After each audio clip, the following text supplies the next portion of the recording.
There have been only 3 cases of hereditary atavism in the world. According to your current physical condition, I'm afraid you have 2 years at most. However, if you can actively cooperate with the treatment, it may be extended for 3 years. Thank you, no thanks. Qin Chuan declined the doctor's kindness and walked out of the hospital slowly. Hereditary atavism is a disease caused by gene degeneration and is a terminal illness. At the age of 20, the early death of parents is tragic enough, but I didn't expect to have a terminal illness. Just as Qin Chuan walked out of the hospital, an extremely huge space-time vortex suddenly appeared above the originally cloudless sky. What is that? Qin Chuan looked up, his face full of horror. At the same time, almost everyone on the street stopped and looked up. Congratulations to Blue Star for being chosen by the Starry Sky Beast God. Everyone will be teleported to the Endless Sea in 1 minute. Everyone can obtain an exclusive beast island on the Endless Sea, random beast pets, resist alien beasts, plunder beast pets, and evolve and develop. Random beast pets will only be creatures that exist on Blue Star. As long as you are strong enough, you will gain immortal life and the power of God. Cultivate beast pets, resist alien beasts, and possibly gain immortal life and the power of God? Doesn't that mean I don't have to die? Qin Chuan heard the voice from the dark, and his expression instantly became excited. After all, if you can become a god, why worry about terminal illness? It's not just Qin Chuan who is horrified. Almost everyone on Blue Star is boiling. Everyone is traveling across the Endless Sea. We are chosen by the gods. Great. This way, I don't have to pay back the millions of loans I owe. Ahaha. Damn it. I would have taken out a loan if I had known. Don't be too happy too soon. Didn't you hear that the random things are creatures on the blue planet? If they're cats and dogs, they will be killed.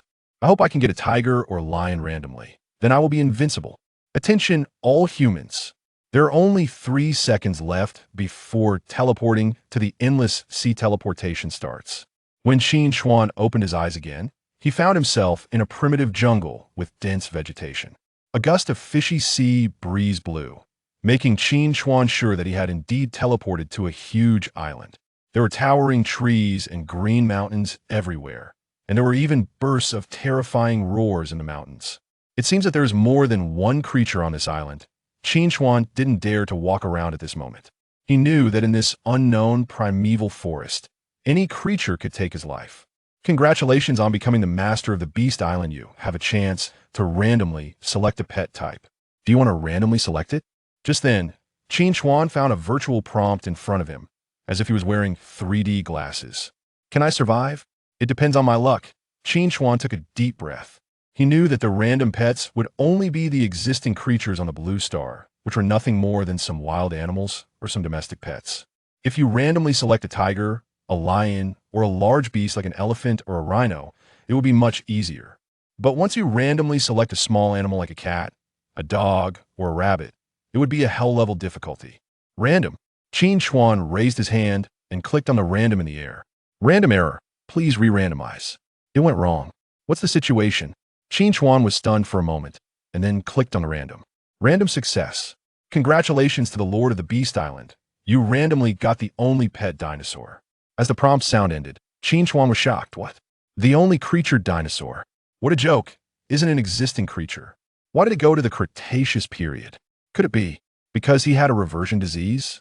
So he gave the ancient creature dinosaur? This can be regarded as a blessing in disguise. Then wouldn't he be invincible? After all, prehistoric creatures like dinosaurs have ruled the blue planet for 160 million years.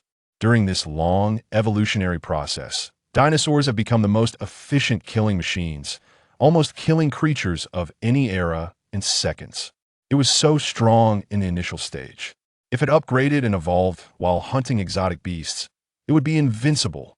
Just when Qin Chuan was excited, a burst of golden light suddenly broke out in front of him. Then, a huge dragon nest suddenly appeared out of thin air. Lord of Beast Island, Qin Chuan. Divinity. 0-100. You can get divinity by killing alien beasts with your pets. You will get exclusive godhood when your divinity reaches 100. Dragon nest level. Level 1 dragon nest produces a random dragon egg every day. The higher the level of the dragon nest, the more dragon eggs it produces. Dragon nest experience. 0-10 essences are required to upgrade. Dimensional warehouse. Initial gift pack 1. Everything stored in the warehouse will be in a static state, including pets, with no upper limit. Winter will come in 5 days. The endless sea will enter a frozen state, and the first alien beast invasion will come. If the dragon nest is destroyed by alien beasts, the Lord of Beast Island will lose Beast Island. 5 days is too tight. Qin Chuan immediately felt a great sense of crisis. Currently, Beast Island is surrounded by the sea and is relatively safe, but once winter comes, the endless sea will be frozen, which means that the island is no longer safe. Not only do they have to face a large-scale invasion of alien beasts, but they also have to guard against the plunder of other Beast Island masters. Now they can only pin their hopes on the dragon eggs in front of them. If they can hatch super large predatory dinosaurs, such as Tyrannosaurus rex and Giganotosaurus, then defending the dragon nest is not a problem at all. Please open the initial gift package immediately and cultivate pets to resist alien beasts. Open the gift package. Qin Chuan said. Initial gift package opened. Random dragon egg 1, essence 1, gold coins 500. Hatch immediately, Qin Chuan said. At this moment, the dragon nest suddenly emitted a green light surrounding the dragon egg. Gotcha! Suddenly, a mark cracked on the dragon egg, and then a small head poked out of the dragon egg. Although it was just born, its size was close to that of a large dog. The baby dragon just gave out a series of weak cries as soon as it was born, as if it regarded Qin Chuan as its mother. What a cute little guy. Qin Chuan was also touched by the little dinosaur that broke out of the shell and immediately squatted down to observe it. Although this little dinosaur was just born, it has extremely sharp teeth and a big head, which are the characteristics of a carnivorous dinosaur. Successful hatching species. Giganotosaurus has a huge body and a bite second only to Tyrannosaurus rex, and is a top predator. Weight, 40 kilograms, maximum 15 tons. Level, juvenile, consume 1 essence to grow to youth. Attributes, none additional attributes can be added by absorbing the core of the alien beast. Main skills, none random skills based on the core of the alien beast. Passive skills, none random skills based on the core of the alien beast. It was actually given to the southern giant beast dragon. My luck is too good. Isn't this invincible? After all, others randomly picked existing creatures, but I am an ancient creature, and I started at the peak. Ayo, just then, the giant dragon suddenly opened its mouth and made a howling sound, as if asking for food. At this time, Qin Chuan thought of the essence he had just given, which seemed to be usable. There is only 1 essence. How can I continue to get it? Qin Chuan asked. Killing a beast can drop essence and gold coins, and there is a very low probability of dropping a beast core. I see. Qin Chuan nodded slightly. Use the essence. Then an essence in the dimensional warehouse immediately emerged and merged into the body of the giant dragon. Chapter 2. The armored giant crocodile, species, southern giant beast dragon. Weight, 8 tons, level, youth stage, requires 10 essence to evolve to adult form. Attributes, none. Main skills, none. Passive skills, none in an instant. The southern giant beast dragon, which initially weighed a mere 40 kilograms, evolved to a staggering 8 tons. Its body, adorned with robust brown-black muscular patterns, exuded immense strength, while its head resembled that of a small cart. The 2 rows of razor-sharp fangs, akin to military blades, promised a bite that even the most fearsome beast would find unbearable. Truly, it was an ancient behemoth. Such majesty! Qin Chuan's eyes sparkled with excitement, filling him with an overwhelming sense of security. Compared to the ordinary beasts that others randomly acquired, his initial advantage was remarkably superior. Congratulations to the Beast Island Lord for taking the first step. You may now lead your beast companions to conquer Beast Island, gather resources, and continue evolving and developing, striving to strengthen yourself before the onset of winter. As the notification echoed, Qin Chuan realized that scattered exotic beasts inhabited the vast expanse of Beast Island. To ensure continued development, he needed to swiftly eliminate the other beasts on the island and acquire essence. After all, whether for upgrading the giant dragon or the dragon nest, a substantial amount of essence was required. Yet, a pressing question arose in Qin Chuan's mind, prompting him to inquire, how many levels do beast companions possess? There are a total of 9 levels: juvenile, youth, complete, beast king, beast emperor, ruler, divine, super divine, and immortal. So many levels? It seems that an immense quantity of essence will be necessary. I have only 5 days at my disposal. Who knows how formidable the wave of exotic beasts will be after 5 days. At this moment, Qin Chuan could only consider himself to have a preliminary combat ability, not yet having formed a robust force, and thus he dared not allow himself a moment of complacency. Suddenly, a series of terrifying wails echoed from the depths of the forest, suggesting that other exotic beasts were growling in response. Roar. Suddenly, the giant beast dragon beside Qin Chuan seemed to sense the provocation, raising its head and unleashing a powerful dragon roar. This resonating roar decisively subdued the growls of the other beasts. Let us proceed and witness the prowess of the youth-stage giant beast dragon. With fervor in his eyes, Qin Chuan immediately led the giant beast dragon towards the source of the roars. The once overgrown forest, filled with trees and underbrush, succumbed to the stampede of the 8-ton behemoth, as trees toppled and the ground was marred by deep impressions. The sight left Qin Chuan gasping in awe. Indeed, size is the ultimate truth. After a few minutes of vigorous running, Qin Chuan halted abruptly, discovering ahead a vast wetland. Furthermore, lounging along the banks of the wetland were 7 or 8 colossal crocodiles. These crocodiles were at least 3 times larger than the bay crocodile. Qin Chuan was taken aback, astonished that the first exotic beast he encountered was so formidable. Beast, armored crocodile, weight, 4 tons, level, youth, attribute, none, skill, death roll, description. The armored crocodile possesses exceptionally high defense, making it remarkably difficult to hunt. Its hide can be fashioned into armor, enhancing the defense of beast companions, albeit at the cost of reduced agility. Before Qin Chuan, the information regarding the armored crocodile materialized. Weighing 4 tons, it was indeed more formidable than any crocodile found on Blue Star, yet it paled in comparison to the 8-ton behemoth dragon, rendering it less intimidating. Attack! Qin Chuan promptly commanded. In an instant, the behemoth dragon surged forward, reaching a speed of nearly 40 kilometers per hour, and arrived before the armored crocodile almost instantaneously. Before the crocodile could react, it was met with the terrifying jaws of the behemoth dragon, which boasted a bite force of nearly 12 tons. Crack! In the next moment, a crisp sound of bones fracturing echoed as the armored crocodile's neck was decisively severed by the behemoth dragon's formidable bite. The other crocodiles, sensing the imminent threat, swiftly redirected their heads and lunged towards the behemoth dragon. Bang! With a resounding thud, the behemoth dragon swung its tail, toppling 2 of the ambushing crocodiles, and immediately set upon them with its teeth. In mere moments, 3 crocodiles were vanquished. Seeing the tides turn, the remaining crocodiles hastily submerged into the murky waters to conceal themselves. Return! Qin Chuan swiftly commanded the behemoth dragon to halt, for the crocodiles lurking in the water still posed a significant threat. After all, the behemoth dragon was still in its youth and had yet to reach maturity. 3 crocodiles killed, divine value 3, essence 3, gold reward 300, crocodile hide 3. As the notification chimed, Qin Chuan felt a subtle transformation within his body. The weakness from his previous illness began to dissipate. Is this the divine value? It appears to genuinely enhance one's physical well-being. Clenching his fist, Qin Chuan realized that as long as he continued to slay these beasts, he could liberate himself from the torment of his ailments. He then turned his gaze toward the crocodile hides, contemplating whether they could bolster the behemoth dragon's defense. However, according to the description, while the crocodile hide could indeed augment defense, it would simultaneously diminish agility, a compromise that Qin Chuan could not accept, given the behemoth dragon's already considerable size and limited agility. Any further reduction would negate its advantages. Thus, the crocodile hide seemed more suited for medium-sized companions rather than a colossal beast like the behemoth dragon. If the hide was of no use to him, could it be sold? Qin Chuan inquired. You can sell it at the World Exchange. Would you like to open the exchange? Open it, Qin Chuan replied. As a blue light flashed before him, a marketplace system appeared, accompanied by a chat box at the bottom, seemingly designed for communication among other Beast Island lords.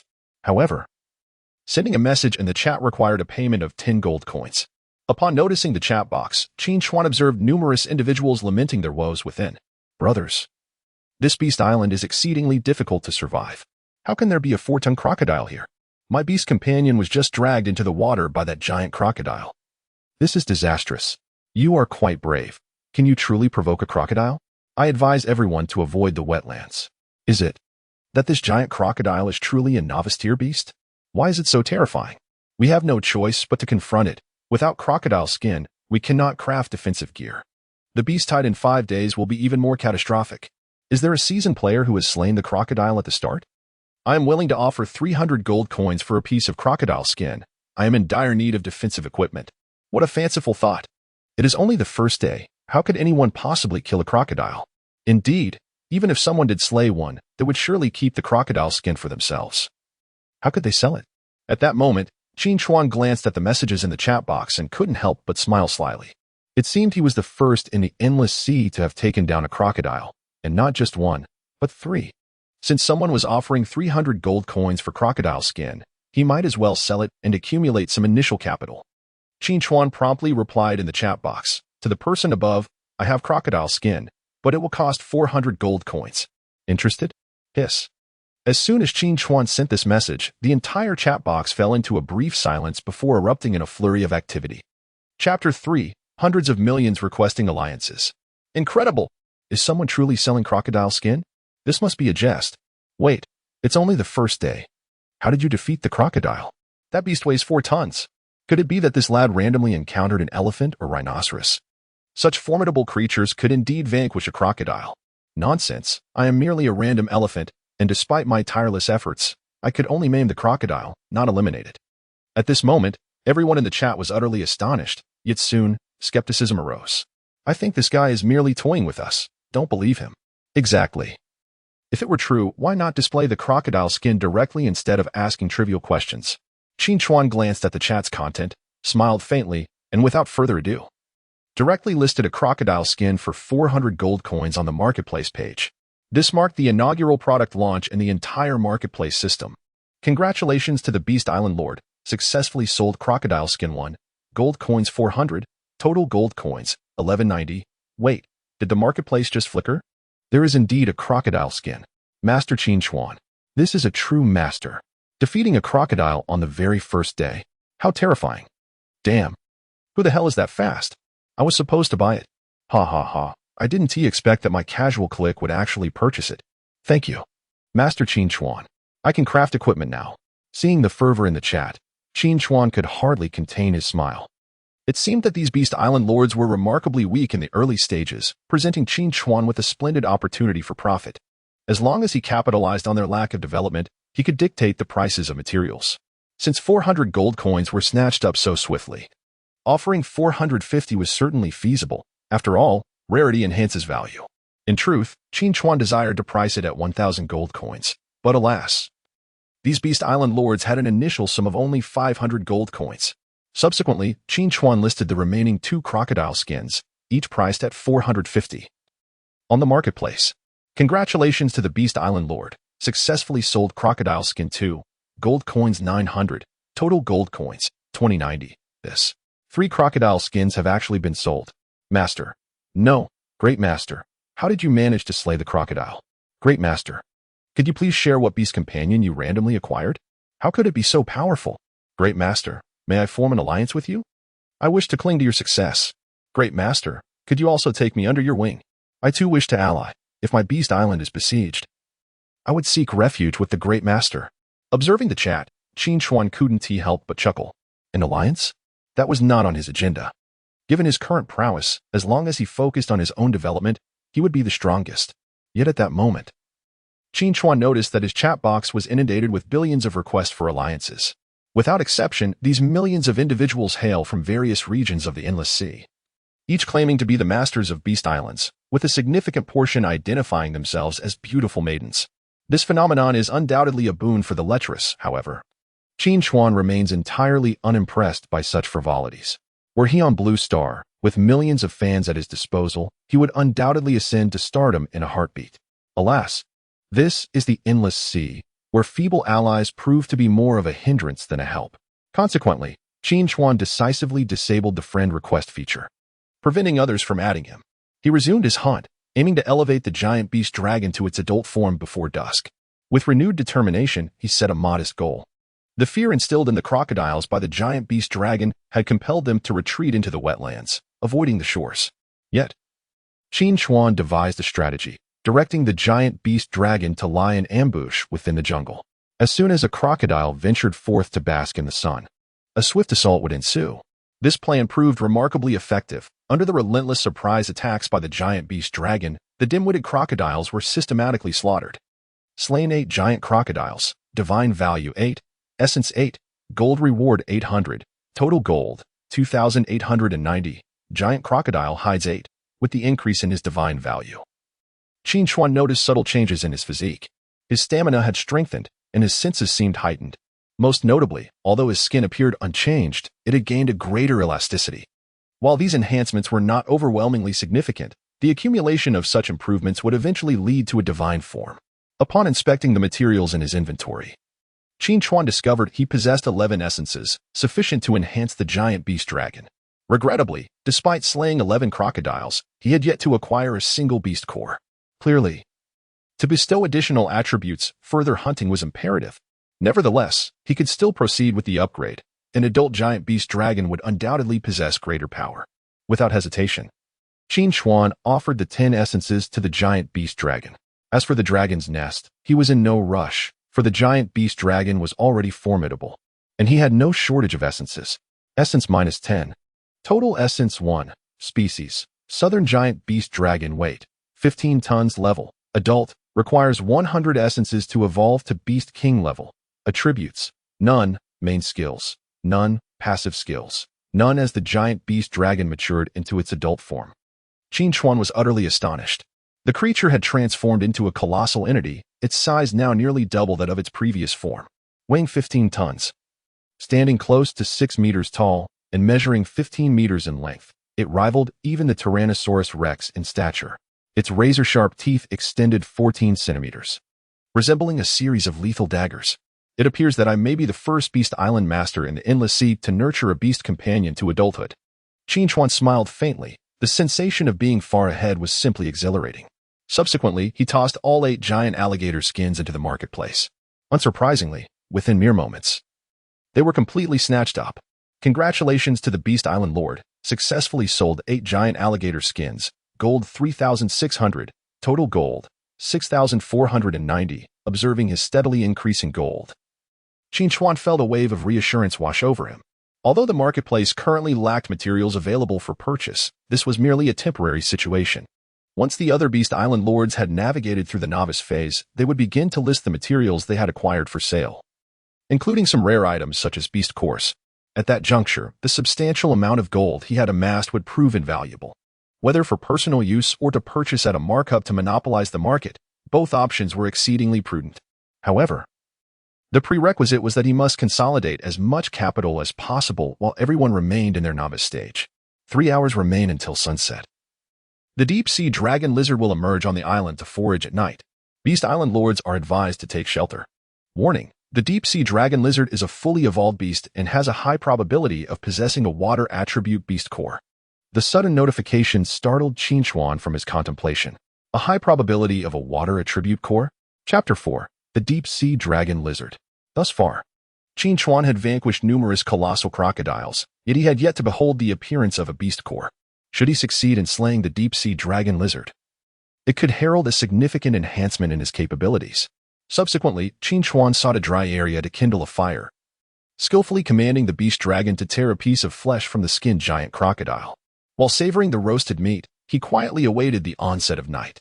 The beast dragon lay before him, resembling a loyal guardian, peacefully slumbering without any command. 3 hours swiftly elapsed, and the sun gradually sank below the horizon. After satisfying his hunger and thirst, Qin Chuan too succumbed to drowsiness. Suddenly, a thunderous roar erupted from an unknown source, jolting the slumbering Qin Chuan awake. The beast dragon, seemingly in deep slumber, had already keenly turned its gaze toward the distance. It appeared that the deep-sea dragon lizard had emerged. Qin Chuan immediately sprang to his feet. In the distance, trees collapsed in rapid succession, accompanied by anguished howls, as if a fierce battle were unfolding. Qin Chuan swiftly advanced toward the source of the commotion with the beast dragon in tow. Upon arrival, aided by the moonlight, he beheld a colossal creature engaged in a savage hunt of the armored giant crocodiles. This dragon lizard bore sharp fangs, formidable claws, and an elongated tail, resembling a wingless western dragon. Any giant crocodile that fell victim to the dragon lizard stood no chance of retaliation. Remarkably, the dragon lizard exhibited a degree of intelligence, adeptly flipping the crocodiles over and utilizing its razor-sharp claws to slice open the vulnerable underbelly. It then proceeded to voraciously feast upon the nutrient-rich entrails. This was no trivial matter. It was evidently a nimble adversary. Qin Chuan felt a twinge of concern and promptly assessed the deep-sea dragon lizard. Beast. Deep-sea dragon lizard weight. 7 tons level. Adult. Attribute. Water skill. High-pressure water stream. Description. The deep-sea dragon lizard possesses remarkable agility. Though its defense is relatively low and its attack slightly weaker, consuming the heart of the dragon lizard can significantly enhance the agility of beast companions. As the information regarding the deep-sea dragon lizard surfaced, Qin Chuan furrowed his brow. It was indeed, as he suspected, a nimble-type beast, augmented by its attributes. He pondered whether his beast dragon could prevail against it. As Qin Chuan continued to observe, the dragon lizard, after devouring several giant crocodiles, began to crawl beside the wetland, preparing for another hunt. Without delay, Qin Chuan commanded the beast dragon to enter hunting mode, its powerful limbs rising and falling slowly as it circled behind the dragon lizard. At this moment, the dragon lizard remained wholly focused on the wetland, utterly oblivious to the enormous creature stealthily approaching from behind. Just then, a giant crocodile slowly emerged its head from the wetland, seemingly in the midst of respiration. Boom! In the next instant, the dragon lizard, fixated on the wetland, surged forth with astonishing speed, propelled by the enhancement of the beast core, swiftly reaching the side of the giant crocodile. Whoosh!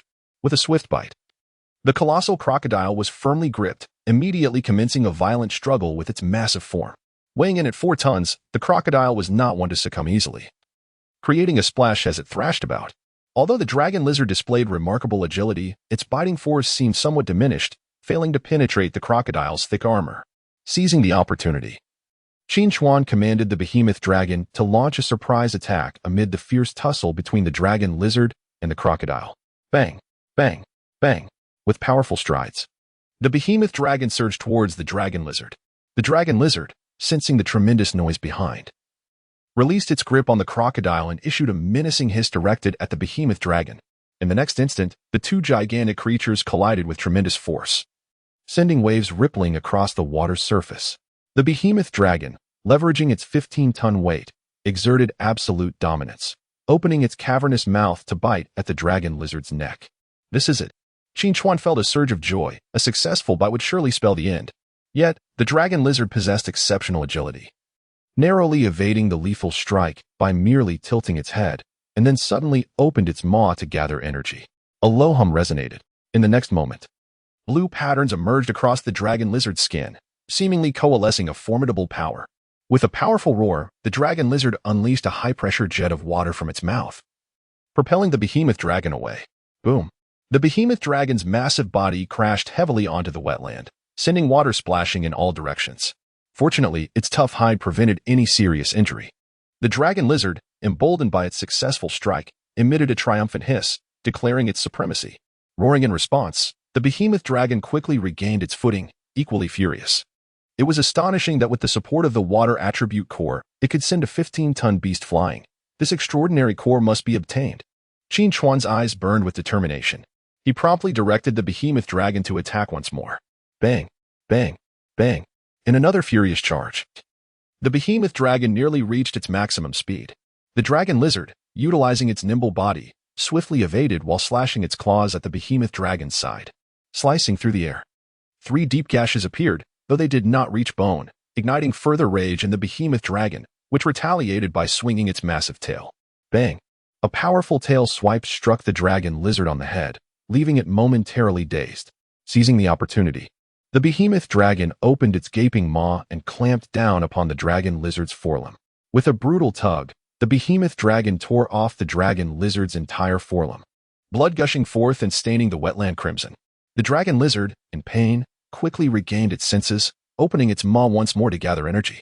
However, the behemoth dragon would not allow it this chance, leaping forward in an instant to seize the moment. With a crisp crack, the neck of the dragon lizard was nearly instantaneously severed, its massive body convulsing a few times before succumbing to death. Kill deep-sea dragon lizard. Divine value 3, essence 3, reward 500 gold coins. Total 6,990 gold coins. Dragon lizard heart 1. Water attribute exotic beast core 1. Following the demise of the dragon lizard, all the materials it dropped were absorbed into Qin Chuan's dimensional space. As the divine value surged within him, Qin Chuan felt a newfound lightness in his body. It seemed that no matter how much divine value was accumulated, each increment brought an exhilarating sensation akin to rebirth. Naturally, Qin Chuan did not forget to acknowledge the true hero of this battle. Well done. This heart is your reward. With a slight gesture, he released the nearly 30-kilogram dragon lizard heart. It was no wonder the dragon lizard exhibited such agility. With a heart so robust, its explosive speed was only natural. The mighty beast dragon opened its cavernous maw, swallowing the heart in 2 gulps.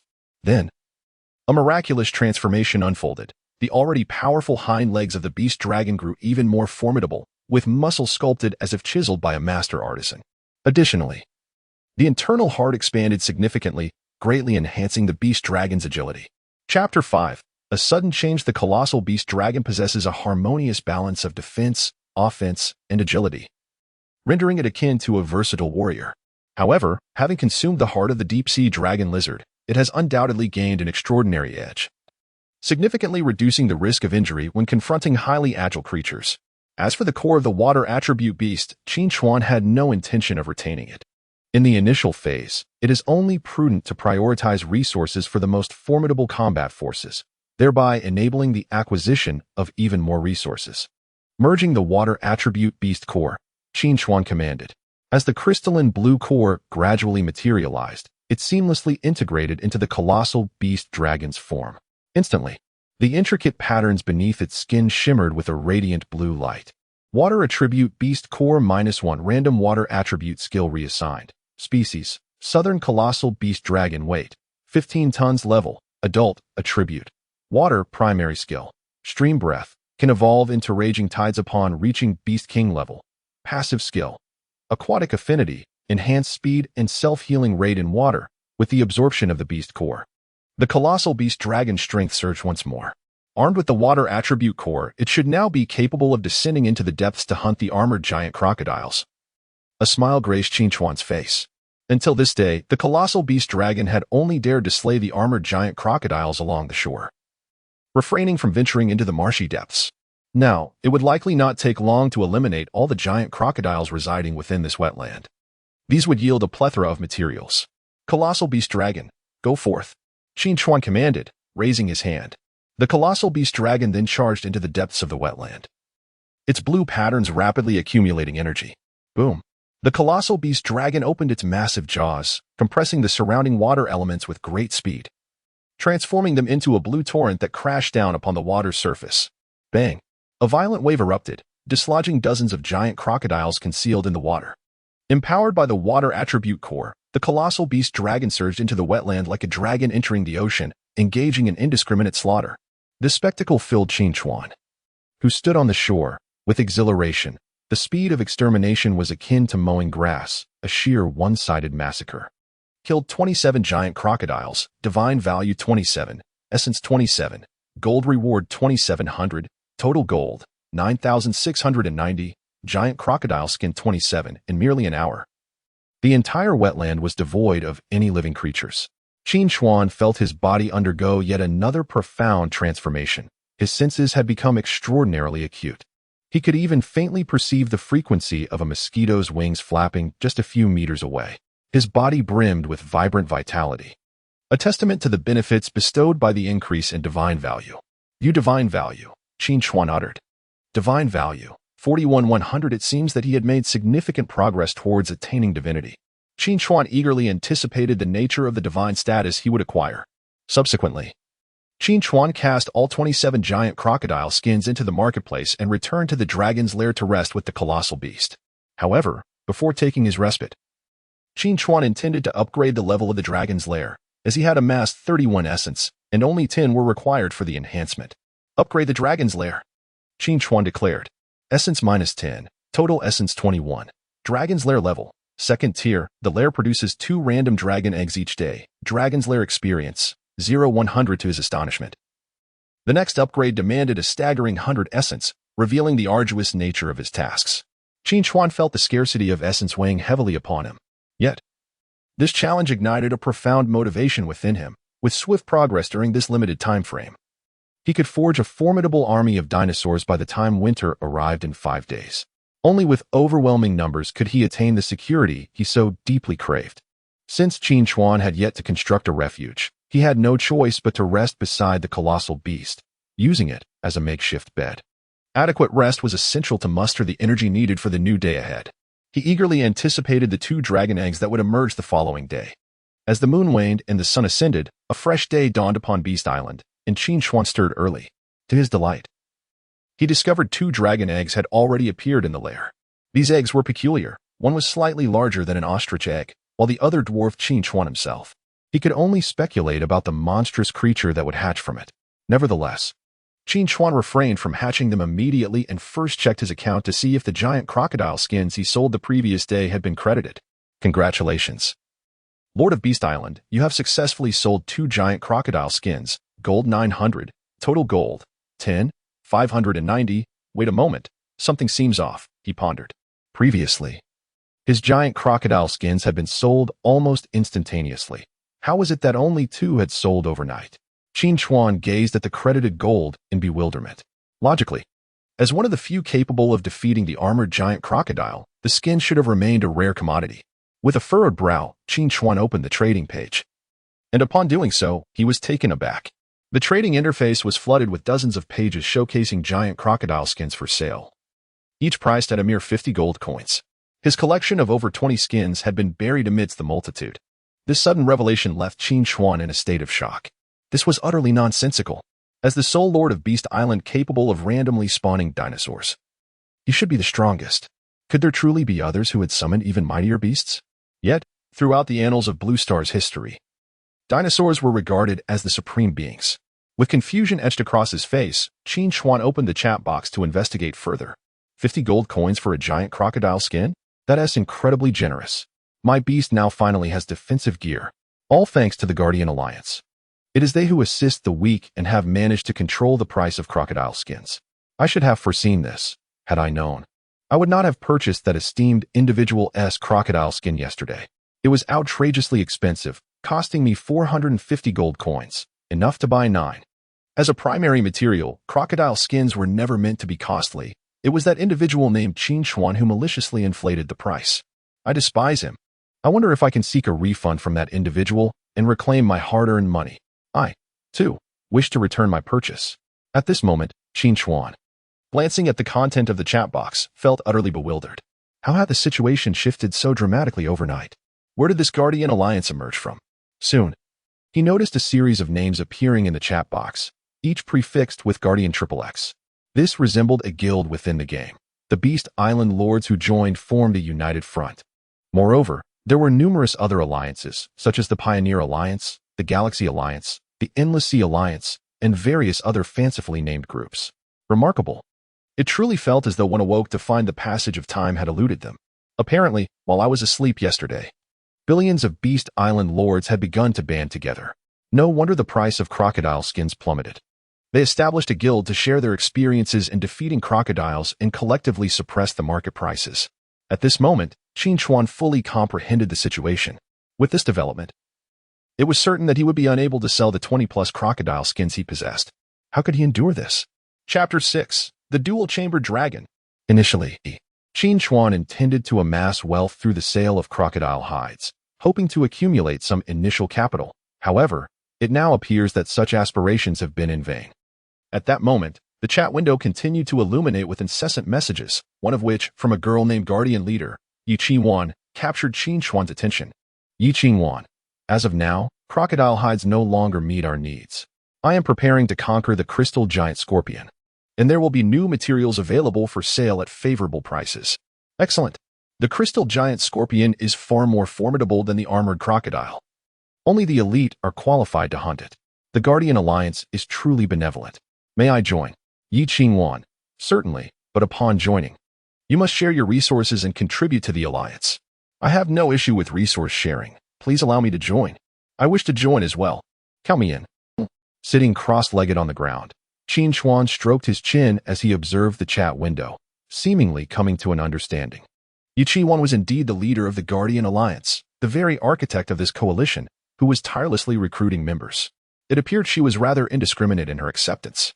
It is essential to note that with only 4 days until the onset of winter, the Endless Sea would soon transform into a vast expanse of ice and snow. The island masters who formed alliances were the most formidable. Their numbers were vast, and their beast companions numerous. Once powerful island masters survived the beast tide, their strength would undoubtedly surge. Who could say whether they would then sweep across the endless sea? In truth, Qin Chuan did not harbor an aversion to joining a collective. However, the stipulation of resource sharing was something he could not abide. As the sole dinosaur beast in the endless sea, his advantages were self-evident, and he would inevitably acquire even more rare resources in the future. To share these would be akin to becoming a mere beast of burden. Yet, this presented a significant dilemma. Individuals like him, who were inherently solitary, would likely become prime targets. This was troublesome. Not only did he have to contend with the beast tide, but he also needed to remain vigilant against these colluding island masters. A sense of urgency washed over him. At that moment, Qin Chuan noticed an influx of several hundred alliance invitations in his message box, seemingly from various other alliances seeking to recruit him.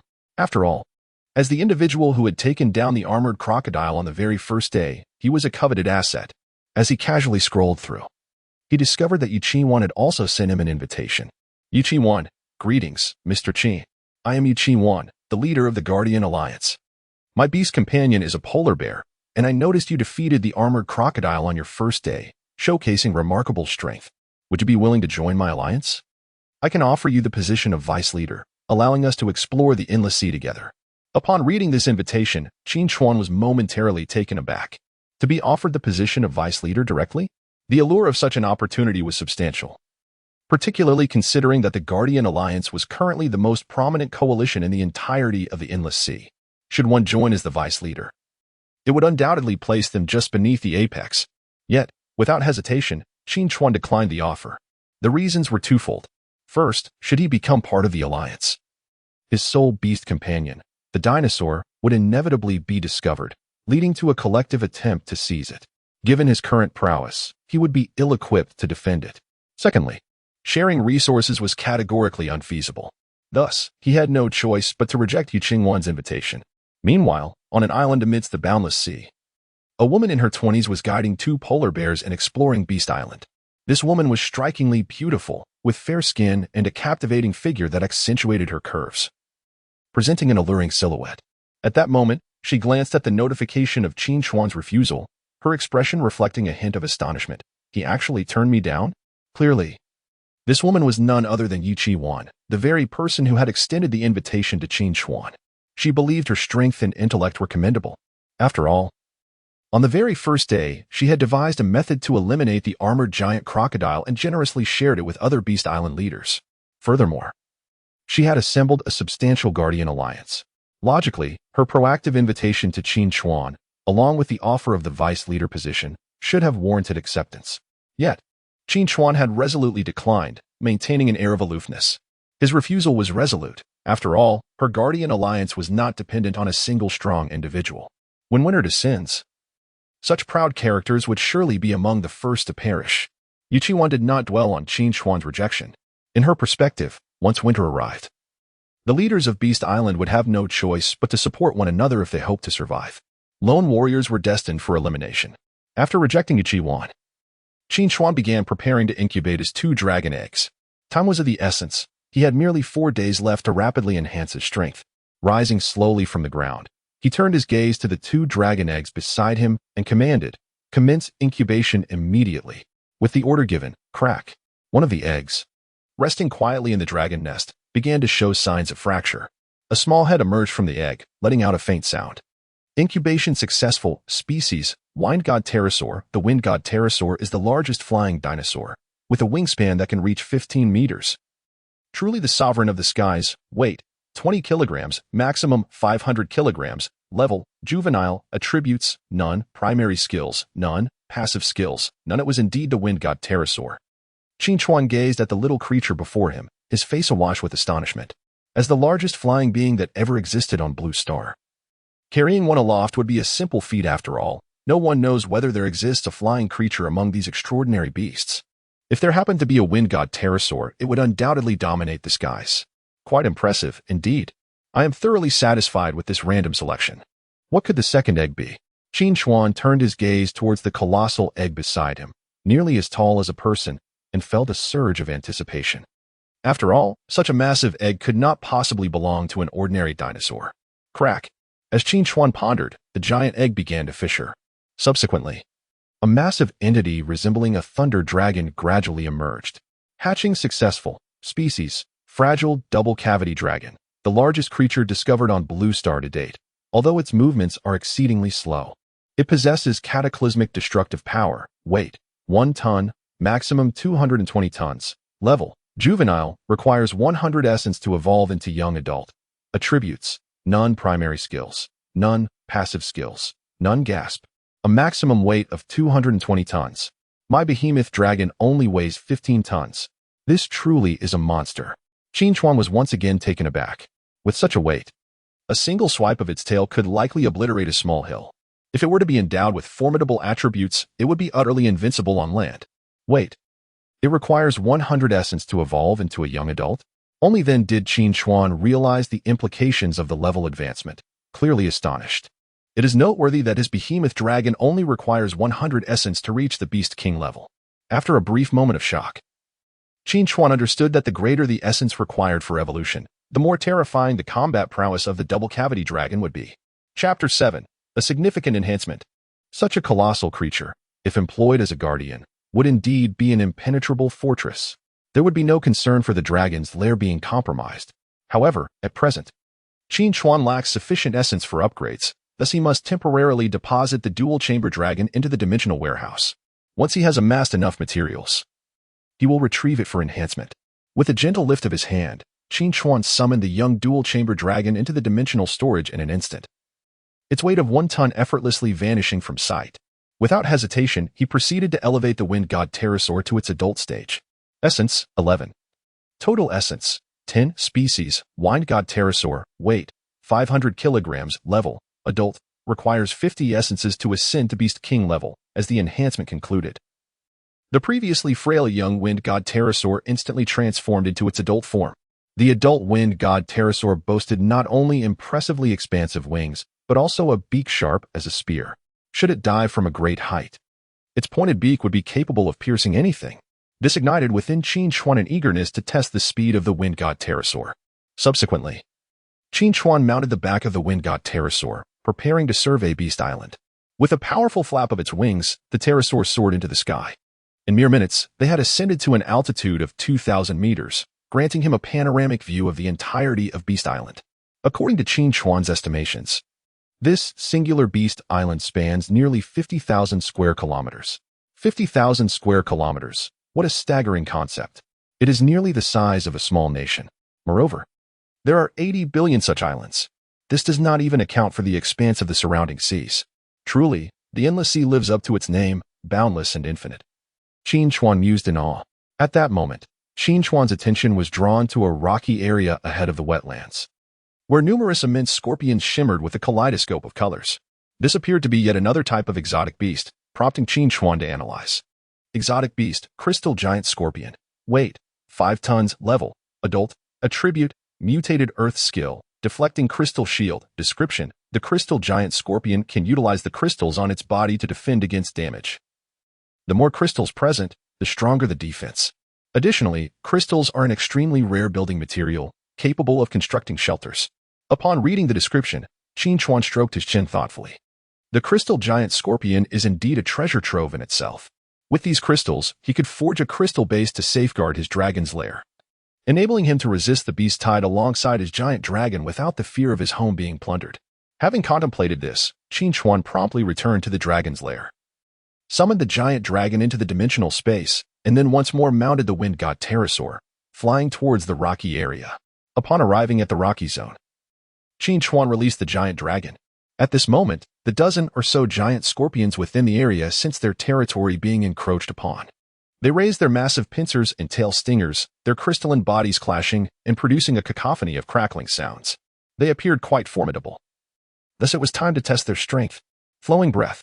Qin Chuan promptly commanded the colossal dragon to unleash its formidable skill.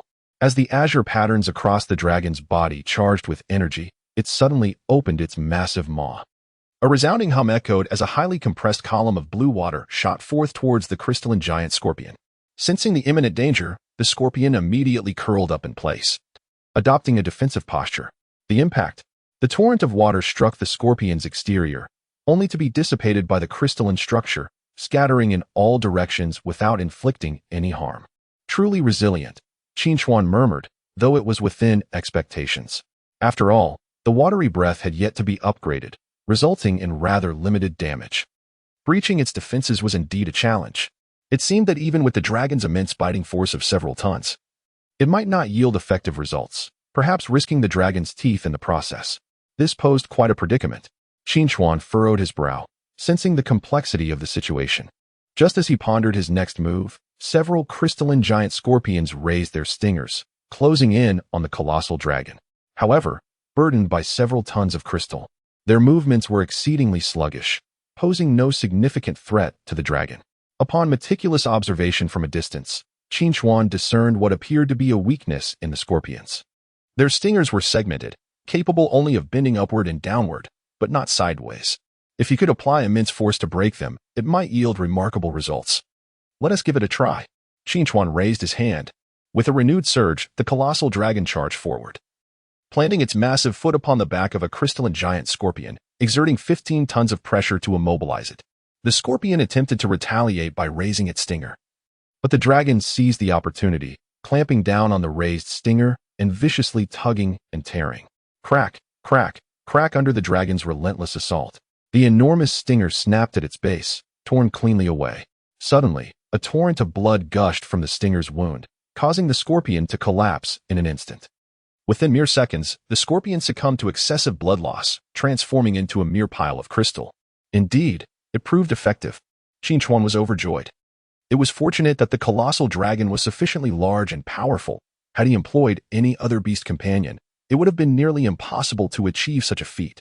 Having identified the scorpion's vulnerability, Qin Chuan replicated his strategy, systematically draining the life force of the surrounding scorpions.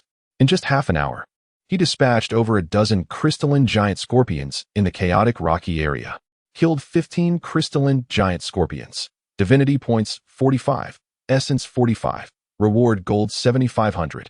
Total gold 18,090. Crystals 60 tons. Mutated Earth attribute Beast Core 6. As the battle concluded, the rewards materialized instantaneously, providing him with a wealth of resources. The divinity points surged dramatically, and in an instant, Qin Chuan felt as though his body had undergone a profound transformation. His sensory cells became extraordinarily vibrant, allowing him to perceive every subtle movement within several meters, as even the slightest rustle of grass could not escape his keen insight. The divinity value has reached 86. This marks a significant step closer to attaining godhood. Qin Chuan felt a surge of excitement as he meticulously sensed the changes within his body. However, his elation was short-lived as he quickly regained his composure. In comparison to the dramatic increase in his divinity value, the materials he had acquired were far more exhilarating. Particularly noteworthy was the 6 cores from the exotic beast he had obtained. Moreover, he had also secured an astounding 60 tons of the rare crystal material. According to Qin Chuan's estimates, constructing a small dragon nest sanctuary would require at least 1 ton of crystal.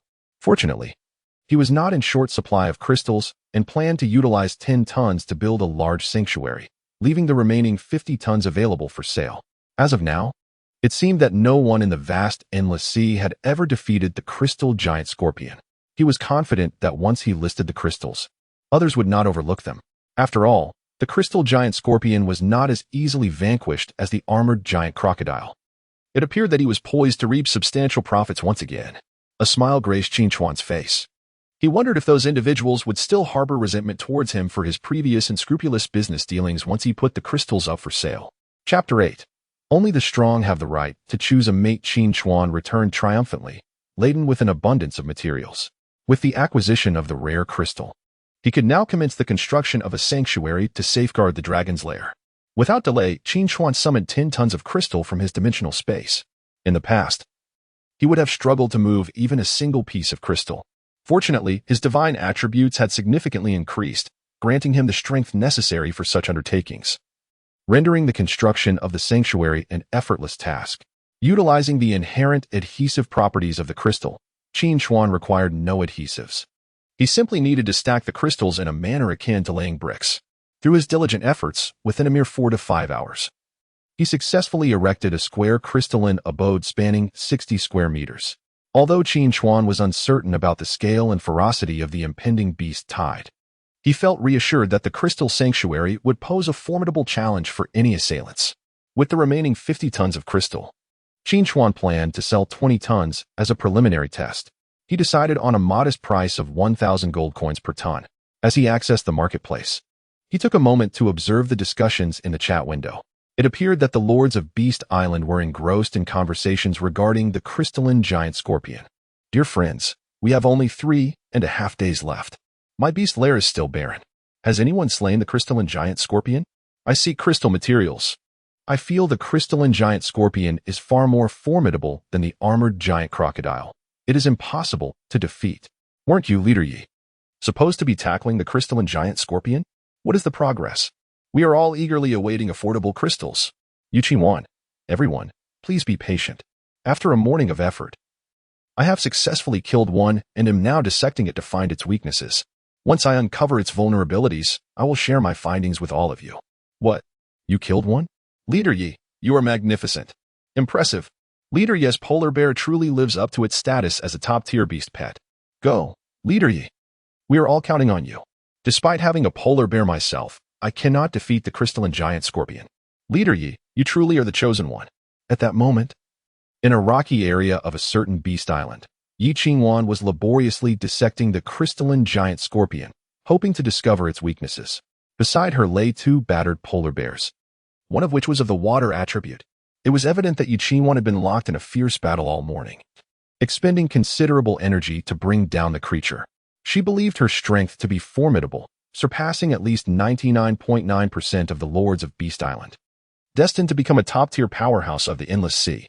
However, she felt increasingly overwhelmed, as after hours of research, she had yet to identify any fatal weaknesses of the crystalline giant scorpion. This indicated that making the crystals affordable would be a matter of days. At this stage, it was utterly impossible to have a substantial supply of crystals available. Yet, just as Qin Chuan was deep in thought, 20 tons of crystal inexplicably appeared in the marketplace, each priced at 1,000 gold coins. What on earth? What is happening? Has someone already begun selling crystals? It's Qin Chuan, the same giant who sold the armored giant crocodile yesterday. My goodness, what is going on with Qin Chuan? How many has he taken down? This is absolutely terrifying. I must admit, although Qin Chuan may have a dark side, his strength is genuinely formidable. Qin Chuan, I beg you, could you possibly lower the price a bit? Honestly, I can't afford it. However, as the chat box buzzed with excitement, the 20 tons of crystals that Qin Chuan had listed were swiftly cleared in mere seconds. Despite the high prices, the substantial population ensured that there were always some eager Beast Island lords willing to spend lavishly on crystals. After all, their beast nests require shelter. It is a necessity.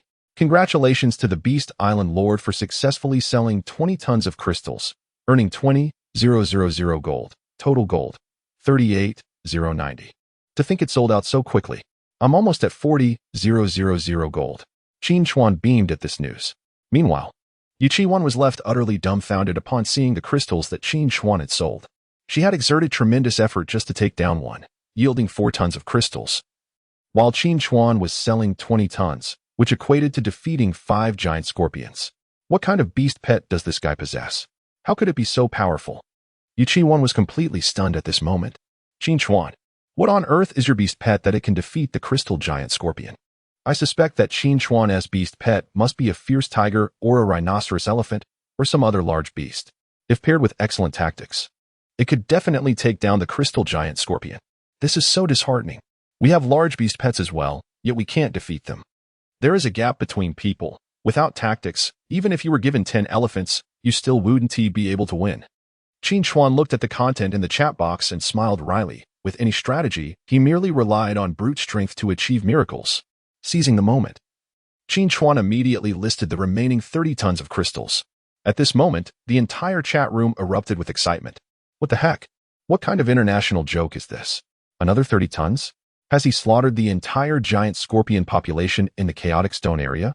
Is Qin Chuan's beast pet a deity or something? Now Qin Chuan is invincible.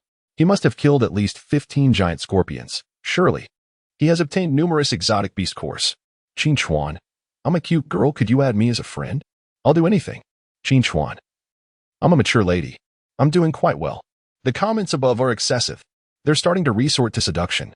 At this moment, Qin Chuan was left dumbfounded. Someone like him, a solitary figure waiting for death on Blue Star, never imagined that upon arriving at the Endless Sea, he would become a coveted prize.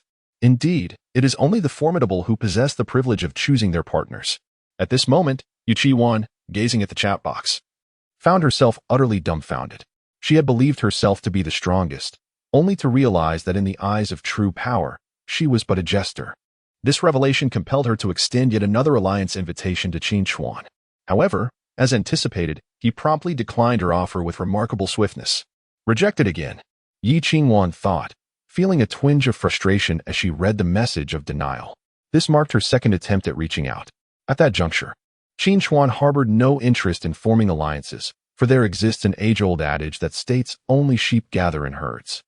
Congratulations to the Lord of Beast Island for successfully selling 30 tons of crystal, earning 30,000 gold coins, total gold, 68,090. With the complete sale of 50 tons of crystal, it was undeniable that Qin Chuan had reaped a bountiful profit. With nearly 70,000 gold coins, he was likely the wealthiest individual in the Endless Sea. Just as Qin Chuan reveled in his success, a dialogue box unexpectedly popped up. Yuchi Wan has utilized her leader privilege to initiate a temporary dialogue with you. Yuchi Wan, Mr. Qin, may we converse? Qin Chuan was taken aback. He had not anticipated that forming an alliance would come with such privileges. He had previously disabled the friend request and chat functions, yet now, Yuchi Wan seemed able to bypass these restrictions effortlessly. Chapter 9. Establishing the alliance. As Qin Chuan glanced at the temporary dialogue from Yuchi Wan, he refrained from responding immediately, instead pondering the privileges of the alliance leader. Could you elucidate the privileges of the alliance leader? Qin Chuan inquired. The alliance comprises 5 tiers: black iron, bronze, silver, gold, and diamond. Black iron has no privileges. Upon reaching bronze, members can utilize privileges to initiate temporary dialogues with any Beast Island lord. Upon attaining silver, members may teleport to any ally's Beast Island with permission. Upon reaching gold, each member can claim 100 essence daily. Upon attaining diamond, each member can claim 500 essence daily. Upon reading the information, Qin Chuan's face was filled with astonishment. He had not anticipated such numerous benefits from founding an alliance. The privileges beyond silver were particularly impressive. After all, the ability to teleport to an ally's Beast Island significantly enhances the speed of gathering the alliance, enabling them to wage war across the realms. Furthermore, the Gold Alliance's provision of 100 essence daily is extraordinarily advantageous for enhancing one's strength. What is required to elevate the alliance's tier? Qin Chuan inquired. It necessitates hidden points. The higher the hidden points, the higher the alliance tier. What do hidden points signify? Qin Chuan asked, slightly furrowing his brow. Hidden points encompass combat power, beast pet strength, and notoriety. What are my hidden points? Qin Chuan continued, querying. Hidden points, 160,000. 160,000? What tier can I achieve by founding an alliance? Qin Chuan pondered. Silver Alliance. To his surprise, he would directly attain silver status, which left Qin Chuan momentarily stunned. However, this was not unexpected. His combat prowess was undoubtedly among the top 10, if not the top 5, within the vast expanse of the Endless Sea. As for beast pet strength, it was unquestionable, with a colossal dragon currently dominating its peers. Regarding notoriety, since he sold crocodile hide and crystals, many had come to recognize him, rivaling Yuchi Wan in reputation. It could be asserted that he alone was equivalent to a vast alliance of tens of thousands. Can I establish an alliance by myself? Qin Chuan inquired. Yes. Very well, I shall establish an alliance. Qin Chuan resolved to create an alliance solely for himself. Motivated by the desire to swiftly reach gold status and claim 500 essence daily, please enter the alliance name. Upon receiving the prompt, Qin Chuan contemplated for a moment before exclaiming, let it be named the Dustless Alliance, symbolizing a gallant lead. Creation successful, Dustless Alliance, Qin Chuan. Your Dustless Alliance is currently ranked 55th in the Endless Sea. Upon seeing the ranking, Qin Chuan remained indifferent. After all, he was but a solitary individual. While other alliances likely boasted thousands, if not tens of thousands, of members. Having established the alliance, Qin Chuan then recalled the temporary dialogue initiated by Yi Qingwan moments ago. At that moment, Yuchi Wan, awaiting news from Qin Chuan, had almost lost hope. Yuchi Wan found Qin Chuan to be excessively aloof, exuding an icy demeanor. How presumptuous. He initiated contact yet refrained from responding to her messages. Fine, if he chooses to ignore her, so be it. Once her alliance ascended to the silver rank, she would summon hundreds of experts, and she refused to believe they could not vanquish the crystal scorpion. At that moment, Qin Chuan was genuinely incensed.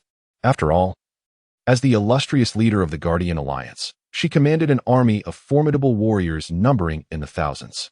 Yet here she was, humbling herself to seek out Qin Chuan, who, in turn, treated her with indifference. However, just as her frustration peaked, Qin Chuan unexpectedly replied, "What do you wish to discuss?" Surprised, Qin Chuan's ire dissipated upon receiving his message.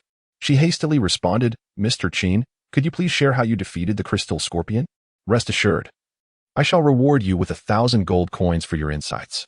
Upon reading this, a smile graced Qin Chuan's lips. She had indeed come to seek his wisdom. He candidly replied, "It's simple. Step on the back of the crystal scorpion and sever its tail stinger to cause it to bleed." Qin Chuan was left momentarily speechless by his straightforward response, struggling to comprehend. "Is that it?" she asked. "Yes, that's it. What a jest. My polar bear is not even as large as the claws of the crystal scorpion. How could I possibly step on its back? Mr. Qin, if you're unwilling to divulge more, that's perfectly fine. There's no need to deceive me." Qin Chuan felt a twinge of annoyance. After all, what Qin Chuan described was utterly unattainable for their beast companions. Noticing her skepticism, Qin Chuan chose not to elaborate further. After all, he could not reveal that his beast companion was the southern behemoth dragon. Such a revelation would undoubtedly incite envy from countless others. Thus, he ceased to engage with her. Seeing Qin Chuan's silence, Qin Chuan abandoned her attempts to inquire further. Just as their unsatisfactory conversation concluded, a notification from the endless sea appeared. "Attention! A mysterious sea tribe will land on the island tonight. All Beast Island leaders are advised to prepare." The sea tribes do not belong to the category of exotic beasts. They are indigenous beings of the endless sea, possessing considerable intelligence and social structures. To incentivize all Beast Island leaders, this sea tribe invasion will unveil a mysterious treasure randomly appearing on a certain Beast Island. Discovering it will yield exceedingly generous rewards. Additionally, defeating the sea tribe will present a minuscule chance of dropping rare exotic beast cores. As this announcement reached all Beast Island leaders, the chat box erupted with excitement. Mysterious treasure?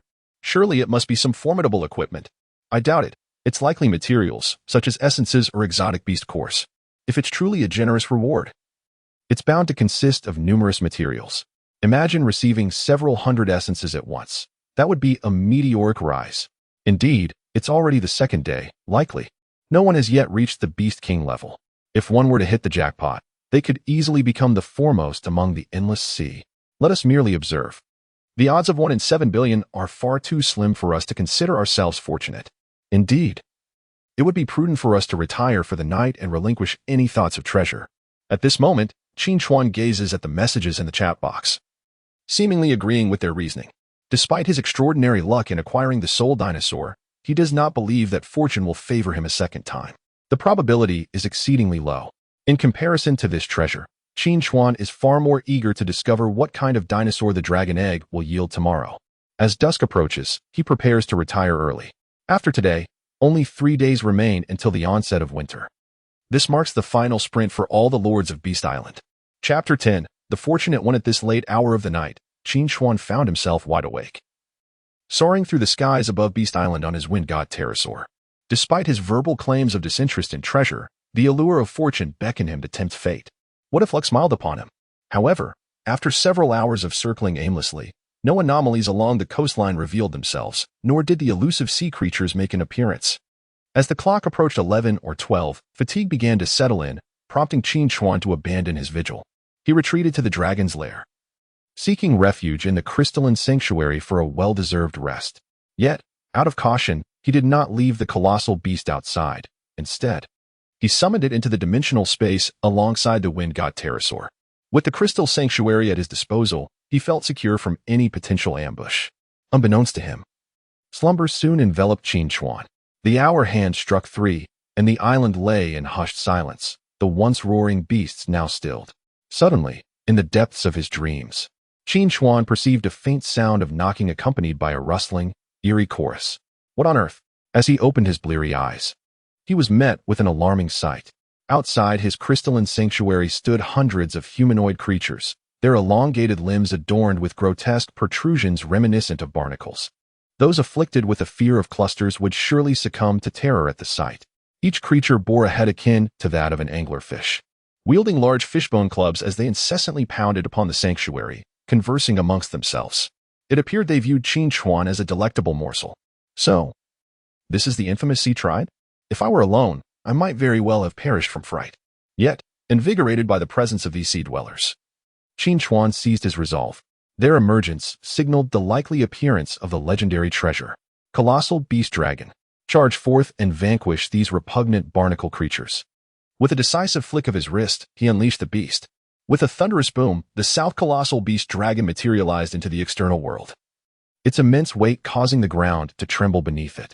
Roaring mightily, the dragon's resounding cry echoed across the entirety of Beast Island. All fear was swept away in the wake of its formidable presence. The sea creatures, previously assaulting the sanctuary, emitted discordant cries, clearly intimidated by the dragon's arrival. As the beast opened its gaping maw, a brilliant blue light enveloped it. With a resonating hum, its breath unleashed a torrent that scattered dozens of the sea tribe, leaving them in disarray. Crunch, crunch, crunch. The colossal beast dragon relentlessly snapped its jaws at the surrounding sea creatures, the crisp sound of shattering bones reminiscent of cracking brittle snacks. Moreover, with each lift of its colossal foot, the behemoth dragon mercilessly crushed several sea creatures into mere puddles of muck. A cacophony of anguished cries erupted from the marine beings, who, realizing they were outmatched, hastily retreated towards the coastline. What was once presumed to be a formidable assembly of sea denizens revealed itself to be nothing more than a horde of worthless trash. No precious essences dropped, no divine values increased. Slaying them bore no fruit, Qin Chuan muttered disdainfully. Yet, at that moment, he unexpectedly spotted two objects shimmering with arcs of electricity amidst the remains of the trampled corpses. Upon retrieving them, he glanced at the notification. Congratulations to the master of Beast Island. You have acquired 2 electric attribute beast cores. This was indeed a fortunate find. I knew it was implausible for a mere collection of refuse to yield nothing.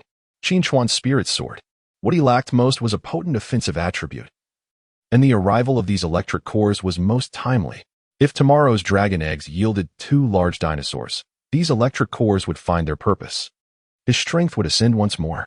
Riding the wave of good fortune, Qin Chuan circled Beast Island atop his wind god pterosaur, searching for any treasures that might have graced his domain. Clearly, he was not among the lucky 1 in 70 billion for the so-called treasure did not materialize. Yet, disappointment was not his companion, as he still possessed the 2 electric beast cores as a cushion.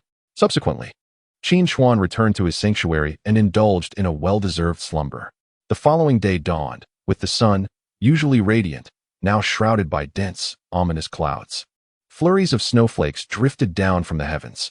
Stepping out from his crystalline sanctuary, Qin Chuan immediately sensed the significant drop in temperature. Only 3 days remained until the arrival of winter, and even the weather had begun to reflect this change. It seemed that the sea would soon freeze over. Fortunately, with his elevated divine value, he was spared from the frigid bite of the air. At that moment, Qin Chuan noticed that 2 dragon eggs had materialized in his lair. While these eggs were not as grand as those of the dual-chambered dragon, they were nonetheless satisfactory. However, Qin Chuan did not rush to incubate them. Instead, he opened the chat interface, eager to peruse the latest messages. After all, yesterday's treasure must have been claimed, and he was keen to discover who the fortunate soul was. The contents of that treasure directly impacted his current standing. If it indeed contained a plethora of valuable materials, it would undoubtedly birth a formidable powerhouse. Announcement: the sea creature event has concluded. Congratulations to the master of Beast Island, Chen Yahui, for acquiring a mysterious treasure chest. Qin Chuan gazed at the announcement. Indeed, the treasure had been found. Chen Yahui, it seemed, was a female. Yahui, why don't you come out and share a word after claiming the treasure? We wish to behold it. Indeed, don't keep it to yourself. At least share the joy with everyone. Sister Yahui, do tell us what treasures lie within the chest. Let us envy you. At this moment, the entire chat box was filled with calls for Chen Yahui. Chen Yahui, hee, I never expected my luck to be so extraordinary. I took a stroll by the seaside and stumbled upon a treasure, though it is merely 500 essence and 5 beast cores. What? 500 essence? Are you kidding me? This treasure is astonishing. Just imagine how many king-level beast companions this could cultivate. Is this for real? Sister Yahweh has instantly become a giant in the game. Sister Yahweh, can I cling to your coattails? I will shout 666. Qin Yahweh, I am not a giant. Really, my beast companions are not particularly strong. Even if they were to reach king level, their combat power would be limited. At this moment, Qin Chuan's eyes widened at the mention of 500 essence. After toiling for days, he had barely managed to collect less than 100. This immediately sparked a thought of alliance within him. After all, 500 essence is no trifling matter. It is sufficient for him to elevate his dragon nest to the 3rd tier, and even enhance the giant beast dragon to king level.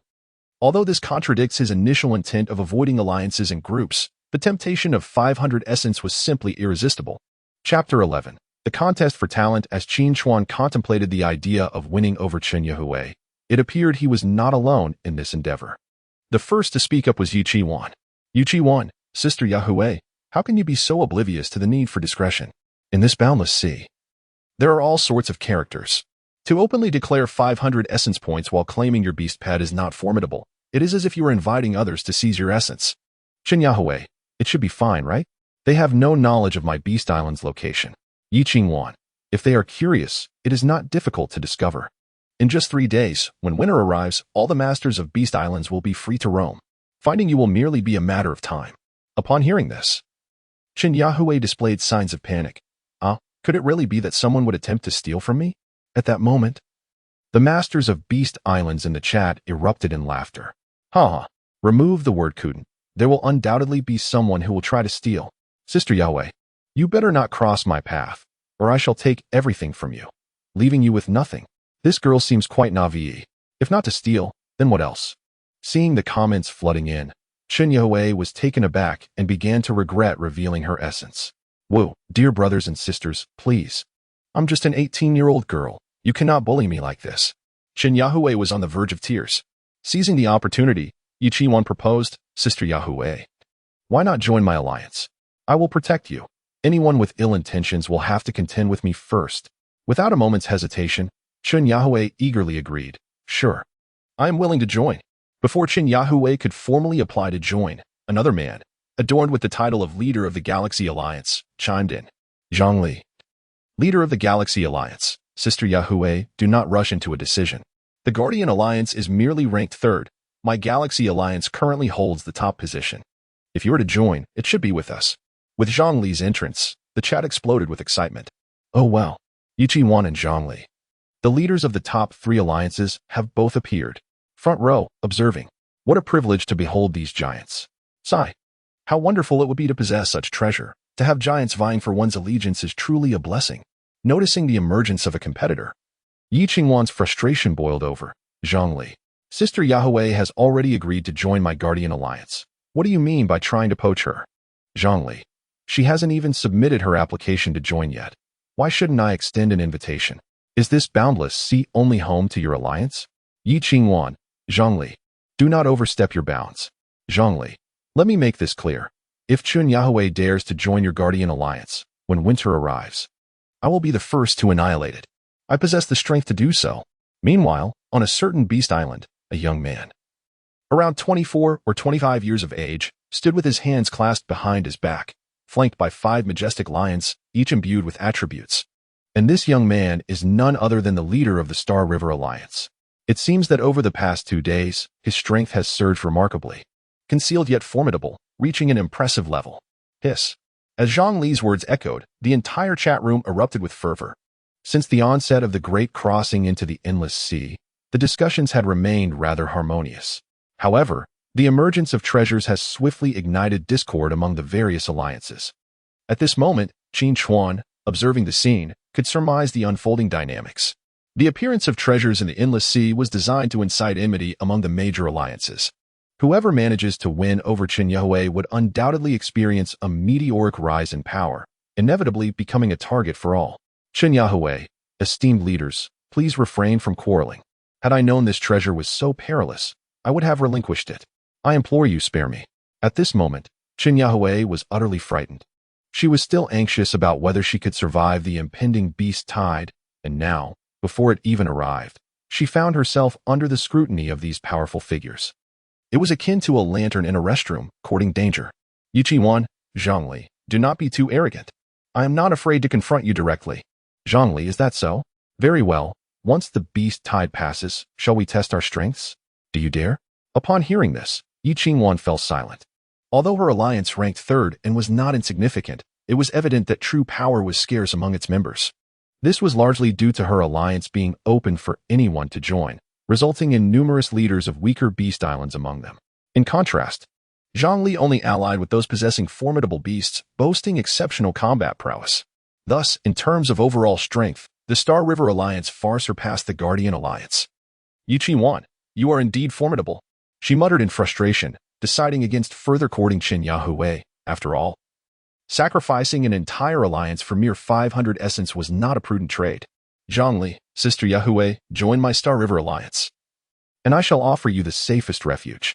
However, before Qin Yahui could respond, Qin Chuan, who had been watching the altercation from the sidelines, could no longer contain himself and interjected. Sister Yahui, do you know me? As Qin Chuan typed in the chat, all present erupted once more. What? Even Qin Chuan has joined the fray. Impressive. Wow, today's chat channel is indeed lively. Great figures, one after another. Truly a sight to behold. It seems Qin Chuan is also eager to win over Qin Yahui. Qin Chuan possesses the means, whether it be giant crocodile skins or crystals. He is the first to sell in bulk, and his beasts are certainly formidable. At this moment, upon seeing Qin Chuan, Qin Yahui was momentarily taken aback, then replied, Indeed. You are the first prominent figure to emerge in the Endless Sea. I have added you as a friend before, but you rejected me. Upon hearing this, Qin Chuan smiled slightly, sensing an opportunity. Since you know me, why not join me? You are aware of my capabilities. I have always maintained a leading position. Regardless of any rare materials that may arise in the future, I will prioritize you for their use. At this moment, Zhongli, witnessing Qin Chuan's attempt to recruit someone, immediately became incensed. Kid, just because you sell a few giant crocodile skins and some crystals, you truly think of yourself as a big shot? Even the Guardians Alliance dares not confront me directly. Do you seek your own demise? In the face of Zhongli's threat, Qin Chuan merely smiled. Do you possess that kind of strength? Zhongli, incensed by Qin Chuan's doubt, was momentarily rendered speechless with laughter. Kid, if you dare to steal my recruits, I promise you will be the first to fall. Unfazed, Qin Chuan retorted, if you have the guts, come and face me. I await your challenge. As the sole beast companion dinosaur of the Endless Sea, Qin Chuan indeed showed no fear. If he could recruit Qin Yahui, his strength would undoubtedly soar. By then, with a burgeoning dinosaur army and a powerful beast core, he would have little to fear from anyone. Chapter 12, The Beast King, the Colossal Dragon. At this moment, Qin Yahui was initially wavering on whether to join Qin Chuan. However, upon witnessing Qin Chuan's commanding and audacious reply, she immediately transformed into an enamored supporter. To her, Qin Chuan, as the first prominent figure in the Endless Sea, possessed an undeniable advantage of being a trailblazer. Moreover, he surely had a formidable group of allies and powerful beast companions at his disposal. Qin Yahui exclaimed, Qin Chuan, I am eager to join you. Upon hearing her agreement, Qin Chuan smiled slightly and replied, Very well, I shall invite you into the alliance. As Qin Chuan extended the invitation to Qin Yahui, she promptly accepted. However, this scene did not escape Zhongli's notice, who was nearly driven to fury. After having successfully intimidated his rival Qin, he was now confronted by the unexpected emergence of Qin Chuan, which disrupted his plans. It felt as though 500 essence had been forcibly extracted from his grasp. An intolerable situation. Zhongli growled, You have guts, kid. I'll remember you. He spat this out in a fit of rage, yet found himself powerless to act in response. Thus, the uproar over the recruitment concluded under Qin Chuan's assertive intervention. Yet, at this moment, Qin Yahui, now a member of the Dustless Alliance, was utterly bewildered. Qin Yahui questioned, Wait, Qin Chuan, why is it that you are the only one in this silver guild? Qin Chuan replied, I am indeed the sole member. Is there a problem? Qin Yahui was taken aback. I had assumed you had many powerful allies. This is disastrous. The Star River Guild will undoubtedly attack us. Qin Chuan appeared unfazed, stating, Rest assured, if I dare to offend them, I am not afraid of their retribution. Still feeling anxious, Qin Yahui cautiously inquired, Qin Chuan, may I timidly ask, what is your beast companion? Qin Chuan responded, That is not for you to know. You will learn when the time is right. Qin Yahui fell silent, and Qin Chuan continued, Now, it is time for your protection fee, 300 essence, please.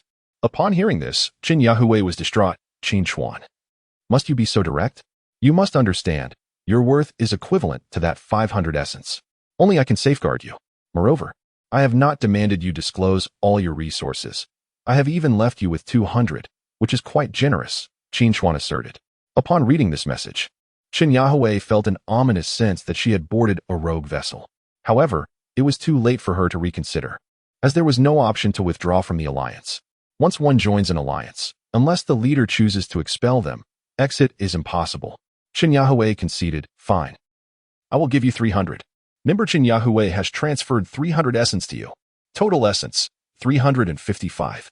As Qin Chuan observed the incoming essence, a broad smile illuminated his face. This was far swifter than the arduous grind of dungeon runs. Qin Yahui said, Qin Chuan, I have given you the essence. Now, I would like a crystal sanctuary. Do you have any spare crystals for me? Qin Chuan remarked, The crystals are temporarily out of stock. However, the Silver Alliance can teleport. If you find yourself in danger, do not hesitate to contact me. With that, he closed the chat window. At this moment, on a remote beast island, a tall and exquisitely beautiful woman with a refreshing ponytail sat beneath a tree, resting her chin on her delicate hands, gazing melancholically at the chat window. Beside her were 3 snow foxes. This was none other than Qin Yahui, a stunning beauty who could rival Yi Qingwan in terms of appearance. Sigh. Am I being deceived? Qin Yahui's thoughts deepened her gloom, a hint of regret flickering within her. Meanwhile, Qin Chuan was holding over 300 essences, having struck a fortune overnight. He first planned to use 100 essences to elevate the Southern Behemoth Dragon to the Beast King level. Upgrade Southern Behemoth Dragon, he declared. Essence minus 100. Total essence 255. Species, Southern Behemoth Dragon weight, 15 tons level, Beast King level. To upgrade to Beast Emperor level requires 1,000 essences. Attribute, Water primary skill, Raging Tides, at Beast Emperor level. Can evolve into Wrath of the Sea Emperor passive skill, Aquatic Affinity, gains increased speed and faster self-healing in water. As the upgrade completed, the Southern Behemoth Dragon underwent noticeable changes. Its body shimmered with a faint silver glow, complemented by the blue patterns beneath its skin, enhancing its fluid appearance. Finally, it had reached the Beast King level. Qin Chuan gazed at the majestic dragon, his heart brimming with excitement. Its power represented a significant leap forward, especially with the evolving skills. In 3 days, the endless sea would be frozen. With a Beast King level pet, his sense of security soared to unprecedented heights. At that moment, Qin Chuan recalled that he still had 2 dragon eggs yet to hatch. Let me see what will emerge, he said, initiating the hatching process. Crack. At that instant, the 2 dragon eggs lying quietly in the nest began to fissure. Ow ow. 2 small heads poked out from the eggs, emitting faint cries. These little dragons possessed strong hind limbs, yet their forelimbs were quite diminutive, and their mouths were relatively short. Most notably, 2 small horn-like structures sprouted from their foreheads. Are these carnivorous bull dragons? Qin Chuan paused momentarily. Species, carnivorous bull dragon. The exceptionally strong hind limbs grant it remarkable speed, adept at charging prey. Classified as a medium to large predator. Weight, 20 kilograms, maximum 4 tons. Level juvenile indeed. There were carnivorous bull dragons, with a maximum weight of 4 tons. They were quite impressive, and Qin Chuan felt no disdain. After all, the carnivorous bull dragons excelled in speed, and once the endless sea was frozen, the expansive terrain would serve as their domain. There would be none who could outpace them. Upgrading the 2-headed carnivorous bull dragon to its adult form, while bestowing upon it a mutated earth attribute core, Qin Chuan proceeded with unwavering resolve. Essence, 22. Total essence 233, mutated earth attribute core, 2, random new skill, species, carnivorous bull dragon, weight, 4 tons, level, adult form, requires 100 essences for promotion to Beast King level, attribute. Mutated earth attribute, primary skill, localized enhancement, upon reaching Beast King level. Can be upgraded to Crystal Spike Assault. Passive skill, hardened skin, enhances the creature's defense, reducing damage taken. As the upgrade concluded, the carnivorous bull dragon had transformed into its adult form, particularly characterized by its robust hind limbs, teeming with explosive power. It is undoubtedly a formidable combatant. Furthermore, the skills conferred are exceptionally fitting. The localized enhancement, when executed during a charge, can manifest crystals atop its head. thereby inflicting considerably greater damage upon its target. Additionally, the passive skill is commendable. With hardened skin, charging into a throng of monstrous beasts no longer poses the threat of being overwhelmed and perished. Chapter 13. The moment of hunt. Having completed the upgrade of the carnivorous bull dragon, Qin Chuan initially intended to reserve the remaining essence for unforeseen circumstances. However, his perspective has shifted, for in his efforts to win over Qin Yuhui, he has inadvertently offended numerous individuals. Setting aside the magnitude of the beast tide anticipated in 3 days, the enmity he has incurred with the Star River Alliance presents a significant threat. Thus, Qin Chuan has resolved to elevate the dragon's nest to the 3rd tier, allowing for the daily production of an additional dragon egg. Upgrade the dragon's nest, Qin Chuan commanded. Essence -100. Total essence 133, dragon nest tier. 3rd tier, the dragon nest produces 3 random dragon eggs daily. Dragon nest experience, 0-1000 as the dragon's nest emanated a dazzling glow. It appeared to have expanded further. The essence was indeed insufficient, as over 300 had dwindled to just over 100 in the blink of an eye. Clearly, he must devise a strategy to acquire more essence. Qin Chuan had initially planned to elevate the double-chamber dragon to its juvenile stage, recognizing the formidable combat capabilities such a heavyweight dragon would possess at that level. However, after much contemplation, he opted to suppress this notion. Should he randomly summon a Tyrannosaurus in the next few days without sufficient essence for an upgrade, it would be exceedingly unfortunate. Attention!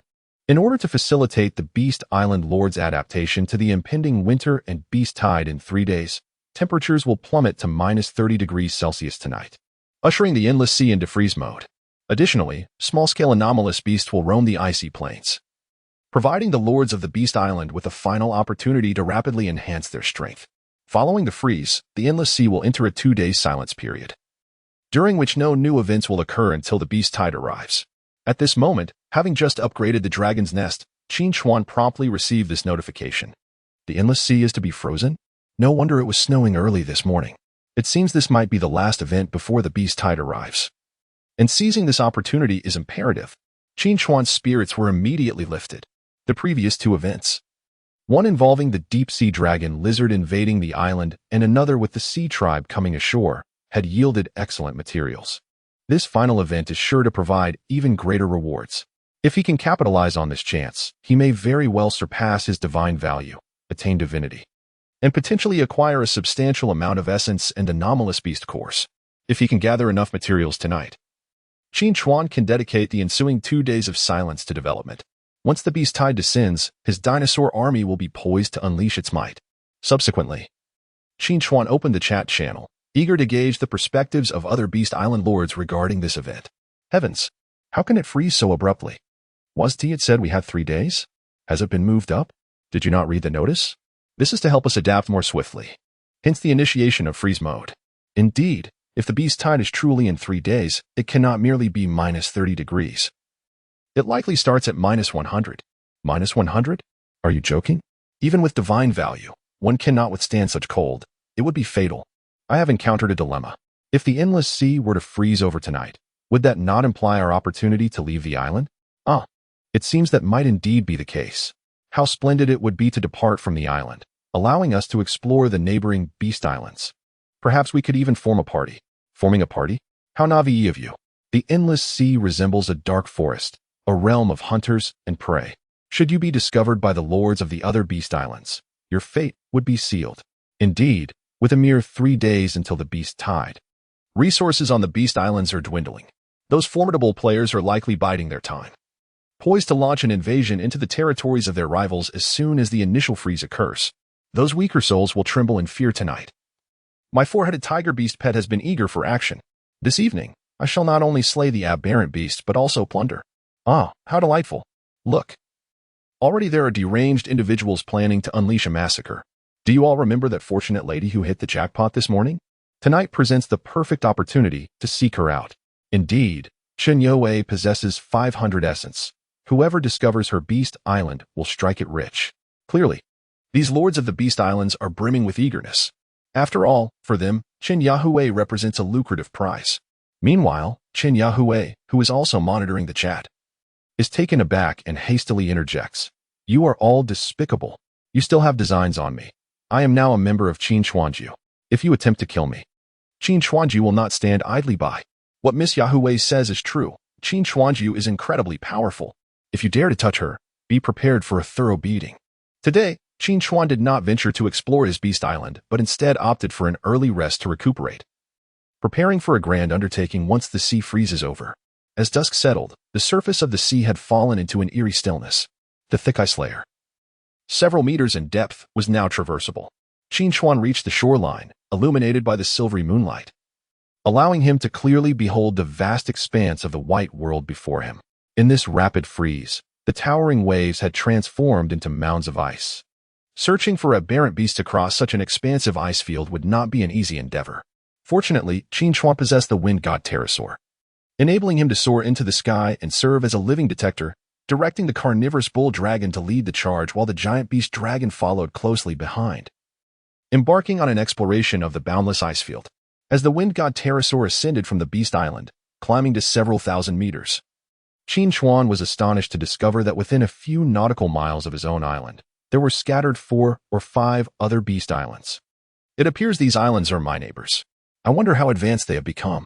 Initially, Qin Chuan intended to visit these neighboring islands, but before he could set off, he suddenly spotted approximately 12 wholly white aberrant beasts on the ice field below. This revelation prompted him to alter his course. It would be more prudent to eliminate the aberrant beast first.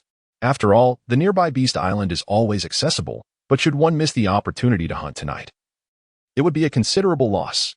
Analyzing, Qin Chuan remarked, exotic beast, giant snow ape, weight, 2 tons, level, adult, attribute, none, skill, mountain shaking strength, description. The fur of the giant snow ape possesses exceptional cold resistance. As the analysis concluded, Qin Chuan immediately sensed a lucrative opportunity. Once winter descends, with temperatures plummeting to -100 degrees, many will surely struggle to endure. Thus, the fur of the snow ape would find its purpose. If he could hunt enough snow apes tonight, not only would he acquire a substantial amount of essence, but he would also stockpile the fur necessary for the winter. More importantly, tonight he was certain to surpass 100 points of divinity, which is of utmost significance at this moment. Very well, carnivorous bull dragon, commenced the hunt. Qin Chuan remained aloft, promptly directing the carnivorous bull dragons below to initiate their assault. Upon receiving the command, the 2 carnivorous bull dragons, one to the left and one to the right, unleashed their full firepower and charged toward the direction of the snow apes. Chapter 14. Is this really a dinosaur? At this moment, the snow apes, huddled together on the icy expanse, seemed to sense an impending danger, glancing back at the 2 colossal figures rushing toward them. A cacophony of threatening roars erupted from the group of snow apes as they began to sprint frantically in the direction of the carnivorous bull dinosaurs. However, to the bull dinosaurs, now in a predatory state, the snow apes' threats felt more like mere provocation. With a thunderous roar, the 2 carnivorous bull dinosaurs surged forward, propelled by their remarkable speed. The distant snow apes, having only covered half the distance, suddenly halted, their small, dim-witted eyes fixated on the approaching monsters, seemingly oblivious to the peril they faced. Before the snow apes could react, the 2 bull dinosaurs were upon them, with their enhanced capabilities activated. The keratin atop their heads crystallized in an instant. The bull dinosaurs, employing a brutally aggressive style of combat, charged forward, lifting the snow apes high into the air. Their ribs shattered upon impact. Given that the snow apes weighed merely around 2 tons, they were no match for the 4-ton bull dinosaurs. Furthermore, despite their immense strength, the snow apes could not keep pace with the speed of the bull dinosaurs. Under Qin Chuan's command, the bull dinosaurs executed cross charges, relentlessly darting back and forth into the group of snow apes. Those snow apes who were struck had no hope of resistance. One by one, they fell prey to the southern giant beast dinosaurs that arrived a moment later, each meeting their demise. It was a one-sided massacre. As the battle progressed, the 12 snow apes were swiftly eliminated. Kill 12 giant snow apes. Divine value 12. Essence 12. Reward gold 1200. Total gold 69230. Snow ape fur 12 pieces. With the threat neutralized, the combat prowess of the carnivorous bull dinosaurs proved formidable. If their numbers were to increase in the future, they would be truly unstoppable. A smile crept across Qin Chuan's face. The bull dinosaurs, akin to heavily armored cavalry, charged with an unstoppable force, effortlessly disrupting the formation of the alien beasts. Checking his divine value, Qin Chuan noted, divine value, 98, 100, only 2 more to attain divinity. He wondered what kind of divine status he would receive, while he was uncertain of the changes that might follow. It seemed apparent that divine statuses must possess levels or bestow certain abilities, but all would be revealed this very night.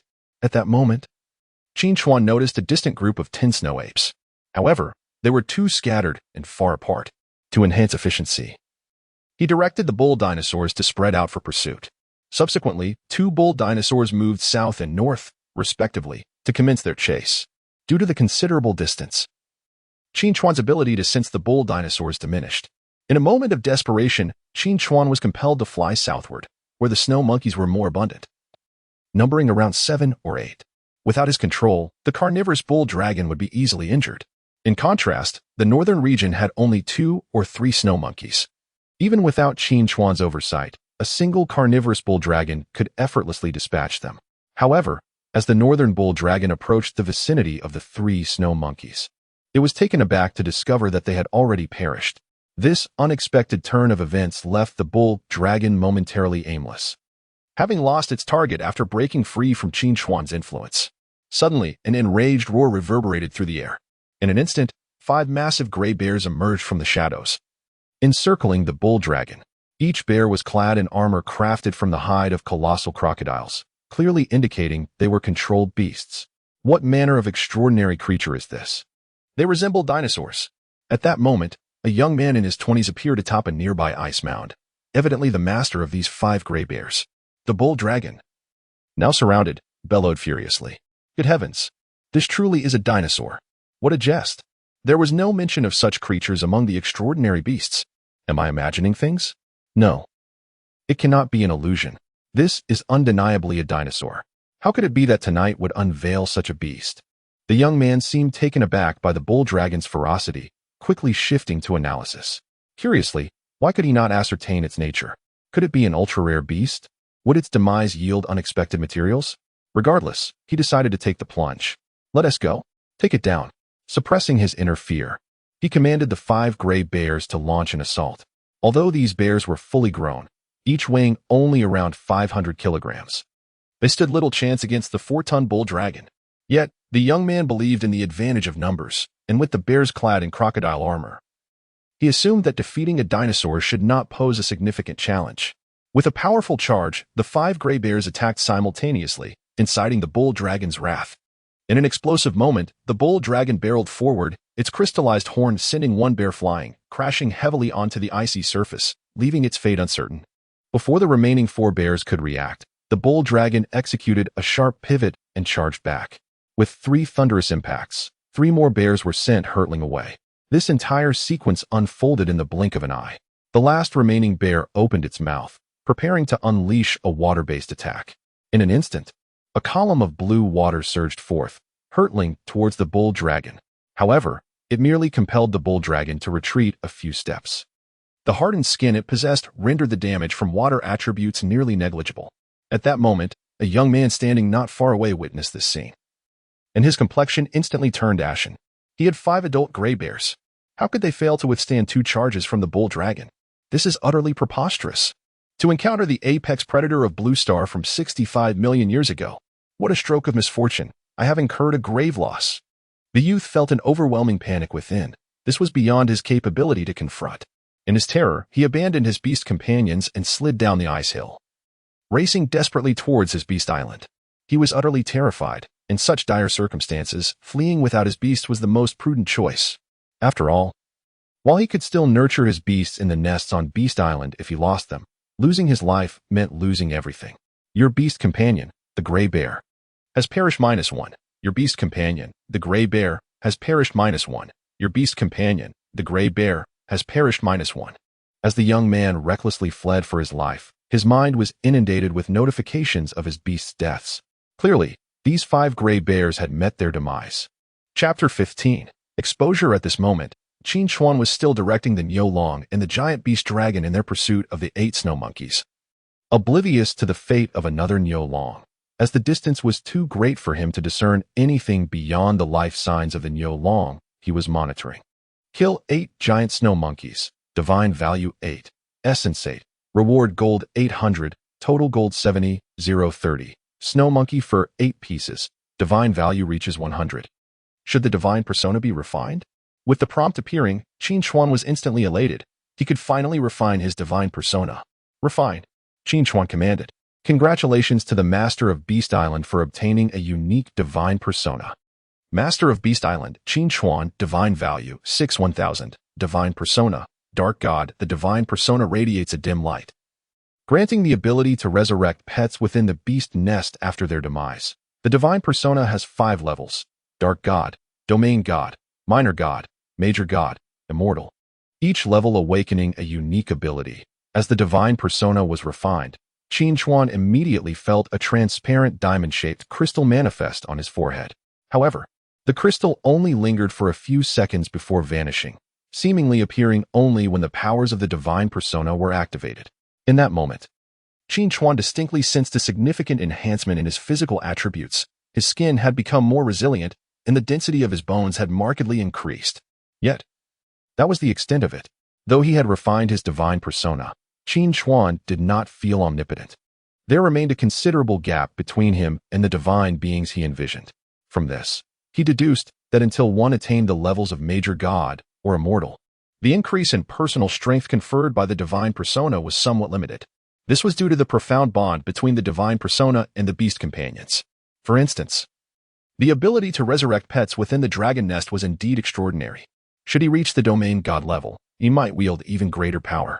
Only through the synergy of the divine persona and the beast companions could one unleash unforeseen combat prowess. A thought crossed Qin Chuan's mind. If I were to engage in battle with other masters of beast islands, how would I discern their divine persona levels? Each level of the divine persona is represented by a different color: transparent, blue, purple, red, and multicolored, corresponding to the 5 levels of the divine persona. Oh, now it makes sense. It seems I need to slay more high-level beasts. Only those of higher rank yield materials and divine value sufficient for my advancement. My ability to grow rapidly hinges on how many I can defeat when the beast tide arrives. As Qin Chuan pondered, he suddenly recalled something. Curious, he thought. Did my Niu Long not eliminate those 2 or 3 snow monkeys? Why have I not received a kill notification? He glanced northward and promptly mounted his wind god wyvern to hasten there. Upon arrival, he discovered that his Niu Long was currently tearing into a nearly lifeless gray bear, while 4 other gray bears lay slain around them. This is a beast companion? Noticing the enormous crocodile skin draped over the gray bear, Qin Chuan immediately made the connection. It seems that a certain beast island lord nearby has come forth to slay the snow monkeys, only to be unexpectedly collided with by his own bull dragon. However, Qin Chuan did not observe any corpses of humans. Did this fellow abandon his beast companion and flee? Would this mean my bull dragon has been exposed? No, I cannot allow that scoundrel to escape. Qin Chuan promptly realized the gravity of the situation. After all, the endless sea has already frozen over. If the fleeing individual were to reveal the existence of dinosaurs within, would I face a collective pursuit? Yet, nearly half an hour has passed, and with the enhancement of divine attributes, it seems the Beast Island Lord has long since vanished. Nevertheless, Qin Chuan immediately commanded the southern giant beast dragon and 2 carnivorous bull dragons to scour the vast, icy expanse. Meanwhile, the youth who abandoned his beast companion was recklessly sprinting, wishing he could sprout 2 additional legs. However fast he ran, he could not outpace the carnivorous bull dragons and the southern giant beast dragon. Even from a distance, he could hear the terrifying roars echoing behind him. Damn it! Is that dinosaur heading straight for me? The youth, gripped by fear, immediately sought refuge in a narrow ice cave. Just then, a pterosaur with an impressive wingspan of several meters zipped past overhead. Good heavens! There are flying dinosaurs too. Is that a pterosaur? The youth cautiously poked his head out, trembling with trepidation. The scene unfolding before him seemed to transcend his comprehension. Unbeknownst to the youth, as Qin Chuan sat atop the pterosaur, he did not notice, believing this pterosaur and the bull dragons to be merely exotic beasts. Thud, thud, thud. Crack, crack, crack. Just as the youth's heart was about to cease its frantic rhythm, heavy footsteps accompanied by the sound of cracking ice approached. Only a creature weighing 15 tons could wreak such havoc on the ice surface. Could it be a Tyrannosaurus Rex? This is impossible. Peering through the ice, the youth beheld a dragon, formidable and muscular, with a mouthful of fangs, slowly passing overhead. His face had turned from pale to ashen, utterly disbelieving of what he beheld. Yet, In a desperate bid for survival, the youth burrowed deeper into the ice cave, striving to conceal his entire form, fearful of being discovered. At this moment, high above, Qin Chuan, having completed a sweep, also failed to spot the youth. Although Qin Chuan's senses were keen, he could not penetrate the thick ice layer, and thus reluctantly abandoned the search. As he watched the dinosaurs searching for him depart, the youth let out a sigh of relief. It seems I am utterly doomed. I truly wish I could slap myself for provoking such a creature. Tears of frustration welled in his eyes. He had been making good progress relying on his gray bears, and if he survived today, he would soon acquire 2 more. Yet now, all 5 gray bears had perished, and he would have to start all over again, especially with the beast tide looming just 3 days away. It essentially pronounced his death sentence. At this moment, the young man's heart was consumed by profound anguish. He finally opened the chat channel and typed a message, "Brothers, please do not leave Beast Island. There are dinosaur-like aberrations roaming the icy plains. Just now, all 5 of my adult grizzly bears were annihilated. These dinosaur aberrations are far too powerful. They eliminated me in an instant." As soon as the young man sent this message, it immediately caused quite a stir in the chat channel. After all, the mention of dinosaur-like aberrations seemed excessively alarming. Up until now, all the aberrations that had appeared, aside from the aquatic species, were essentially local variants of Blue Star, not overwhelmingly formidable. But dinosaurs, those were terrifying creatures that had dominated Blue Star for an astonishing 160 million years. If they truly manifested, it would render all the beast companions of the current Beast Island masters utterly powerless against them. This was enough to instill a deep sense of caution in everyone. Chapter 16. Dragon Hunting Team. At this moment, the chat channel erupted with excitement due to a remark made by a young man. Is someone upstairs joking? I've slain numerous beasts and have yet to encounter any dinosaur-like creature. This fellow must be exaggerating. Perhaps he encountered a beast resembling a dinosaur and was frightened out of his wits. I suspect it could be a new type of beast that he has misidentified. The upstairs comment is spot on. Dinosaurs went extinct 65 million years ago, so their appearance is highly improbable. We are in the endless sea, where anything is possible. Perhaps they truly exist. Come on, stop scaring people. Seeing that few believed his words, the young man grew anxious and exclaimed, "Do you think I haven't watched Jurassic Park? Even if my vision were blurred, I could distinguish between dinosaurs and other beasts. Those were clearly a Carnotaurus and a Tyrannosaurus Rex. Do you think this could be an Easter egg? If we slay these dinosaur beasts, might we obtain some exceptionally rare materials? With that suggestion, I think it's quite possible. We might indeed uncover some extraordinary resources. What about that guy earlier? Send your coordinates, if you're close. We can form a team to investigate." Exactly. If they are rare beasts, we should definitely hunt them down. The young man's words had piqued the curiosity of many. After all, Shin Yahuwei's previous treasure discovery had excited numerous individuals. They were eager for any occurrence resembling a treasure-like Easter egg. Hey. Are you guys out of your minds? He was annihilated by 5 gray bears. Wouldn't he be heading to your doom? Indeed, from what he implies. There may be more than one dinosaur. Are you sure you can defeat a pack? Forget it. Let us not tempt fate. His gray bears were dispatched, and my wolves would be obliterated as well. At this moment, the rulers of Beast Island were gradually regaining their composure. They were aware of their own capabilities and did not wish to suffer losses by recklessly pursuing danger. The young man was nearly exasperated. He had merely intended to share his discovery, yet no one believed him. In resignation, he typed, "Alas, if you do not believe me, I cannot help it. Those dinosaur beasts will undoubtedly yield valuable items." Just as he was about to close the chat window in disappointment, Zhang Li, the leader of the Star River Alliance, suddenly sent a message. "Did you truly say that dinosaur beasts exist?" Upon seeing Zhang Li's message, the young man felt a surge of joy and replied, "Great leader. If I were lying, I would meet a dire fate." Zhang Li, having observed attentively and concluded that the young man was unlikely to be deceitful, responded, "Then send me the coordinates. I will assess the distance. If it's not far, I can lead strong allies to investigate the vicinity of your Beast Island." Upon hearing this, the young man was elated. "Wonderful. Thank you for your trust, great leader." Originally, the young man was apprehensive about surviving the beast tide.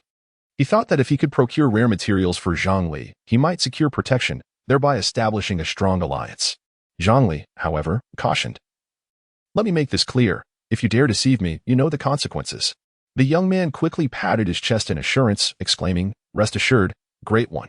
I would never dare to deceive you. After all, you are the foremost figure in the Endless Sea Alliance." He then proceeded to share the coordinates in the chat box. These coordinates were akin to latitude and longitude. Once dispatched, his Beast Island's location would be laid bare to all. Nevertheless, even with this exposure, it was unlikely that millions or billions would flock to the site. The endless sea is vast, and many would be far removed, lacking swift means of transport. Reaching the location could take days, if not months. Furthermore, the young man had lost his beast companion and faced near certain death with the beast tide approaching, rendering him indifferent to the risk of exposure. Upon reviewing the coordinates, Zhongli frowned slightly. The distance is considerable. Even if I utilized my teammates' Beast Islands for transport and fly with a wind attribute Golden Eagle, it would still take at least 8 hours, which would delay my hunt for the snow ape. The young man quickly reassured him, "Don't worry, Great One. Taking down a dinosaur is far more rewarding than slaying hundreds of snow apes." Zhongli seemed to find merit in the young man's argument and promptly rallied his allies within the alliance to investigate further. Meanwhile, in a frozen expanse near a beast island, a striking figure was commanding a pack of polar bears to hunt snow apes. This was none other than Qin Chuan, who had also learned of the unfolding events through her alliance members. The emergence of dinosaur-like beasts presented an opportunity. She resolved not to allow Zhang Li to acquire additional rare materials. Otherwise, she would fall irretrievably behind. At that moment, Qin Chuan was keenly observing the chat box. The news of the ultra-rare dinosaur beasts invigorated her spirit. However, her alliance members were few in number, and she pondered the risk of Zhang Li intercepting her. Just then, a brilliant idea struck her. Qin Chuan. This formidable figure had been far ahead since the onset of the Endless Sea adventure.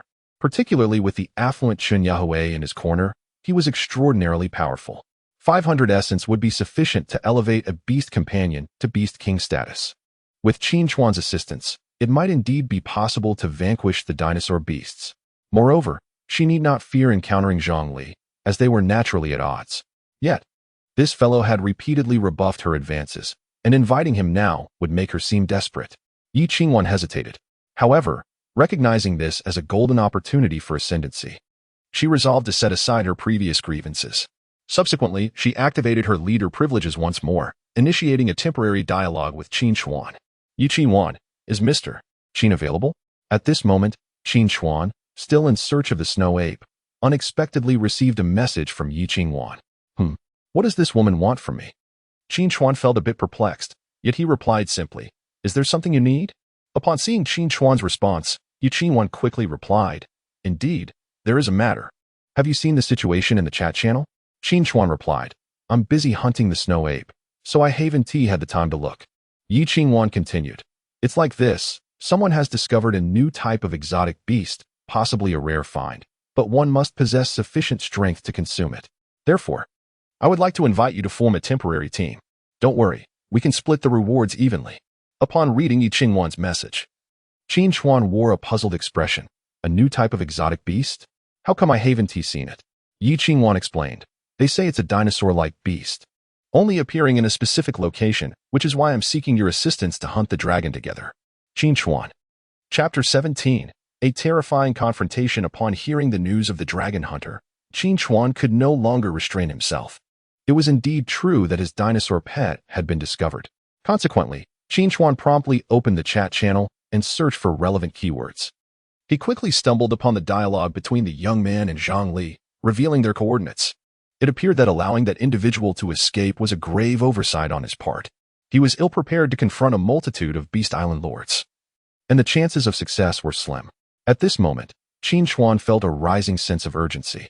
After all, his only formidable allies were the giant beast dragon and 2 carnivorous bull dragons, though he also possessed a double-chamber dragon.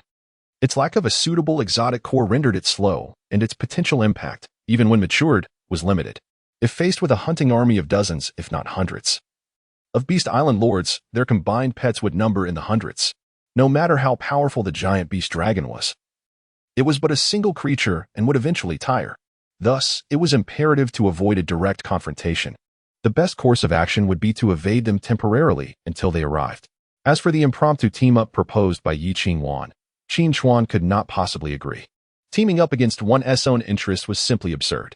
Meanwhile, Qin Chuan, noticing Qin Chuan's lack of response, grew anxious and sent a message, "Mr. Qin, this is a golden opportunity.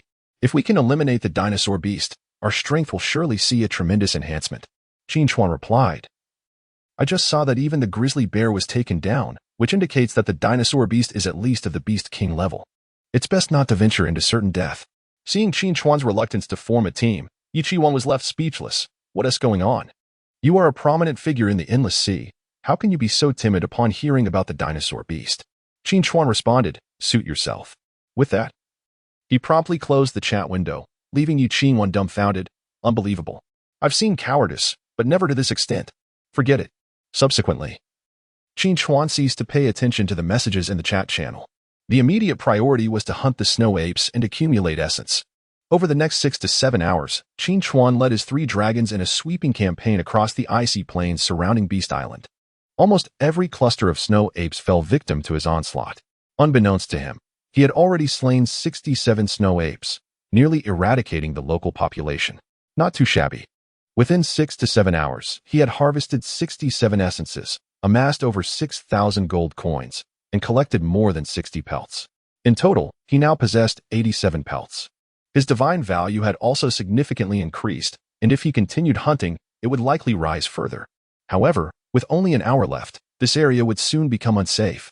Qin Chuan wisely decided to withdraw, storing the giant beast dragon and bull dragons in the dimensional space before mounting the wind god pterosaur and soaring into the sky. By the timeline, Zhongli and his companions should be nearing the coordinates. Qin Chuan preferred not to encounter them just yet, so he temporarily ascended to higher altitudes. Since attaining the realm of the dark god, Qin Chuan's vision has been remarkably enhanced, akin to that of an eagle. Even from an altitude of 4,000 to 5,000 meters, he can observe every movement on the ground. The wind god pterosaur soared for nearly half an hour before Qin Chuan spotted a dragon hunting team composed of more than 30 individuals below. Leading them was a young man in his 20s, riding a majestic lion, accompanied by 4 more lions. This was none other than Zhongli. Behind Zhongli, the 30 or so members were each accompanied by their own beast companions, consisting of formidable creatures such as gray wolves, cheetahs, leopards, hyenas, and tigers, among others. The size of the beast horde exceeded 150, with over 100 possessing enhanced attributes, predominantly of wind, earth, and water. Once a beast is endowed with attributes, it transcends the realm of ordinary wild animals and its power surges dramatically. Particularly striking was the lion ridden by Zhongli, whose mane was ablaze with flames. Additionally, a man in his 30s or 40s, riding a large tiger that clearly reached the beast king level, accompanied Zhongli. Qin Chuan was somewhat astonished. He had presumed he was the only one to elevate a giant beast to the beast king level. However, it appeared that there were numerous individuals progressing at a similar rate, and this was merely what was visible. There were likely many discrete Beast Island lords developing formidable powers behind the scenes. Leader, according to the coordinates sent by that fellow, we have arrived. Yet there is not a single trace around. Have we been deceived? Could it be that those dinosaur beasts have already departed? Several members of the galaxy murmured. Where is the individual who sent us the coordinates? Zhongli surveyed the surroundings, his brow furrowed. At that moment, the young man who had been nearly asleep in the ice cave heard the voices from outside and hurriedly emerged. Boss, I'm here, the youth exclaimed, scampering over. Is this the coordinate you provided? Zhongli inquired, slightly narrowing his brows. Yes, it is. The youth nodded eagerly. Didn't you say there were dinosaur beasts here? Why is there nothing? Zhongli pressed. There are. The youth insisted. Just an hour ago, I heard a dragon's roar nearby. I was afraid it would catch my scent. So I hid in the ice cave and didn't dare to come out. Hearing the youth's earnest claims, Zhongli nodded slightly and said, Everyone, I appreciate your efforts. Disperse and search in all directions. If you find anything, send a message immediately. Under Zhongli's command, the 30 or so members swiftly scattered to begin their search. At that moment, Qin Chuan, observing from the sky, wore a smile. The likelihood of finding anything was slim. As anticipated, after more than 30 individuals had been searching in all directions for nearly half an hour, they returned empty-handed. Leader, there are not even any snow apes in this vicinity, let alone those so-called dinosaur-like beasts, one man spoke up. Upon hearing this, Zhongli's expression darkened immediately. You dare to deceive me? Facing the murderous intent emanating from Zhongli, the young man turned pale with fright. My lord, I wouldn't dare even if you gave me 100 times the courage. There are indeed creatures nearby, but I simply do not know where they have fled. Curse you. There is only an hour left until dawn, and by then, the snow apes will be gone. Your words have squandered an entire night of our efforts. The man exclaimed furiously. At that moment, Zhang Li's face was ashen. He had initially planned to make significant progress during the night, but now all the time had been wasted on travel, and they had found no dinosaur-like beasts, and utter loss. Young man, I warned you upon my arrival. If you deceive me, you shall face the consequences. Zhang Li bellowed. The young man trembled in fear at the sight of Zhang Li's murderous glare. Chapter 18. The Tyrannosaurus Rex. Initially, the young man intended to summon Zhang Li to exact vengeance upon those ferocious dinosaur beasts, hoping to showcase his prowess before the esteemed leader. However, the situation had taken a turn for the worse. With nothing to be found in the vicinity, he himself had become the target. Leader, I swear, I am not deceiving you. The youth trembled in fear. My lord, let us retreat, perhaps along the way. We may slay a few snow apes to compensate for our losses, lest we suffer greatly, suggested a man. You, young lad, seem intent on mocking me. Zhang Li remarked gravely, fixing his gaze upon the youth. At that moment, the young man, witnessing the murderous intent reflected in Zhang Li's eyes, was utterly terrified. Hastily kneeling and offering his collected essence. My lord, esteemed leader, this is the essence I have gathered over the past few days. I offer it all to you. Spare my life. As he presented over 30 essences, the man beside Zhang Li unceremoniously snatched them away, distributing them among the group, though each individual received only one essence. To them, it was scarcely enough to fill the cracks of their teeth. Please, do not kill me, the youth stammered. Rest assured, I would never take your life. You may return, Zhang Li said, slightly raising his hand. Thank you for your mercy, my lord. The youth promptly bowed in gratitude, then scrambled away towards his beast island. Yet, just as he had sprinted a mere 10 meters, Zhang Li subtly raised his hand. Roar! The lion beside him leaped forth, bringing the youth crashing to the ground. With a sharp crack, the sound of bones shattering echoed as the lion crushed the youth's skull, leaving him no chance to scream. After dispatching the youth, Zhang Li, his face aflame with anger, led the group away. This scene was witnessed clearly by Qin Chuan from above. Ruthless and merciless, quite a character, Qin Chuan murmured. But at that moment, as Zhang Li prepared to depart, he suddenly looked up at the sky, as if sensing something. My lord, what is it? It's nothing. I merely misjudged. Let us proceed, Zhang Li replied, and soon he and his entourage vanished into the vast ice expanse. Qin Chuan also returned to his beast island. As the sun rose, a new day dawned. Only 2 days remained until the beast tide erupted. At this moment, within the dragon nest, 3 dragon eggs had already been refreshed. Notably, these eggs were quite substantial. 2 of them were even larger than that of the giant beast dragon. 3 dragon eggs. I hope one hatches into a T-Rex, so that when trouble arises, I need not hide away, Qin Chuan said, rubbing his hands together. Hatch. Crack. As fractures appeared in the eggshells, 3 large heads emerged. Momentarily taken aback by the sight of the 3 massive heads, Qin Chuan was instantly overcome with elation. 2 T-Rexes. 1 giant beast dragon. What a stroke of luck. Qin Chuan gasped in astonishment, having expected perhaps 1 T-Rex. But to receive 2 was beyond his wildest dreams. Moreover, the third one is the southern giant beast dragon. Good heavens. Am I not dreaming? Qin Chuan pinched his own hand, and the sharp sensation confirmed that this was no mere dream. As soon as he was transported to the endless sea, Qin Chuan had fervently hoped to hatch a Tyrannosaurus Rex. Although he received a southern giant beast dragon, it still paled in comparison to the Tyrannosaurus. To his astonishment, on the 3rd day, he was granted 2. Hatching successful. T-Rex 2, southern giant beast dragon 1, species, Tyrannosaurus Rex, also known as T-Rex. Possessing the strongest bite force in history and sitting at the apex of the food chain, its might is self-evident. Weight, 50 kilograms, maximum 20 tons, level juvenile. Species, southern giant beast dragon. Weight, 40 kilograms, level juvenile. As the information materialized, Qin Chuan immediately scrutinized his essence. He had 220 essences, which seemed insufficient to elevate these 3 creatures to beast king level, causing him to furrow his brow slightly. After a moment's contemplation, he calculated that to upgrade 2 T-Rex and 1 giant beast dragon to beast king level, a minimum of 330 essences would be required, with only 220 at his disposal. This predicament was indeed discomforting for someone as meticulous as Qin Chuan. After all, who could resist the allure of 4 beast king level dinosaurs? At that moment, an idea struck him. Chen Yahui. She should still possess around 200 essences. With this thought, Qin Chuan promptly opened the chat window with Chen Yahui. As soon as he did, he was met with a flurry of messages from her. Leader, are you there? Leader, it's so cold tonight. I haven't managed to kill a single snow ape. Woe is me. I don't even have warm clothing. Are you busy? Why haven't you replied? It's been 3 to 4 hours. You must have seen my messages by now. Woe is me. You wouldn't have taken my essences and ignored me, would you? A man's words are but deceit. I shall never trust men again. Go die. Several hours later. Woe is me. Leader, I was wrong. I shouldn't have spoken ill of you.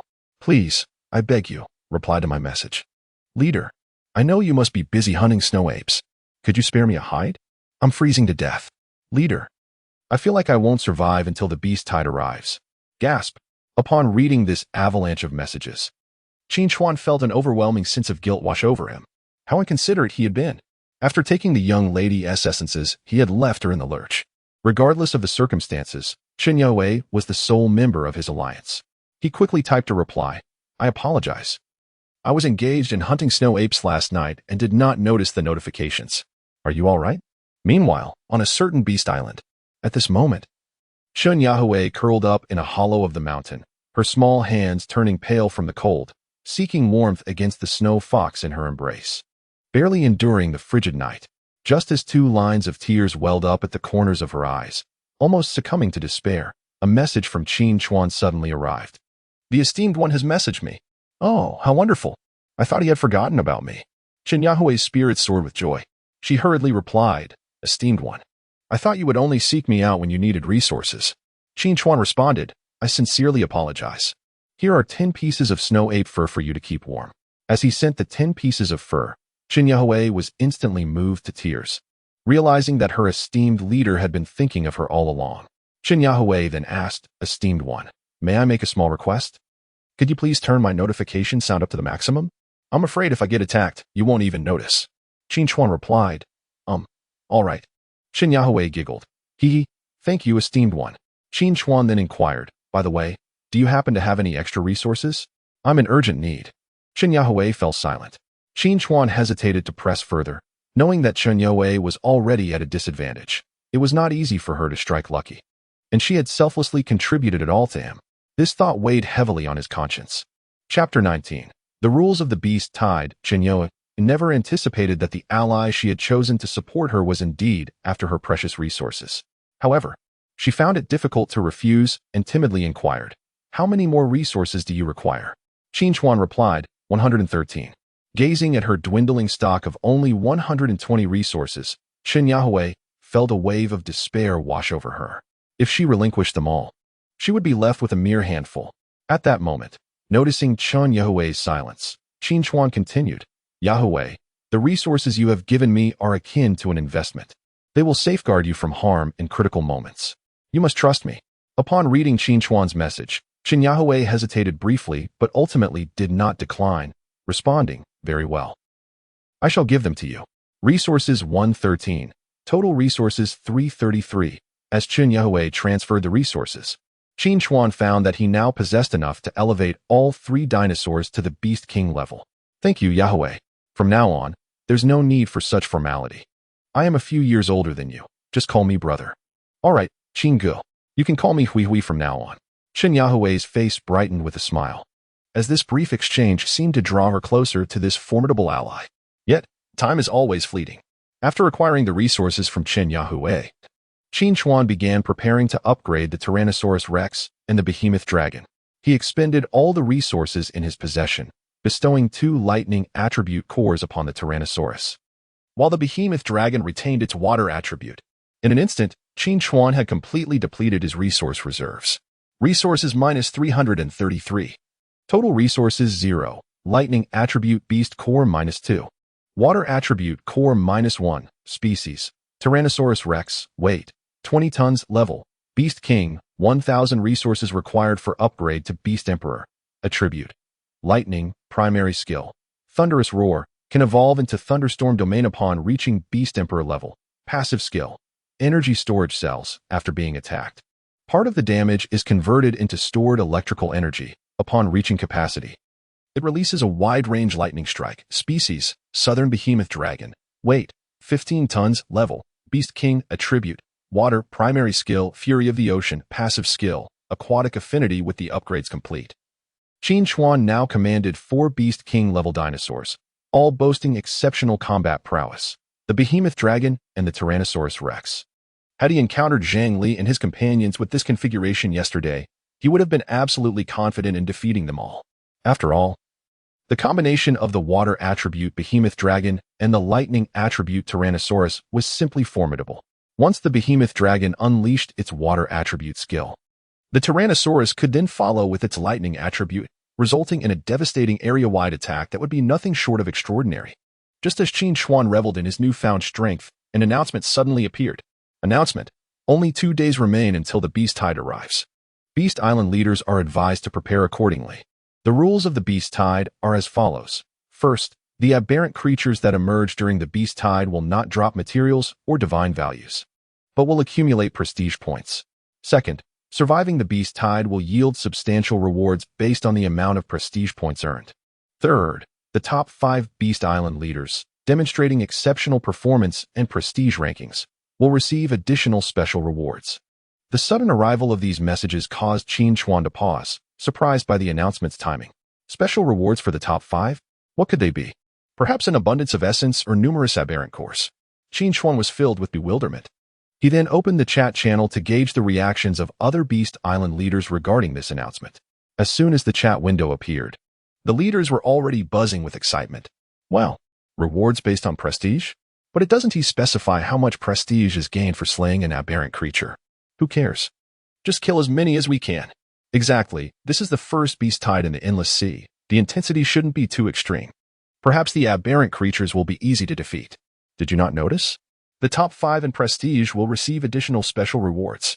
What could those rewards be? Surely not just extra essence or divine values. What are you thinking? If it's a special reward, it must be something we've never encountered before. It cannot simply be essence materials. It's certain that the special rewards will empower the stronger leaders even further. After this Beast Tide, we will likely determine the 5 most formidable Beast Island leaders. No need to speculate. The top 5 will undoubtedly be the current leaders of the top 5 alliances. Not necessarily. The 6th-ranked leader of the Iron Lion Alliance, Li Tong, surged from outside the top 10 to 6th within a day. He could be a dark horse. Let us not forget Qin Chuan, whose guild may not be at the forefront, but he has maintained a significant lead since the beginning.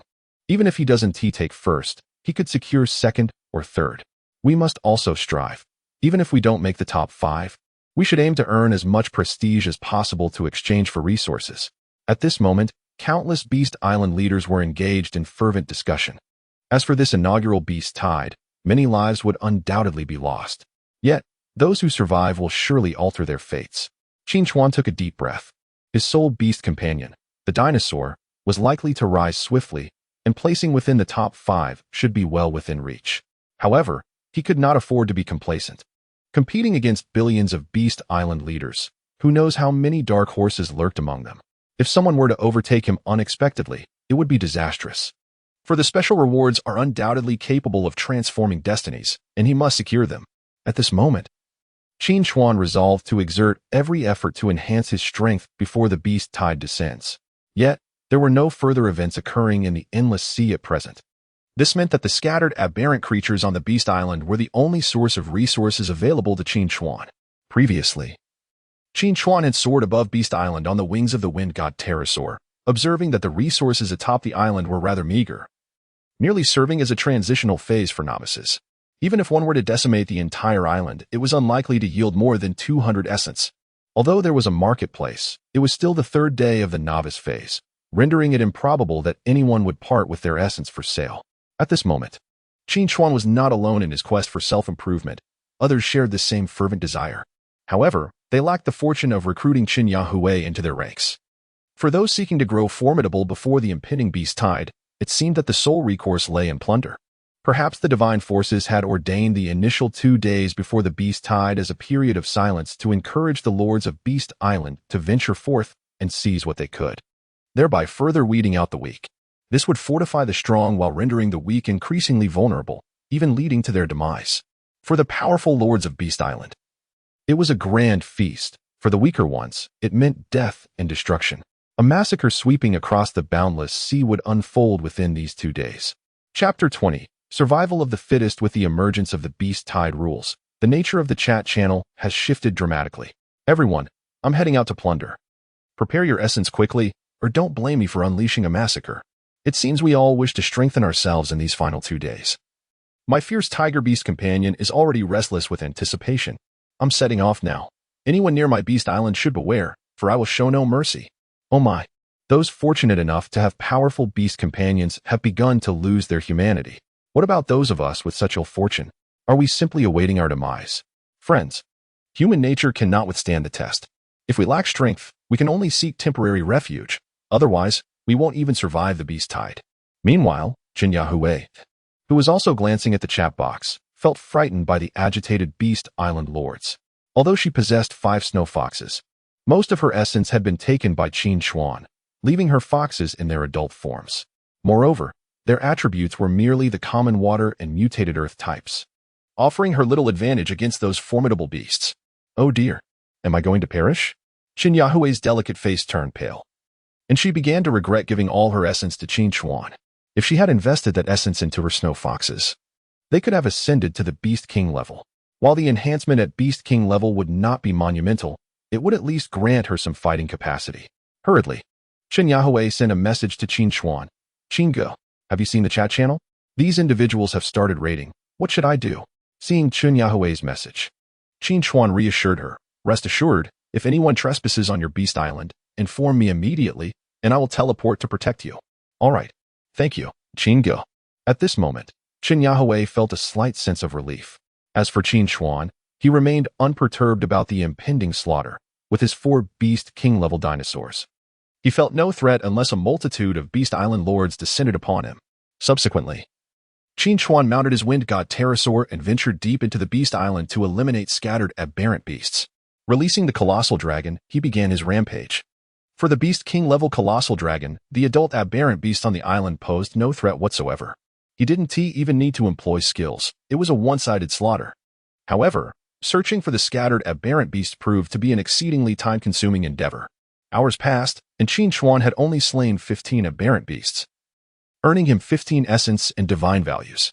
With only a few beasts dispatched over the course of several hours, it appeared that the novice period on the Beast Island was insufficient for his rapid development.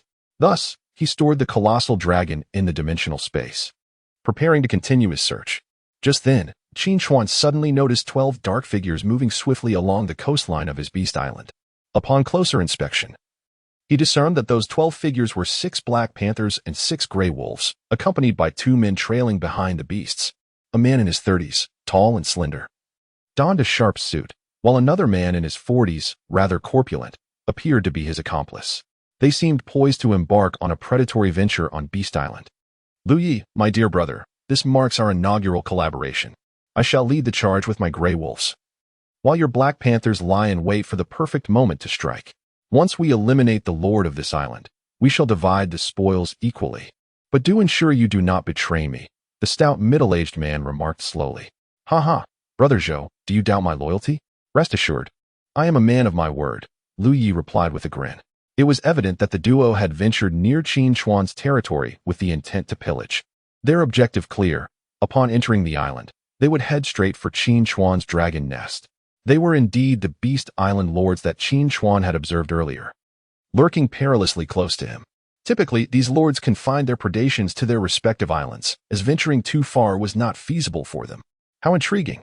I hadn't planned on hunting you, yet you have come to me, Qin Chuan mused with a slight smile, promptly mounting his wyvern and soaring towards the dragon nest. Upon arrival, he unleashed 2 carnivorous bull dragons, positioning them in ambush, preparing to catch his adversaries off guard, while he reclined atop the sanctuary, resting his head on his hands in quiet anticipation. Before long, the 2 men reached the vicinity of the dragon nest. Li commanded his 6 black panthers to conceal themselves within the bushes on either side, seemingly intent on launching a surprise attack. Unbeknownst to them, their every move had been observed by Qin Chuan from the outset. After all, his vision had remarkably sharpened upon attaining the title of Dark God. What a lavish display. This crystal sanctuary is astonishingly vast. Lu Yi exclaimed in awe at the grandeur of the crystal haven. Indeed, it is rather expansive. Just how many crystal giant scorpions has he slain? Zhou echoed, equally astonished. As Qin Chuan regarded the reckless duo, he gradually revealed himself from above the crystal sanctuary, declaring, "Friends, you have overstepped your bounds. This is my Beast Island. The two men were startled to see Qin Chuan hovering above. "Goodness, you gave me quite the fright," Lu Yi exclaimed, taken aback by the unexpected presence. Zhou He, with a smile, addressed Qin Chuan, saying, "My friend, we harbor no ill intentions. We simply find ourselves in dire need of essence and have come to borrow a few. Just 100 will suffice, and we shall depart immediately without causing any trouble." As Zhou He spoke, the 6 gray wolves at his side bared their teeth, glaring hungrily at Qin Chuan, as if poised to pounce at a mere command. Upon hearing their proposition, Qin Chuan replied, "I have yet to encounter such politeness in a robbery." To this, Zhou He chuckled. "A cordial approach brings prosperity. After all, it would be unwise to risk our lives over such a trivial amount of essence." "Fair point. Yet 100 is too paltry. Let us make it 200, Qin Chuan stated calmly. "Ah, you are quite reasonable." The atmosphere was charged with tension as Lu Ye's eyes lit up. However, upon glancing at Qin Chuan, they realized he had no intention of offering any essence. Qin Chuan looked at the two and said, "Why are you still dawdling? Take the essence." "Huh, what do you mean?" Lu Yi was momentarily taken aback. "Damn it, this kid is making fun of us." Lu Ye's expression darkened instantly. Initially, he thought the other party was offering them 200 essences, but the current situation clearly indicated they were being asked for it instead. "Kid, you truly don't know the meaning of danger." Zhou He wasted no time and immediately raised his hand, commanding, "Go." With a swift motion, the 6 ravenous gray wolves, which had long been poised for action, surged forward, ready to leap upon the sanctuary and launch an attack on Qin Chuan. Without even a Beast King-level companion, he dared to attempt a massacre? Truly reckless.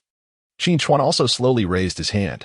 A thunderous roar erupted, accompanied by the ominous sound of heavy footsteps emerging from the forest behind Qin Chuan. Chapter 21. The Swift Onslaught. Bang. Bang. Bang.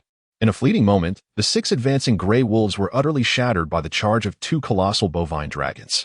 "Your beast pet, the gray wolf, has perished -2. Shortly thereafter, 2 of the gray wolves succumbed to their grievous wounds.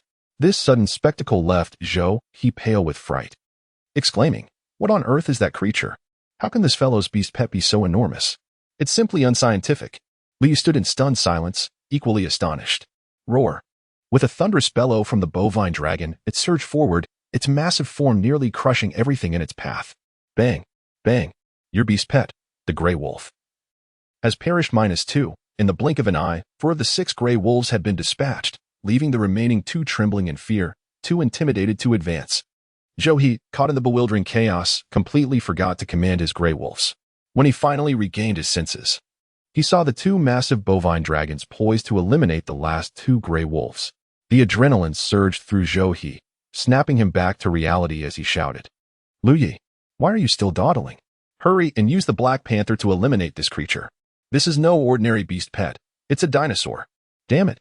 Someone mentioned encountering a dinosaur-like beast in the chat yesterday, and the coordinates were near our beast island. This isn't just an exotic beast. It's clearly this guy's pet. Lu Ye's face contorted with fear as he grasped the gravity of the situation. He simply could not fathom how someone could cultivate a dinosaur. What? How could such a beast pet even exist? This is unfair. Zhou He shuddered, disbelief etched onto his face. The uproar regarding the dinosaur-like beast had even stirred Zhang Li of the Star River Alliance, who had mobilized a large group to hunt it down. But they had encountered nothing. Yet here they were, unexpectedly face to face with it. What are we waiting for? Run. Lu Yi realized that even if his Black Panther joined the fray, it would never stand a chance against 2 4-ton dinosaurs. He turned and fled, terrified that even a moment's delay would result in their pursuit. "I won't allow you to leave alive," Qin Chuan declared, raising his hand. "Giant beast dragon, advance." Boom. The ground trembled as the 15-ton southern giant beast dragon was unleashed in an instant. Damn it, this guy has more. Liu turned to look and was instantly paralyzed with terror. Bang, bang, bang. The giant beast dragon surged forth, blocking their escape route.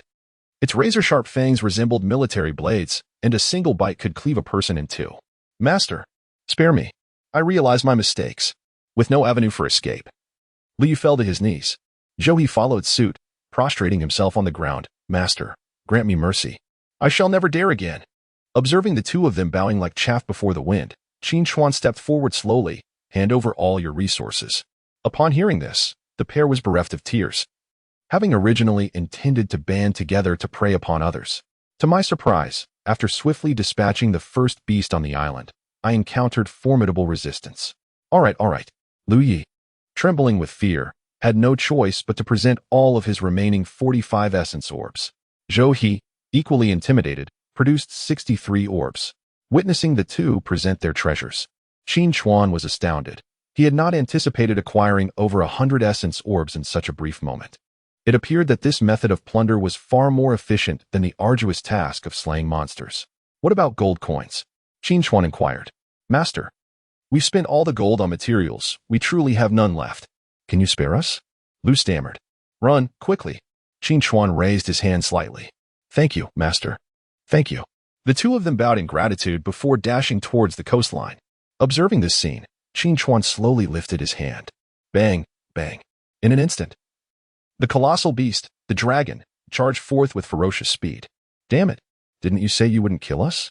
Liu turned in horror to see the pursuing beast. His spirit utterly shattered.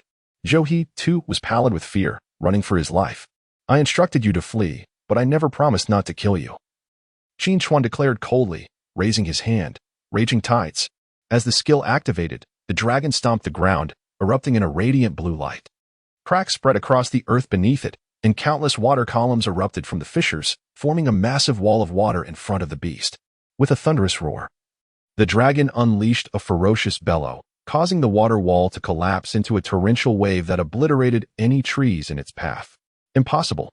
Even a beast king-level skill shouldn't be so powerful. Joey turned to see the wave crashing towards him, collapsing in terror as he lost all will to run. You wretched creature. I'll fight you to the end. Lu Yi, furious, commanded his 6 Black Panthers to charge upstream, ready to attack. Boom. In the next moment, the wave, imbued with devastating force, surged forward. The 6 Panthers activated their skills, their bodies crystallizing. But they could only withstand the onslaught for a brief moment before being entirely consumed by the wave. Damn it. Lu Yi gazed at the advancing torrent, his face pale with despair. Boom. In the following second, both men were completely engulfed by the monstrous wave. It was evident that it was not merely the prowess of a beast king-level skill that was formidable, but rather the might of my beast. Qin Chuan was equally astonished. This was his first time unleashing the dragon's beast king-level skill. He had anticipated it to be powerful, but never could he have imagined such overwhelming strength. As the wave gradually receded, Lu Yi and Zhou He had been torn apart and met their demise. Similar bloodshed unfolded throughout the island. And Qin Chuan began to worry about Chen Yahui, knowing her territory might also face invasion. Subsequently, he opened the chat box to inquire, Hui, are you safe? At that moment, Chen Yahui, hidden within the forest of Beast Island, noticed the concerned message from Qin Chuan and hurriedly replied, Thank you for your concern, Brother Qin. There are currently no intruders here. It is quite safe. Qin Chuan responded, It is good to hear that you are safe, but do not let your guard down. Make sure to hide well, and notify me immediately if any danger arises. With a playful tone, she added, Thank you, Brother Qin. By the way, my beast pet is rather weak. What should I do if a beast tide approaches? I will temporarily lend you one of my beast pets to guard your nest. Qin Chuan assured her. Although Chen Yahui was grateful for Qin Chuan's offer, she felt it might hinder her. Brother Qin, I doubt one would be sufficient to protect the nest. At least 2 or 3 would be necessary, considering the scale of the beast tide. Perhaps I should forego my nest and teleport to your beast island instead. Upon hearing this, Qin Chuan was taken aback by her consideration for him. He replied, Rest assured. One of my beast pets will suffice. The nest must not be compromised. Otherwise, you would lose your chance to compete for supremacy. Recognizing the sincerity in Qin Chuan's words, Chen Yahui ceased her objections, believing that his beast pet must be a formidable creature, perhaps a lion or tiger, or even an oversized beast like a rhinoceros or elephant. Chapter 22, Bluster. After concluding his conversation with Chen Yahui, Qin Chuan casually glanced at the chat channel and discovered that the discussion was quite lively at that moment. Haha. It's evident that slaughtering beasts yields quicker rewards. I've already annihilated 2 beast islands and earned over 100 essence. A mere 100? What are you showing off for? I've obliterated 4 beast islands and amassed nearly 300 essence. Damn. You bunch of scoundrels are truly inhuman. You don't even spare someone like me, who has only a handful of essence. Calm down, my friend. The fact that you're still alive is commendable. I just wandered around and noticed that several Beast Island lords next to me have been eliminated. These bullies only prey on the weak. Why don't they dare confront Qin Chuan? He has managed to attract the affluent Chen Yahui, so he must have a substantial amount of essence. Nonsense. If I encountered Qin Chuan, I'd take him down without hesitation. At that moment, a furious Beast Island Lord was making bold claims, exuding arrogance. All talk. Aren't you? If you did encounter him, it's likely you'd be the one slaughtered. Don't doubt me. 2 of my beast pets have already advanced to Beast King level. If I ever meet him, I would certainly defeat him. He is my nemesis. Huh? You have a grudge against Qin Chuan? I joined the Star River Alliance today. This guy snatched Qin Yahue, who rightfully belonged to my alliance. Isn't that a vendetta? If I ever see him, I'll tear him apart. Qin Chuan, observing the chat, couldn't help but feel speechless. This individual must be seriously deluded. Claiming to have a grudge against him for taking Qin Yahue was absurd. If there were animosity, it should be directed at Zhongli. How could someone who had just joined the alliance a day prior harbor animosity toward him? It seemed the members of the Star River Alliance had been brainwashed by Zhongli. Unable to find him, this individual had transformed into a keyboard warrior, spewing vitriol. Subsequently, Qin Chuan typed a message. Hey, you up there, share your coordinates. I'd like to see how you plan to bring me down. With Qin Chuan's sudden interjection, the chat channel erupted in excitement. Haha, even Qin Chuan can't tolerate it any longer. What about that kid? Isn't he the one who claimed he killed Qin Chuan? Share your coordinates. Exactly. You're so tough. Why don't you just reveal it? This guy is all talk. If Qin Chuan actually showed up, he'd wilt. After all, Qin Chuan is a prominent figure in the Endless Sea. Far ahead of others since day one. His strength is no less than those top-ranking leaders. At this moment, the brash youth was also incensed by the messages flooding the chat. Humph. A bunch of sycophantic fanatics. If I really reveal my coordinates, would he dare to come? Initially, Qin Chuan intended to close the chat box, but unexpectedly, the other party continued to chatter away, which irked him slightly. He promptly replied, if the distance isn't too great, I would be more than willing to pay a visit. Upon hearing this, the young man burst into laughter, exclaiming, huh. With such words, I can assure you that once I reveal my coordinates, you'll certainly back out, as I've encountered many like you before. You might manage in PV, but in PvP, you'll be utterly defeated in no time. At that moment, the youth implied that Qin Chuan was merely adept at slaying mindless beasts and would falter against the Beast Island Lord. Not at all. You incessantly prattle on. Yet you refuse to reveal your coordinates, Qin Chuan retorted. This fellow is just a clown. Apart from boasting, he lacks the courage to divulge his location. Qin Chuan shook his head in resignation. However, it was undeniable that his growth rate was remarkably swift, at least in the realm of plundering essence. He had already surpassed the only chosen one with a dinosaur pet. It was likely that Zhongli and Yu Qi-Wan were also engaged in rampant slaughter. Such a rapid pace of development could not be overlooked. While these Beast Island lords exchanged banter, the audacious young man truly went ahead and revealed his coordinates.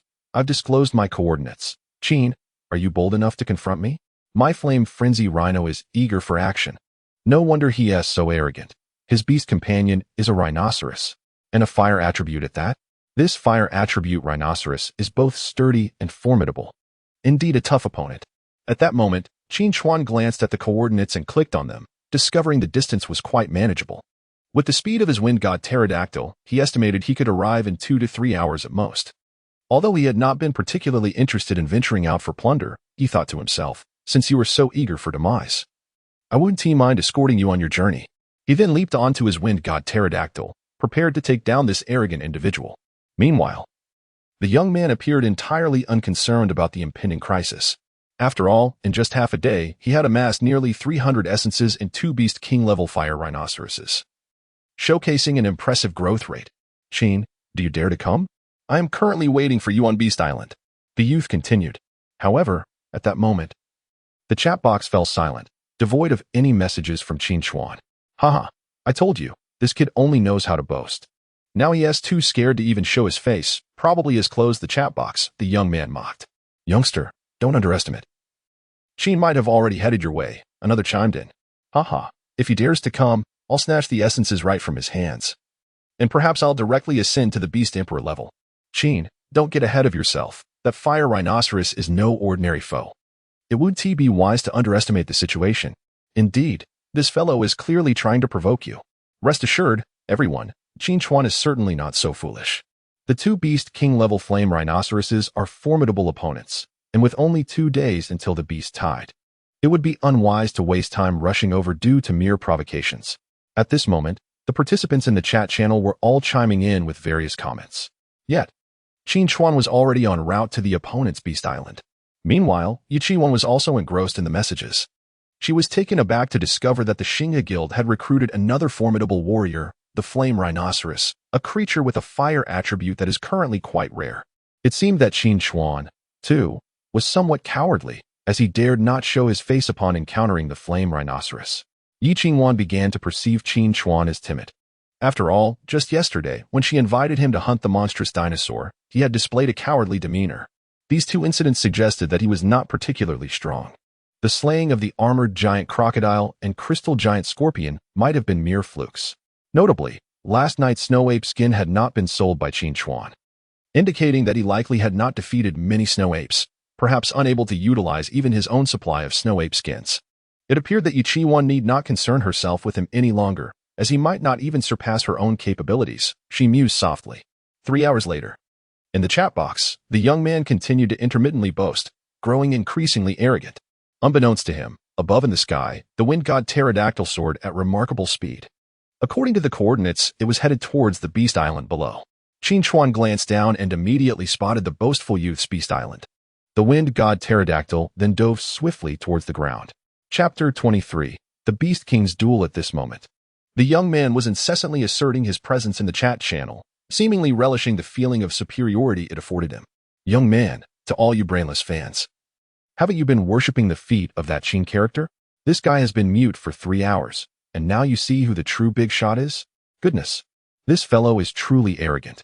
But on the flip side, is Qin Chuan really that cowardly? It's over. The magnificent image of Qin Chuan has crumbled in my heart. Everyone disperse, Qin Chuan isn't even speaking. He probably doesn't want to confront the fire rhino at this critical juncture, especially with the beast tide approaching. As he read the messages in the chat box, the young man couldn't help but smile broadly. The thrill of elevating himself by belittling others brought him immense satisfaction. However, in that moment of self-satisfaction, he suddenly turned his head, sensing something amiss. Who was there? The young man glanced towards the dense forest behind him, immediately becoming alert. In an instant, the 5 massive rhinos beside him assumed a defensive stance. Among them, 2 were engulfed in flames, clearly having reached the Beast King level as fire attribute pets. Then, Qin Chuan emerged slowly from the shadows. Upon seeing this youth, who appeared to be of similar age, the young man's expression darkened. Who are you? How dare you invade my Beast Island? Observing the other's wary demeanor, Qin Chuan offered a slight smile. Haven't you been searching for me all along? Why ask who I am? Realization dawned upon the young man. Qin Chuan? You actually dared to come. Is there a place in this endless sea that I fear to tread? Qin Chuan's narrowed eyes exuded a fierce dominance. This left the young man in disbelief. Could it be that the opponent's Beast Island was very close? Otherwise, how could he have arrived in just 3 hours? After a brief moment of astonishment, the young man burst into laughter. Qin, I didn't expect you to dare come to your death. Let us stop the chatter and fight. As the young man finished speaking, the 5 rhinos immediately fixed their predatory gazes on Qin Chuan. Qin Chuan regarded these rhinos, each weighing around 2 tons. No wonder they had the audacity to boast. In the endless sea, the size of a pet dictated its combat prowess. What? Are you going to inquire about what type of pet I possess? Qin Chuan was taken aback by the young man's arrogance. Is it necessary? Even if you have a large pet, it matters not to me. All you need to know is that the one who will end your life is Wang Yong. The young man grinned slightly, brimming with confidence in his fiery rhino. Since you were so eager for death, I shall oblige, Qin Chuan said slowly. Preparing to summon the Leviathan, as the water attribute creature would have a natural advantage over fire. However, before Qin Chuan could unleash it, Wang Yong raised his hand. Hold on a moment, I cannot miss this rare opportunity to make a name for myself. With that, Wang Yong promptly opened the chat channel. And Qin Chuan discerned his intentions. Indeed, Wang Yong immediately typed 2 lines in the chat channel. Everyone, I retract my previous statement. The one surnamed Qin is not a coward, but a fool for daring to confront me. It's a pity the chat channel doesn't support live streaming. Otherwise, you all would surely enjoy this one-sided slaughter. The chat exploded instantaneously with reactions. What? Qin Chuan actually sought out this guy? No wonder he hasn't shown up for 3 hours. Turns out he was busy provoking a keyboard warrior. Qin Chuan, you've been tricked. This guy is clearly trying to rile you up, and he possesses 2 Beast King-level pets. Observing the messages in the chat, Wang Yong smiled slightly and continued, Everyone, I need just 3 minutes to take this guy down. Then you shall witness what it means to be a true giant. This guy is so arrogant. 3 minutes to defeat Qin Chuan. What a delusion. Damn, it's unbearable not to see the battle between Qin Chuan and this guy. I wonder what kind of beast pets Qin Chuan has. Can they possibly contend with this braggart? At that moment, Yu Chuan also stumbled upon the content in the chat channel, feeling astonished. Qin Chuan really went to confront him? How bold. Seeing Wang Yong's smug demeanor, Qin Chuan could only shake his head in resignation. Indeed, there are all kinds of birds in the forest. Having witnessed arrogance before, he had never encountered such audacity. Can we begin now? I'm pressed for time, Qin Chuan stated. Reveal your beast pets. Upon Wang Yong's command, he immediately raised his hand to control 5 raging rhinoceroses. In an instant, the 5 rhinos became alert, exhaling hot white vapor from their nostrils, eager for action. Qin Chuan wasted no time and raised his hand. Boom. The ground shook with a deafening sound as 2 colossal dragon beasts materialized, crashing heavily onto the ground. With 2 terrifying roars, the dragon beasts loomed like 2 small mountains. Wang Yong's previous confident smile froze at the sight of the dragon beasts. His pupils constricted sharply, momentarily believing he was hallucinating. This is a dinosaur? How is this possible? How could you have such a beast pet? As the amber vertical pupils of the dragon beast locked onto Wang Yong, his face turned as pale as paper. The earlier bravado completely vanished. Did you just say 3 minutes? Qin Chuan inquired, stroking the blue patterned skin of the dragon beast, gazing at his opponent with a knowing smirk. At this moment, Wang Yong was so astonished he could barely utter a word. Clearly, the sudden appearance of the dragon beasts exceeded anything he could comprehend. This is unscientific. How could you have cultivated such a monster? This is impossible. Wang Yong was on the brink of madness. After all, no one could remain calm when faced with a 15-ton behemoth.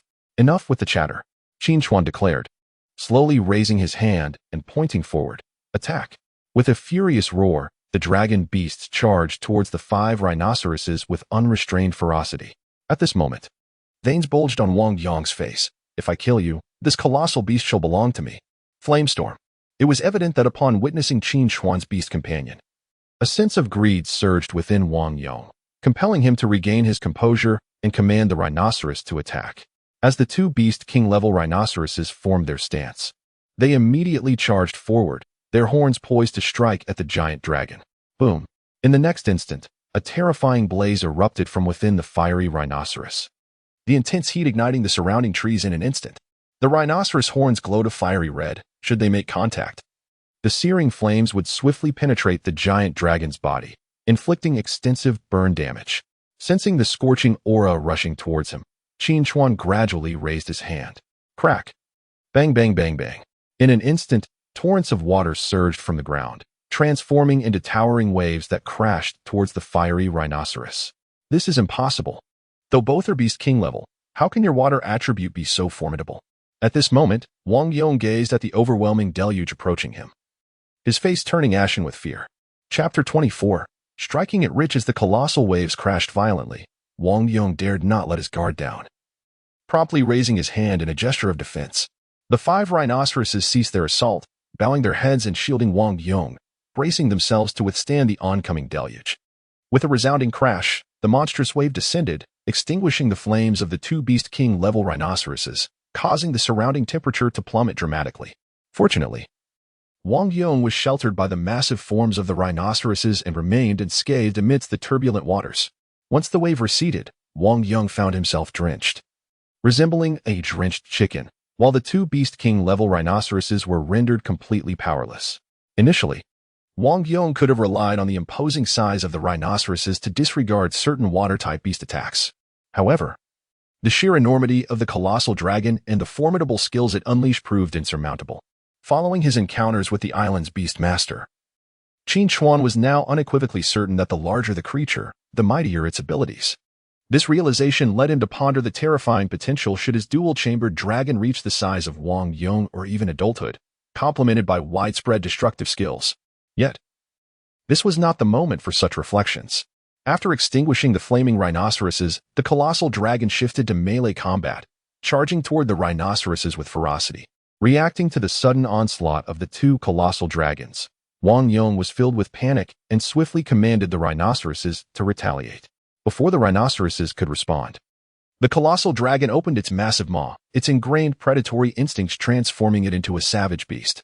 With a chilling crack, one of the adult rhinoceroses was swiftly dispatched, its neck severed by the dragon's bite. The other colossal dragon swung its tail, effortlessly sending 2 rhinoceroses flying. In mere moments, 3 adult rhinoceroses had been annihilated. The remaining 2 Beast King-level rhinoceroses, under Wang Yong's command, began their counterattack. With a thunderous clash, the 4 giants collided, finding themselves in a stalemate. Despite the rhinoceroses being at the Beast King level, the disparity in size was overwhelmingly disadvantageous. In no time, the 2 Beast King-level rhinoceroses were firmly subdued by the colossal dragon. Unable to retaliate. Damn it! How can such a monster exist in the endless sea? Wang Yong, drenched in sweat and trembling with fear, felt his legs weaken beneath him. With 2 more sharp cracks signaling the snapping of bones, the 2 Beast King-level rhinoceroses met their demise, their necks gripped tightly by the colossal dragon, illustrating the most direct method of the dinosaur's predation on herbivorous creatures. Qin Chuan glanced at the time. It appeared that this battle had lasted barely over a minute. Witnessing the complete annihilation of his hard-trained rhinoceroses, Wang Yong's earlier bravado had evaporated, replaced by an overwhelming dread. What happened to your earlier bravado? Why the silence now? Qin Chuan observed the fear in Wang Yong's eyes and spoke calmly. With a sudden thud, Wang Yong fell to his knees. Qin Chuan. I was wrong. I shouldn't have boasted. Please spare me. I was once your fan. Damn it. I thought your bones were as tough as your tongue. But it turns out you are just a spineless coward. Qin Chuan gazed at the individual who suddenly knelt before him, utterly speechless. He then slightly raised his hand, preparing to end the confrontation. Seeing the colossal beast dragon approaching, Wang Yong's face drained of color, and he immediately shouted in fury, Qin, I'm a member of the Star River Alliance.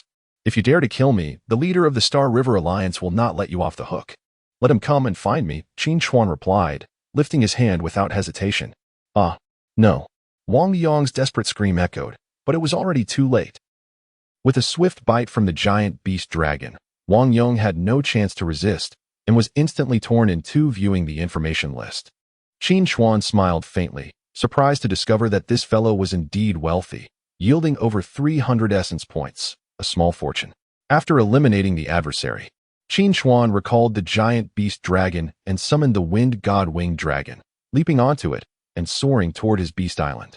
Meanwhile, the chat channel erupted with activity. It's been almost 3 minutes. How is Qin Chuan's battle going? Well, that arrogant guy's avatar has turned black. He has been defeated. Indeed, Qin Chuan is magnificent. He eliminated him in less than 2 minutes. It's simply extraordinary. What kind of beast pet does Qin Chuan possess? How could he dispatch 5 of the opponent's rhinos so swiftly? 2 of those rhinos are at the Beast King level. Haha, no one dares to question Qin Chuan's strength now. It's so satisfying to see keyboard warriors silenced. Let us see who else dares to oppose Qin Chuan. Quickly share your coordinates. At that moment, Yi Qingwan, who was monitoring the situation, was utterly dumbfounded. Qin Chuan's strength was simply outrageous. It defied logic. Even with my 3 Beast King-level polar bears, it would take hours to defeat 2 of his Beast King-level rhinos. What type of beast pet does he possess? Yi Qingwan was profoundly shaken. She had thought she could challenge Qin Chuan, but in an instant, she felt like a fool. This disparity was insurmountable. Qin Chuan, I will eventually become even stronger than you. Yi Qingwan's heart was brimming with imbalance, igniting her competitive spirit. However, shortly after Qin Chuan departed from Wang Yong's beast island, a sudden hum echoed. 3 beams of light descended without warning near the beast nest. This was a privilege exclusive to the Silver Alliance. Once permitted, they could teleport directly to an ally's beast nest. Of course, for deceased allies, permission was unnecessary for teleportation, and it was none other than Zhang Li who initiated this teleportation. Wang Yong, you fool.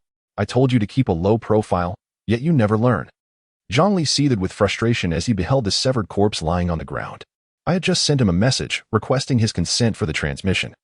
Yet this fellow has not responded. Time is of the essence for assistance, and a man beside Zhang Li remarked gravely. Clearly, after the recent confrontation between Wang Yong and Qin Chuan, fear has taken hold due to the colossal beast, leaving no room for concern over messages, let alone agreeing to the transmission of other allies. The individual surnamed Qin has seized Qin Yahue, who rightfully belonged to my Star River Alliance. And now he has eliminated one of my newly recruited generals. This scoundrel truly deserves condemnation. Zhang Li stated solemnly. Leader, look at these rhinoceroses. How could such a fate befall them? The man crouched down to inspect the fallen rhinoceroses, his face etched with horror. Zhang Li also took note that the deceased rhinoceroses had all succumbed to single, lethal strikes, with injuries directed towards their napes. What manner of beast could inflict such horrifying wounds? Zhang Li was taken aback as well. The marks on the napes of the 5 rhinoceroses resembled the result of a series of military blades striking in unison, a scene of utter terror. Chapter 25. Attribute Extension. The individual surnamed Qin poses a significant threat to us. If we aspire to dominate the endless sea, we must eliminate all these formidable powers. Zhang Li gazed at the lifeless rhinoceros and spoke slowly. For Zhang Li, the strong listed on the rankings had never been a true menace. Rather, it was those who concealed their depths and capabilities that represented the greatest danger. Take Qin Chuan, for instance. Since his arrival in the endless sea, he has remained leagues ahead of the rest, even amassing a fervent following. Fortunately, Qin Chuan has not openly recruited allies. Otherwise, with his charisma, he could swiftly establish the most powerful alliance in the endless sea. Yet this very aspect is a source of concern for him. The current state of the endless sea is a chaotic mix of individuals, and one cannot begin to fathom how many hidden dark horses lurk in the shadows.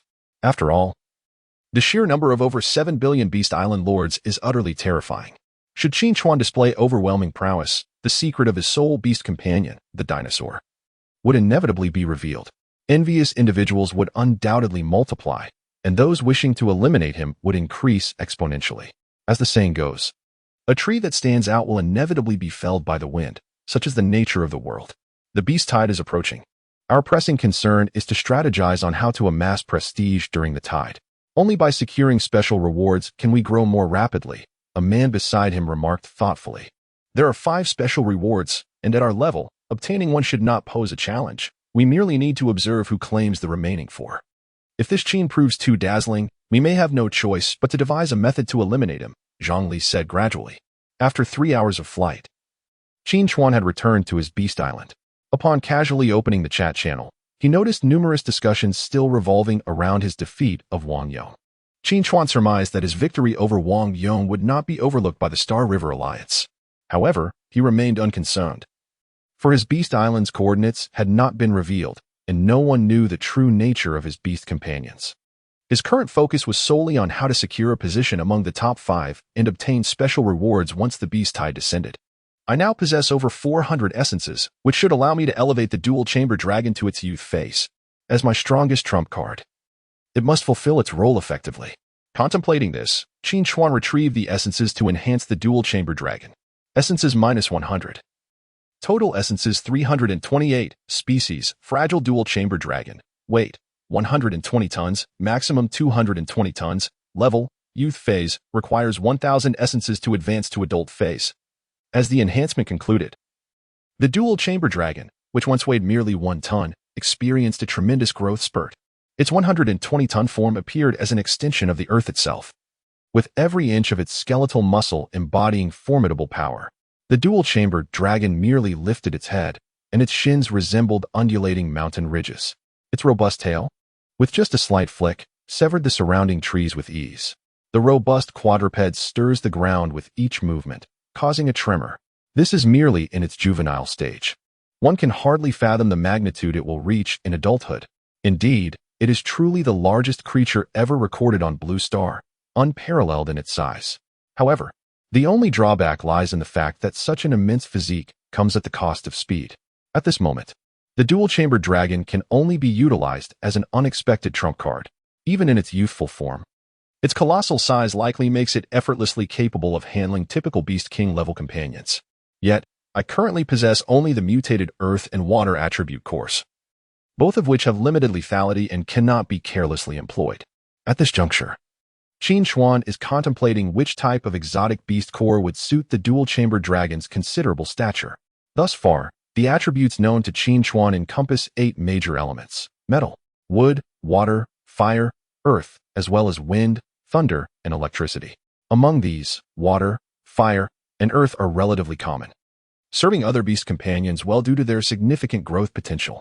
However, these attributes are insufficient for the dual-chambered dragon, as it requires an immense amount of essence for its development. Providing it with merely basic attributes would hardly allow it to unleash its true potential. I would like to inquire, aside from these conventional 8 attributes, How many additional attributes exist? Qin Chuan asked. There are only 8 primary attributes in the Endless Sea. But beyond them, there exist mutated attributes, superior attributes, and dual attribute extensions, came the response. For instance, the mutation of the earth attribute is crystallization, while the superior attribute is the earth vein attribute. Upon reading this, Qin Chuan grasped the concept. Attributes are categorized into 3 tiers: basic, mutated, and superior. What is the mutation of the fire attribute?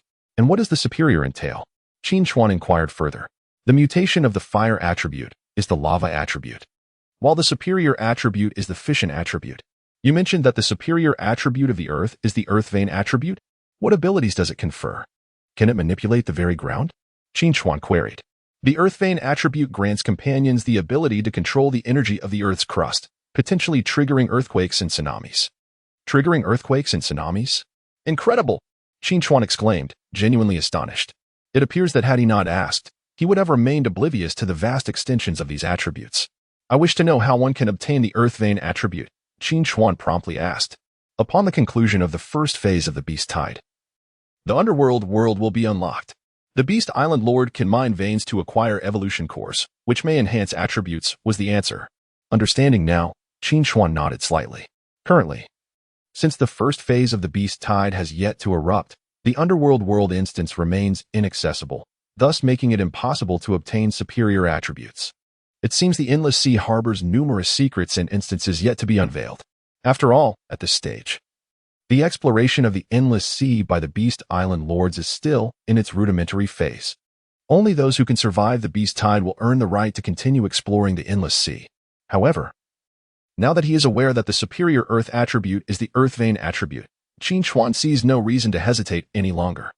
In accordance with Qin Chuan's previous thoughts, it was initially intended to provide the dual-chambered dragon with cores from exotic beasts to enhance its speed. However, such measures have now become unnecessary. After all, the attributes of the earth vein are exceptionally suited for a creature of the dual-chambered dragon's immense stature, and the resultant seismic waves and tsunamis would undoubtedly be terrifying. Indeed, the damage inflicted by skills is proportional to the creature's size. Therefore, it was decided to bestow the dual-chambered dragon with the mutated earth attribute. Qin Chuan promptly retrieved the core of the mutated earth attribute and granted it to the dual-chambered dragon. Species: fragile dual-chambered dragon. Weight: 120 tons. Level: juvenile. Attribute: mutated earth attribute. Primary skill: localized enhancement. Passive skill: hardened skin. As the attribute was conferred, the dragon's already coarse skin became even more resilient, resulting in a significant increase in its defensive capabilities. After upgrading the dual-chambered dragon, the night had grown quite late. Tomorrow marks the final day of the Beast Tide's arrival, and Qin Chuan eagerly anticipates what kind of dragon egg fate will bestow upon him. Chapter 26. The nation prepares for war. As the sun rises above the horizon, it seems to offer little warmth to this frozen realm. The temperature of the Endless Sea, having settled overnight, has become increasingly frigid. Despite numerous Beast Island Lords having ascended to the level of the Shadow God, the biting cold remains a formidable adversary. While reaching this exalted status ensures survival against the bitter chill, the sensation of piercing cold is far from pleasant. Qin Chuan dons a coat of snow-ape fur, which provides some respite. At this moment, Qin Chuan notices that 3 dragon eggs have been nurtured within his lair. However, these eggs are rather diminutive, even smaller than ostrich eggs. Could these eggs belong to some insignificant, miniature dinosaur? Qin Chuan furrows his brow, just as he prepares to incubate them. A world announcement suddenly materializes. Announcement: only 1 day remains until the Beast Tide arrives. Temperatures will continue to plummet, accompanied by blizzards. Reaching -150 degrees, the Beast Tide will commence at 00:00 and conclude at 6 o'clock. This Beast Tide will last for 6 hours. Featuring 3 unnamed new types of aberrant creatures: agile, lethal, and defensive. All Beast Island Lords are urged to prepare for the impending assault. With the emergence of this world announcement, it becomes evident that every fleeting moment is of utmost importance. Qin Chuan opens the chat channel, where the Beast Island Lords are already ablaze with excitement. Everyone, the thrilling moment has arrived. It is feared that 2/3 of us may face elimination in this Beast Tide. Alas, I am surely among that 2/3, thus far. I have not even a single Beast King level pet. I too lack a Beast King, but I have set numerous traps in advance, such as ground spikes, snares, and rolling logs. I wonder if these will prove effective against the new aberrant creatures. Your traps will hardly suffice against the overwhelming numbers of the beast tide. It would be wiser to construct wooden walls to protect the lair, if only to gain some time. The above is correct. The beast tide lasts for 6 hours. And enduring it is tantamount to victory. While you timid souls ponder mere survival, I am strategizing on how to slay more aberrant beasts to amass prestige and surpass the prominent figures. Indeed, the first phase of the beast tide is our optimal opportunity for a bold leap forward. Surviving it leads to greatness, while failing spells doom everyone. Cease your idle chatter in the channel. With limited crystals to construct shelters, you ought to focus on fortifying your defenses. Very well, I shall prepare my defenses now.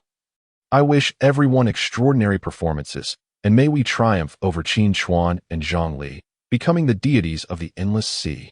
As the chat channel gradually quiets, nearly all Beast Island lords are fervently gearing up for battle.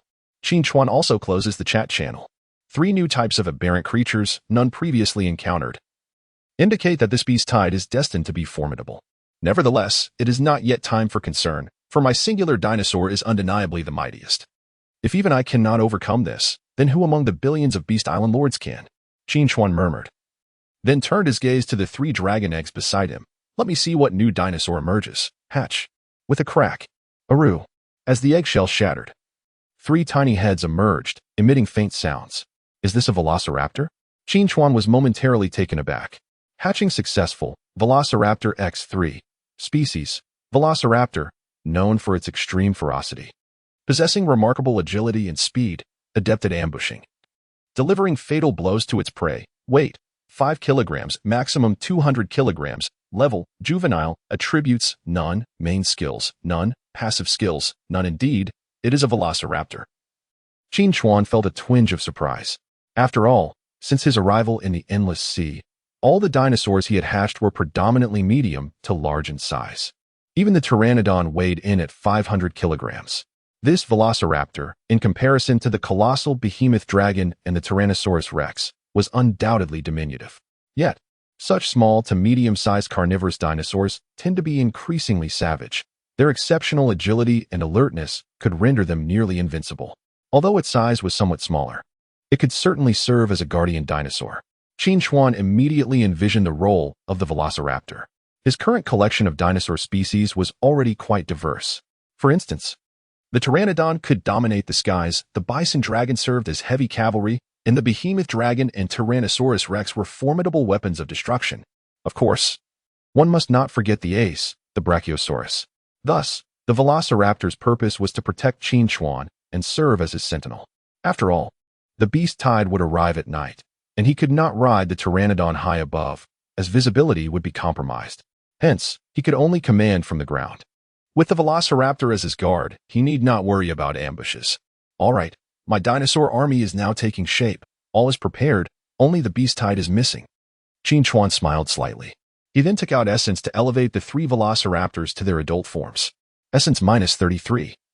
Total essence 295. Species, Velociraptor. Weight, 200 kilograms. Level, adult. As the enhancement concluded, the 3 Velociraptors immediately grew.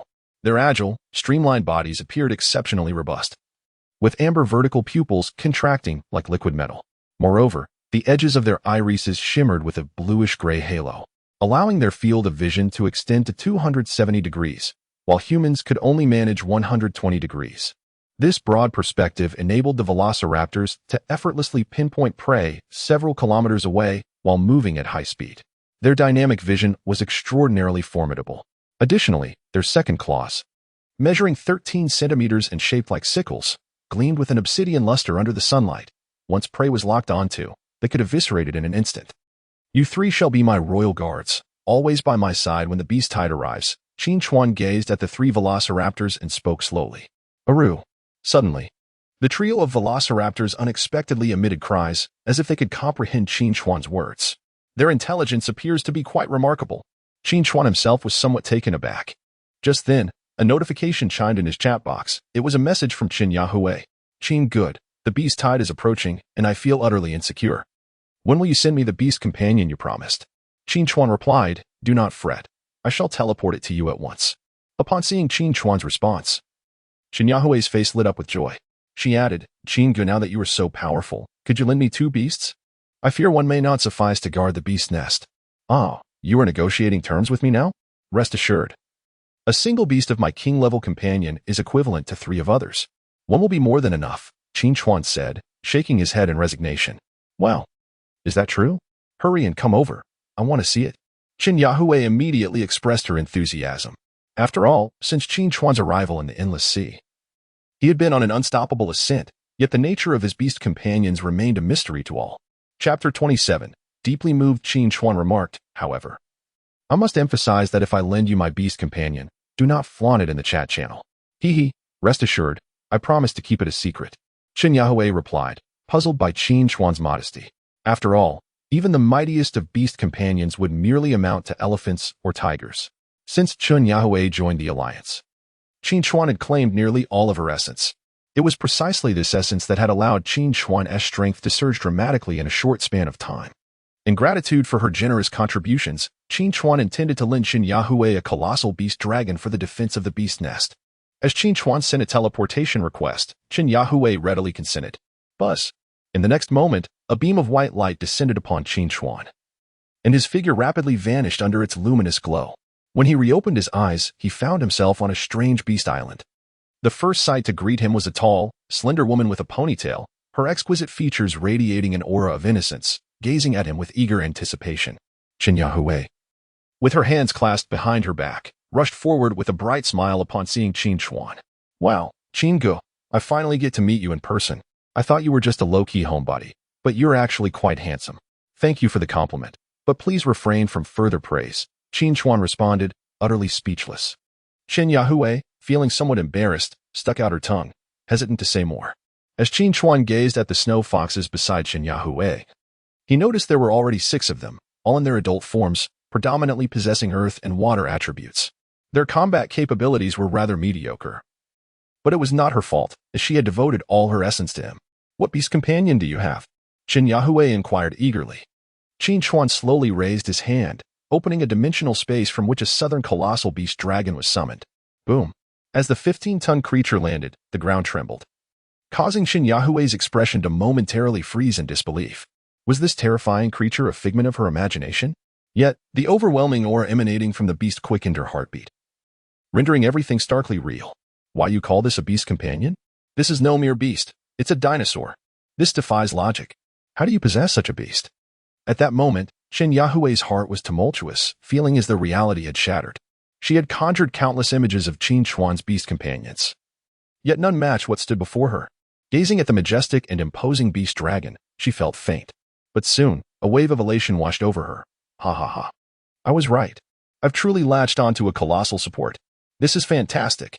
I want to face demise. My leader possesses a dinosaur beast companion. Ha ha. So, the rumors in the chat channel about the appearance of exotic dinosaur beasts were indeed referring to Qin Gu's companion. Calm down, Qin Chuan said with a sense of resignation, having already surmised Qin Yahui's expression, though he had not anticipated her becoming so animated. Yet, such a reaction was entirely understandable. Who could remain composed under such circumstances? Brother Qin, this one will surely help me defend the beast nest. Thank you, Qin Yahui exclaimed, her worries dissipating as she gazed at the majestic behemoth dragon. I told you to trust me. The essence I provided will not lead you astray. Qin Chuan replied with a gentle smile. Oh, I'm so touched. I will strive to do my best and not hold you back, Qin Yahui said, tears streaming down her face. Logically speaking, given that she had randomly summoned a snow fox, a small beast companion, her fate would have likely been sealed as one of the first casualties when the beast tide arrived. However, that concern had now vanished. I will ensure the behemoth dragon protects your beast nest, but since I won't be there to control it, you must keep your distance. I cannot predict whether the uncontrollable behemoth dragon will indiscriminately wreak havoc, Qin Chuan cautioned. Understood. Qin Yahui nodded eagerly. Based on Qin Chuan's previous experiences with the bull dragon, it was evident that even in the absence of its master, the behemoth dragon would fight instinctively. This was precisely why he felt secure leaving it on Qin Yahui's beast island. With a single behemoth dragon, safeguarding the nest was hardly a challenge. And Qin Chuan was not concerned about its demise, as he had the means to resurrect it. After ensuring that Qin Yahui was aware of the necessary precautions, Qin Chuan activated the teleportation to return to his own beast island, patiently awaiting the impending beast tide. Meanwhile, the endless sea grew increasingly frigid due to the approaching tide. With fierce blizzards raging, numerous beast island lords sharpened their blades, preparing for the battle that would alter their destinies. Yet, many others trembled in fear, fervently praying for survival amidst the oncoming tide. As time passed, the sky gradually darkened. At that moment, a world announcement resonated through the air. Announcement: 5 hours remain until the beast tide arrives. Reputation leaderboard activated. Reputation rules. The leaderboard will be updated in real time based on the number of exotic beasts defeated by the Beast Island Lords. Only those who remain in the top 5 after the beast tide concludes will receive special rewards. Following the announcement, Qin Chuan, through the virtual projection in his eyes, beheld 5 glowing orbs hovering at the forefront of the leaderboard. These orbs were likely the special rewards. He pondered what they could be. At that moment, the chat channel erupted with curiosity. Those special rewards don't appear too large. Could they possibly be the cores of super rare exotic beasts? It is impossible.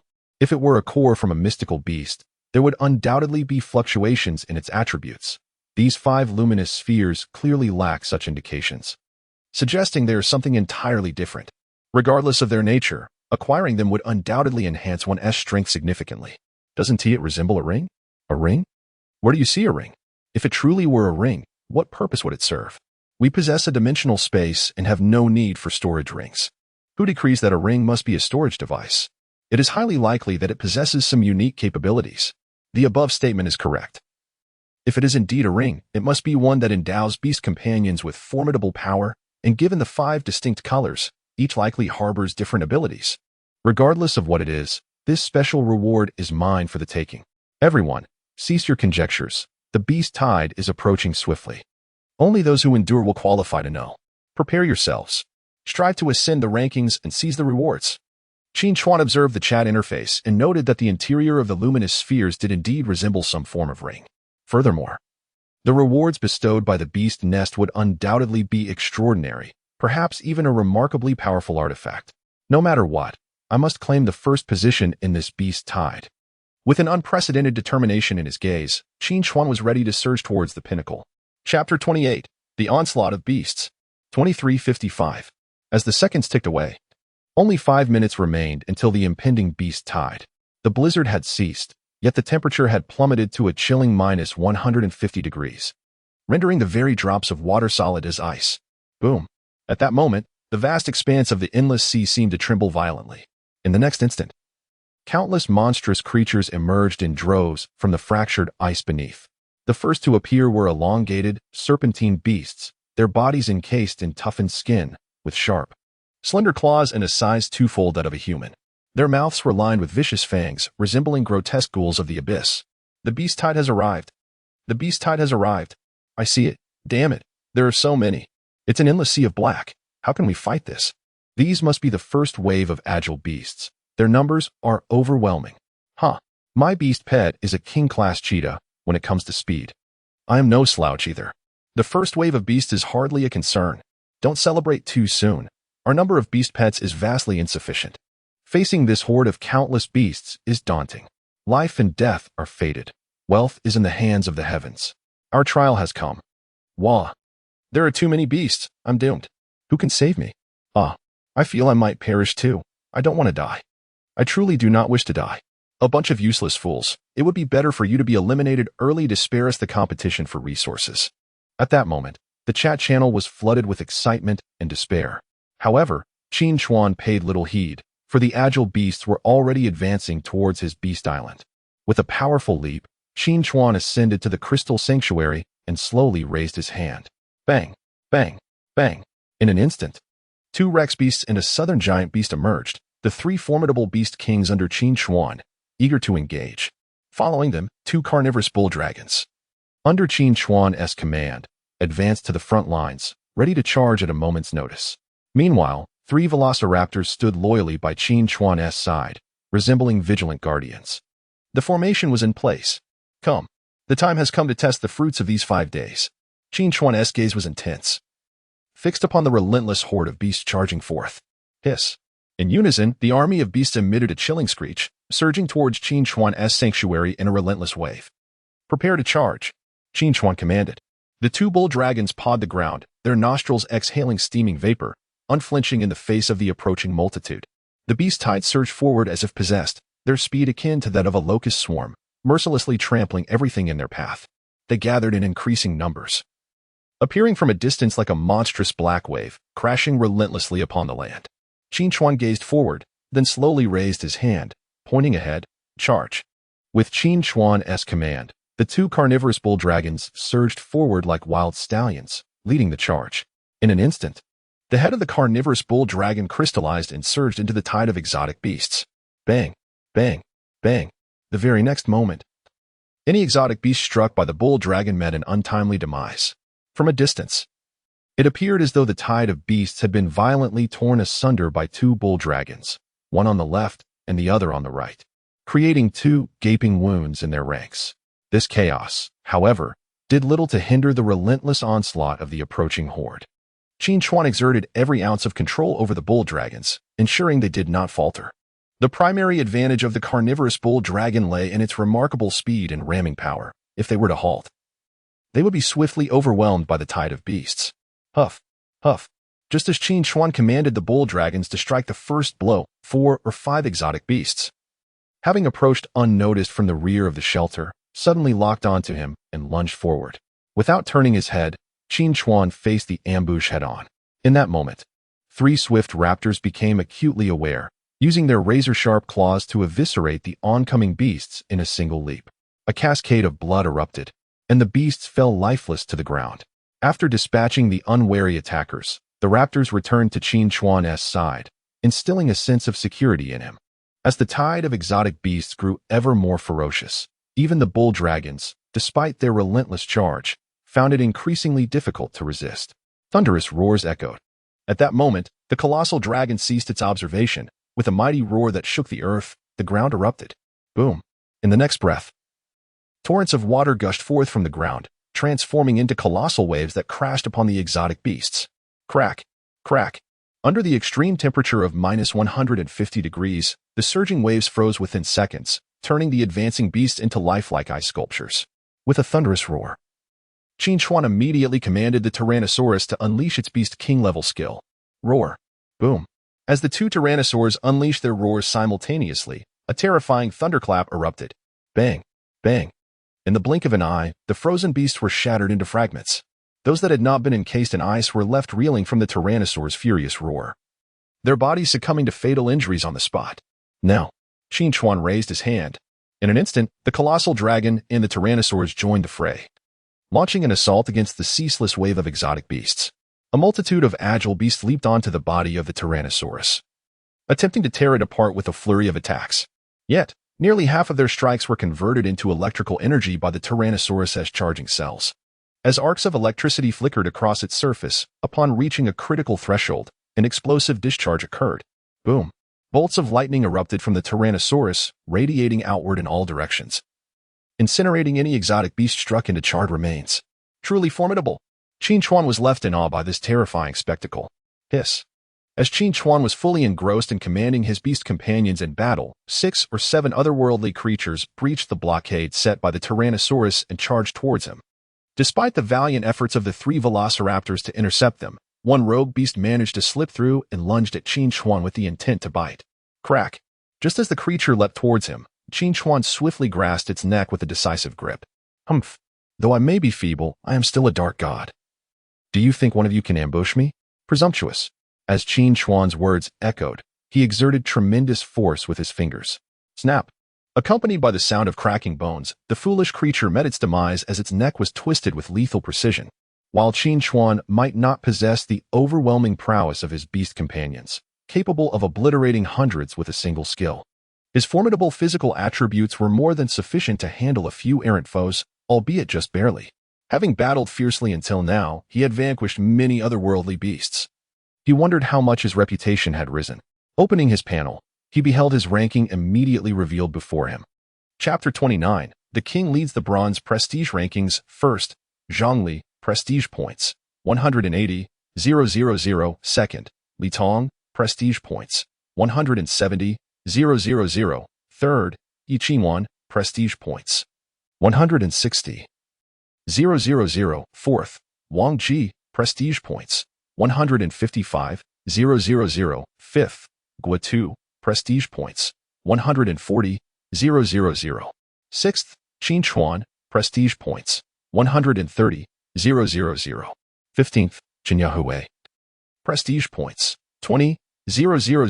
As the leaderboard materialized, Qin Chuan found himself utterly stupefied by his rank. 6th place? He had not even made it into the top 5. Was this some sort of jest? Bewilderment consumed him, based on his recent performance. A position among the top 5 seemed assured, yet reality defied his expectations. What had gone awry? Qin Chuan was lost in confusion. As he glanced further down, he saw Yi Qingwan had surged to 3rd place. This bizarre turn of events left him utterly perplexed. Surely, he could not be outperformed by Yi Qingwan. Such a notion was absurd. Did that mean his soul beast companion had become a source of ridicule? No. This simply could not be. There was an undeniable flaw. How could he have failed to secure a top 5 position? What was amiss? Had he played too conservatively? At that moment, he was engulfed in confusion. Meanwhile, atop Zhang Li's Beast Island, he commanded 12 formidable lion beasts, wreaking havoc across the battlefield, half of which were of the Beast King tier. With the combat prowess of these 6 Beast King lions, his position at the top was virtually unassailable. It was hardly surprising that Zhang Li held the 1st rank. After all, his Star River Alliance boasted numerous strong warriors. As the leader, Zhang Li had access to greater resources and rare beast cores, enabling him to elevate his beast nest to an impressive level in a short span of time, resulting in the assembly of 12 lions. Among his 6 Beast King lions, 3 possessed the fire attribute, unleashing devastating flames across a vast area.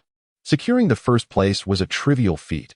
He had initially harbored concerns that Qin Chuan might surpass him, but it was now evident that Qin Chuan lacked even the qualifications to enter the top 5. Conversely, Yi Qingwan had inadvertently secured a stable hold on the 3rd position, indicating that her potential threat far surpassed that of Qin Chuan. Standing atop the sanctuary, Zhang Li exuded an air of dominance, his hands clasped behind his back, surveying the realm with an imposing presence. Clearly, any threat that Qin Chuan posed had evaporated. Simultaneously, atop Yi Qingwan's Beast Island, although she commanded only 10 polar bears, their combat capabilities were impressive, with 4 being of the Beast King tier. Excellent. I have firmly established myself within the top 3. It seems I have surpassed Qin Chuan. I once believed he could contend with Zhang Li, yet it appears I had overestimated him. Yi Qingwan was immensely satisfied with her current ranking, confident that a special reward awaited her. At that moment, numerous individuals in the chat channel began to recognize the discrepancies. What is the situation? How is it that Qin Chuan, with such formidable strength, did not make it into the top 5? This is perplexing. Given Qin Chuan's consistent performance, securing a place in the top 3 would not be unreasonable. There must be something amiss. It seems that the prowess of the esteemed Qin Chuan is not as formidable as imagined. The true dominators of Beast Island reside among the top 5. This beast tide serves as a revealing mirror, clearly distinguishing strength from weakness. Those who have boasted about Qin Chuan must now feel like jesters. In the chat channel, many individuals immediately began to gloat. Qin Chuan looked at his ranking, utterly speechless. The stark contrast was difficult for him to accept. Can someone explain why my ranking is so low? This defies logic. Qin Chuan was exceedingly dissatisfied with his position and promptly inquired, "Your average reputation has been diminished due to your dual island combat with your beast companions. Please withdraw your beasts promptly. Your ranking can improve." Upon hearing this notification, Qin Chuan was momentarily taken aback, suddenly enlightened. So that is how it is. The reputation mechanism includes an average score? It is akin to a classroom where there are both excellent and poor students. The high scores of the good students are dragged down by the low scores of the poor ones, thus lowering the class average. This is a unique mechanism of the Beast Tide, designed to prevent the lords of Beast Island from banding together against the tide. This arrangement is particularly unfriendly to lone wolves. In simpler terms, it embodies the balance of the endless sea. However, if Qin Chuan were to withdraw the colossal dragon, it would mean condemning Qin Yahui. Yet, if he does not withdraw it, how can he aspire for the top rank? Qin Chuan was indifferent to the quantity of resources awarded to the top 5. What he truly cared about was whether the special rewards varied significantly. He inquired further, weighing the pros and cons. Is there a substantial difference in the special rewards between the 1st and 5th places? The special rewards granted to the top 5 in the reputation ranking are consistent in strength. Only the resource rewards differ. Upon receiving this information, Qin Chuan understood. He simply needed to maintain his position within the top 5, and of course, If an opportunity arose to ascend further, he would seize it.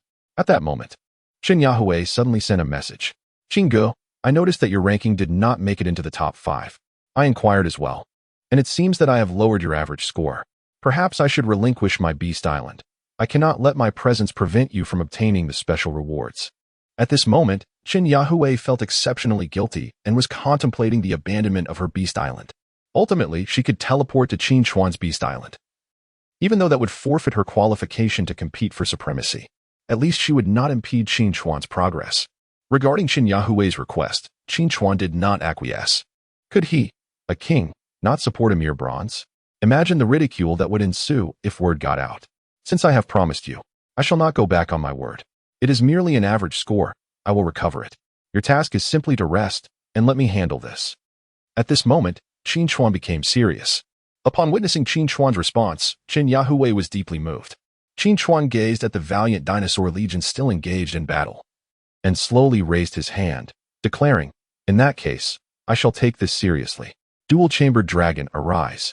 With a thunderous roar, a colossal creature weighing over 100 tons descended onto the ground, causing the earth to tremble beneath it. The surroundings crystallized instantaneously as Qin Chuan activated his skill. In a flash, the elongated tail of the dual-chambered dragon transformed into crystalline stone. With a resounding impact, the dragon swung its massive tail, sweeping away every monstrous creature within its sight with overwhelming force. The terrifying shockwave obliterated all adversaries it touched, reducing them to mere fragments, their remains and entrails cascading like a rain of blood. Even the nearby trees exploded in a fan-shaped pattern. The sheer destructive power was nothing short of extraordinary. Though the dual-chambered dragon moved at a sluggish pace, it proved to be an unparalleled weapon against these reckless, mindless beasts. Thunderous roars resonated as the Tyrannosaurus seized the opportunity to unleash its fury, resulting in the swift demise of numerous foes. In that moment, Qin Chuan glanced at the leaderboard, only to find himself astonishingly ranked 4th. Qin Yahui had also ascended to the 10th position, undoubtedly owing to the pivotal role played by the dragon's sweeping tail. Chapter 30, The Final Sprint. As Qin Chuan witnessed his ranking ascend, he finally exhaled a sigh of relief. At that moment, the beast tide reached its zenith. Not only did agile creatures emerge, but also formidable attackers and robust defenders. The attacking beasts were significantly larger than their agile counterparts, with razor-sharp claws and menacing fangs, resembling infernal demons. The defensive beasts, on the other hand, were bulky, covered in tough, impenetrable hide. Although fewer in number, they were undoubtedly more challenging to contend with than the agile types. However, for Qin Chuan, this posed no dilemma, as the mass of these creatures paled in comparison to the colossal beasts like the giant dragon and the Tyrannosaurus. Each time the giant dragon and the Tyrannosaurus plunged into the throng of beasts, tearing, trampling, and roaring, countless creatures were obliterated in mere moments. Despite the relatively sluggish pace of the double-chambered dragon, whenever an opportunity arose, a single swipe of its tail could dispatch hundreds. After a few strikes, the total count of slain beasts soared into the thousands. In the midst of this one-sided slaughter, Qin Chuan's reputation skyrocketed as if propelled by a rocket. Upon reviewing the top 5 rankings, he noted, first, Zhongli, reputation, 200,000. Second, Li Tong, reputation, 185,000. Third, Qin Chuan, reputation, 170,000. Fourth, Yi Qingwan, reputation, 165,000. Fifth, Wang Ji, reputation, 160,000. If he maintained this momentum, achieving first place was certainly within reach. However, this astonishing scene left the chat channel in utter disbelief. What just happened? How did Qin Chuan leap from 6th to 3rd in the blink of an eye? Wait, was his reputation just at 130,000? How did it surge by 40,000 in an instant? Goodness, 40,000 reputation. How many beasts must he have slain? Surely over 1,000. The most terrifying part is the rapid surge of 40,000 reputation in such a short time. This is definitely a massacre. Huh, I told you, Qin Chuan is the strongest. A bunch of clowns were reveling in misfortune, but who was the fool now? Right now, I just want to know what Qin Chuan did. I want to know even more. Qin Chuan's beast companions have always been a mystery. Damn it, I've worked so hard to slay so many beasts, and my reputation just barely broke 10,000. It seems I have no hope of reaching the top 5. Damn, they're all monsters. I can't compete. Honestly, I'll just defend my beast nest and forget about the top 5. Yet, the astonishment was not confined to the multitude of Beast Island lords. Zhongli, who had believed himself firmly seated upon the throne of first place, was equally flabbergasted by the sudden shift in the rankings. How is this possible? How could this fellow's reputation suddenly skyrocket? Was he merely feigning weakness before now? Zhongli felt a palpable sense of urgency. If this continues, it seems unlikely that he will retain his position at the top. How infuriating. Is this a provocation for me to take decisive action? Zhang Li's countenance darkened, and disregarding everything else, he immediately commanded his lions to launch a fierce assault. At this moment, the dozen or so lions, having endured relentless battles, were physically and mentally exhausted. Yet, under their master's unequivocal orders, they charged into the fray undeterred. In the ensuing chaos, 2 fully grown lions succumbed to the overwhelming tide of beasts and were mercilessly slain. However, in his bloodlust, Zhang Li cared little. His sole desire was to secure first place, which he would not allow anyone to usurp. Meanwhile, Qin Chuan, who had initially reveled in the thought of surpassing Qin Chuan, was left utterly astounded upon witnessing the peculiar changes on the prestige leaderboard. My 3rd place has been snatched away? How infuriating. This individual is truly a source of anxiety, an absolute prodigy. Qin Chuan felt a surge of disbelief. After all, the powerful beasts of the Beast Island's master were largely similar: tigers, lions, elephants, and rhinoceroses. Within such comparable types, to exhibit such latent potential was undeniably indicative of prodigious talent. Yet, Qin Chuan was unaware that Qin Chuan's beast was a unique dinosaur. She also did not know that Qin Chuan was currently engaged in combat on 2 islands. Had it not been for Chun Yahui's influence in lowering the average score, he would have long secured the top position. At this moment, Qin Chuan glanced at his prestige score, noting the still substantial gap of several tens of thousands between him and Zhang Li. Although, if the current momentum persisted, there was hope for claiming first place. However, the ever-changing prestige leaderboard indicated that Zhang Li was also making a desperate dash, maintaining a relatively balanced growth rate, albeit slightly weaker than Qin Chuan's. This fellow, does he truly intend to exhaust his beasts? Qin Chuan murmured to himself as he gazed at the leaderboard. As time passed, Qin Chuan's prestige steadily rose over the next few hours, even pulling down the dark horse, Li Tong, who had been in 2nd place. At this moment, Qin Chuan's prestige reached a staggering 600,000. Zhang Li's prestige stood at 610,000. The gap between them had now narrowed to a mere 10,000. The number of beasts was beginning to dwindle, and Qin Chuan frowned slightly, realizing that closing this remaining gap would not be easy. After all, with Qin Yahui bolstering his average score, for every beast Zhang Li took down, Qin Chuan would need to eliminate 5 or even more. Thus, should the number of beasts continue to decline, the position of first place might indeed slip from his grasp. At this juncture, Zhang Li, observing his slender lead at the top, exhaled in relief. It seemed that the first position was secure. Not in vain for the sacrifice of 5 beasts. Qin, you ultimately remain a notch below me, yet I cannot deny your prowess as a formidable rival. Zhang Li quietly breathed a sigh of relief. With less than an hour remaining until the beast tide concluded, the remaining scattered aberrant creatures were insufficient to bridge the gap. This is also the reason why Zhang Li has relaxed. At this moment, Qin Chuan's ranking has plummeted to 5th place, teetering on the brink of elimination. Fortunately, she has managed to maintain her position, and there remains a significant hope of securing the special reward. Meanwhile, Qin Chuan gazes at the stagnant prestige leaderboard, his brow furrowed. He then opens the chat window to inquire with Chun Yahui. "Hui, is it safe over there now?" Chun Yahui replies, "Brother Qin, the beast tide is retreating. Your dinosaur is incredible. One skill after another, the area around the beast den is frozen solid, preventing them from advancing." Qin Chuan responds, "That's good to hear. I am now preparing to recall my beast pets, which may cause your ranking to drop significantly." Chun Yahui reassures him, "Brother Qin, go ahead and recall them. I am already very content to be able to defend the beast den." After confirming that Chun Yahui is not in any danger, Qin Chuan promptly initiates the teleportation, bringing back the colossal dragon. Upon returning to his beast island, the disadvantages of dual island combat dissipate. "First it is mine," Qin Chuan exclaims, gazing at the remaining 1,000, swiftly raising his hand to launch the final assault. Chapter 31. Special rewards. As Qin Chuan recalled his beast companions, he launched a final assault. The 4 beast kings, upon charging forth, rendered the remaining soldiers utterly defenseless. In an instant, Qin Chuan's reputation surged dramatically, swiftly surpassing Zhang Li. Meanwhile, the Beast Tide was nearing its conclusion. Only 5 minutes remain until the end of the Beast Tide. Top 5 on the leaderboard revealed. First, Qin Chuan, reputation, 660,000. Second, Zhang Li, reputation, 620,000. Third, Li Tong, reputation, 580,000. Fourth, Gui Tu, reputation, 550,000. Fifth, Yi Qinwan, reputation, 510,000. With the announcement of the leaderboard, the question of who would claim the top position was no longer in doubt. Zhang Li, who had been monitoring the rankings closely, could hardly contain his frustration upon witnessing the situation unfold. This is impossible. Absolutely impossible. How could this man surpass me by 40,000 reputation points even as the event nears its end? Zhang Li bellowed in outrage. Little did he know that Qin Chuan's reputation had been amassed during the battles on the Twin Islands.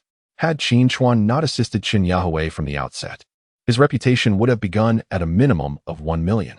The chat box erupted with fervor. There is no doubt now, Qin Chuan is a legend. The first among the endless sea. Who would have thought? Even the formidable Zhang Li has been overshadowed by Qin Chuan. It's utterly terrifying. There is a saying, until the final moment, no one knows the outcome. Qin Chuan epitomizes this perfectly. It seems the endless sea is poised for a significant transformation in the future. Qin Chuan, does your Dustless Alliance still accept members? I wish to join. Qin Chuan, I want to ride your coattails. The chat channel was abuzz with excitement, teeming with those who had survived the Beast Tide. Remarkably, half of the participants had been eliminated. This meant that over 3 billion Beast Island lords had perished. Moreover, countless billions of Beast Island lords, though they had narrowly escaped, lost their nests and thus their competitive eligibility.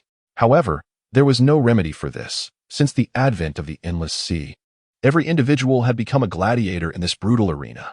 Within the ranks of the Star River Alliance, fierce disputes erupted. Leader, prior to the onset of the Beast Tide, most of us contributed our essence to you, enhancing the beast nest and the beasts, yet you did not secure first place. Indeed, you promised to achieve first place and share the rewards with us. What now? Cease your bickering. The leader has done his utmost. If blame is to be assigned, it can only be directed at that devilishly talented Qin. Qin Chuan was already formidable. Having taken the first place resources, he will only soar to greater heights. In short, this individual cannot be allowed to live. His existence poses a continuous threat to us. At this moment, Zhang Li surveyed the uproar within his alliance. His visage ablaze with fury. He bore the hopes of all, yet he could not surpass Qin Chuan. Most notably, the Dustless Alliance led by Qin Chuan consisted of only 2 individuals who achieved their first place solely through their own efforts, without any external reliance. The value of this accomplishment speaks for itself. Zhang Li slowly remarked, I have disappointed everyone. This is my fault. However, my score is merely 40,000 points shy of his, a deficit that can easily be overturned in the second phase of the underworld. You must have faith in me. The leader is correct. A gap of 40,000 is not insurmountable. We are not yet beyond redemption. With the transition to the underworld in the Endless Sea, we shall finally emerge from the novice phase and enter the true competition among the myriad clans. There is still hope. Indeed, as long as there is an opportunity, we shall certainly surpass. At this moment, the Star River Alliance united once more, for they shared a common adversary, Qin Chuan. The Beast Tide has concluded. Resource rewards are now being distributed. As the notification chimed, the first phase of the Beast Tide came to an end, and Qin Chuan awaited in silence. Congratulations on achieving first place in this Beast Tide. Resource rewards are hereby granted. Essence 4,000, Gold 100, 000, Divine Value 800. 5 of each of the 8 attributes, Gold, Wood, Water, Fire, Earth, Wind, Thunder, and Lightning. Qin Chuan was astonished by the abundance of resources awarded for first place. Setting aside the 4,000 essence and 40 beast cores, the 800 divine value alone was worth its weight in gold, bringing him closer to becoming a domain deity. Furthermore, the additional 100,000 gold equated to his accumulated wealth over time. As the influx of 800 divine value coursed through him, Qin Chuan distinctly felt a profound enhancement within his body, as if it were imbued with inexhaustible power. If these resources were judiciously allocated, the potential for growth and strength would be staggering. He already contemplated the distribution of these resources. First and foremost, He needed to upgrade the dragon nest. Only by elevating its level could he ensure steady growth each day. Next, he had to focus on upgrading his beasts, the tyrant dragon and the colossal dragon, as his main forces must not be neglected. However, Qin Chuan's mind was not yet on these upgrades. He awaited a crucial element, the special reward. Meanwhile, the Beast Island Lord in the chat was even more anxious than the five of them. The beast tide has ended. Why has the special reward not yet been announced? Hurry up and release it. We are eager to see what it is. It was previously mentioned that the special reward is a ring, but its purpose remains unknown. Could it have already been distributed? What if the top 5 have not been disclosed? It is impossible. The resource rewards are clearly displayed on the announcement board, especially the special rewards.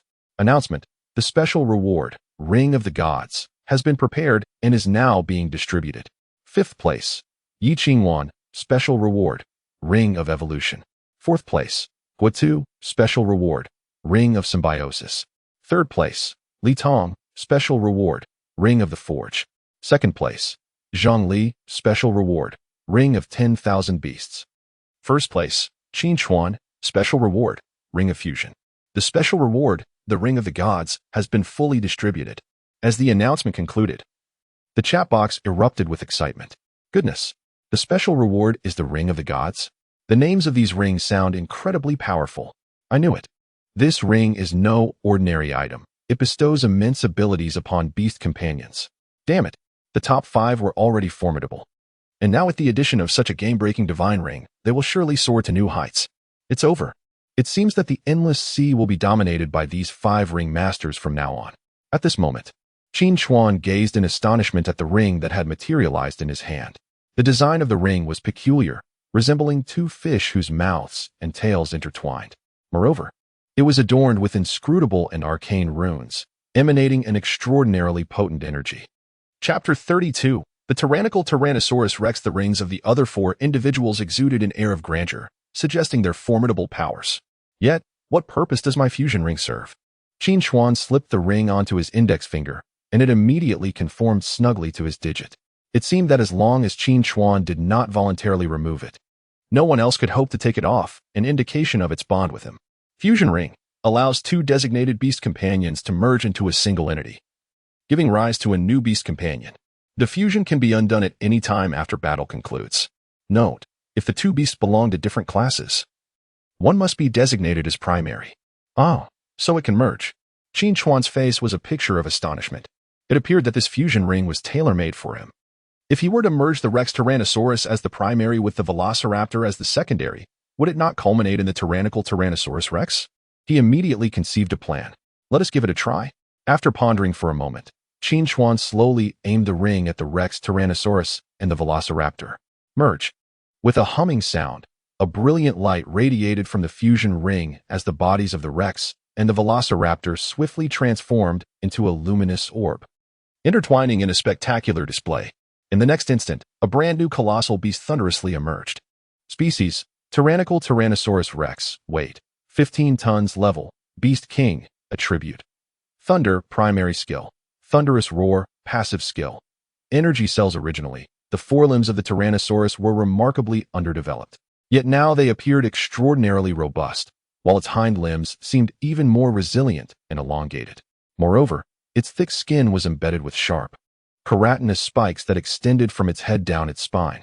Although its mass had decreased by 5 tons, its agility and lethality had been significantly amplified, rendering it even more imposing than before.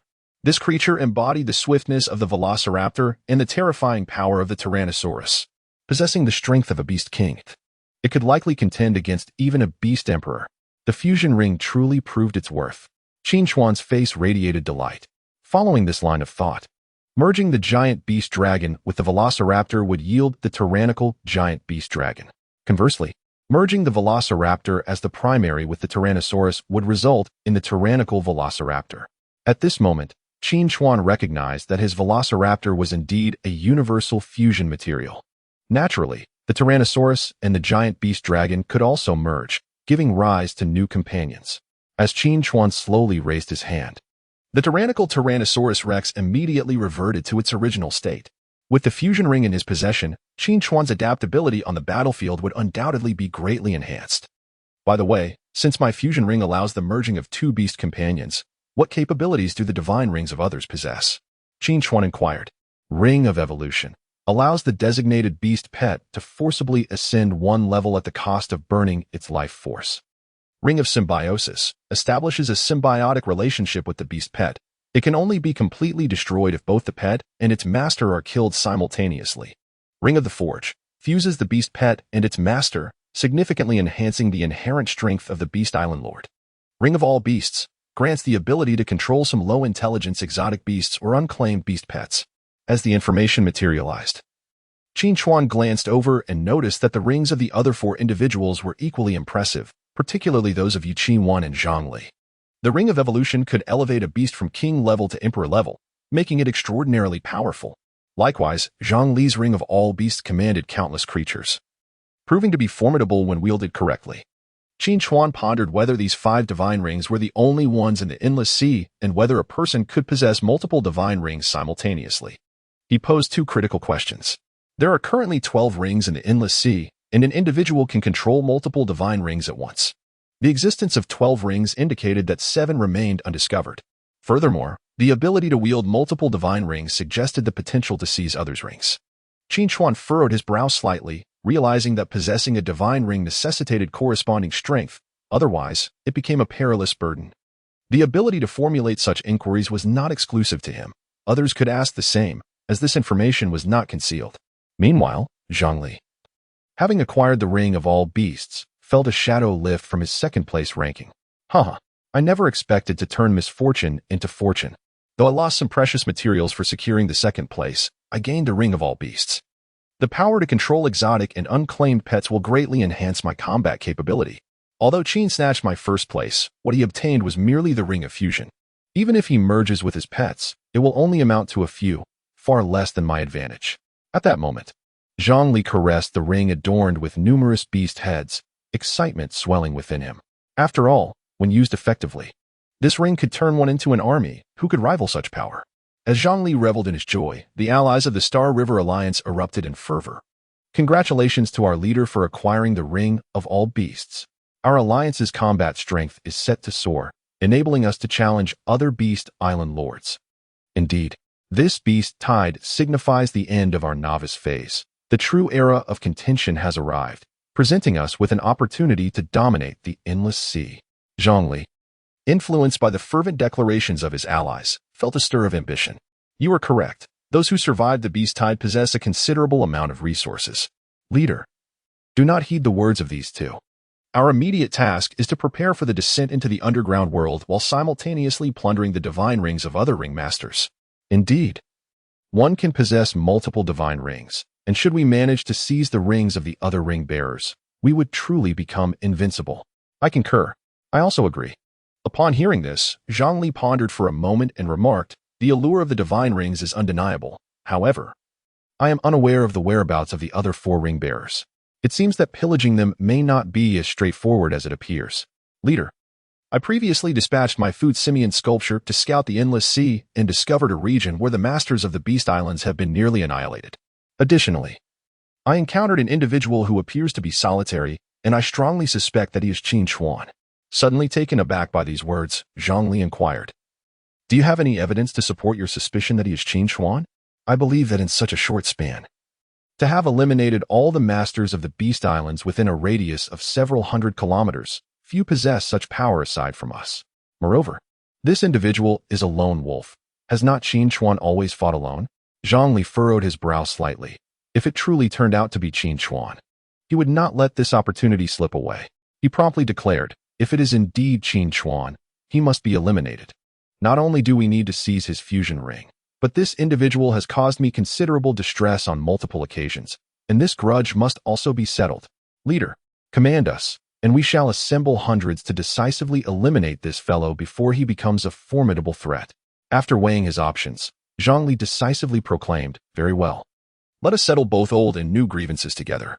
Everyone, take the time to rest. Tomorrow, we shall march forth to vanquish Qin Chuan. Chapter 33, A Surge in Power. At this moment, Qin Chuan possessed over 4,000 essence, making him one of the wealthiest individuals in the vast ocean, if not the richest. However, for Qin Chuan, this wealth was still insufficient. as his beast companions continued to multiply daily. If he failed to judiciously allocate this essence, it would significantly impact his combat prowess. In distributing the 4,000 essence, the dragon nest would undoubtedly take precedence, followed by the need to elevate the twin thunder dragons to the rank of Beast Emperor. The remaining 1,000 essence could be utilized to mature the twin-chambered dragon into adulthood, as its combat potential was indisputable. Having carefully mapped out his forthcoming path, Qin Chuan commenced the upgrading process. He refrained from enhancing the giant beast dragon, as its water attribute was more supportive than offensive, necessitating a temporary postponement. Upgrade the dragon nest, Qin Chuan commanded. Essence minus 1,000. Total essence 3295. Dragon nest level, 4th tier. The dragon nest generates 4 random dragon eggs daily. Activating a warning system that alerts the Beast Island Master of any dangerous creatures approaching within a kilometer. Upon reaching the 5th tier, there is a probability of hatching a leader dragon species. Dragon nest experience 010,000. As the dragon nest shimmered with golden light, it expanded slightly, radiating a series of luminous halos that spread outward. This appeared to be the unique ability of the 4th tier dragon nest, akin to a radar warning system. Consequently, even in Qin Chuan's absence from Beast Island, he need not worry about his home being compromised, for he would be promptly informed of any threats. Coupled with the Crystal Sanctuary, his defenses were foolproof. Naturally, if he embarked on distant journeys, he could leave some beast companions behind as an additional layer of security. Since the dragon nest had already randomly produced 3 dragon eggs prior to the upgrade, it would not yield 4 until the following day. The prospect of hatching a leader dragon species upon reaching the 5th tier? Qin Chuan was momentarily taken aback. The leader dragon species is a rare type. Only one can exist within a species. It possesses a more intelligent mind and a stronger physique than ordinary beast companions, capable of alleviating the control pressure on the Beast Island Master. Understanding this, Qin Chuan likened it to the Lion King in a pride or the leader of an elephant herd, possessing decision-making authority. He nodded slightly, recognizing that as the number of beast companions increased, managing them became increasingly taxing. Should he acquire a leader dragon species, his controlling burden would be substantially eased. In simpler terms, Qin Chuan would be the emperor, while the leader dragon species would serve as a general. In the event of battle, he would merely need to assign a target to the leader dragon species, which could then autonomously lead the group into combat. However, this did not imply that Qin Chuan could become entirely hands-off. Despite the leader dragon's intelligence, it could not match the efficiency of direct command. While it would suffice for conventional engagements, should he encounter formidable foes, Qin Chuan would still need to take charge, but this would undeniably conserve much of his energy. Yet, the requirement of 10,000 essence for the upgrade was currently beyond Qin Chuan's reach. Thus, he turned his attention to upgrading the Rex Thunder Dragon, extracting 2,000 essence for the enhancement. Essence, 2,000, total essence 1295. Species, Tyrannosaurus Rex, weight, 20 tons. Level, Beast Emperor level, requires 10,000 essence to upgrade to Sovereign level. Attribute, Thunder, main skill, Thunderstorm domain, can evolve into Apocalyptic Thunder Calamity upon reaching Sovereign level. Passive skill, Energy cells. As the upgrade concluded, the musculature of the Tyrannosaurus Rex became remarkably robust, as if each cell was imbued with an abundance of thunder. The inherent ferocity of this creature's attacks intensified, and upon reaching the Beast Emperor level, its explosive power was further augmented. Had the beast type ascended to Beast Emperor level beforehand, it could have undoubtedly defended the beast nest. In the vast expanse of the infinite sea, few could attain the dual Emperor level shortly after the novice phase. Qin Chuan smiled slightly. However, one must not overlook the other 4, particularly Yi Qingwan and Zhongli. It is likely that upon achieving Beast Emperor status, Yi Qingwan could ascend to Sovereign level with the aid of her evolution ring, whereas Qin Chuan previously held little interest in Yi Qingwan. He now harbored a modicum of intrigue, quite possibly due to the evolution ring she possessed. Next, it was time to enhance the bifurcated dragon. Qin Chuan slowly raised his hand. Essence, 1,000. Total essence 295. Species, fragile bifurcated dragon. Weight, 220 tons. Level, adult, requires 10,000 essence to upgrade. Attribute, mutated earth attribute, main skill, localized reinforcement, passive skill, hardened skin. With the final enhancement complete, the bifurcated dragon reached its maximum size, a staggering 220 tons. Its length approached an astounding 70 meters, a dimension comparable to that of two aligned passenger aircraft. This represented the pinnacle of evolution for carbon-based life forms, an unparalleled feat in the annals of Blue Star's history. This creature stood as Qin Chuan's most formidable trump card. Once all enhancements were finalized, Qin Chuan summoned his beast companions into the dimensional space. It was then that he noticed 3 unhatched dragon eggs remaining. Curiosity piqued. He decided to see what they might yield. Incubate. Crack. As the 3 dragon eggs began to fracture, 3 dinosaur hatchlings emerged. Hatching successful. Carnotaurus X2. Velociraptor X1. It appeared that luck was not as consistently favorable as he had hoped for additional colossal creatures or tyrannosaurs. Nonetheless, this outcome was acceptable. For in the charge of battle, Carnotaurus would prove invaluable. All were upgraded to adulthood, and the core of the mutated Earth attribute was bestowed upon the Carnotaurus. Essence, 33. Total Essence, 262.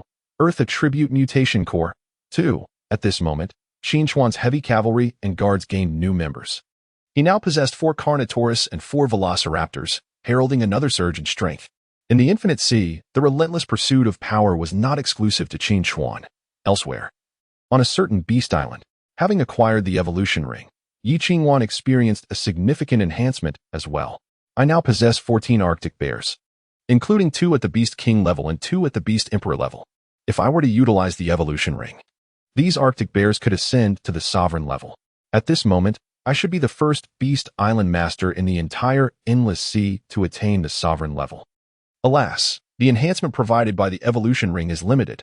Otherwise, I might have become the foremost figure in the Endless Sea. The evolution ring bears a considerable drawback. Although it can elevate a Beast Emperor to sovereign status, it can only do so for one creature, and at the cost of burning its life force. Most critically, once a beast's life force is depleted, it faces inevitable death. This demise is irreversible, and even upon reaching the level of the Dark God, resurrection through the beast nest is impossible. Therefore, the evolution ring is a resource that should not be employed lightly unless in dire circumstances. Even though Qin Chuan is formidable, he cannot afford to disregard me at this stage. It is regrettable that he is rather stubborn. If he were to ally with me, we could traverse the Endless Sea unchallenged. At this moment, Yi Qingwan gently caressed the ring on her finger, which resembled a genetic chain, her heart brimming with excitement.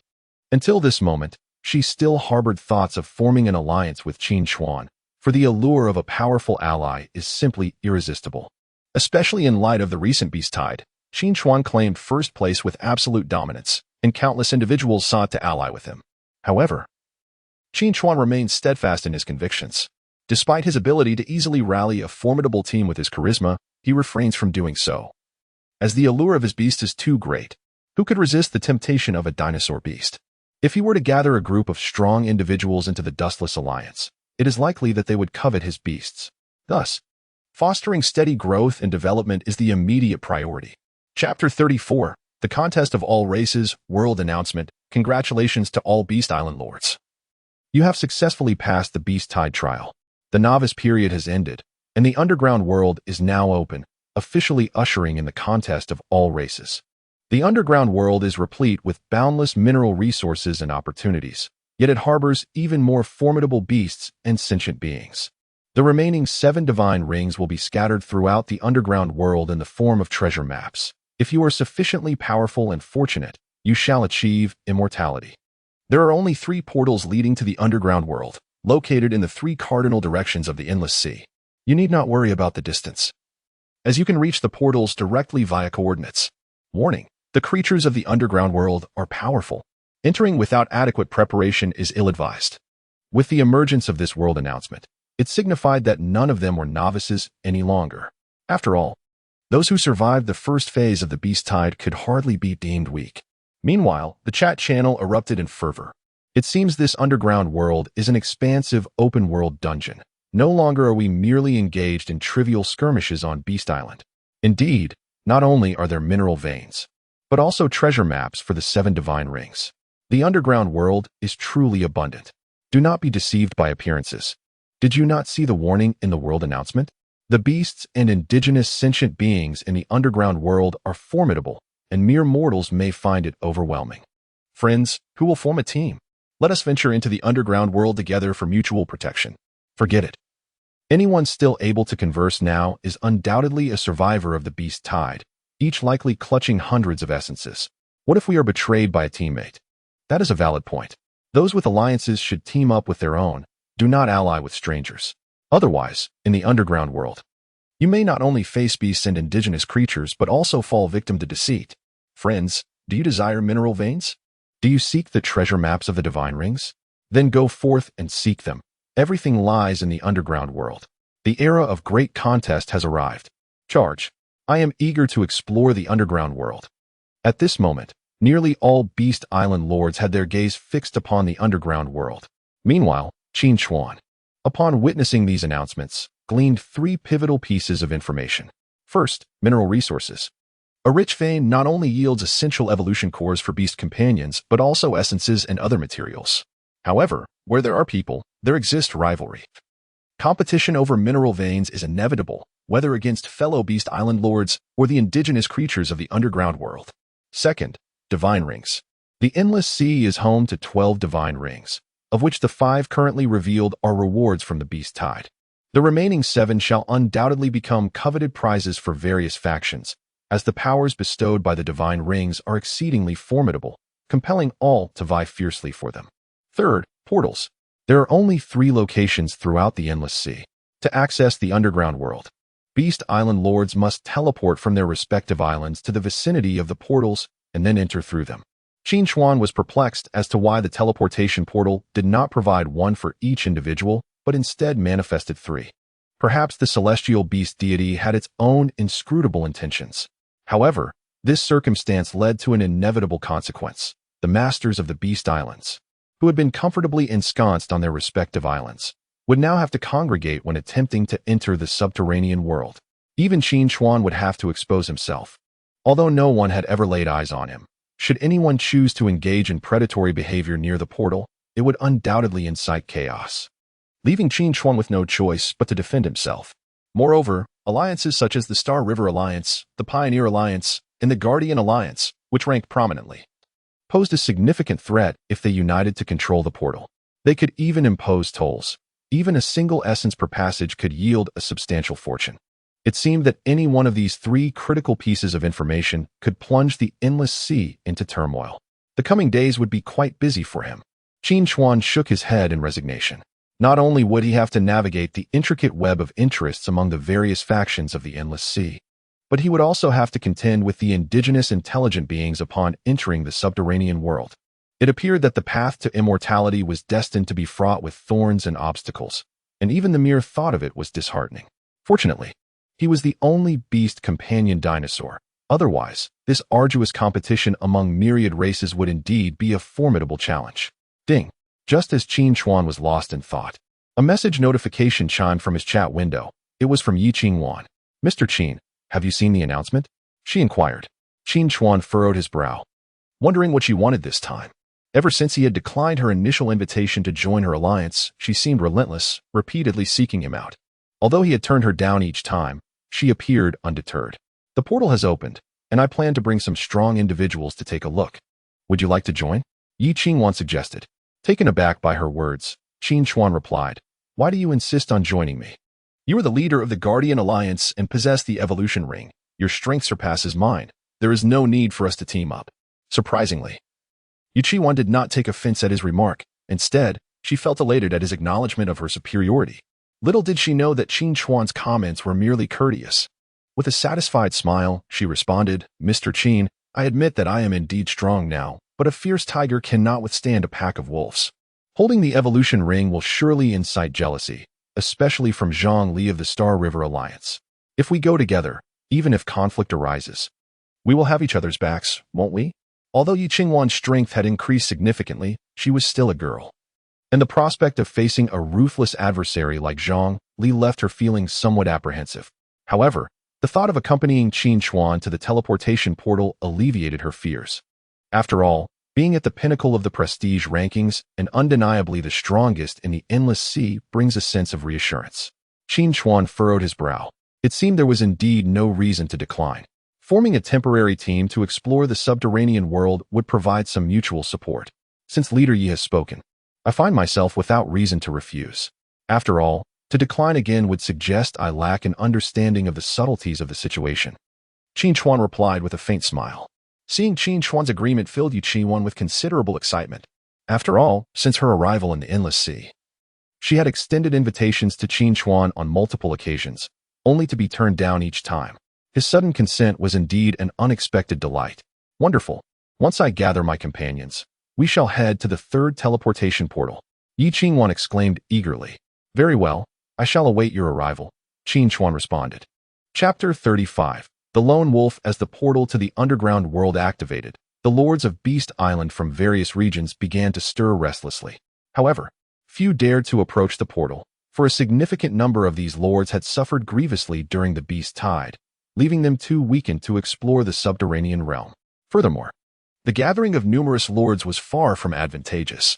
Prior to the onset of the beast tide, many had engaged in ruthless slaughter across the Endless Sea, and the survivors bore psychological scars. Thus, those who truly gathered were formidable warriors, numbering only in the tens of thousands, a mere drop in the ocean compared to the vast population of Beast Island lords. Mr. Qin, I have assembled 30 capable teammates and am ready to teleport. Are you prepared? Qin Chuan messaged. I am ready. Upon arriving at the third portal, I will distance myself from the crowd. If you see only one person, that will be me, Qin Chuan replied. Understood, Qin Chuan responded.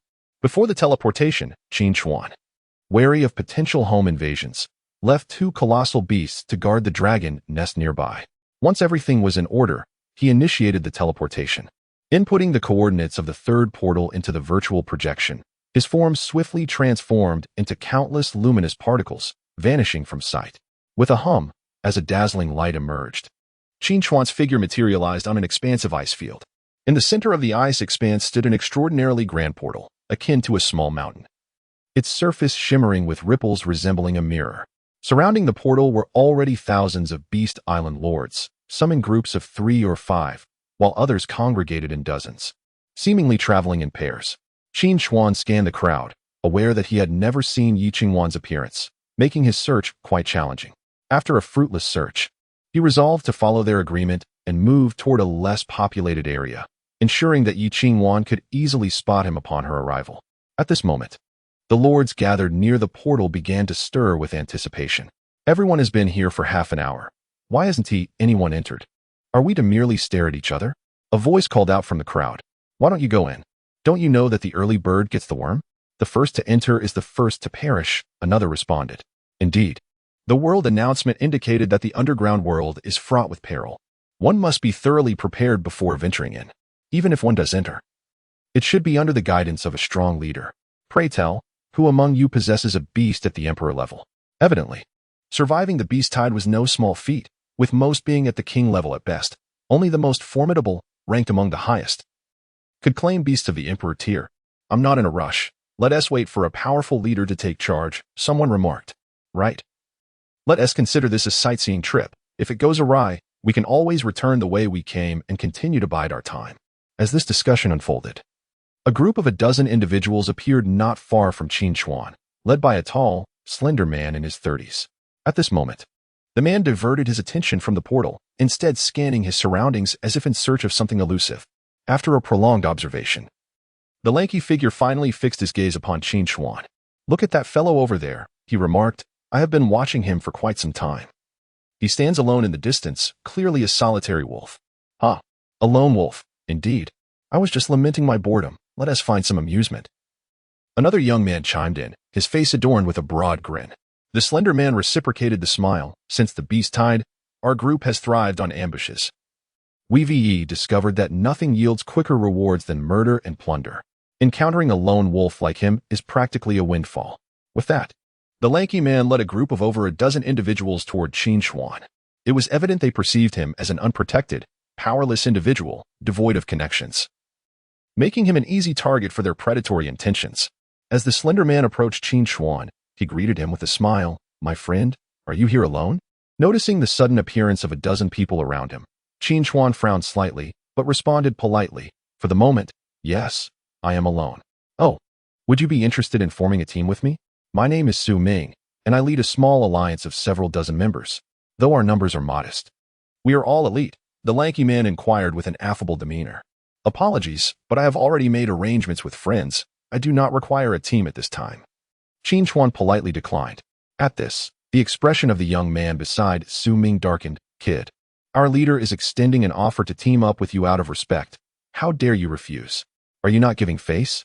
With this utterance, Qin Chuan swiftly grasped the reality of the situation.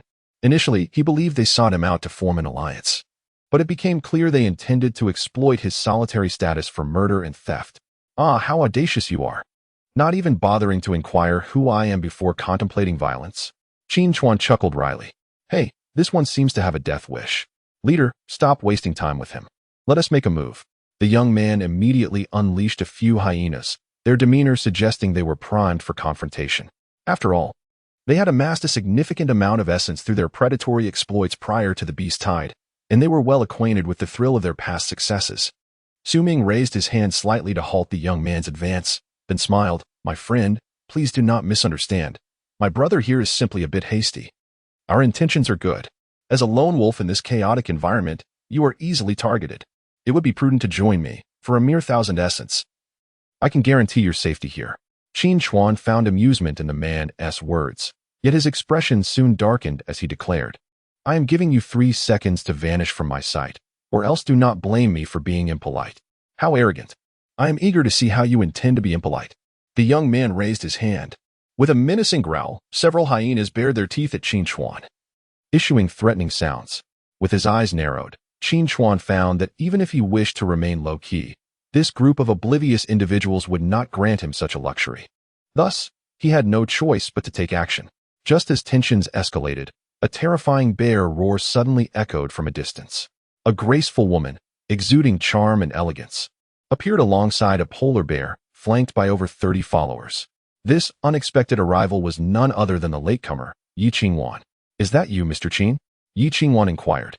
Noticing Qin Chuan standing solitary in the distance, confronted by a dozen individuals harboring ill intentions. It is I, Qin Chuan replied succinctly. Upon confirming it was indeed Qin Chuan, Yi Qingwan paused momentarily, surprised by the revelation. In her memory, Qin Chuan was either a reclusive, socially awkward individual or a distant, aloof figure. However, her current observation painted a different picture. He appeared to be a handsome young man, with a strikingly refined appearance and a touch of scholarly charm. Chapter 36. Deterrence. Yi Qingwan approached slowly with her companions. Mr. Qin, I have finally glimpsed your true self. You truly are a sight to behold. With a smile as refreshing as spring, Yi Qingwan extended her hand. Qin Chuan reciprocated the gesture and chuckled. I didn't expect the esteemed leader Yi to be such a stunning beauty. It is a pleasure to meet you. Their exchange of courteous flattery left Su Ming and the others standing nearby utterly astonished. Is this fellow not alone? He actually has friends, over 30 of them. Yi Qingwan noticed Su Ming and his companions and inquired, What brings you here? Oh, nothing much. These friends wish to discuss a protection fee with me. Qin Chuan replied with a grin. At this, Yi Qingwan was momentarily taken aback, then turned to Su Ming with an exaggerated expression, saying, You lot. Have you lost your minds? What on earth are you thinking? Su Ming, equally bewildered, felt as though he had stumbled into a trap and cautiously asked, This esteemed lady, may I inquire who you are? I am the leader of the Guardians Alliance, Yi Qingwan, she declared without hesitation. Gasped. Upon hearing her name, Su Ming's face paled, resembling one who had just tasted something foul. Yi Qingwan was none other than the leader of the top 3 alliances in the Endless Sea. A formidable figure ranked among the top 5 in the Beast Tide reputation list. The mere mention of her name was enough to instill fear in someone of his stature. Even the young man who had been so boisterous moments ago now stood mute, rendered speechless. Why, Yi leader? It's a misunderstanding. I did not intend to target you. Please spare me. Su Ming's fear was palpable. Spare you?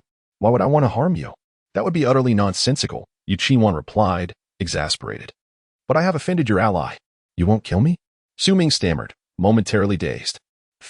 Yi Qingwan burst into laughter and continued, Brother, even if you truly did offend him, would you expect me to intervene? Do you know who he is to dare commit such acts? Who is he? Su Ming inquired. Glancing at Qin Chuan, an unsettling chill creeping down his spine. This man is Qin Chuan, the number 1 on the reputation list. Do you understand now? Yi Qingwan spoke slowly. Boom. Her words struck Su Ming like a thunderclap, leaving him feeling as if he had been struck by lightning, while his companions looked on, equally stunned and nearly losing their footing. The significance of Qin Chuan's name was beyond dispute. He was indeed a deity in the endless sea. Why, you are Qin Chuan. Su Ming's eyes widened in disbelief, and then he suddenly knelt down with a thud. Great sir, I was blind and did not recognize your greatness. Please, do not take my life. I truly see my error now. Had I known it was you from the start, not even 800 of my bravado would have dared to cross you. Witnessing Su Ming's abrupt capitulation, Qin Chuan was taken aback as well, astonished that merely his name held such formidable power. In the early days, he was but a pitiful soul on the blue planet, teetering on the brink of death. Little did he expect that upon arriving in the endless sea, he would transform into a deity in the eyes of humanity. This stark contrast left Qin Chuan momentarily disoriented. Begone. I have no inclination to eliminate such insignificant creatures, he said, raising his hand slightly. Upon hearing this, Su Ming repeatedly bowed in reverence and hastily fled, dragging his subordinates along, fearing that a moment's delay would result in his demise at Qin Chuan's hands. Mr. Qin, you have always been solitary, and to them, that makes you a walking feast. Have you never considered expanding your alliance? This way, you need not worry about such troubles wherever you go, inquired Yi Qingwan. I am not particularly interested in forming factions. I find solitude to be far more comfortable, Qin Chuan replied, raising his hand once more. At these words, Yi Qingwan exhibited a look of surprise, followed by an understanding smile. Only we sheep huddle together for warmth. Mr. Qin, you are a born dragon, bold and skilled. Are you insinuating something about me? I am nowhere near your level, Leader Yi, Qin Chuan replied, shaking his head in resignation.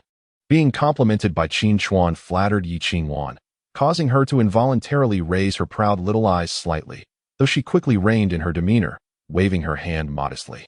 Oh, not at all. We are quite similar, really. Initially, Qin Chuan's repeated refusals had irked Yi Qingwan, who secretly regarded him as a target to surpass, even as a rival. Now that the beast's nest ordeal had concluded, she had experienced unprecedented growth and believed she had reached an equal standing with Qin Chuan. Coupled with their first meeting, where Qin Chuan had left a friendly impression, her fondness for him had grown significantly. Naturally, much of this admiration stemmed from his formidable personal strength. Individuals of such caliber must either be befriended or eliminated to avoid becoming a hindrance. Yi Qingwan leaned towards the former, especially since they still had the formidable Zhongli to contend with. Hence, having powerful allies was indeed essential. Mr. Qin, I am your fan. I even berated those who spoke ill of you in the chat channel, one of the nearby strong individuals exclaimed. Mr. Qin, your audacity to confront Zhongli head-on is simply magnificent. May I have your autograph? At this moment, several strong individuals near Yi Qingwan cast adoring glances at Qin Chuan. Cough, cough. Yi Qingwan found this somewhat awkward and cleared her throat. Observing their leader's jealousy, the strong individuals could only close their mouths in disappointment. Since I have agreed to temporarily team up with you, that makes us friends. Let us refrain from the fanfare, Qin Chuan said with a smile. Indeed, indeed. They responded with chuckles. Now, let us not waste any more time. While the sun still shines, we should explore the underground world. This time, the underground has opened numerous mines and exotic beasts. We cannot allow others to seize the advantage. Yi Qingwan spoke slowly. All right, let us set off. Qin Chuan nodded slightly. Subsequently, the group made their way to the entrance of the teleportation portal. The crowd that had been lingering at the entrance became animated upon seeing Yi Qingwan accompanied by over 30 individuals. Is someone about to enter? Who is that? So audacious. Doesn't that person resemble Yi Qingwan, the leader of the Guardian Alliance? What? You recognize Yi Qingwan? I do not. But I have heard tales of her beast companion, a polar bear, and she is said to be remarkably beautiful. It must be her. Wonderful. With Leader Yi guiding us, we shall bask in her glory. Everyone, with Leader Yi personally leading the way, we cannot lag behind. Let us follow the footsteps of the strong. In an instant, the crowd surged forward, gravitating towards Yi Qingwan. At that moment, she stood at the forefront, drawing attention, seemingly reveling in the admiration akin to that of a star surrounded by planets. Qin Chuan, who walked beside her, noticed that Zhang Li and his companions were absent from the throng. Otherwise, it would not have been Yi Qingwan leading the way. Thus, it could be inferred that Zhang Li and other formidable individuals had likely ventured to the first or second teleportation portals. Nonetheless, this was fortuitous, as Qin Chuan preferred to avoid conflict with them for the time being, focusing instead on the exploration of the subterranean world. Chapter 37, Treasures on the Ground. Under the leadership of Yi Qingwan, A vast multitude of over 10,000 Beast Island lords gathered around the teleportation portal. Yi Qingwan took the lead, positioning herself before the shimmering entrance. At that moment, Qin Chuan observed the portal's smooth, mirror-like surface, his brows furrowing in contemplation. For some reason, he sensed that this subterranean realm was far from simple. Everyone, since you place your trust in me, I shall lead the way into the unknown. However, let me make it clear, if any danger arises within, we must unite in our efforts to confront it, or we will surely meet our doom, Yi Qingwan declared, casting a glance at the throng of Beast Island lords behind her. Rest assured, Leader Yi, with you at the forefront, we shall surely lend our utmost support. Many voices chimed in. Indeed, this is a new world, and we all yearn to partake in its riches. We will exert ourselves to assist you. Leader Yi, proceed. We are prepared for battle. Encouraged by their words, Yi Qingwan inhaled deeply, stroking the fur of the royal Arctic bear beside her, before stepping boldly into the portal. Qin Chuan and 30 formidable warriors followed closely behind. The multitude of Beast Island lords, witnessing Yi Qingwan's decisive entry, cast aside their hesitations and surged forward. As they entered, they beheld an expanse of desolate, black terrain. This land, devoid of any vegetation, resembled a volcanic landscape forged through countless eruptions. Scattered across the black earth were peculiar, colossal stones, appearing as if cast down by ancient deities, their jagged forms jutting from the ground, interspersed with sharp edges. Moreover, the rocks were riddled with honeycomb-like cavities. As the breeze passed through, it produced a mournful whistling sound, as if countless souls were whispering in the dark. Is this truly the subterranean world? How can it be so barren? Do the otherworldly beasts really exist here? Qin Chuan pondered, wary of the hidden dangers that might lurk in this eerie place. You all appear to be scaring yourselves. This land is completely barren. What is there to fear? Never mind. I shall explore a bit. Perhaps I might discover something of value. With a surge of excitement, the crowd began to disperse, eager to investigate their surroundings. As over 10,000 individuals moved, each step echoed with a crisp crunch, as if they were treading upon the bones of ages long past. Do not scatter. We should first send out our flying beasts to scout for safety before venturing out, Yi Qingwan called out to the restless crowd. Yet, the throng paid little heed to her words, treating the black earth as a treasure trove waiting to be uncovered. Stop shouting. They are merely a rabble, unworthy of reliance, Qin Chuan remarked quietly. Upon hearing this, Yi Qingwan resolved to disregard their antics. By heavens, I've unearthed a gem. This place truly holds treasures. Suddenly, a young man cried out from within the crowd, having unearthed a radiant essence from a pile of rubble, his excitement palpable. I found one too. Heavens! Can one truly excavate essence so effortlessly in this place? I too possess some. Haha, I have struck gold. The subterranean realm indeed brims with treasures. And with just a few digs, essence abounds. Brothers, does this not yield greater rewards than mere combat? With a stroke of fortune, one could unearth hundreds of essences in a single day. Enough dawdling. Summon your beast companions. Such a bounteous ground is a rare find.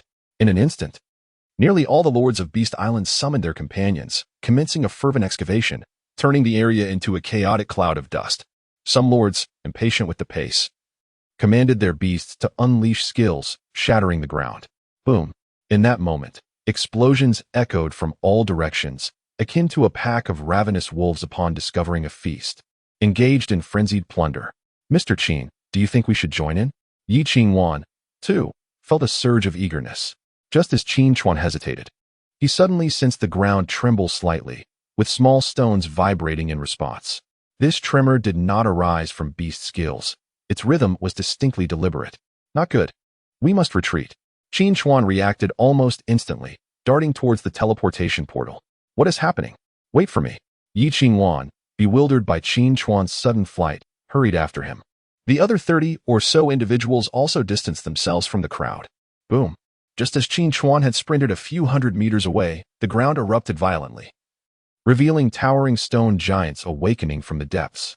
Upon closer inspection, there were at least 1,000, forming a massive circle that surrounded everyone. What in the world is happening? They are extraordinary beasts. The lords of Beast Island, still digging for essence, were instantly petrified upon witnessing the legion of stone giants. Damn it! How can even stones possess sentience? Run, flee. Can't you see we are surrounded? Teleport back to Beast Island at once. There is no way to teleport in this underground realm. We must escape. Why are you all fleeing? In such dire circumstances, why not band together to fight back? The crowd descended into chaos, some recklessly sprinting towards the teleportation portal, while others attempted to retaliate with their beast companions. However, the quality of their beasts was insufficient. Even their haphazard skills merely chipped away at the stone giant's exterior, failing to penetrate their core. Roar! The stone giants unleashed furious roars, raising their colossal stone fists to strike the ground with tremendous force. Boom! The earth shook with each thunderous impact. The terrifying destructive power of the giants quickly toppling the lords of Beast Island. Despite their bodies being fortified by divine energy, they could not withstand the giants' wrathful blows. Some met their demise with crushed skulls, others with shattered legs, and many suffered ruptured organs, while a greater number were flung away by the sheer force. Ah, help! I don't want to die. Someone, save me. In an instant, the air was filled with anguished cries and desperate pleas for help. As over 10,000 Beast Island lords suffered casualties in mere moments, with thousands wounded or dead. Tragically, a portion of these lords were inadvertently harmed by the reckless abilities unleashed by their own comrades. The scene was utterly chaotic. What a pitiful display of incompetence. They had been warned against acting impulsively, yet each was lured by trivial gains, awakening the hidden beast lurking underground. Qin Chuan gazed at the disarray, her expression one of exasperation. Her choice of the third teleportation portal stemmed from the belief that the stronger individuals had gravitated towards the first and second portals, leaving the third open for exploration. However, in this chaotic moment, the prospect of exploration had vanished. The pressing concern now was merely to survive. Qin Chuan surveyed the turmoil and promptly activated his detection system. Beast, rock giant weight, 30 tons level, adult beast king class, attribute. Earth skill, mountain splitting fist. After scanning, Qin Chuan discerned that among the thousands of rock giants, most were adults, while some had ascended to the beast king level. Their considerable weight of 30 tons posed a formidable destructive capability, making them exceedingly troublesome adversaries. Chapter 38, Ruthless and Determined Roar. Boom. Just as Qin Chuan was conducting his examination, an adult stone giant spotted their group and immediately charged over with heavy footsteps. It raised its massive stone fist and struck down violently, seeking death. Upon witnessing this, Qin Chuan swiftly commanded her beast, the emperor-level polar bear, to take action. Roar. The polar bear leaped forward with ferocity, its paw crystallizing as it slammed directly onto the stone giant's forehead. Boom. With a resounding crash, the giant's head was obliterated, revealing the formidable combat prowess of the emperor-level polar bear. They had anticipated that this powerful strike would suffice to vanquish the stone giant. However, in the next moment, the decapitated giant casually picked up a rock from the ground and placed it on its neck, astonishingly regenerating its head. Is it truly indestructible? Qin Chuan was taken aback. Let us concentrate our fire. I refuse to believe this creature is genuinely so resilient. Indeed, all at once, the 30 or so formidable individuals beside Qin Chuan summoned their beast companions, charging forth in a frenzy of attacks. In an instant, torrents of water, flashes of lightning, crystallization, and fiery blasts erupted, unleashing a cacophony of dazzling skills. Boom. As dust billowed into the air, the stone giant, overwhelmed by the relentless assault, was reduced to mere powder. See? All fear stems from insufficient firepower. With enough might, nothing is invincible. One warrior grinned. However, do not celebrate too soon. Qin Chuan sighed in resignation. The stone giant, once pulverized, curiously began to emit a continuous stream of blue gas from beneath the ground. This gas clung to the remnants of the giant's body, swiftly coalescing it back together, and within moments, it was completely revived. This phenomenon was not isolated to Qin Chuan's location. Similar occurrences were noted elsewhere as well. Regardless of the severity of the injuries inflicted, the stone giants could resurrect right where they fell. It was akin to an indestructible insect. Mr. Qin, are you not going to intervene? Qin Chuan inquired, noticing Qin Chuan merely observing. You've reduced it to powder, yet it can revive. What purpose would my involvement serve? Qin Chuan shook his head. In truth, he had intended to intervene earlier, but after careful observation, he realized that even if he summoned Rex the Tyrannosaurus, it would only result in repeated defeats followed by revivals. It was utterly futile. What should we do then? We can't simply retreat, right? Qin Chuan felt a pang of urgency. For having come this far, it would be disheartening to leave in such disappointment. I have observed that these stone giants lack a core. Their ability to resurrect infinitely relies entirely on the blue gas seeping from the ground. I suspect this gas emanates from some powerful artifact, and as long as the source remains intact, they will continue to revive endlessly, Qin Chuan stated slowly. This. Yi Qiwan too felt a sense of helplessness. Just now, Qin Chuan noticed that whenever the stone giant was injured or met its demise, a blue gas would release energy from beneath the ground. It was uncertain what treasures lay hidden underground, perhaps the core of evolution or artifacts they had never encountered before. Securing such an item would indeed make this journey worthwhile. Mr. Qin, if we follow your reasoning, we won't even manage to pass the threshold of the underground realm. A formidable warrior lamented, his face etched with bitterness. It was vital to acknowledge that this subterranean world was vast, rivaling the endless sea above. Their current location merely represented the tip of the iceberg of this underground domain. Yet, if they could not even breach this minor aspect, any hopes of accessing the mineral treasures and the wise beings of this realm would be utterly futile. Perhaps we have not prepared adequately.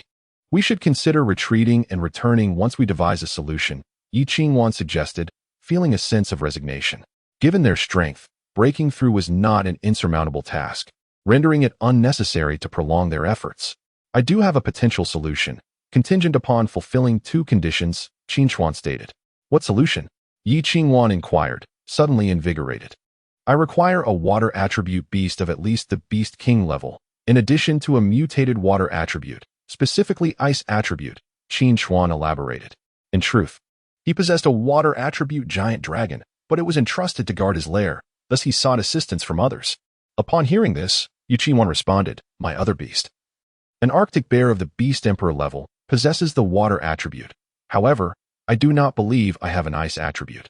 The ice attribute, being a mutation of the water attribute, was exceedingly rare, and even Qin Chuan lacked one at present. Nevertheless, a young man interjected, Mr. Qin. My beast is a Beast King level Arctic wolf, and it utilizes an ice attribute core. Surprised, Qin Chuan did not expect to inadvertently discover someone possessing the ice attribute. Oh dear, how could I have forgotten Li Shua's Arctic wolf? Yi Qingwan quickly realized and added, Mr. Qin, now that we have both water and ice, what shall we do? It's quite simple. You just need to use your Beast Emperor level Arctic bear to unleash its skills in this area. And then Li Shua can immediately employ the ice attribute skills to freeze the ground. This should effectively isolate those blue gases. However, this is merely my conjecture. We can only ascertain its effectiveness through trial, Qin Chuan articulated slowly. At this moment, Yi Qingwan was taken aback by Qin Chuan's words. Mr. Qin, I truly did not perceive your cunning nature to devise such a ruthless scheme. There are still 7,000 to 8,000 Beast Island Masters present. If I unleash the Sea Emperor's fury with my Beast Emperor level Arctic bear, they would surely be caught in the crossfire. Yi Qingwan expressed her astonishment. After all, the skills of a Beast Emperor level beast were incredibly formidable. Once unleashed, they could wreak havoc on a catastrophic scale. It was likely that very few would remain alive at the scene. Should the news leak, it is likely that her infamous title as the female tyrant will be firmly established. Mr. Qin, this is rather inappropriate. It could very well turn the Guardian Alliance into a public enemy. The young man, named Li Shua, immediately began to withdraw from the situation. After all, this is no trivial matter. If the other Beast Island lords catch wind of it, our Guardian Alliance will be utterly disgraced. Even the ruthless Zhang Li would have to consider the potential backlash of becoming a public enemy before proceeding with such a plan. I have provided a solution. Whether you pursue it is entirely up to you, Qin Chuan remarked with a shrug. Then why don't you take action yourself? Yi Qingwan's expression darkened. Sensing that Qin Chuan might be trying to lead her into a trap, I Haven T brought my water attribute beast companion, and I lack ice attributes, otherwise. Would I need to consult you? Qin Chuan replied, exasperated. At that moment, Yi Qingwan glanced at the others beside her, seemingly torn over whether to proceed or not. A stone giant has already set its sights on us. You must make a decision swiftly, Qin Chuan urged slowly. Yi Qingwan. The others. Chapter 39. The ugly side of human nature. Yi Qingwan sensed that treasures were undoubtedly concealed beneath the ground. To leave now would be akin to discarding a sumptuous feast just within reach. After careful consideration, she made her choice and declared, Li Shua, prepare yourself. I shall take the initiative. Understood, Li Shua responded promptly, summoning the Beast King level Arctic wolf, ready to unleash his full strength. As Yi Qingwan slowly raised her hand, the Beast Emperor level Arctic bear was instantly unleashed. Wrath of the Sea Emperor. Without hesitation, Yi Qingwan activated her skill. Bang, bang, bang. With each resounding thud, The earth trembled, and torrents of water shot skyward, swiftly coalescing into a surging celestial river, akin to dark clouds descending upon a fortress. Goodness! Alliance Leader Yi, please refrain from using your skills. Aren't you endangering us all? Alliance Leader, wait until we VE evacuated before you strike. I cannot withstand your onslaught. Oh no. I may not perish at the hands of the stone giant, but by my own comrade's betrayal instead. At that moment, many island leaders still engaged with the stone giant were struck with terror upon witnessing the celestial river forming above. Qin Chuan, however, did not immediately unleash her power. She called out, "You have 10 seconds. Flee as far as you can. If you suffer injuries, you cannot blame me." At her command, the island leaders, gripped by fear, frantically sought to escape, fearing that a mere moment's delay would lead them to be engulfed by the deluge. After all, the might of the beast emperor-level pets was indisputable. As the 10 seconds elapsed, Qin Chuan disregarded whether any survivors remained and gestured with a swift wave of her hand. Boom!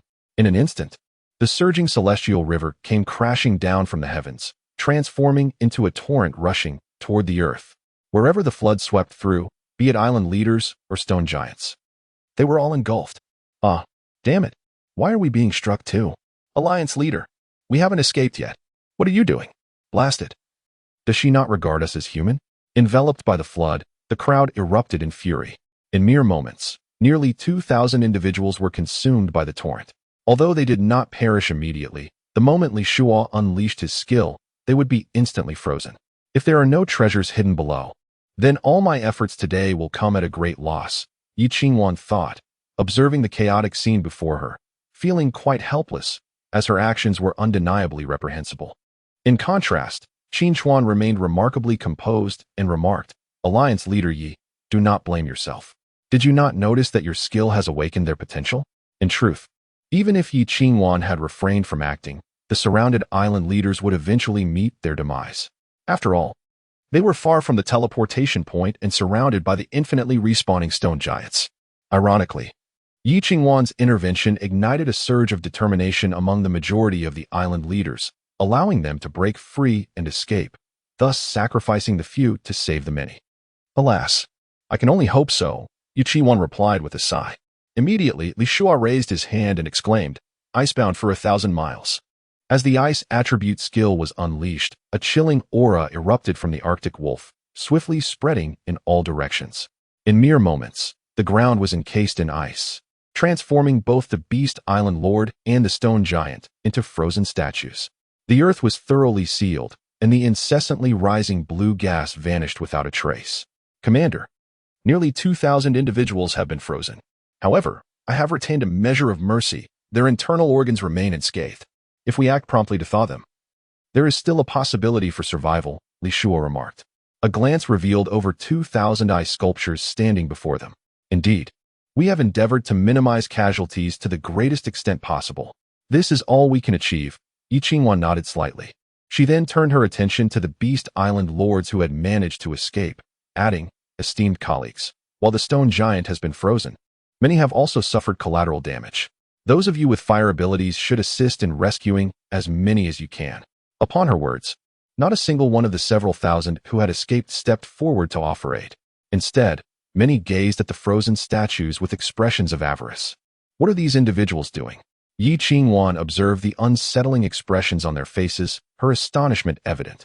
It seemed they were fixated on those who had been frozen. After all, they represented an unearned bounty. Qin Chuan turned to Qin Chuan and calmly stated, "As expected." No sooner had he spoken than the surviving Beast Island lords surged toward their frozen counterparts, with some even unleashing their skills to obliterate the encased Beast Island lords on the spot. As each human-shaped ice sculpture shattered, the 2,000 individuals trapped within succumbed to their fate. Haha, this is a divine opportunity. By eliminating them, the essence they possess will rightfully belong to me. Damn it. Do not compete with me. I was the one who acted first. It is you who dares to contest with me. You fools are courting death. Chaos erupted as some individuals relentlessly attacked the ice sculptures in a frenzy to seize the essence, while others engaged in fierce combat over the spoils. Have these individuals lost their minds? Just moments ago, they were united against the stone giant, and now, with that threat quelled, they turn upon one another? Qin Chuan was left in bewilderment at the scene. Only Qin Chuan appeared to grasp the situation with clarity, stating, "Since ancient times, human nature has been thus. Our compliance stems from the weight of law, which restrains us from acting recklessly. Yet, the endless sea is a different realm, devoid of moral boundaries and legal constraints, allowing the ugliness of human nature to be laid bare. I have truly gained insight today." Qin Chuan was profoundly shaken. Her earlier fears of becoming a public enemy due to excessive slaughter now seemingly trivial in comparison. However, it now appears that her concerns were utterly unfounded. "Leader, why don't we?" At this moment, a man in his 30s beside Qin Chuan began to stir restlessly. It was evident that he, too, wished to partake in the spoils. "Wanqing, what do you have to say?" Qin Chuan fixed her gaze upon him, her expression one of disbelief. "Leader, they are all taking advantage of the chaos. Since there are no longer any moral boundaries, why not join in and claim a share? No one will hold it against us," Wanqing suggested. At this moment, Qin Chuan felt a twinge of shock.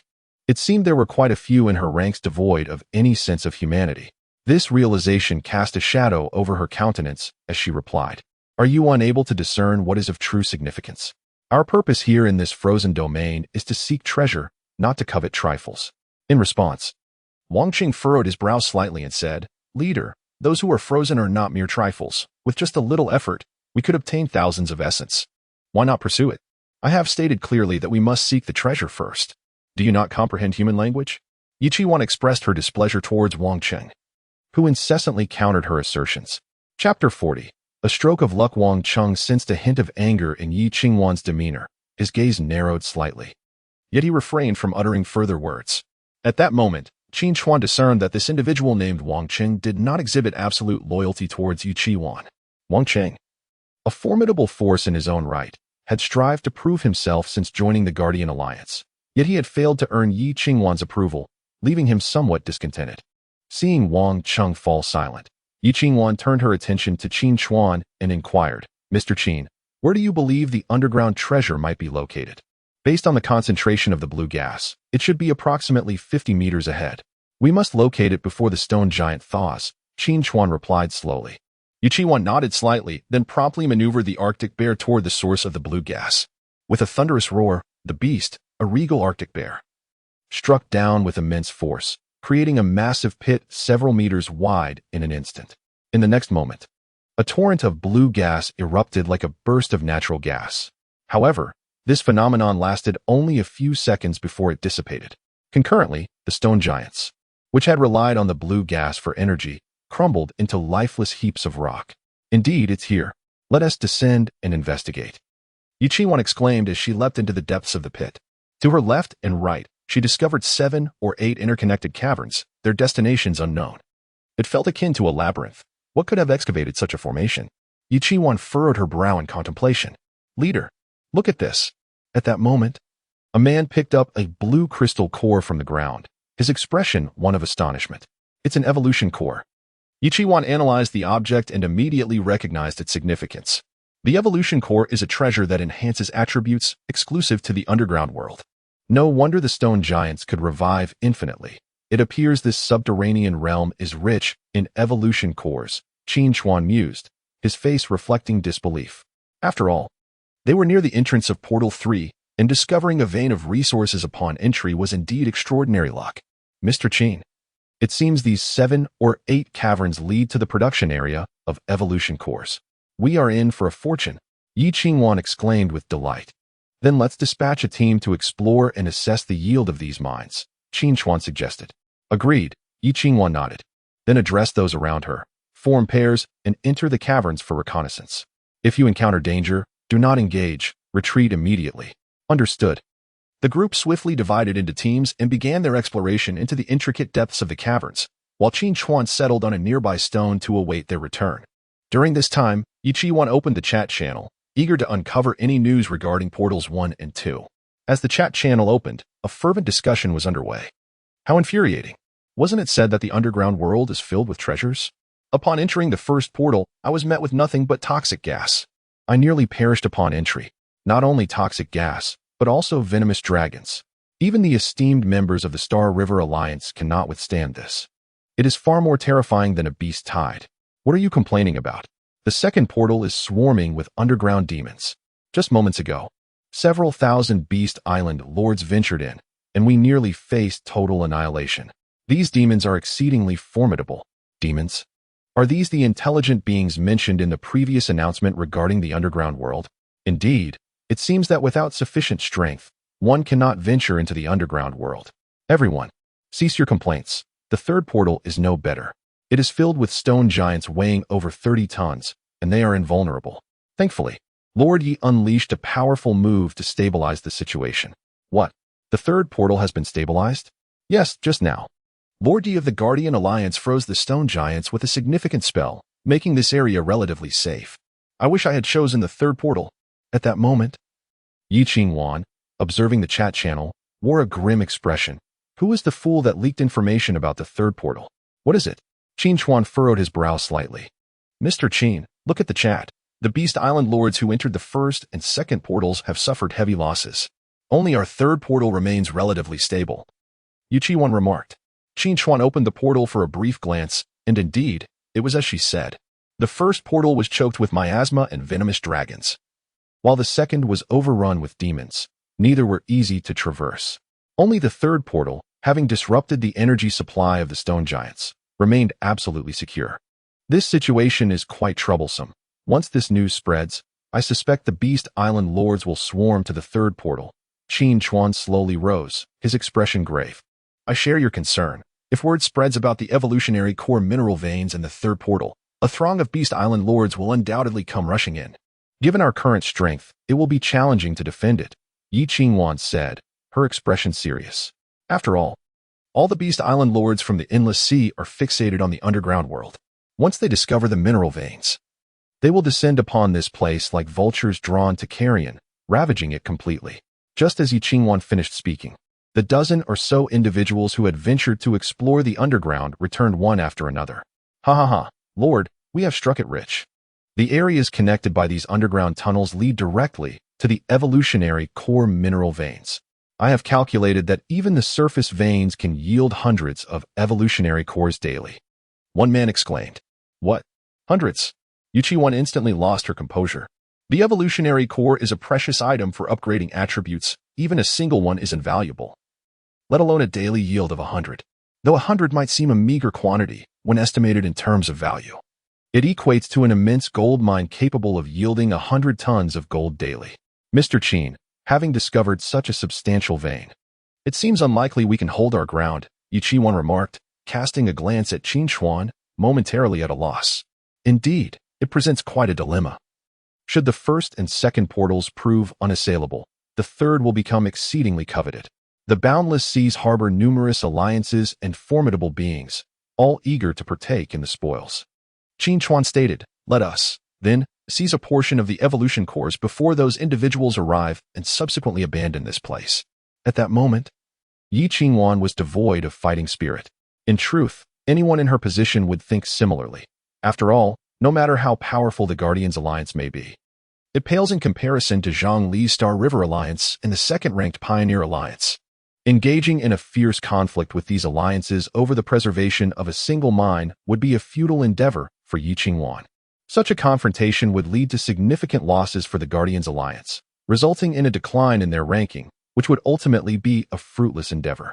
Chapter 41 Control of the Mine. In Qin Chuan's perspective, the subterranean world is vast, and it is unnecessary to endanger oneself for the sake of a single mine. After all, they have barely explored a millionth of this underground realm. It is certainly possible to seek out other veins elsewhere. However, Qin Chuan held a different view. Leader Yi, you must understand that the evolution core is an essential material for enhancing attributes. By relinquishing this mine, you are essentially handing over resources to others. And you will not merely lag behind a little, Qin Chuan stated slowly. Upon hearing this, Qin Chuan shook her head in resignation. How could I be unaware of this principle? It's just that all the major factions have surely received news by now. If they form a coalition and come rushing here, our Guardian Alliance would stand no chance. Therefore, we must abandon this place and seek other mines. Qin Chuan shook his head, saying, it's not as simple as you think. Our current location is the initial point of the underground world. Even the stone giants here are difficult to manage, let alone other places. If you forsake this site, you not only forfeit a formidable opportunity, but may also jeopardize your current standing. Qin Chuan frowned slightly, carefully contemplating Qin Chuan's words, which indeed seemed to hold merit. Mr. Qin, what do you propose we do? She inquired. My suggestion is that since we have joined forces, we should defend the mine together. Both of us are leaders, and our prestige within the endless sea is considerable. As long as we can intimidate those who might oppose us, we will have ample time to mine. Strengthening ourselves in the process, Qin Chuan advised. In truth, with Qin Chuan's strength, he believed that as long as he safeguarded the mine, no reckless individuals would dare to challenge him directly. After all, the title of the foremost in the endless sea was not given lightly. Should they genuinely attempt to seize it, Qin Chuan would show no mercy. He was no longer a novice. Not only did he possess 2 beast emperor-level tyrannosaurs, but he also wielded the fusion ring, making it unnecessary for him to remain inconspicuous. If he could acquire enough evolution cores, his beast companion's attributes would be significantly enhanced, and maintaining his dominion would not prove difficult. At this moment, upon hearing Qin Chuan's words, Yi Qingwan nodded in agreement. Since you have made your point, Mr. Qin, I have nothing further to say. Let us unite to control the mine. We shall extract as much as we can. Hearing this, Wang Chung interjected. Since we intend to defend the mine, how shall we divide the spoils? 50-50. Mr. Qin, as the foremost in the endless sea, taking 50% is reasonable, is it not? Yi Qingwan proposed. The other dozens of strong individuals present nodded in agreement. That is acceptable. Mr. Qin's combat prowess surpasses that of everyone here combined. He rightfully deserves 50%, Wang Chung affirmed. Qin Chuan had no objections to this arrangement, as he was indeed alone, and his beast companions were too large to summon within the mine. Thus, it was only sensible to allow these individuals to excavate. While he merely needed to deter those with ill intentions, taking 50% seemed quite justifiable. Very well, since there are no objections, let us proceed. We must swiftly unearth the evolution core, Yi Qingwan declared. Given that news had already leaked from this location, she wasted no time in her quest for strength. Soon, over 30 individuals began to form teams and enter the cavern to commence their excavation efforts. Meanwhile, Qin Chuan and Yi Qingwan remained stationed at the entrance, vigilant against any treacherous designs from other beast island lords. Thus, as the excavation progressed with great urgency, the hours slipped away unnoticed, and before long, the sun began its descent. Although the safety of the 3rd teleportation gate had been widely acknowledged, none were aware of the existence of the evolution core mine here. Consequently, even though a few beast island lords managed to teleport in, most were drawn by the allure of the surface's essence. However, this was only true for the ordinary lords. At that moment, Zhang Li and his companions had just exited the 1st teleportation gate. My lord, not only did we fail to acquire anything from the 1st gate, but we also suffered significant losses. It was hardly worth the effort, remarked a member of the Star River Alliance. Zhang Li appeared equally disheveled, his skin slightly darkened, clearly affected by the noxious miasma that had poisoned him. He had believed that, given his current strength, he could contend with any formidable beasts within the 1st gate. To his dismay, the area was saturated with toxic fumes, accompanied by elusive venomous dragons. He had entered with over 50 members of the Star River Alliance. Yet more than 30 perished from poisoning or attacks by the dragons. Ultimately, only 20 or so emerged, and even he was left in a rather pitiable state. It seemed impossible to enter the 1st gate again without finding a way to eliminate the miasma. The only option left is the 3rd teleportation gate. But that place is currently occupied by that insufferable woman, Yi Qingwan, Zhang Li lamented. My lord, shall we not gather some strong allies to seize the 3rd gate? A man suggested. Not at the moment. I am gravely poisoned. My combat capabilities have severely diminished. Moreover, Yi Qingwan possesses the evolution ring, making a direct confrontation exceedingly difficult. Zhang Li replied, shaking his head. Were it not for his affliction, he would have no qualms about rallying strong fighters. However, in his current state, he felt utterly drained and incapable of commanding his beast in battle. The other members of the Star River Alliance were equally despondent. Alas, we had planned to eliminate that Qin fellow tomorrow, but it appears that will not be feasible now. The poison has taken such deep root that it will take at least 3 days to expel it. Then let that Qin fellow live for 3 more days.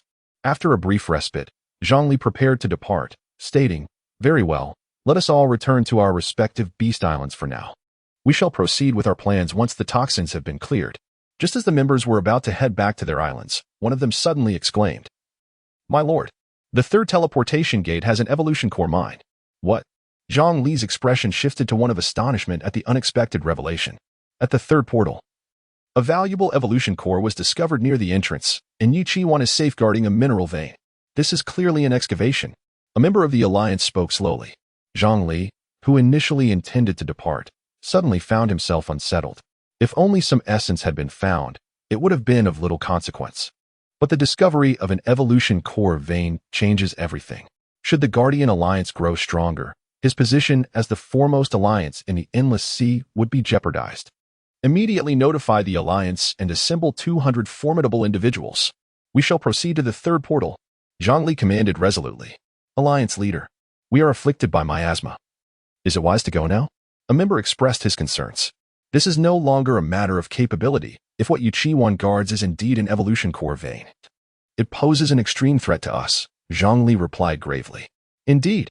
Chapter 42. A Clash of Titans. The evolution core possesses the remarkable ability to augment attributes to a higher echelon, significantly enhancing combat prowess.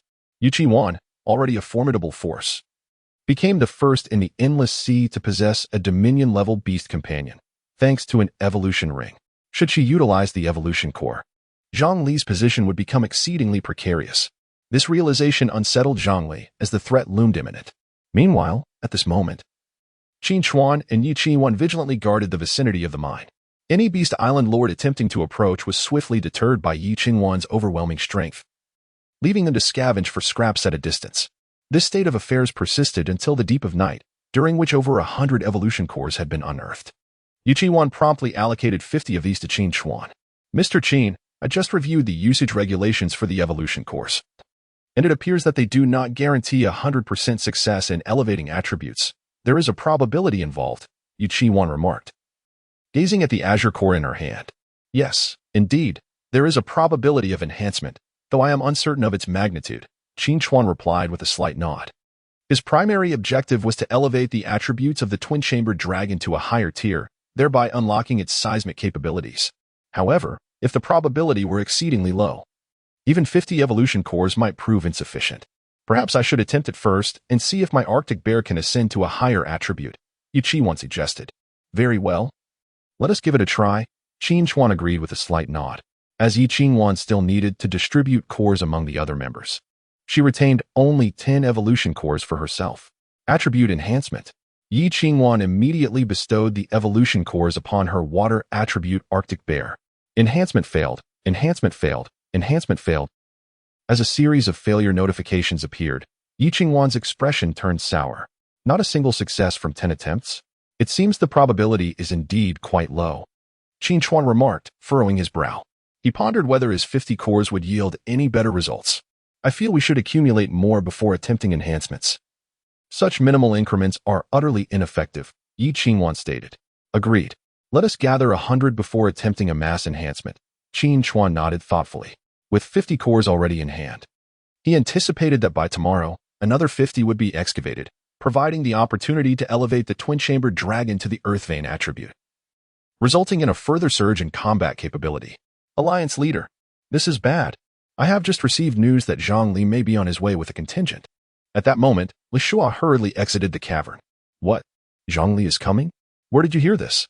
Yi Qi-Wan exclaimed, alarmed. I have a friend in the Star River Alliance. He informed me that Zhang Li has suddenly mobilized 200 men towards the third teleportation portal. If he discovers we are mining evolution cores, he will undoubtedly take action against us, Li Shua declared. Trouble has arisen. Zhang Li will undoubtedly not allow us to prosper. Sensing the impending crisis, Yi Qi-Wan immediately instructed Li Shua, promptly notify the alliance members to gather 200 individuals. Understood. Li Shua quickly nodded in acknowledgement. Mr. Qin, Zhang Li possesses the Beastmaster's ring, enabling him to command the beasts of others, making him a formidable opponent. If he truly comes, we may face a fierce battle. Yi Qi-Wan expressed her concerns. Together, we need not fear a mere Zhang Li. If he dares to approach, we shall settle both old and new grievances, Qin Chuan remarked, his eyes narrowing slightly. After all, his enmity with Zhang Li was not a recent development. A confrontation between them was inevitable. The quality of the elite within Zhang Li's Star River Alliance is exceptionally high, far beyond my capabilities. If a war breaks out, even with the evolution ring, I cannot guarantee victory, Yi Qi-Wan fretted. while the evolution ring could elevate a beast emperor to the level of a sovereign. It came at the cost of burning one's life essence. Furthermore, its effects were not long-lasting. Initially, she might gain the upper hand with the overwhelming power of her sovereign-level beasts, but once the life force of her polar bears was exhausted, she would not only lose a beast emperor permanently, but also suffer a significant decline in her own strength. Thus, the evolution ring was a means of survival and should not be used lightly unless absolutely necessary.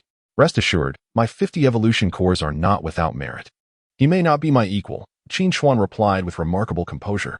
Since Mr. Qin is confident, I feel reassured, Qin nodded in agreement. Meanwhile, at that very moment, Zhongli had gathered his 200 formidable allies at the entrance of the third teleportation portal. Most of these individuals possessed at least one beast king, showcasing their extraordinary combat prowess. Leader, everyone is gathered. We can proceed, a member of the Star River announced. Very well, let us depart. Zhongli took the lead and stepped into the portal. Upon entering, he immediately spotted Qin and an unfamiliar young man waiting several hundred meters ahead.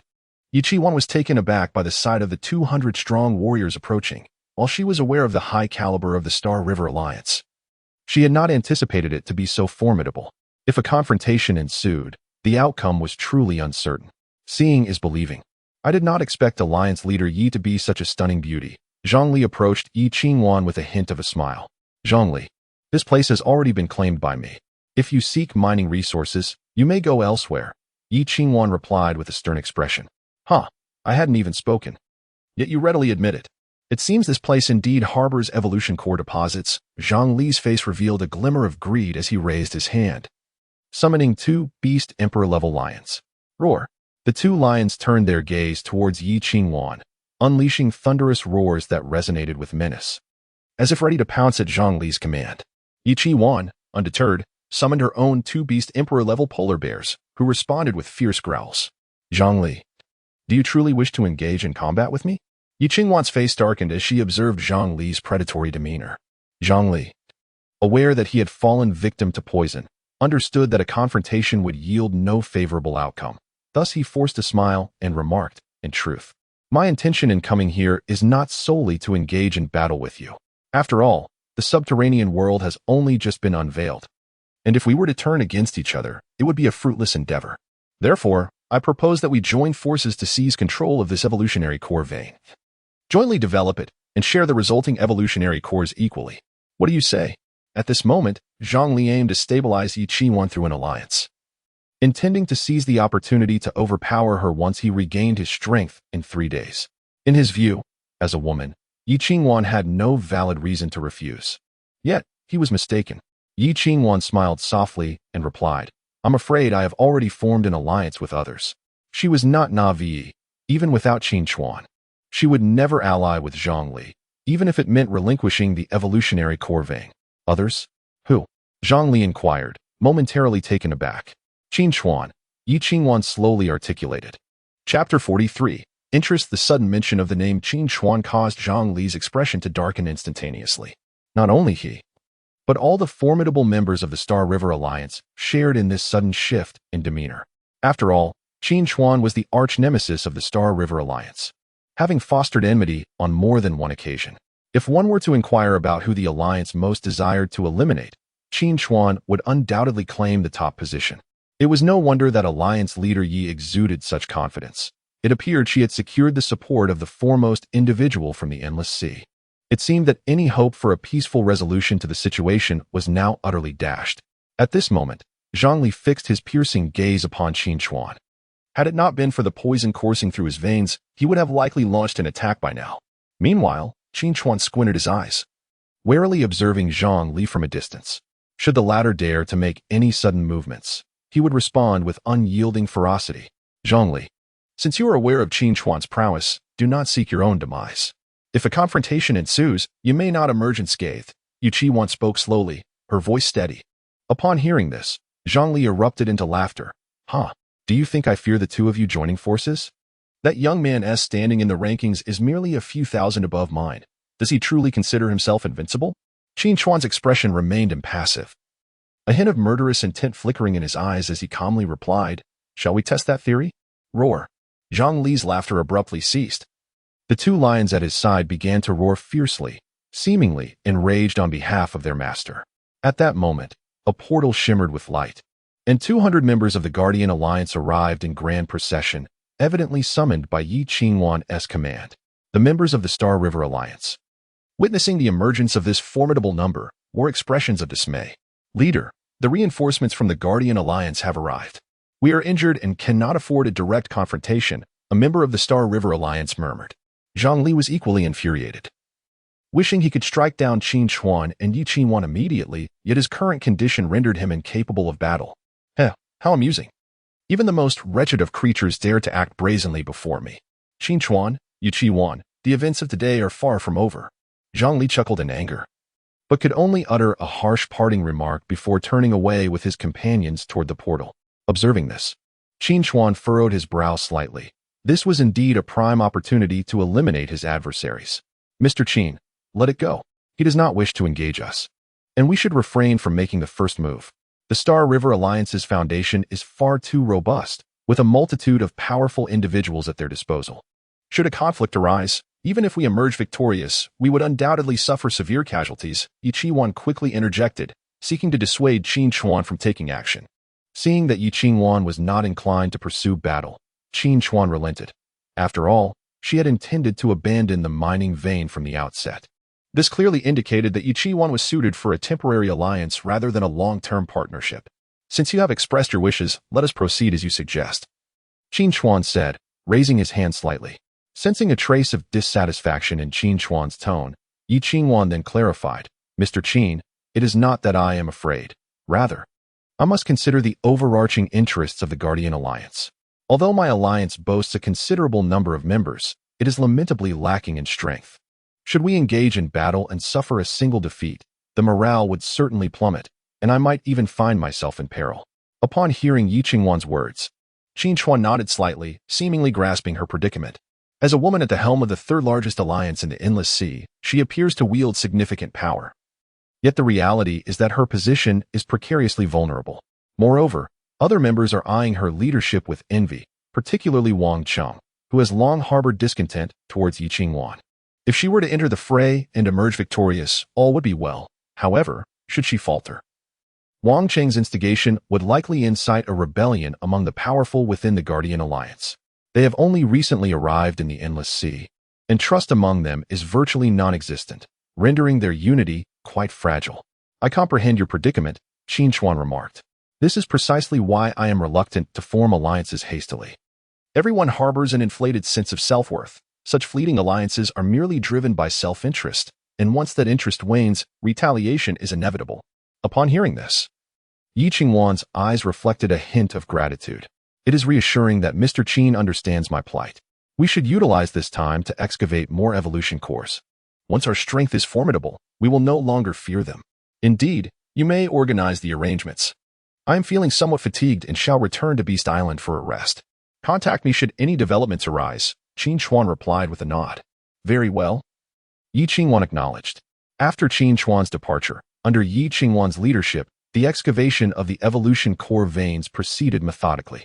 However, Zhang Li, who had already left the teleportation portal, was not one to concede defeat so easily. Leader, if we wish to recover, we will require at least 3 days. If we allow Qin Chuan to develop unimpeded, by then, we may no longer stand a chance against her. Indeed, we cannot remain idle. The evolution cores are of paramount importance. If we cannot obtain them, we must ensure they do not fall into their hands. Several members of the Star River Alliance voiced their concerns. Zhang Li raised a hand and stated, You need not worry. I will not permit that Qin Fellow and Qin Chuan to prosper undisturbed. I have already devised a strategy. If we adhere to my plan, even if Qin Chuan and Qin Chuan unite, they will be forced to relinquish the veins. At this declaration, the group brightened with renewed hope. Leader, what is your strategy? Please share it with us. Zhang Li explained, upon returning to your respective Beast Islands. Instruct all Alliance members to disseminate negative rumors about Qin Chuan and Qin Chuan across the world channel. In simpler terms, we shall tarnish their reputations. Additionally, we will publicize the matter of the evolution core veins, amplifying it to the greatest extent possible. The objective is to incite animosity among these individuals, provoking them to take up arms against Qin Chuan and Qin Chuan. As these words fell, the members exchanged glances, uncertain. Leader, even we are currently unable to confront them directly. Can these scattered individuals truly succeed? One member queried. Although the lone wanderers and solitary wolves may possess limited strength, when they unite, they become formidable. They resemble locusts, individually harmless, yet when amassed, they become a force to be reckoned with. As long as we can incite these individuals to venture through the third portal for conquest, even the combined might of Qin Chuan and Qin Chuan would be insufficient to prevail. Zhongli spoke slowly, his scheme undeniably ruthless, effectively placing Qin Chuan and Qin Chuan on the metaphorical grill. Haha, truly worthy of being the leader. This plan is brilliant. Perhaps we might even reap the benefits as bystanders. Indeed, when the time comes, seizing the evolution core mines and the boundless seas will render us unmatched. At this moment, Zhongli felt immense satisfaction with his meticulously crafted strategy. After all, the strong are but a minority, the scattered individuals are the norm. Yet once the scattered Beast Island rulers converge, they cease to be mere wanderers. They transform into a swarm of locusts that leaves nothing in their wake. However, Zhongli overlooked one crucial point. No matter how many locusts there are, they remain locusts. At this juncture, Qin Chuan was no longer the novice he once was.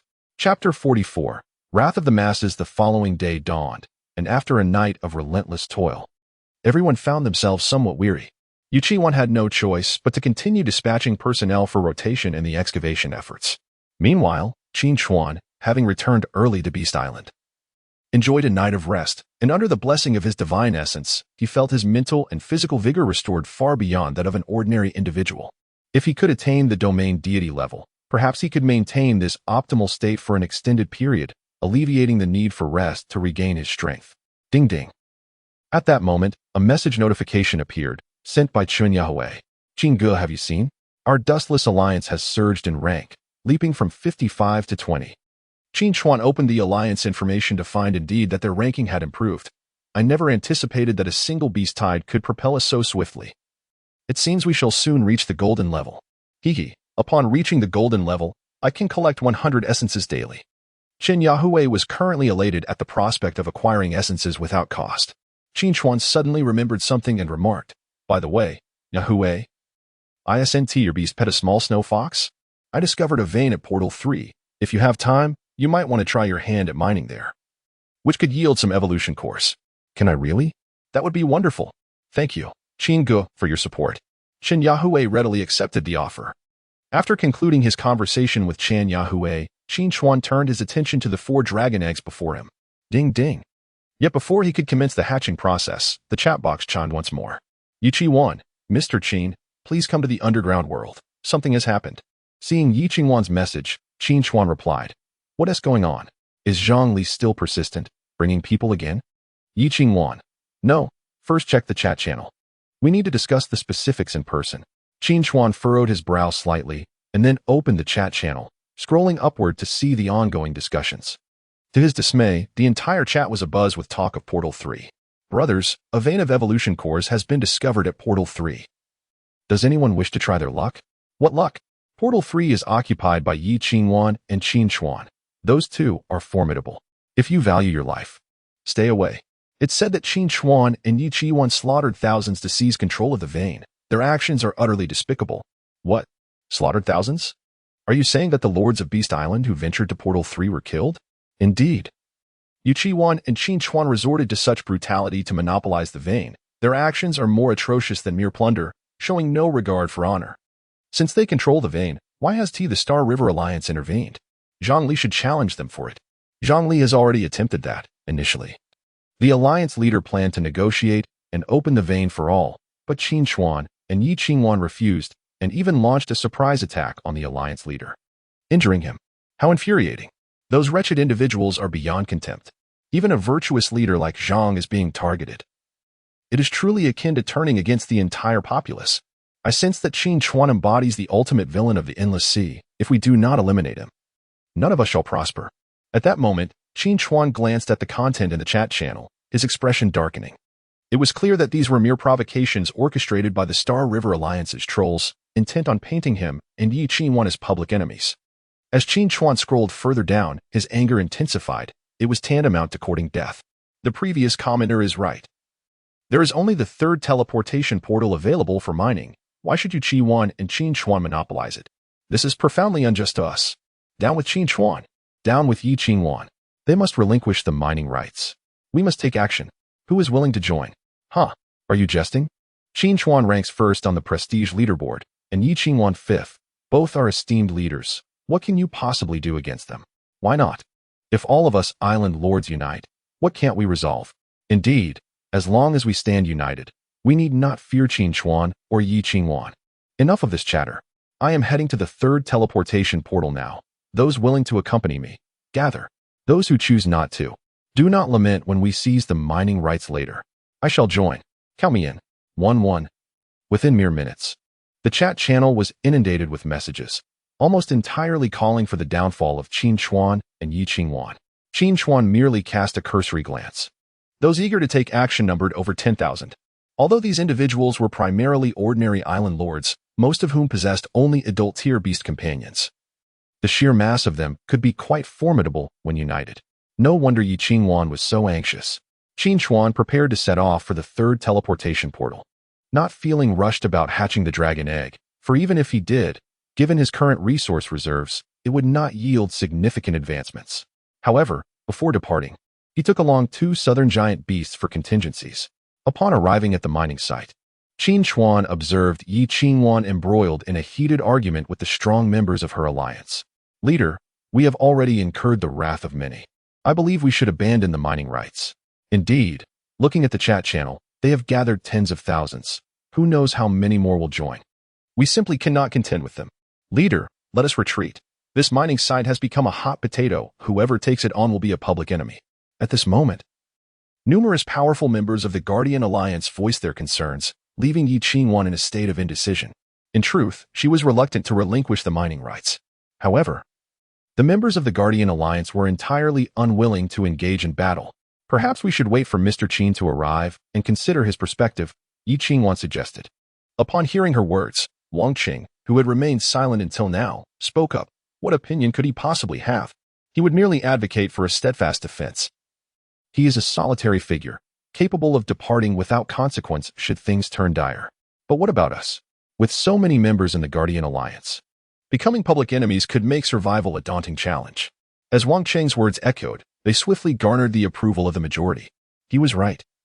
I certainly do not wish to wage war against tens of thousands. That is utterly terrifying. Leader, I apologize, but I must withdraw. I do not wish to perish here. I too shall withdraw.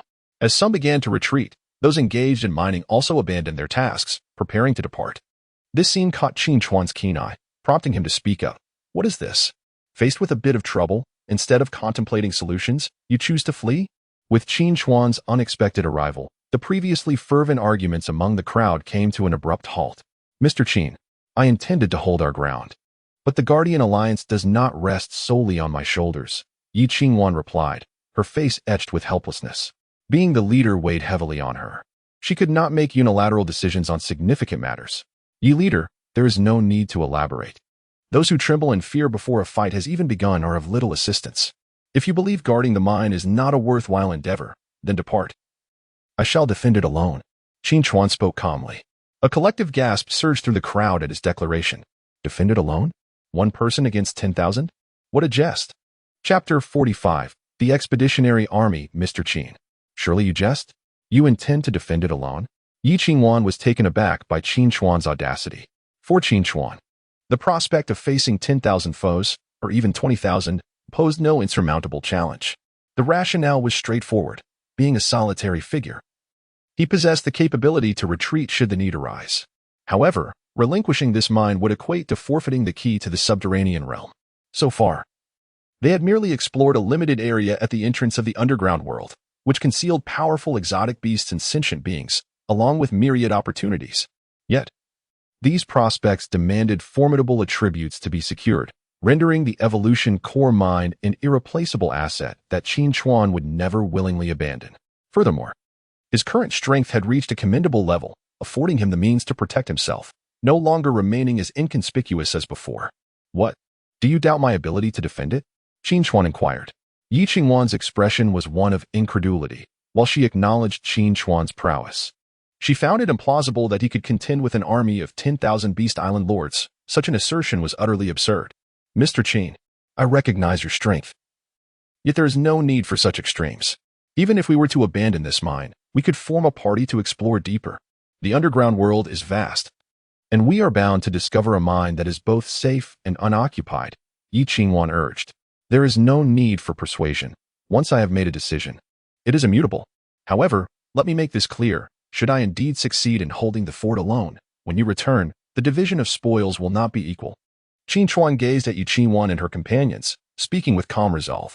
That is only fair. Qin Chuan had no objections, as they had already withdrawn from the contest for the mine.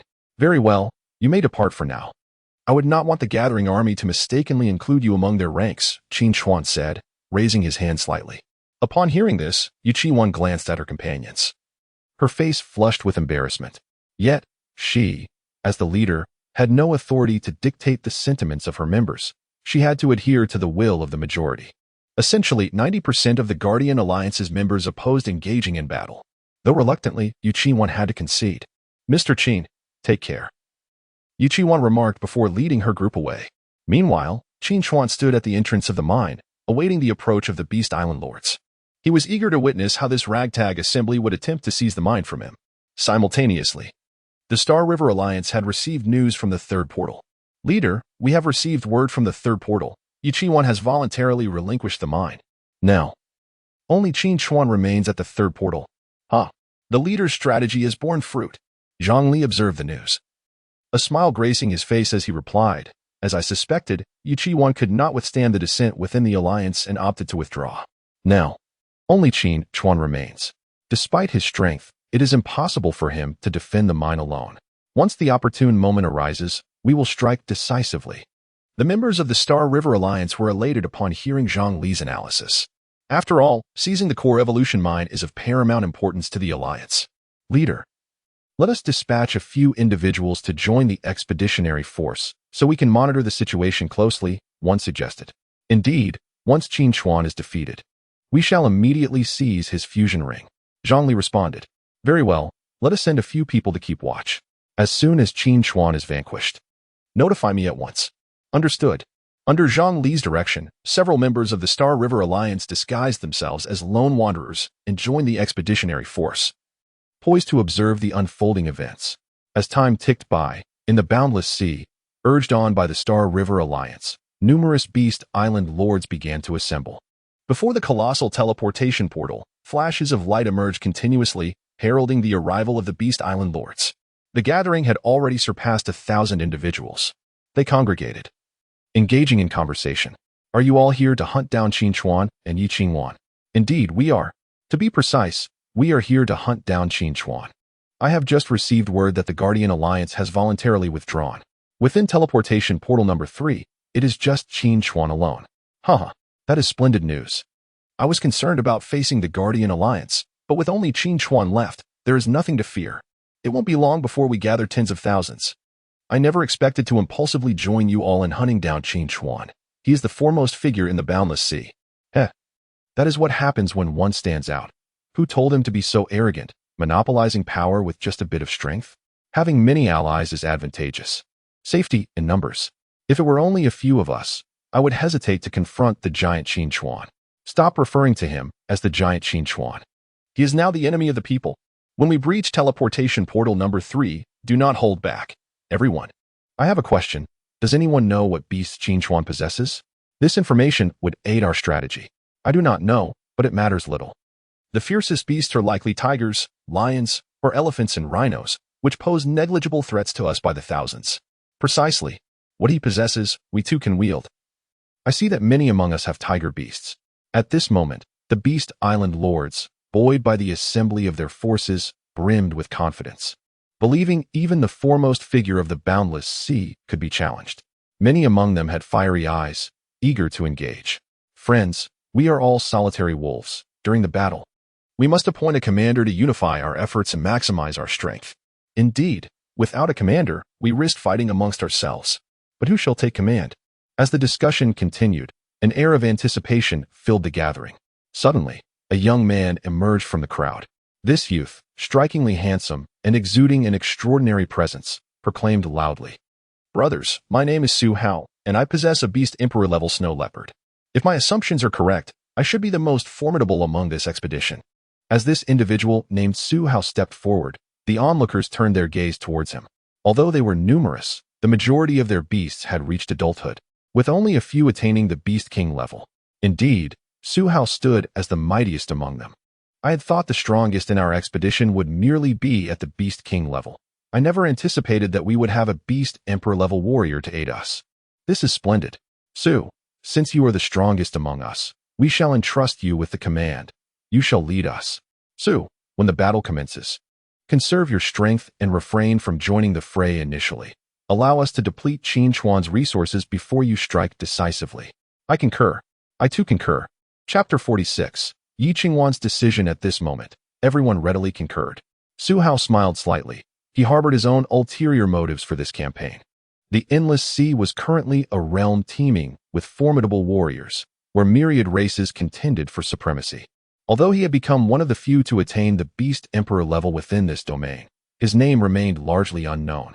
Should he successfully lead the assault against Qin Chuan, not only would he have the opportunity to seize the fusion ring, but he would also carve out a name for himself in the Endless Sea.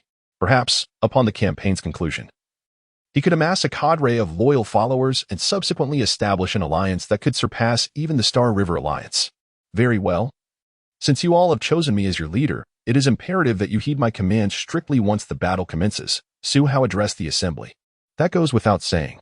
Brother Su, rest assured in your command. We have united for this campaign, and we shall indeed stand as one, working in concert. Haha. I can hardly wait to vanquish Qin Chuan. Who wouldn't? Defeating Qin Chuan would grant one a lifetime of bragging rights. Let us make Qin Chuan the stepping stone on our path to supremacy in the Endless Sea. However, let us not be overly complacent. We remain unaware of the formidable beast Qin Chuan might possess. We must exercise utmost caution. Based on my estimations, he likely commands at least 2 Beast Emperor-level pets. The chasm between Beast Emperor and Beast King is substantial and should not be underestimated. Upon hearing this, Su Hao spoke up, "Fear not. For if he truly unleashes his Beast Emperor-level beasts, I shall hold them at bay. You need only focus on attacking his main body." Agreed. We shall follow Brother Su's lead. However, let it be known that once Qin Chuan is dispatched, the spoils of war shall be distributed according to merit. Those who contribute more shall claim a larger share, including the evolution core mines. I concur. This will effectively prevent anyone from taking advantage of the situation. At this juncture, the Beast Island leaders had yet to encounter Qin Chuan, yet they were already deliberating the allocation of the spoils. It seemed they believed that with the assembly of over 10,000 Beast Island leaders, Qin Chuan was destined for defeat. The numbers have nearly assembled. In no more than 10 minutes, we shall proceed through the portal and commence the battle, with the continuous influx of warriors. The ranks of the Beast Island leaders had surpassed 10,000. The area surrounding Portal 3 was shrouded in a sea of dark figures, all part of the assaulting army. This grand spectacle was being broadcasted in the chat channel, naturally attracting a throng of spectators. At this moment, Yi Qingwan did not return to the Beast Island leaders but remained on the periphery with her alliance members, observing the unfolding scene. It seemed that Qin Chuan was indeed in grave peril. The sight of over 10,000 warriors was overwhelming, and it was uncertain who could withstand such a force. Wang Cheng gazed upon the crowd, filled with a sense of melancholy. Sigh. Mr. Qin has been far too complacent. Had he heeded my advice and surrendered directly, he would not have to face such an overwhelming number. Yet now, having spoken his defiance, retreating would surely tarnish his reputation. Yi Qingwan sighed in agreement. However, given the current situation, none of the top 10 alliances have shown up. Those present are mostly lone wolves, Li Shuo remarked slowly. Rest assured, these leaders of the alliances are exceedingly shrewd. They will not rashly reveal themselves until they ascertain Qin Chuan's strength. What is certain is that should Qin Chuan find himself exhausted and overpowered, those observing powerful beings will undoubtedly seize the opportunity to strike. Are you suggesting that there are hidden formidable beings among the thousands here? That is undoubtedly the case. The top 10 alliances will likely send a few individuals to infiltrate and observe the situation. Several members of the Guardians spoke up. Alas, I initially invited Qin Chuan to explore the 3rd teleportation gate, yet now I can only watch helplessly. I feel I have led him into danger. Yi Qingwan felt a pang of guilt at this moment. After all, had it not been for her, perhaps Qin Chuan would not have ventured alone to guard the evolution core mine. Leader, it would be wise for us to withdraw. If you insist on participating in the battle, You will only be leading your comrades to their doom, Wang Qing stated. Yet, Yi Qingwan's heart was heavy with guilt. If Qin Chuan were to perish in battle, she would bear the responsibility and lose a powerful ally. Moreover, if Qin Chuan truly managed to fend off the assault single-handedly, her aspirations of collaborating with him would be nothing but a pipe dream. You are merely fearful for your lives. Do not speak as though you are concerned for my well-being. Yi Qingwan shot a glance at Wang Qing. Hearing this, Wang Qing narrowed his eyes slightly and said, Leader, if you feel guilty, you may join the battle, but do not expect the powerful members of the Guardians Alliance to come to your aid. Upon hearing this, Yi Qingwan was infuriated. Although she founded the Guardians Alliance, she found herself constantly constrained by others. The Guardians Alliance has many formidable members, and a significant number do not submit to her authority, which is why she cannot fully control the alliance. This situation is akin to a person who establishes a company.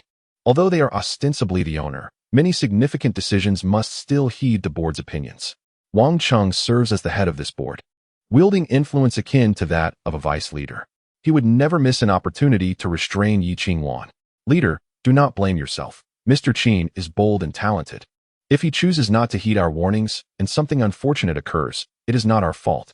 Indeed, it was his decision to guard the mine. We have advised him. But if he chooses to ignore us, there is little we can do, the others chimed in. No, I cannot simply watch. I must lend a hand. The more Yi Qingwan contemplated, the more guilt she felt towards Qin Chuan, and her desire to join the battle intensified.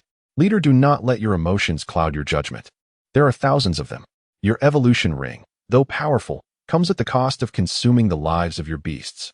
Even if by some stroke of luck you withstand the assault with the evolution ring, you would permanently lose a beast of royal caliber. What then, when other alliances turn against us? Chen Shua hastily urged. Indeed, it is true that the evolution ring, once employed, signifies the depletion of a beast emperor's life. Even if one manages to safeguard the mine, such fortitude cannot endure for long. Thus, while the evolution ring appears formidable, it is a trump card that should only be utilized in dire circumstances, akin to inflicting 1,000 casualties upon oneself to vanquish an enemy. There is no need for further persuasion. I shall simply refrain from its use. I refuse to stand idly by, and at this moment. Yi Qingwan seems resolute in her decision. Unable to enlist the Guardian Alliance for battle, she must venture forth alone. This course of action not only spares the Guardian Alliance from needless losses, but also offers assistance to Qin Chuan, albeit at the risk of placing herself in jeopardy.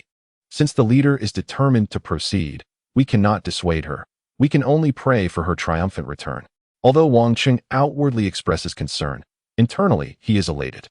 If Yi Qingwan were to assist alone and were to suffer injury or perish, then he could take her place, paying no heed to those around her.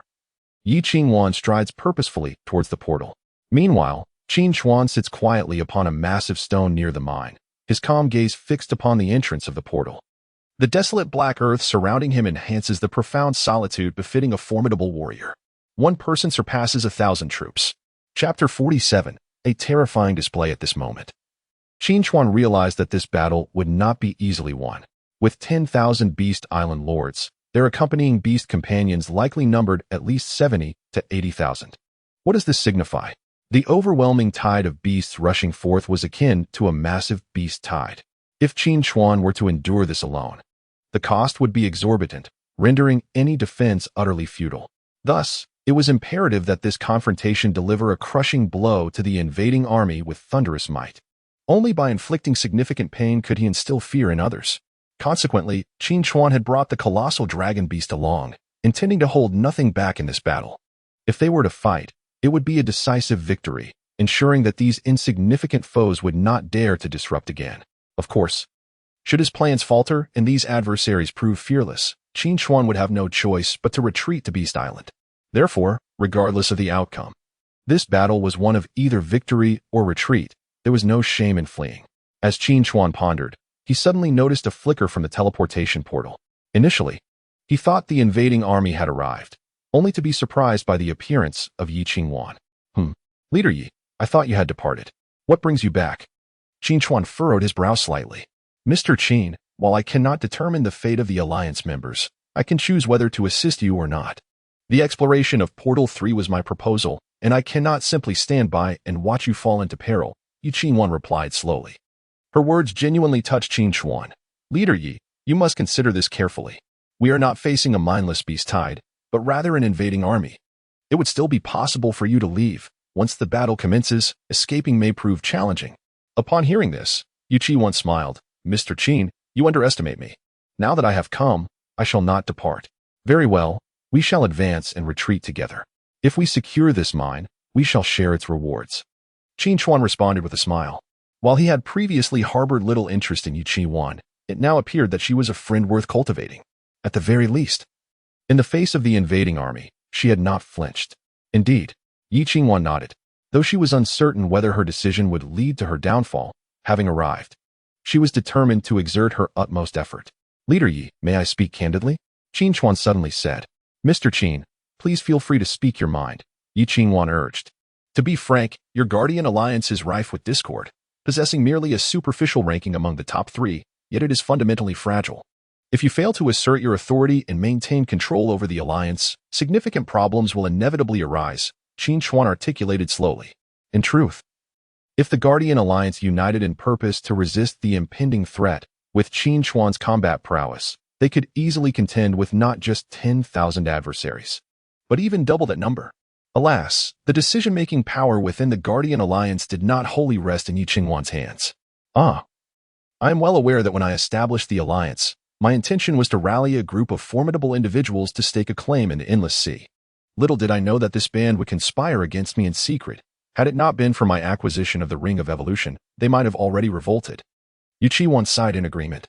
While Qin Chuan and Qin were engaged in conversation, the lords of Beast Island had gathered outside the portal, amassing a formidable force of over 11,000. They appeared to be a desperate lot, eager to seize a share of the spoils from Qin Chuan. Yet, there were those who remained astute. Within the World Chat channel, many expressed a sense of pessimism. Everyone, the assault army has moved to Portal 3. A grand gathering of over 10,000. These individuals are truly reckless, willing to risk everything for money. If Qin Chuan dares to guard the mine, he surely possesses formidable skills. Indeed, I strongly suspect that someone is intentionally stirring the pot, aiming to direct the blame towards Qin Chuan, while they reap the benefits. The analysis above is spot on. I just took a glance and noticed that all who have gone are mere lone wolves. None of the top-ranking alliances have made an appearance. Wait, I just received news that Qin has joined the fray again? What? The Guardian Alliance had withdrawn from the battle for the mine. How have they returned? I'm not sure. It seems Qin is the only one who went. Regardless of the numbers, this promises to be a spectacle. Both Qin Chuan and Qin are ring masters, and should they wield the power of the divine rings, it will undoubtedly lead to an unprecedented clash. Damn it, I need to witness this in person. Such an extraordinary event is a rare occurrence. I think it's best to refrain. In a battle between giants, collateral damage is likely.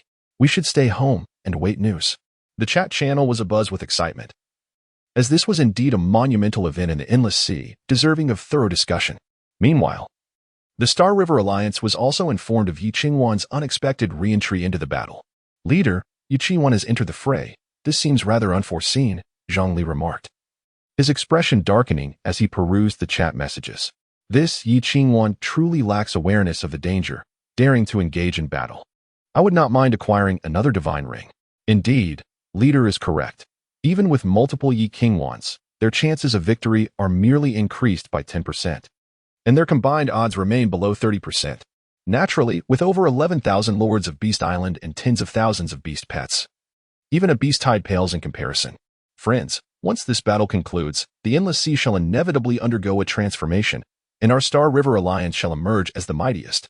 The members of the Star River Alliance were filled with exhilaration, eager for the battle to commence. Meanwhile, Su Hao, stationed outside Portal 3, observed as the assault army gathered, ready to make his entrance. Friends, the time to make a name for ourselves has arrived. Whoever can eliminate Qin Chuan will undoubtedly ascend to become the foremost individual in the Endless Sea. Su Hao stood at the forefront of the Grand Army, his voice resounding with fervor. Eliminate Qin Chuan. Seize the mineral veins. Vanquish Qin Chuan and become the foremost of the Endless Sea. At that moment, none could resist the allure of the title of the greatest in the Endless Sea. All were filled with righteous indignation and fervent zeal. All right, follow me into the portal. With a triumphant gesture, Su Hao summoned the army, which surged forward like a mighty torrent, pouring into the portal. In but an instant, 11,000 warriors appeared resplendently around the mineral veins. Upon their arrival, the armies swiftly organized themselves, releasing their respective beast companions. Among them were numerous wolves, tigers, leopards, lions, bears, elephants, and bulls, along with a medley of other diverse creatures, forming a colossal legion of nearly 100,000 beasts. Such a spectacle would surely terrify those of a more timid disposition. Gulp. At this moment, as Yi Qi Wan beheld this daunting scene, she instinctively swallowed hard, her heart betraying a hint of trepidation. After all, the display was utterly terrifying. Chapter 48. Suppression of the entire scene. Qin Chuan noticed the change in Yi Qingwan's expression and inquired, "What, are you afraid?" To claim there was no fear would be a falsehood. Facing countless beast companions, it was indeed a daunting challenge. At this moment, Yi Qingwan's heart trembled. She was engulfed in inner turmoil, uncertain whether her impulsive decision was right or wrong. Yet, it was abundantly clear that there was no room for regret now. "Mr. Qin, are you not afraid?" Yi Qingwan gazed at Qin Chuan and asked. If these over 10,000 individuals were formidable warriors from various major alliances, then I would certainly feel apprehensive. However, regardless of their numbers, they are merely a disorganized rabble, and there is no reason to fear them. Qin Chuan's expression remained calm and composed, regarding the vast army as nothing more than refuse. In truth, they were indeed a mere assemblage of refuse. Although the sight of over 10,000 might be intimidating, the actual number of those who possessed Beast King-level companions would not exceed 1,000. As for those at the Beast Emperor level, they were even rarer. 1 or 2 would be considered a fortunate occurrence. Even a disorganized rabble, if they engage in battle, could wear us down, Yi Qingwan remarked. That is why strategy is essential.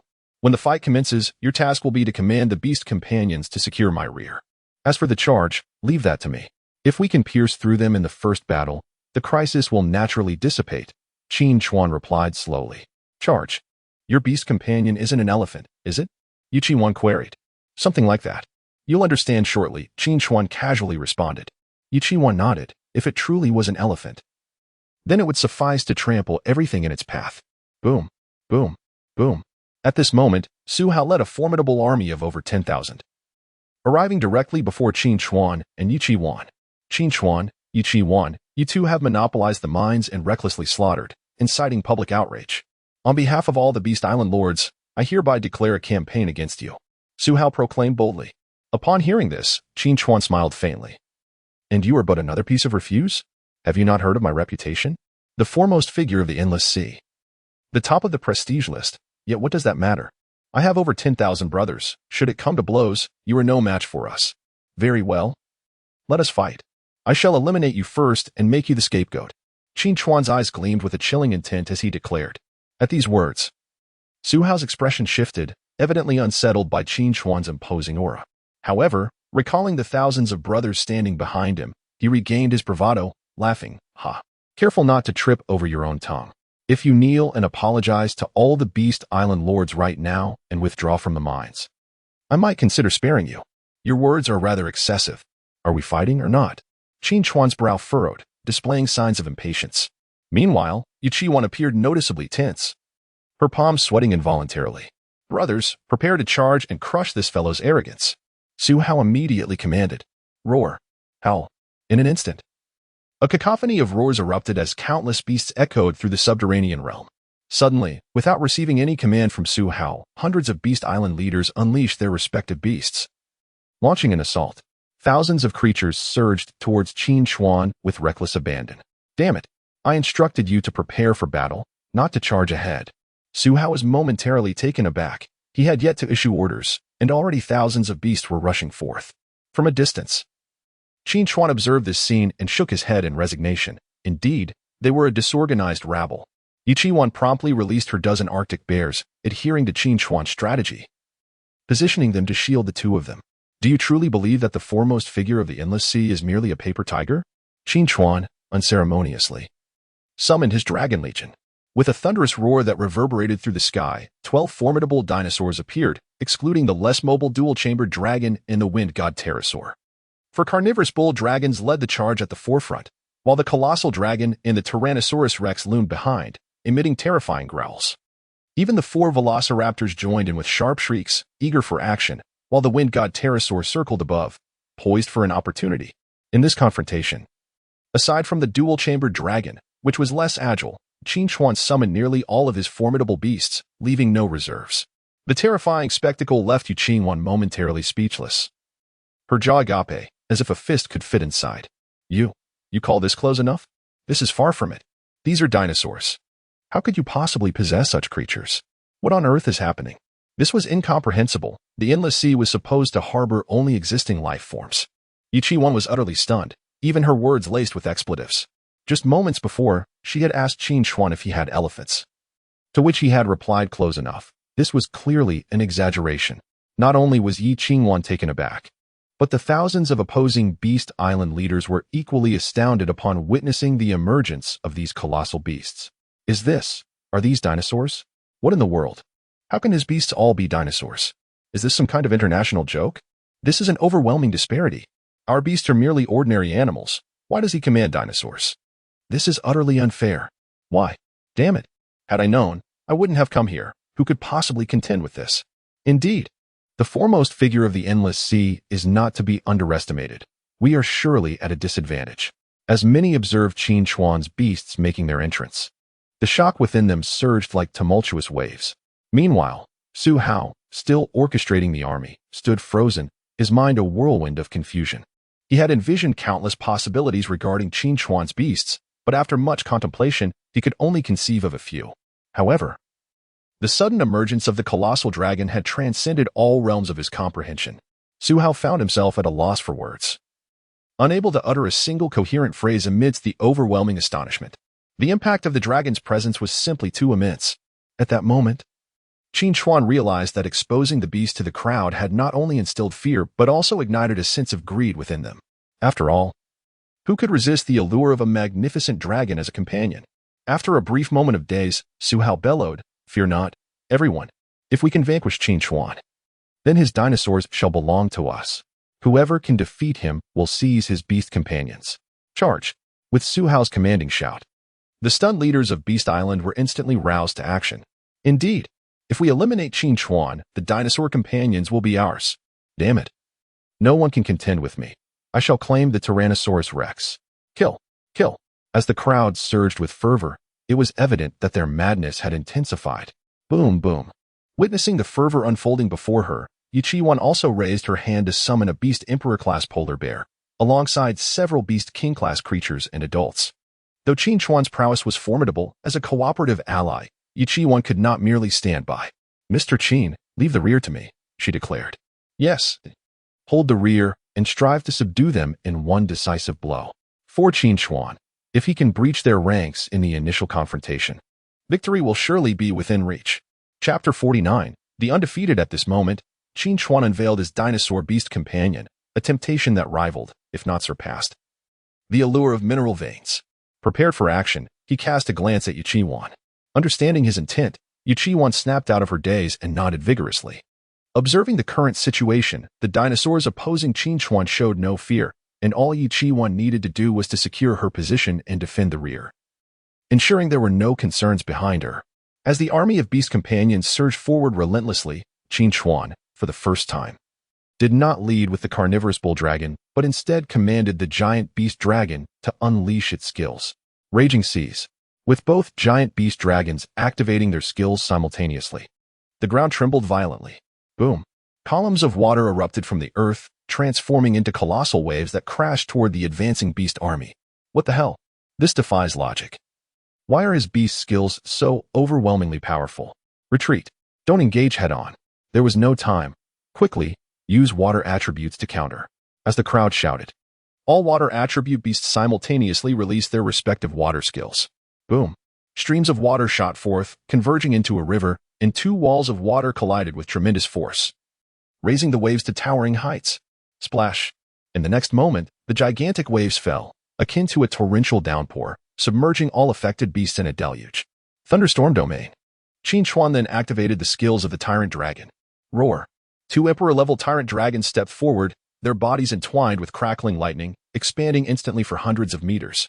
Crack. Within their domain, bolts of lightning rained down simultaneously. Zzz. The lightning struck the ground, spreading at the speed of light, branching out like towering trees in all directions, incinerating nearly all beasts that lingered in the water. The thousands of beasts at the forefront were obliterated in an instant. The entire scene resembled the onset of an apocalypse. Upon witnessing this, Su Hao's face turned ashen, and he shouted, "What are you all standing around for?" Those with leopard beasts rally together to take down Qin Chuan. If we continue like this, defeat is inevitable.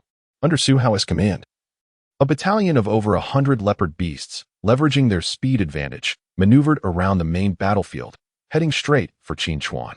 After all, instead of confronting the dinosaurs directly, surprising Qin Chuan with an ambush was a viable strategy. However, Yu Qiwan, stationed at the rear, would not allow them to succeed. She immediately raised her hand and commanded, "Go." With a rush, a dozen polar bears, led by an emperor-level polar bear, charged forth. Roar. With their massive paws striking, dozens of fully grown leopards were instantly slain. Unable to breach the defense, Yu Qiwan, that damned woman. Su Hao trembled with rage at the sight before him. If it were only Qin Chuan alone, he might still rely on a surprise attack to confront him, though the odds would remain slim. At least he could have a chance to engage. However, the current situation is drastically different. The front line is firmly under Qin Chuan's control, while the rear is securely guarded by Yi Qingwan, rendering any breach impossible. After dispatching the first wave of insignificant foes, Qin Chuan immediately raised his hand. "Heavy cavalry, it's your turn. Charge." With a roar, the four massive carnivorous bull dragons surged forward at his command. Witnessing the sudden assault of these colossal creatures, Su Hao was thrown into disarray and quickly raised his hand. "Hurry. Reorganize for a counterattack. We cannot allow Qin Chuan to approach us." Yet, at that moment, the expeditionary force had already been utterly demoralized by Qin Chuan, who resembled a ferocious beast from ancient times. "Damn it. I should have known better than to come here. This is impossible to fight." Thoughts of retreat flooded their minds. "I can't die here. I must withdraw. Curse it. A bunch of useless fools. We've only lost a few thousand, and there are still nearly 100,000 beast companions left. What is there to fear?" Just as Qin Chuan had anticipated. Once they felt pain, this rabble quickly lost their resolve. In an instant, thousands from the expeditionary force fled towards the teleportation portal, abandoning the mission. However, there were also a few stubborn ones who rallied their beast companions for a countercharge. But under the ferocious onslaught of the carnivorous bull dragons, they were quickly scattered. Following closely were the giant beast dragons and tyrannosaurs, resembling tigers amidst a flock of sheep, resulting in a one-sided massacre. Once their arrogance was shattered, all that remained was endless fear. "How formidable is this?" Yu Qiwan gasped, covering her red lips, her heart filled with astonishment. She felt grateful to be an ally of Qin Chuan rather than his adversary. Having such an enemy would indeed be utterly despairing. As the bull dragons and giant beast dragons charged, the four raptors, with their agile forms, darted through the chaotic battlefield. Their intention was not to slay the beast companions, but to launch surprise attacks on the isolated beast island masters. In the blink of an eye, wherever the raptors passed, cries of agony and pleas for mercy echoed incessantly. "What in the world is this? How can it move so swiftly? No, don't kill me. I understand my mistakes. Spare me, Qin Chuan. I will give you all my resources. Just let me go." Many beast island masters watched helplessly as their companions fell one by one, unable to discern who was responsible for their demise. Yet, at this moment, Qin Chuan remained deaf to their pleas for mercy. He had no interest in resources. His sole focus was on one thing: to wreak havoc and instill terror. To subdue these individuals completely was his ultimate objective. Only through such means could he establish his dominance in the endless sea. Perhaps this would mean little to the lofty alliances, but at the very least, these scattered lone wolves would no longer seek trouble due to the instigation of others. "Master Yi, have you witnessed this so-called army of thousands? Before me, they are as insignificant as mere chickens and dogs. With a mere flick of my hand, they would be reduced to ashes," Qin Chuan stated calmly. "You are formidable," Yu Qiwan responded, drenched in sweat. As the battlefield descended into chaos, most of the Beast Island leaders had already vacated the scene through the portal, leaving only a few thousand still struggling alongside Su Hao. Observing the one-sided situation, their faces were marked with despair. "Damn it, truly a rabble," Su Hao cursed vehemently. This corroborated a saying: no matter how many sheep there are, they remain sheep. Even if their numbers reach tens of thousands, a single fierce tiger can annihilate them all. This is an unabashed slaughter. We should retreat. Morale has crumbled, and further resistance is futile. Indeed, in the blink of an eye, we have lost hundreds, and our beasts have suffered grievous injuries. If this continues, we will surely face total annihilation. Several Beast Island leaders by Su Hao's side realized the dire situation and shouted urgently, Su Hao understood that victory was utterly unattainable. Gritting his teeth, he commanded, "Retreat." With that command, the remaining Beast Island leaders, still struggling, hastened towards the portal. From a distance, Qin Chuan observed this scene and immediately raised his hand. With a rush of wind, the dragon-like creature soaring in the sky dove down, and Qin Chuan leaped onto its back, heading straight for Su Hao. He had no intention of letting this audacious adversary escape. Damn it, he is coming for me. Su Hao looked up to see the wind god wyvern racing towards him and panicked, hastily mounting his beast emperor-class snow leopard, making a beeline for the portal. Trying to flee? Do you recall my earlier words? When it comes to battle, I will be the one to take you down first. Qin Chuan bellowed from atop the wyvern. Chapter 50. The world in turmoil as Qin Chuan unleashed a thunderous assault, decimating the punitive forces. The global chat channel erupted with fervor. Goodness, I can hardly believe it. An alliance of over 10,000 has been shattered in mere minutes. This is utterly astonishing. How could it not be? Qin Chuan's beast companion is a dinosaur. What does that even mean? It's unparalleled across the endless sea. Where on earth did he acquire such a dinosaur companion? This is beyond outrageous. Haha. I mentioned before the battle that since Qin Chuan dared to guard the mine alone, he must have a trump card. Those fools didn't believe it, but now they see. This is brutal. Thank goodness I didn't participate. I would have been the first to perish. After this battle, it seems no one will dare to provoke Qin Chuan in the endless sea. Let us not speak too soon. The forces that assembled for this punitive expedition are a ragtag bunch. The alliance leaders haven't even made a move yet. And there are still 3 other ring masters to consider. Regardless, Qin Chuan's individual combat prowess is undoubtedly unparalleled in the endless sea. The dinosaur companion is incredibly formidable. It appears we insignificant players should refrain from meddling with the 3rd teleportation portal. The chat channel buzzed with excitement. Meanwhile, Zhongli, observing the situation from Beast Island, wore a grim expression. The Star River Alliance was equally in an uproar. Alliance leader, that Qin fellow's beast is astonishing. It's a dinosaur. How do we combat that? Sigh. We had everything planned so well, yet it has ended this way. There is no way around it. One Qin Chuan is already a challenge, and with Yi Qingwan providing support, a surprise attack is impossible. It seems that unless we eliminate Qin, he will always be a towering obstacle in our path. Leader, what shall we do now? We can't just let this be. Zhongli listened to the alliance members' concerns. After a moment of silence, he replied, "Indeed, this was unexpected. No wonder this individual has maintained such a significant lead. Leader, can we still contend with him?" Though overwhelmed by inner turmoil, Zhongli, as the leader of the foremost alliance in the endless sea, forced himself to remain composed. Everyone, do not despair too greatly. In the endless sea, no one is truly invincible. While his dinosaur companion is formidable, our own strength is not to be underestimated. We shall find a way to counter it. From this battle, Zhongli had resolved to designate Qin Chuan as the primary adversary of the Star River Alliance. A target that must be eliminated, far exceeding the other island masters and alliances. Leader, it seems the 3rd teleportation portal is nearing completion. Should we take advantage of Qin Chuan's recent battle and launch a surprise attack? I believe that could be feasible. After all, his beast must be fatigued. If we can execute a surprise assault, it may yield unexpected results. Let us not be hasty. Yi Qingwan has participated at all. If he uses the evolution ring and summons a Dominion-level beast, our success isn't guaranteed. After some contemplation, Zhongli inquired, "Is the vice leader present?" In response to the command of the alliance leader, the vice leader of the Star River Alliance was taken aback. "Leader, surely you do not intend to engage in battle with Qin Chuan? Many of our powerful warriors have yet to recover from their injuries. This is not the opportune moment to confront Qin Chuan. Indeed, we must not risk being counterattacked." Zhongli interjected, "Do not question my intentions, simply follow my orders." Upon hearing this, the vice leader had no choice but to acquiesce. If they were indeed to face Qin Chuan in battle, their hearts were filled with uncertainty, especially given their lingering injuries.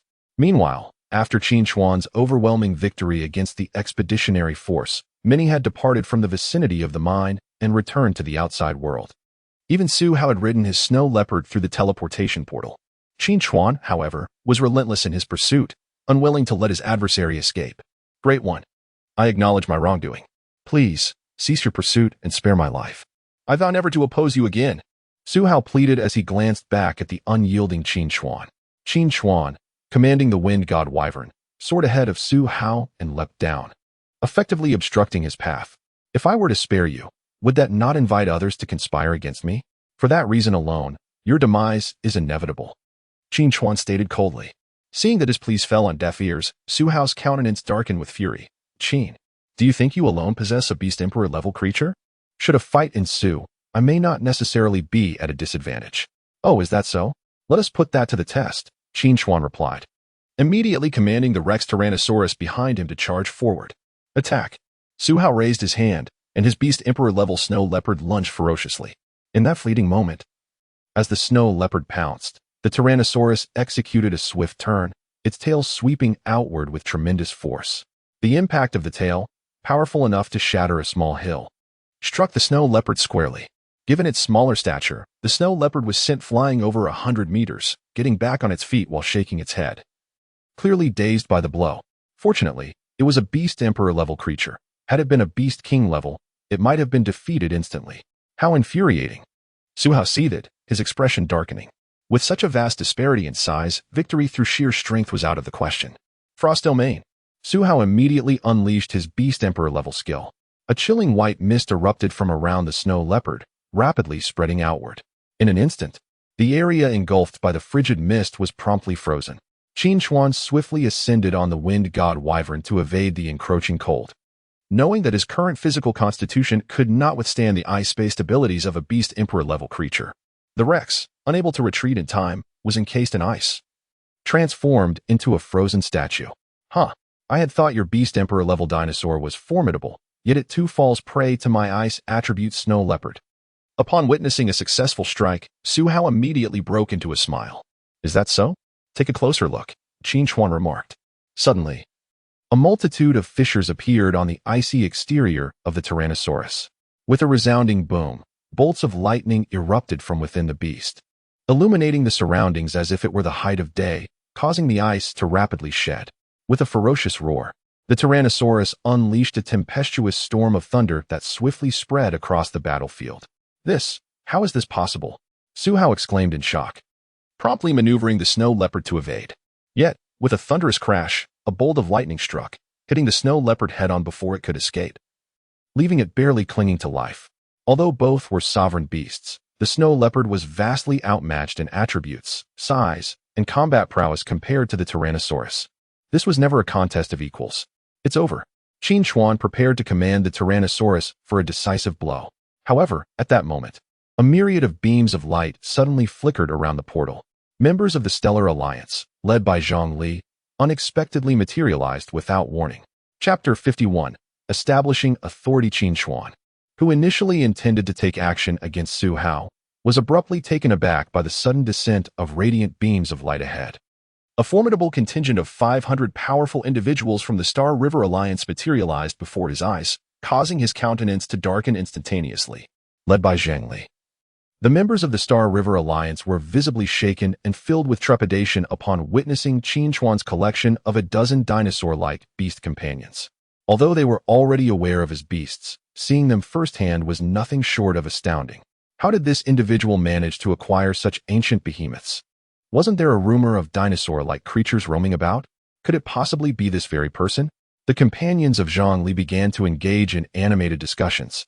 Meanwhile, upon witnessing the arrival of Zhang Li and his 500-strong allies, Su Hao was overwhelmed with emotion, tears streaming down his face. He was clearly under the impression that Zhang Li and his entourage had come to his rescue, despite the Star River Alliance's relatively modest number of 500. Each member was a paragon of strength, with their average combat prowess reaching the level of Beast Kings. Thus, the fighting capability of these 500 far surpassed that of their own multitude, by dozens, if not hundreds, of times.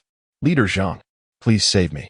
If you can spare my life, I vow to serve you loyally, Su Hao pleaded, casting a desperate gaze towards Zhang Li. However, Zhang Li merely stood at a distance, showing no intention of intervening. Su Hao, bewildered by this apparent indifference, scrambled to his feet and attempted to dash toward Zhang Li. Humph. Not even the Heavenly King can save you now, Qin Chuan declared, undeterred by the presence of Zhang Li and his companions. He had resolved to eliminate Su Hao, and if Zhang Li dared to take action, Qin Chuan was more than willing to engage them in battle. After all, he had yet to employ his fusion ring or the twin-chambered dragon. With these two trump cards in his possession, he felt utterly unafraid. With a thunderous roar that resonated through the heavens, the Tyrannosaurus unleashed a terrifying bellow, charging forth with unbridled ferocity. "No, please, not yet. I do not wish to die." Su Hao shrieked in terror, desperately commanding his injured snow leopard to intervene. With a brutal crunch, the Tyrannosaurus clamped its massive jaws around the snow leopard, a beast emperor-level creature, which stood no chance of resistance and was swiftly dispatched, before Su Hao could summon other snow leopards to escape. A lurking velociraptor seized the opportunity and lunged at his throat. With a sickening rip, the velociraptor tore into Su Hao's neck, blood gushing forth in torrents. Su Hao clutched his throat, gasping in agony, his face contorted with suffering as his body gradually succumbed to paralysis, collapsing heavily to the ground. Even though Su Hao possessed the power of the abyssal deity, he was utterly defenseless against the agile velociraptor. A powerful individual with a beast emperor-level companion met a gruesome demise at Qin Chuan's hands. Observing this brutal scene, Zhongli squinted his eyes. Realizing that a single beast emperor-level companion could never hope to triumph over Qin Chuan. A single beast emperor-level Tyrannosaurus requires at least 3 beast emperor-level companions to engage in combat effectively. If there is only one, it is likely to be overwhelmingly defeated. So, do you wish to challenge me as well? After dispatching Su Hao, Qin Chuan immediately turned his gaze towards Zhongli and others. "Do not be hasty. Our time for battle will come, but not now," Zhongli calmly replied, fixing his gaze on Qin Chuan. From this, Qin Chuan discerned that Zhongli was not inclined to engage in combat at this moment. Likewise, Qin Chuan had no desire to fight, for the endless sea harbored more than just Zhang Li's alliance of formidable warriors. Countless spies from other alliances were observing, and should a conflict arise, even if Qin Chuan emerged victorious, there would inevitably be losses. At that point, it would be all too easy for others to take advantage of the situation. After all, the allure of dinosaur beast companions was substantial, compounded by his identity as a ringmaster. A coordinated ambush by several alliances could easily turn the tide against him. At that moment, Yu Qiwan emerged from the third teleportation portal. "Mr. Qin, why are Zhongli and the others here? Are they here to fight?" "He has come to seek some advantage, not to instigate a battle," Qin Chuan replied. "Seek advantage?" Yu Qiwan was momentarily taken aback. Zhongli then took a deliberate step forward, revealing the Beastmaster ring upon his finger. With a hum, as Zhongli slowly clenched his fist, the ring radiated a dazzling brilliance. In the next instant, the unclaimed beasts wandering near the teleportation portal were enveloped by the light.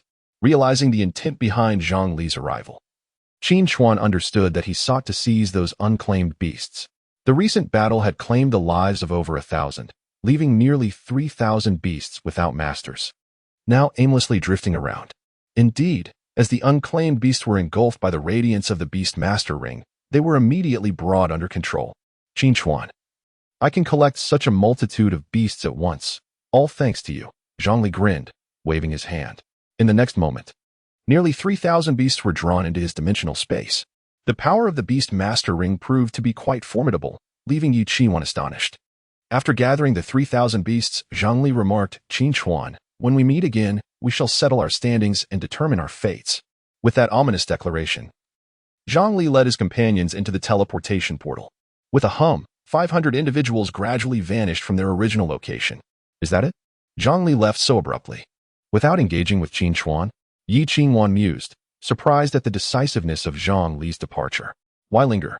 If he chose to confront me directly, the outcome would only lead to mutual destruction. In that case, it would be the other alliance's powerful members who would reap the benefits. His demise would be far worse than mine, Qin Chuan reflected. That is indeed true. We hold the divine ring, and many have their eyes on it. Yi Qingwan nodded slightly. After this battle, the concerns regarding those solitary individuals causing disturbances have been alleviated, and the evolution of the core mineral veins can proceed smoothly. Qin Chuan remarked slowly. With the conclusion of the conflict, the chat channel erupted in fervent discussions. Following this battle, the prestige of Qin Chuan, the unrivaled champion of the Endless Sea, has once again surged. Indeed, it seems that no one can rival Qin Chuan's individual combat prowess any longer. Brothers, it would be wise to avoid the third teleportation portal from now on. Let us focus our efforts on the first and second portals instead. Alas, from this day forth, the third teleportation portal is likely to become Qin Chuan's exclusive domain. There is no helping it, with Qin Chuan's might. We mere minnows cannot contend. Amidst the lively discussions in the chat channel, Qin Chuan issued a statement, From now on, the mineral veins at the entrance of the third teleportation portal belong to me. Although I claim the veins, I will not hinder your exploration of the underground world. As long as you pass through, I will not obstruct you. As soon as Qin Chuan's statement was released, it was seen by nearly everyone. Qin Chuan is so generous. I thought he would monopolize the entire third teleportation portal. Qin Chuan is magnificent. I can now explore the third teleportation portal. Brothers, is anyone forming a group for exploration? Count me in. 1. Chapter 52, Extinction. As Qin Chuan opened the third teleportation gate, it signified that anyone could pass through, provided they did not harbor intentions against his mining interests. Mr. Qin, will this open teleportation gate pose any danger to us? Yi Qingwan inquired. Not at all. After this battle, the lone wolves will think twice before causing trouble, Qin Chuan reassured her. The reason I chose to open it is to avoid any animosity. If I were to monopolize the third teleportation gate, many would regard me as an adversary. By opening it, they will not only refrain from harboring grudges but will also be grateful. Upon hearing this, Yi Qingwan nodded in understanding. I see. I appreciate your wisdom. After the great battle concluded, Qin Chuan and Yi Qingwan began to scour the battlefield, for the fallen beast island lords must surely possess cores of extraordinary beasts.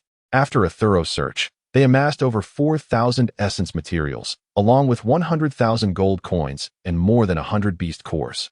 Mr. Qin, you should take all these essence materials, as I merely provided support and did not contribute significantly. Yi Qingwan prepared to hand over 2,000 essences to Qin Chuan. Since we are partners, what we acquire should be shared equally, especially since this is not our only collaboration. The essence, gold, and beast cores shall be divided equally, including any future mining endeavors, Qin Chuan replied calmly. With this battle, Qin Chuan's essence reserves reached 295, and he had accumulated 90 beast cores, covering nearly all 8 elemental attributes. The gold reserves had soared to a staggering 250,000. At this juncture, the marketplace had begun to see some individuals selling essence and beast cores, albeit in limited quantities, and Qin Chuan had no immediate plans to purchase any. Given his current stock of beast cores, he would not lack for any summoned beasts, regardless of their type. Thank you so much, Mr. Qin. Yi Qingwan expressed her gratitude upon learning that Qin Chuan would indeed share equally with her. She felt fortunate for her prudent decision. For Qin Chuan, the amount of assistance Yi Qingwan provided was not the crux of the matter. He valued her evolutionary ring far more. In critical moments, the ability to evolve a beast emperor-level polar bear to a dominator level could turn the tide in a dire situation. However, while he trusted Yi Qingwan, he harbored reservations about her subordinates. Thus, he summoned Qin Yahue not merely to assist with mining but to serve as his eyes and ears, keeping watch over the group. Qin Yahue, being of modest strength and a girl, would go unnoticed by others. From now on, you will mine alongside them. No matter how many evolution cores you gather, you need not surrender any. They are all yours, Qin Chuan instructed her. Thank you, Brother Qin, Qin Yahue exclaimed, overwhelmed with emotion. She had not anticipated that her previous contribution of several hundred essence would yield such a substantial reward. With Qin Chuan as her steadfast ally, she believed her growth would be swift. After arranging matters concerning the mineral veins, Qin Chuan intended to return to Beast Island, for he still had 4 dragon eggs yet to hatch. Just as he was preparing to depart, an unexpected world announcement suddenly materialized. World announcement: the second phase of the beast tide, extermination, will commence in 7 days in the underground world. This beast tide will last for 1 day. Introducing a new exotic beast, Mother of Wisdom. If the Mother of Wisdom is not defeated within 1 day, the strength of the beast tide will increase tenfold for each passing day, continuing until the mother is vanquished. It is advised that the lords of the various beast islands unite against this threat. Should the beast tide emerge from the underground world, it will sweep across all beast islands. The lord of the beast island that successfully defeats the Mother of Wisdom will receive a unique special reward. We urge all lords of the beast islands to strengthen themselves before the arrival of the second phase of the beast tide. With this announcement appearing without warning, the world channel erupted in fervor. Finally, a world announcement has appeared. Who would have thought the second phase of the beast tide would grant us 7 days? What does extermination mean in this second phase? Who is to be exterminated? Isn't it obvious? It must be us. Did you not read the information? This beast tide is different from the first phase. It features the Mother of Wisdom, likely akin to a leader. Indeed, this is terrifying. If there is a brain controlling the exotic beasts, they will no longer be mindless, but rather much more intelligent. Yes, The difficulty of the beast tide has escalated dramatically. Going solo is no longer viable. Are we being called to collaborate against this threat? Essentially. It implies the beast tide will surge forth from the underground world, and we, the lords of the Beast Islands, must cooperate to guard 3 portals while also finding a way to eliminate the Mother of Wisdom. Even more alarming is the fact that if we fail to defeat the Mother within a day, her power will escalate tenfold. If we cannot vanquish her in several days, there will be no hope left. No wonder it's called extermination. It seems the second phase of the beast tide will claim many lives. We must hasten our exploration of the underground world and strengthen ourselves quickly. Gather at Portal 3. Let us explore the underground world together. With the emergence of the world announcement, the lords of the Beast Islands began to take action, flocking to Portal 3. However, these individuals were prudent, deliberately bypassing Qin Chuan's mineral veins, showing the utmost restraint. This demonstrated the remarkable effect of Qin Chuan's authority. Mr. Qin. It appears that this second phase of the beast tide will require collaboration with other lords, Qin Chuan remarked. Indeed, the first phase tested our individual combat abilities, while the second phase will evaluate our capacity for cooperation. Given the current strength levels in the Endless Sea, if we do not significantly improve within these 7 days, it will be exceedingly difficult to withstand a large-scale beast tide, Qin Chuan said earnestly. But we have you, don't we? Qin Chuan smiled. I am no savior. Since this beast tide necessitates cooperation, its scale will undoubtedly be unprecedented. Although the stipulated time is merely a day, it is utterly impossible to conclude matters within such a brief span. Should I delay for 2 or 3 days, my demise would be inevitable. Qin Chuan shook his head, deeply troubled. The world announcement was unequivocal. Collaboration was essential to vanquish the Mother of Wisdom, and failing to do so within a day would result in a tenfold increase in difficulty. Thus, the intensity of the beast tide was far from the trivial skirmishes of the first phase. Even someone as formidable as Qin Chuan could not hope to penetrate their ranks as he had before. It seems we must venture into the subterranean world, Qin Chuan suggested. Indeed, I shall return to Beast Island to recuperate, and under the cover of night, we will explore the depths to discern their true nature, Qin Chuan replied. Since their arrival in the underground realm, Qin Chuan had remained at the edge of the portal, never having ventured further into the abyss. With the beast tide in its second phase proving so formidable, Qin Chuan knew he must rapidly enhance his strength, at the very least. He must attain the domain god level before the onslaught, and his beast companions should include at least 1 dominion-level creature. This was the goal Qin Chuan had set for himself. Chapter 53.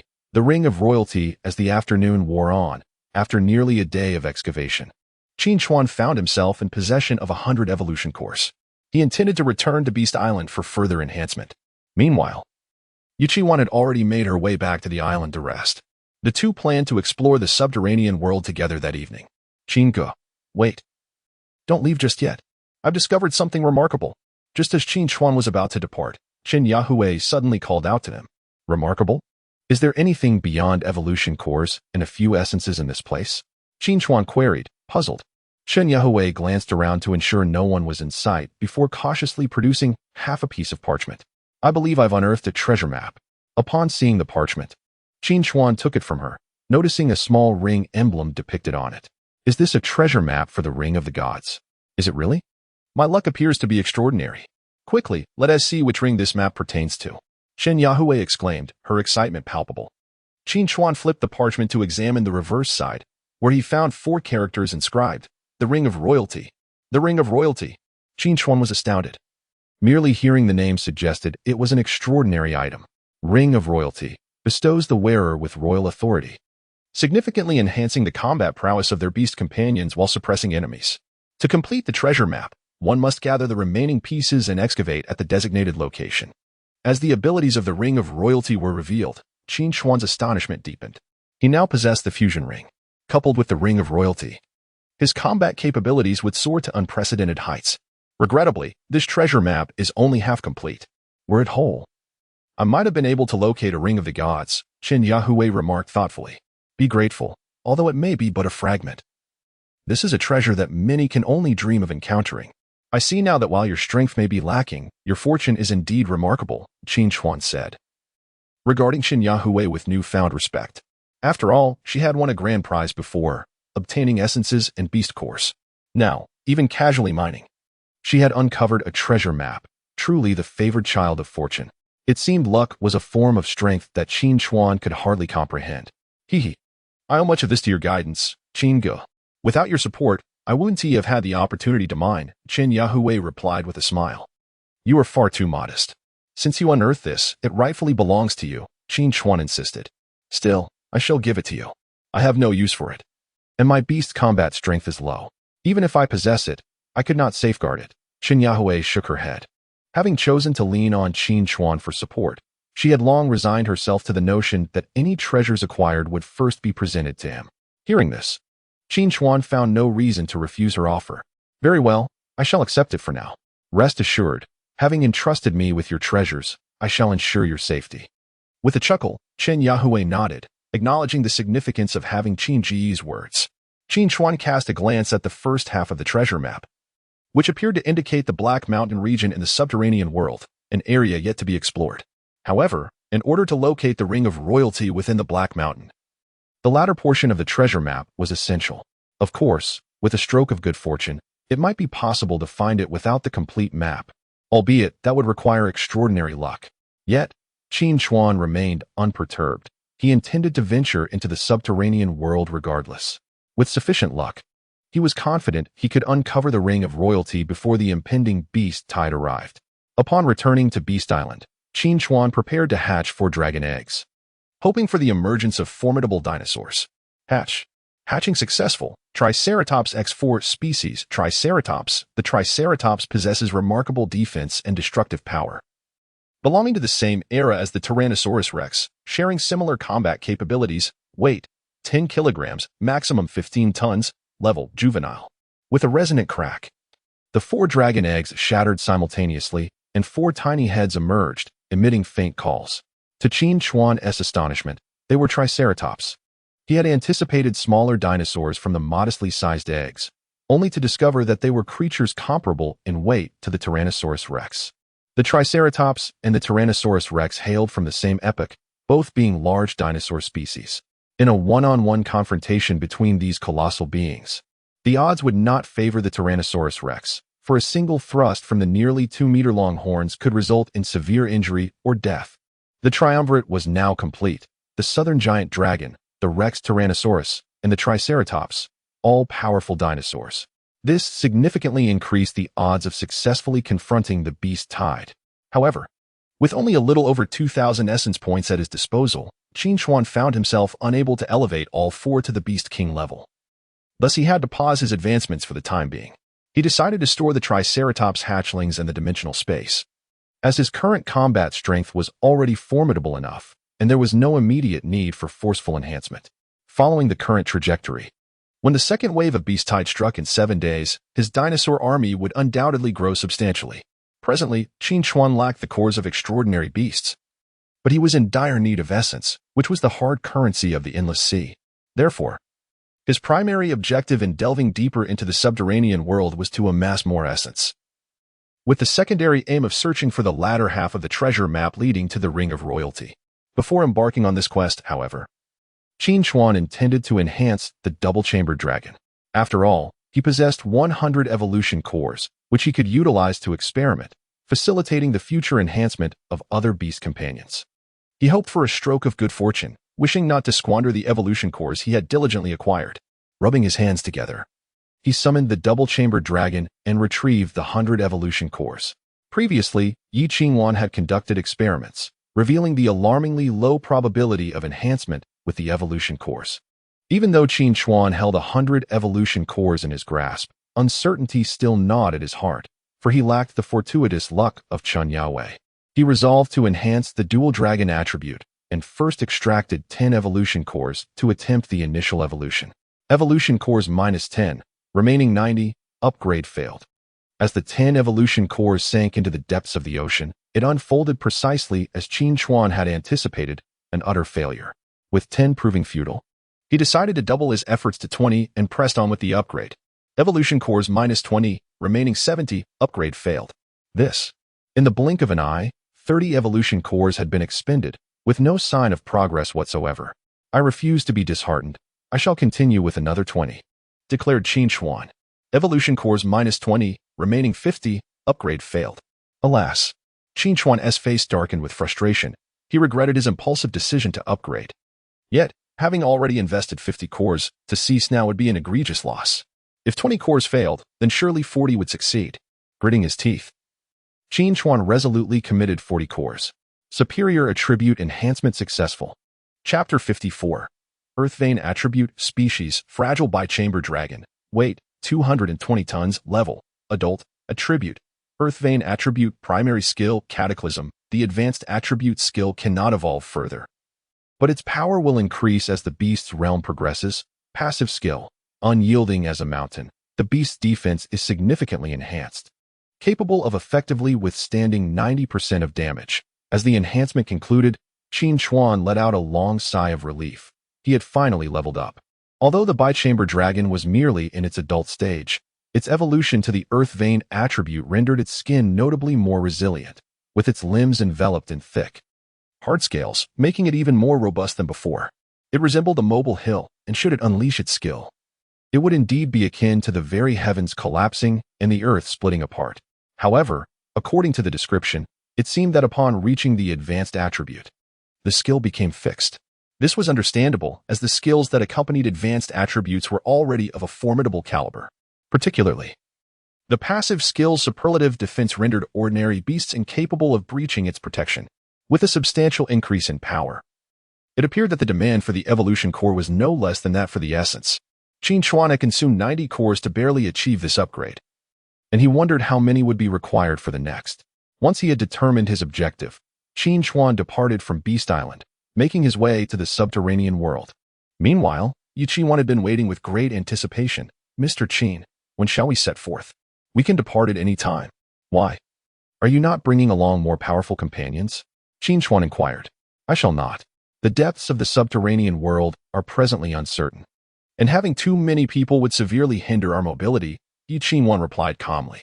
Qin Chuan nodded slightly.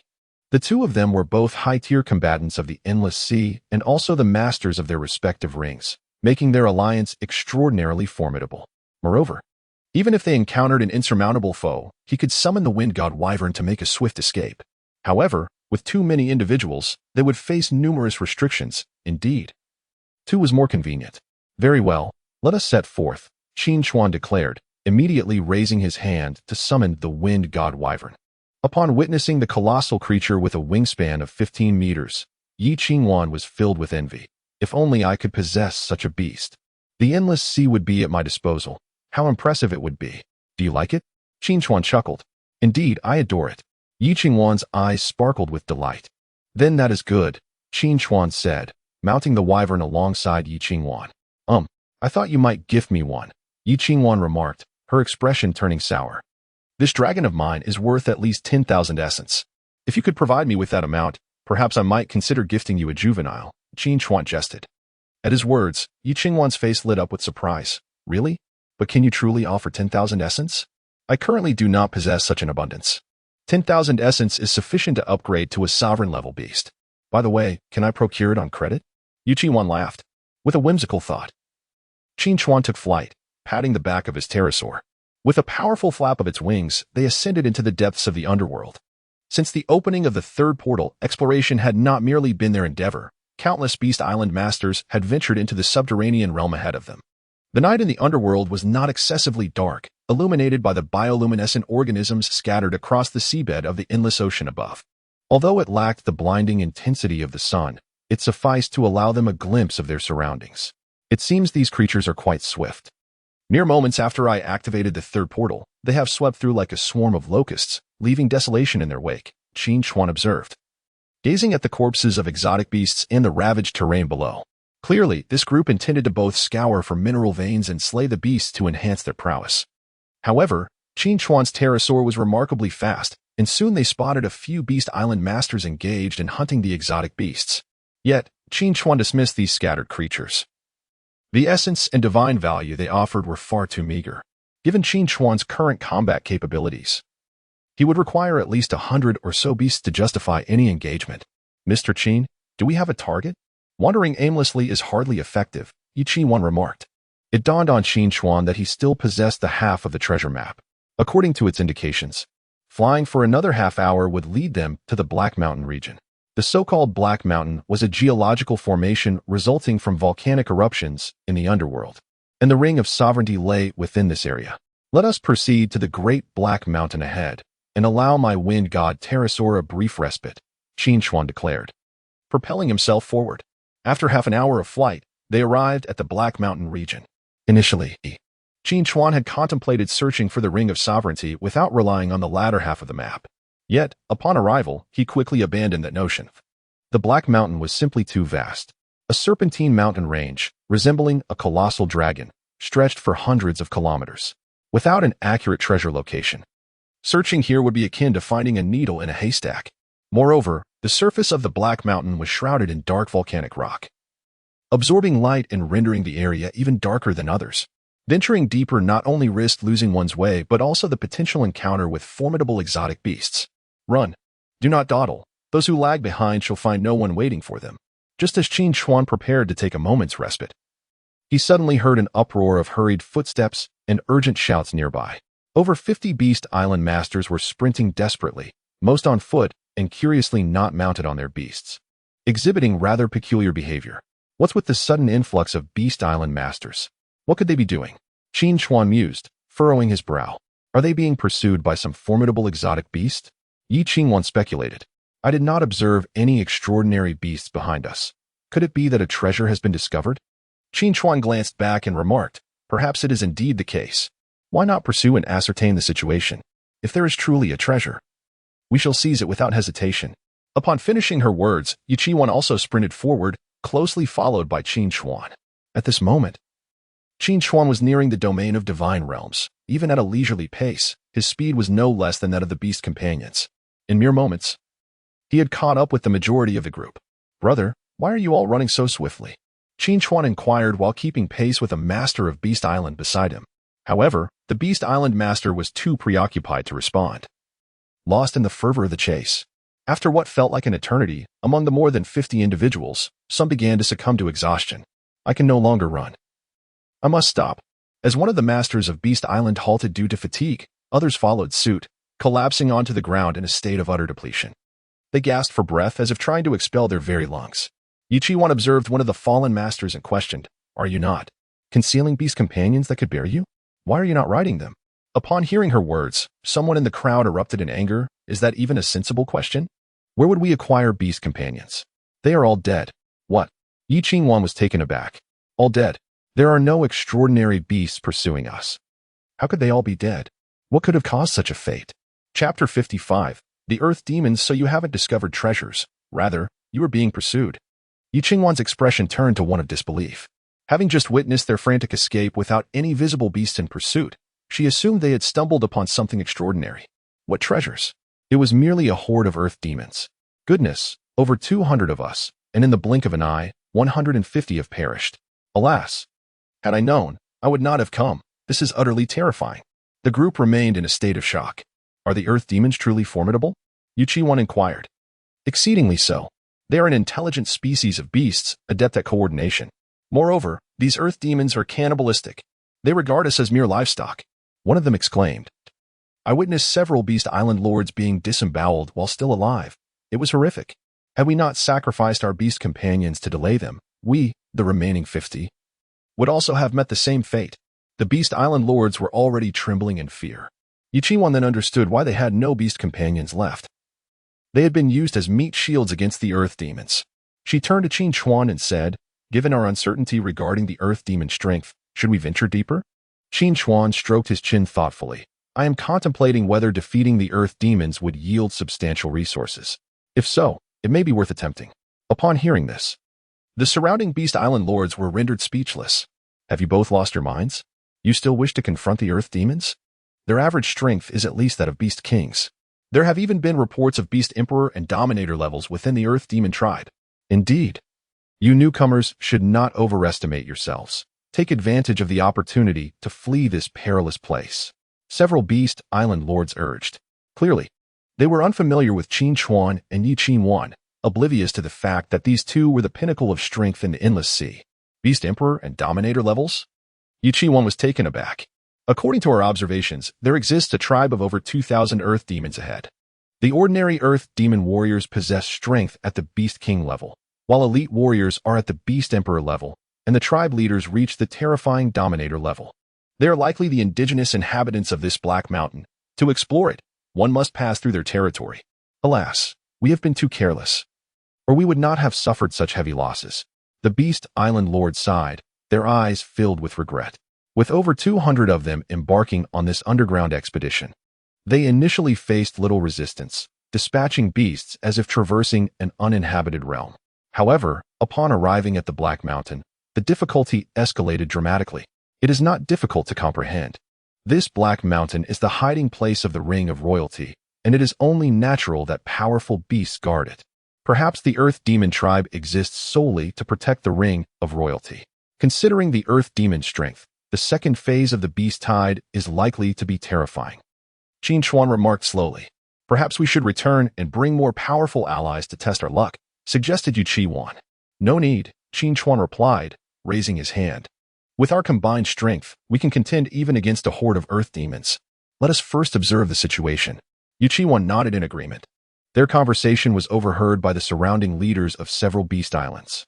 Who gave you the audacity to challenge the Earth demons? Do you think you are Qin Chuan? One exclaimed. These fools seek their demise. Do not drag us down with you.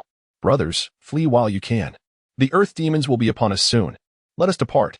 Prompted by several leaders, they swiftly prepared to escape. However, before they could begin their flight, a cacophony of rapid footsteps echoed from a distant hillside. Nearly 50 Earth demons, mounted on colossal wolves, were charging towards them. The demons were robust, their skin a deep ebony, and their fangs protruded menacingly, resembling enhanced Orcish warriors. Each wielded a spear crafted from an unknown material, emanating a faint glow, indicative of some crystalline weaponry. Damn it! The Earth demons are here. We are doomed. I don't want to die. Run. Quickly. In that moment, the leaders of the Beast Islands, akin to panicked rabbits, attempted to flee. Yet, how could two legs outrun four? In the blink of an eye, the 50 Earth demons had encircled them on their giant wolves. At the forefront was a demon adorned with two prominent horns, its strength vaguely suggesting it was of the Beast Emperor tier, an elite among the demons. Delicious two-legged sheep. We shall feast well. One demon licked its dark lips, suddenly speaking in human tongue. This was not due to an inherent ability to speak, but rather the Beast Island system automatically translating their words, giving the illusion that they spoke human languages. Take them back. The females for pleasure, the males for their entrails. A demon brandished its spear, igniting a frenzy among the others, as they seemed ready to pounce and capture their prey. In stark contrast, the leaders of the Beast Islands trembled in fear, a few women paling as they collapsed onto the ground, foreseeing the torment that awaited them. Just as the demons prepared to advance, Qin Chuan and Yu Qi-wan immediately shifted into a combat stance. This slight movement caught the attention of the leading elite demon, which quickly noticed the rings adorning their fingers. Do not move. There is a human ring bearer among them. The elite demon halted its eager kin. Upon hearing this, the other demons ceased their advance, all eyes turning towards Qin Chuan and Yu Qi-wan. Indeed, the radiant divine rings adorning their fingers symbolized their esteemed status and identity.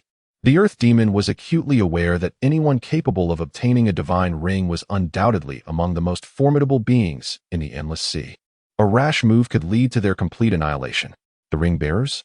You too are the ring bearers, exclaimed in astonishment. Is it truly the divine ring?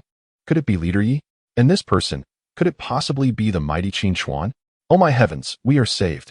It is indeed Qin Chuan, the foremost individual of the Endless Sea. Ha ha ha. We no longer face death. How splendid. With Qin Chuan here, what have we to fear from the Earth Demon? In an instant, the leaders of Beast Island were almost all swept away by excitement.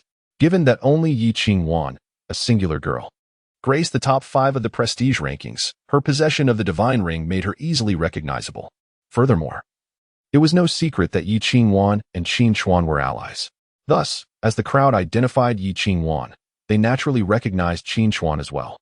Chapter 56. Fierce battle against the Earth Demons. Due to the presence of Qin Chuan and Yu Qi-wan, the Earth Demon horde dared not act recklessly. Qin Chuan, rather than rushing to engage, chose to observe the long spears wielded by the adversaries. He wondered whether these spears, crafted from an unknown crystal, could inflict harm on the beast companions. After all, they were unfamiliar entities.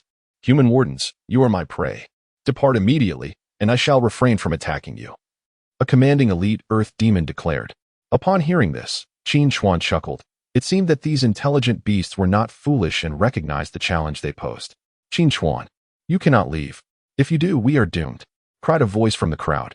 "Please, save us. I will bow before you." At that moment, numerous island lords of beasts, fearing the departure of Qin Chuan and Yi Qingwan, fell to their knees, begging for mercy. The strength of these earth demons is formidable, and I am uncertain of the unique abilities of their spears. Thus, you must fend for yourselves, Qin Chuan replied, turning his gaze towards the crowd. "Qin Chuan, please. You are our last hope. If you do not intervene, we will surely meet a gruesome fate." Many were on the verge of tears. Just then, a particularly astute island lord shouted from the crowd, "Everyone, do not hesitate. Quickly, offer your essence to Qin Chuan." "Yes, we possess essence. Hurry, let us present it." In an instant, over 50 individuals produced their essences, collectively amounting to more than 2,000. This represented nearly all their possessions, as their abilities were limited, and it was no small feat to gather such contributions. Seeing the offerings, Qin Chuan finally smiled. "Since you are so considerate, I, Qin, shall do my utmost to protect you." Yi Qingwan remarked, "What a revelation. So this was your intention?" Initially, she believed Qin Chuan was genuinely reluctant to engage with the earth demons, but now she realized her misjudgment.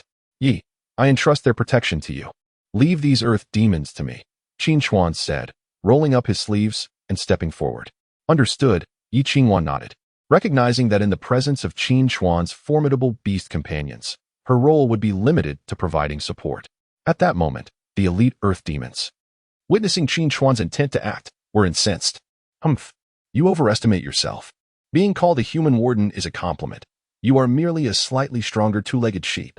With their leader's words, over 50 earth demons raised their long spears as a colossal wolf let out a howl as if preparing to charge. "In my eyes, you are less than even two-legged sheep," Qin Chuan declared, suddenly waving his hand. Boom, boom, boom. With each thunderous sound, 2 gigantic dragon beasts and 2 Rex tyrannosaurs were unleashed, shaking the ground upon their descent. Roar, accompanied by a thunderous and terrifying roar of a dragon. The immense wolf seated among the earth demons recoiled in fright, taking several steps back.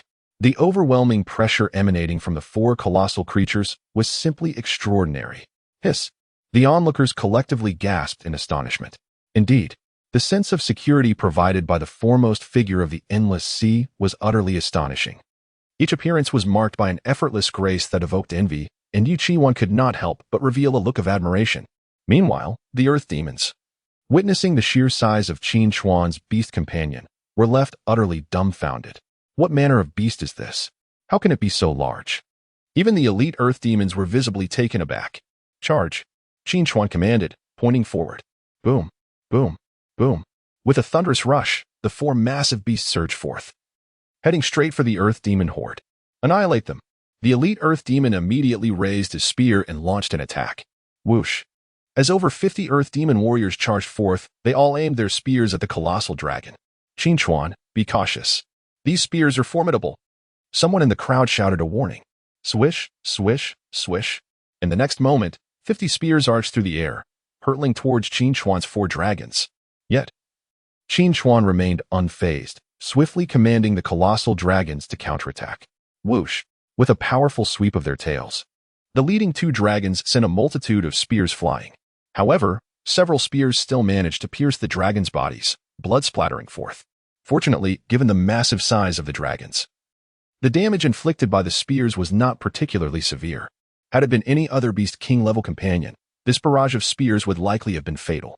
This demonstrated that the spears, embedded with special crystals, possessed remarkable penetrating power, rendering ordinary dragon armor ineffective. Roar! The 2 dragons, stung by pain, erupted in rage and unleashed their skills. Rumble! In the next instant, water columns erupted from the ground, crashing towards the earth demon horde like a tumultuous wave. "Defend!" The elite earth demon shouted, raising his spear immediately. Subsequently, all the earth demons lifted their arms. Rumble! Suddenly, the ground trembled, and circular earthen fortifications began to rise out of nowhere, forming a defensive barrier. Indeed, intelligent beast companions are not so easily dealt with, Qin Chuan thought, furrowing his brow. It seemed that the subterranean realm was not so easily traversed.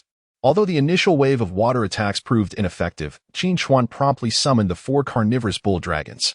Charge. Roar. As the 4 bull dragons launched into a rampage, their heads rapidly crystallized.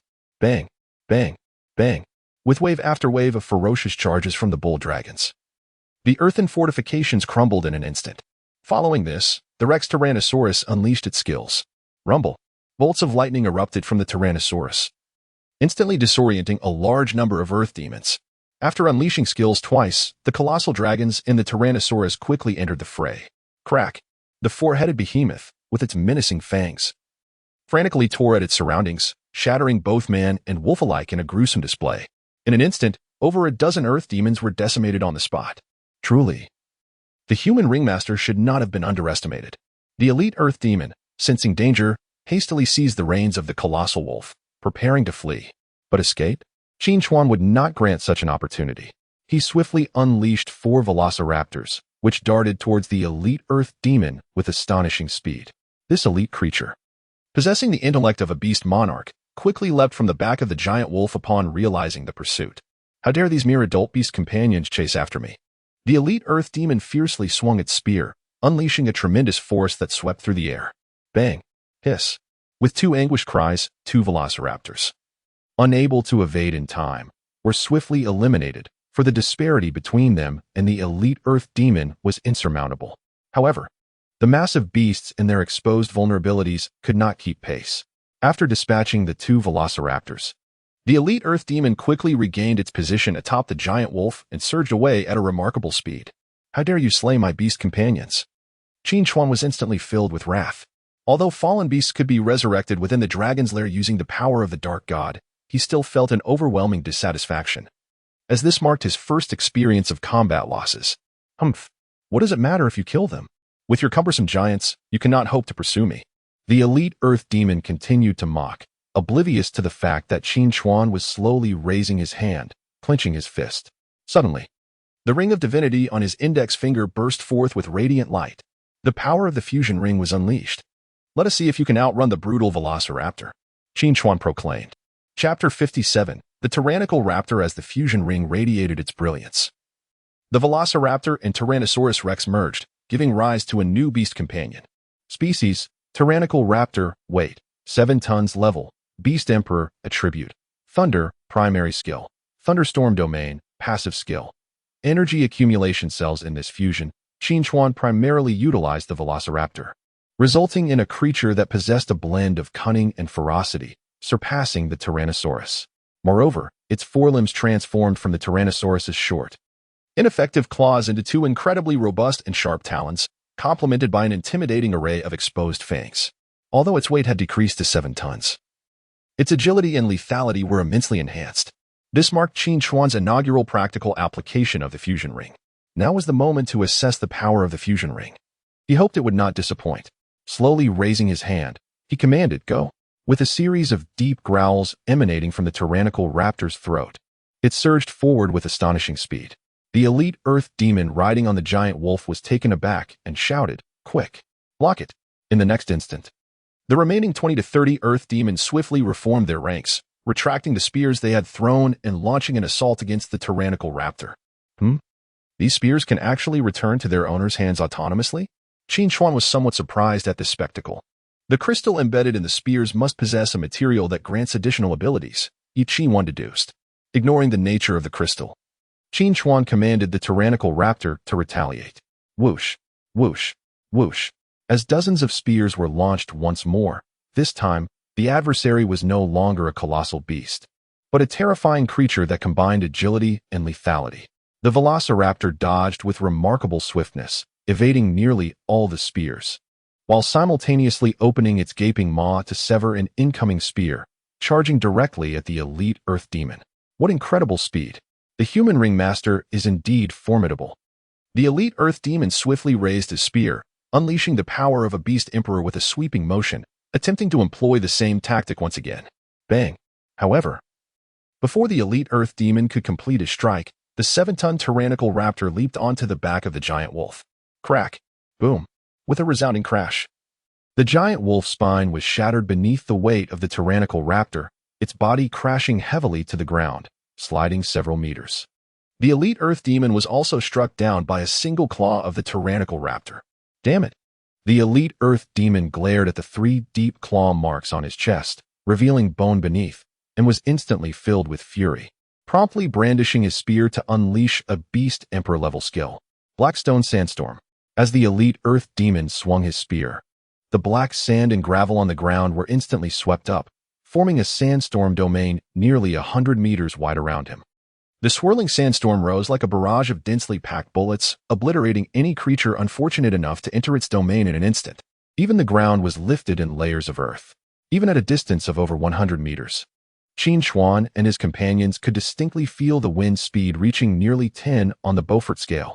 Those feeble lords of Beast Island were tossed about haphazardly, as if the slightest misstep would pull them into the tempest. The elite Earth Demon was indeed formidable, capable of unleashing widespread attacks. Fortunately for Qin Chuan. If it were anyone else, they would likely stand no chance of victory. Go, Qin Chuan! The crowd cheered fervently. Just then, a multitude of sand and stones pelted the rampaging raptor's exterior. Such a relentless assault rapidly accumulated energy cells within the creature. With a thunderous roar, the energy cells discharged, unleashing arcs of lightning that pierced through the sandstorm, radiating in all directions. The sandstorm transformed into a tempest of thunder. In the next moment, dozens of nearby earth demons were struck by the lightning, convulsing and collapsing to the ground. It was time to finish them off. Let me bleed them one by one. Qin Chuan immediately commanded the giant beast dragon to charge forth. The colossal form of the dragon disregarded the surrounding storm, methodically crushing the skulls of the fallen earth demons. After dispatching the troublesome demon warriors, the elite earth demon was also struck by the lightning but managed to withstand it due to its beast king-level prowess. At that moment, bolstered by the damage reduction from its energy cells, the rampaging raptor defied the sandstorm's domain, breaking through to its epicenter.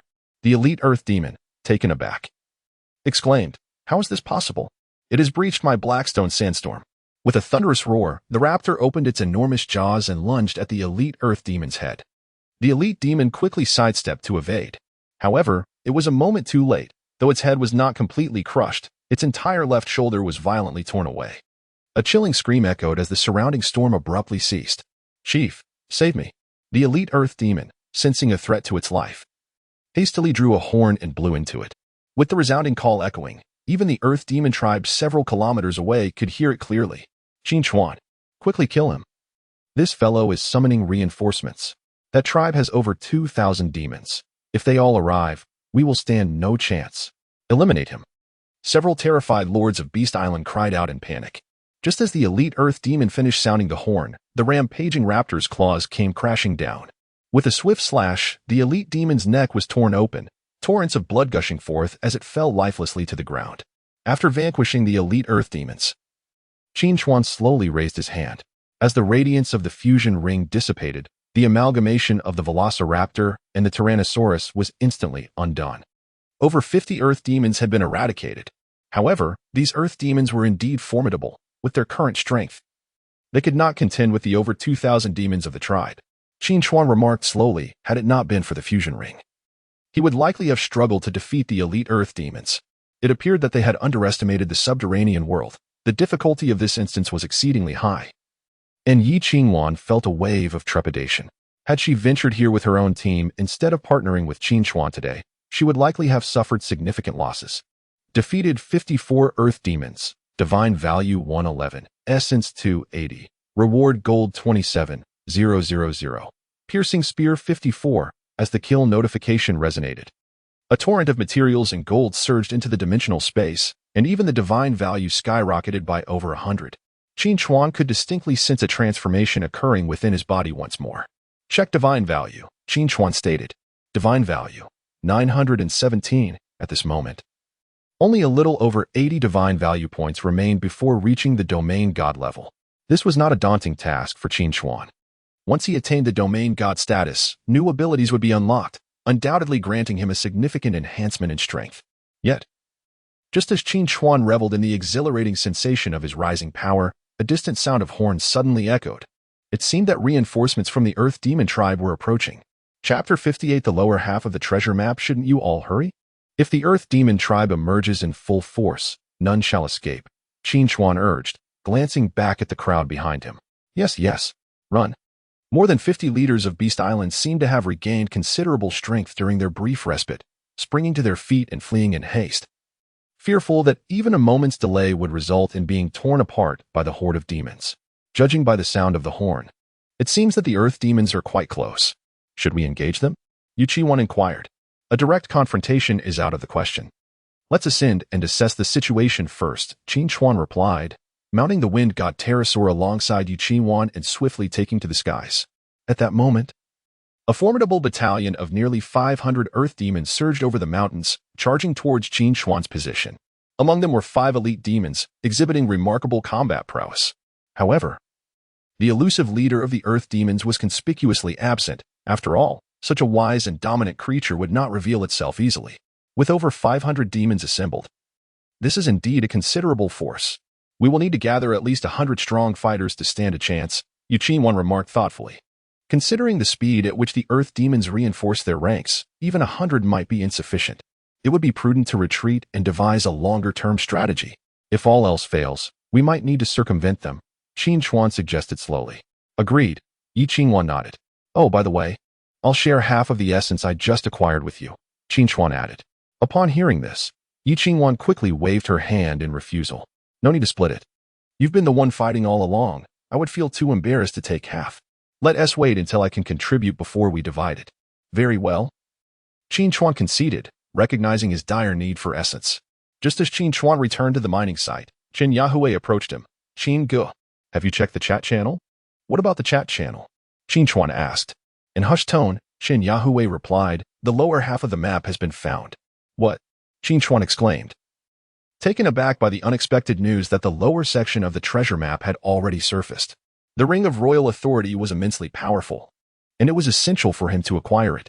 However, if the lower half of the treasure map fell into the hands of another faction, obtaining the ring would become considerably more challenging. Who obtained it? Qin Chuan inquired. It seems to be Li Tong, the leader of the ring holders, who ranks among the top 5 in prestige alongside you. He purchased this treasure map at a high price from another Beast Island leader, Chen Yahue explained. During Qin Chuan's exploration of the underground world, the lower half of the treasure map had been acquired by a lone wolf, which Li Tong subsequently learned about. He spent a significant amount of essence to procure it, and its location is at the 3rd teleportation portal. Qin Chuan's treasure map was unearthed by Chen Yahue during mining, while the lower half was likely obtained by another Beast Island leader who defeated a beast near the 3rd portal. Li Tong, if I recall correctly, his divine ring should be the Ring of the Furnace, which is also exceptionally powerful. Moreover, he appears to be the leader of the Iron Lion Alliance, currently ranked 6th. Qin Chuan furrowed his brow slightly. Indeed, the very scenario he most feared had transpired. If the latter half of the treasure map had been seized by solitary wanderers, he could have devised a means to acquire it. However, if it fell into the hands of these alliances, the situation was vastly different. Nonetheless, Li Tong's portion of the treasure map only encompassed a small area and did not specify the nature of the divine ring, which is why he was currently offering a handsome reward for the upper half of the map. Chen Yahue spoke slowly. Upon hearing this, Qin Chuan immediately accessed the global chat channel, eager to assess the situation. As he scrolled upwards, he soon came across messages from Li Tong. Li Tong, everyone, have you discovered any treasure maps while exploring the underground world? If so, please contact me. I am offering a substantial reward. Treasure map? Is there truly a treasure map in this underground world? Why have I not encountered one? It appears that this treasure map pertains to the divine ring. Leader Li has only obtained half of it, while the other half remains elusive. Goodness, Leader Li is already a master of the ring. If he acquires the next divine ring, he would become a dual master of rings. The divine ring is incredibly powerful. Just now, while exploring the 3rd teleportation portal, we encountered a horde of earth demons, and we only managed to defeat them thanks to Qin Chuan's fusion ring. How terrifying. If a single individual were to possess 2 divine rings simultaneously, even Qin Chuan would likely have to retreat into the shadows. At this moment, Li Tong, noticing that no one was providing information regarding the upper half of the treasure map, grew increasingly anxious and continued, everyone, I'm aware that the upper half of the treasure map might be in the possession of one of you. If you are willing to share it, I can offer 3,000 essence in exchange, and I assure you, I will not go back on my word. Upon reading this, Qin Chuan pondered deeply. Given Li Tong's impatient demeanor, it seemed unlikely that he could procure the upper half of the treasure map from him. Thus, he needed to devise a strategy to compel Li Tong to willingly present the lower half of the treasure map. Brother Qin, what should we do? Should we forcibly seize it? Qin Yahui inquired. How could we possibly do that without even seeing the person? Moreover, the other party is the leader of the Iron Lion Alliance. Although they are few in number, they are all elite members. I have already made an enemy of Zhongli and do not wish to offend another faction. Qin Chuan decisively rejected Qin Yahui's suggestion. Brother Qin, I have thought of a brilliant plan. Qin Yahui suddenly exclaimed. What is your plan? Qin Chuan asked. We could sell the upper half of the treasure map to Li Tong and then discreetly follow him. Once he finds the divine ring, we can snatch it from him. Qin Yahui clenched her small fist and declared. This proposal illuminated Qin Chuan's mind. He had not anticipated that Qin Yahui possessed such clever ideas, and indeed, it seemed a viable strategy. After all, Li Tong had already broadcast his intentions in the global chat channel. Once he set off towards the third teleportation portal, it was likely that other formidable players would emerge to follow, as long as Qin Chuan could seamlessly blend into the fray. Once Li Tong located the position of the Ring of Sovereignty, he would strike decisively. Excellent. Your approach is truly remarkable. Qin Chuan immediately adopted Qin Yahui's suggestion and added, Please reach out to Li Tong and sell him the treasure map. Such matters were not suitable for Qin Chuan to handle personally, given his exceptionally unique status. If he were to proactively present the treasure map, Li Tong would undoubtedly become suspicious.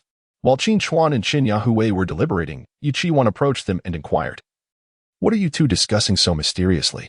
Since Qin Chuan and Qin Yahui were now allies, they did not conceal anything and briefly recounted the situation regarding the treasure map to Yi Qingwan. What? The Ring of Royalty? Yi Qingwan exclaimed in astonishment. What do you think about joining forces to seize the divine ring? Qin Chuan proposed. I'm with you, Yu Qiwan agreed without a second thought. After all, she was now a staunch ally of Qin Chuan. As long as he grew stronger, she would naturally benefit as well. Huawei, please make contact now, Qin Chuan instructed. Understood. Qin Yahui nodded and promptly began reaching out to Li Tong. Chapter 59, The Rising Wind. Meanwhile, on an island amidst the boundless sea, a man in his 30s anxiously awaited a response. The silence in the chat channel deepened his disappointment. This man, robust in stature with a pronounced bald head and a somewhat fierce countenance, was none other than Li Tong, the leader of the Iron Lion Alliance. Beside him lay several male lions, akin to the beast companions of Zhongli. Had the upper portion of the treasure map still not emerged? It had been quite a while, yet there was not a whisper of news. Li Tong held in his hands the lower half of the treasure map, a source of considerable frustration. Although this segment indicated the precise location of the divine ring, he was utterly at a loss regarding the route without the upper half.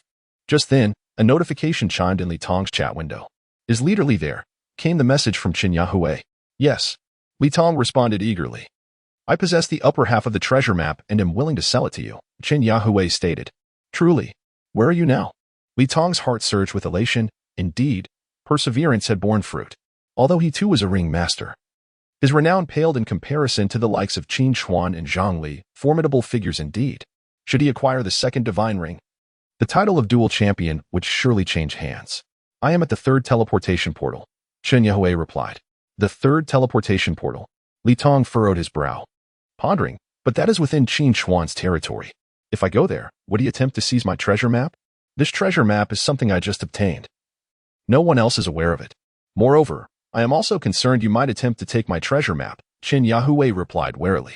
In response, Li Tong assured her, Rest assured, I, Li Tong, am the leader of the Iron Lion Alliance, a man of my word. If we agree on a price, you shall receive every bit of the 3,000 essence without fail. Let us conduct our transaction outside the third teleportation portal. Should any complications arise, we shall withdraw immediately. Qin Yahui replied, Very well, I shall wait for you here. After closing the chat window, Li Tong swiftly reached out to his alliance members. Brothers, the upper half of the treasure map has surfaced. Follow me to the third teleportation portal. With Li Tong's summons, 200 formidable members of the Iron Lion Alliance gathered, prepared to venture to the third teleportation portal. Simultaneously, on Zhang Li's Beast Island, he too keenly observed the chat window, noting Li Tong's sudden silence with a furrowed brow. Has Li Tong ceased to communicate? Could it be that someone intends to sell him the treasure map? The leader must not allow this individual to obtain the second divine ring. Having someone named Qin is already enough of a headache for us. If another named Li Tong were to join, it would spell trouble.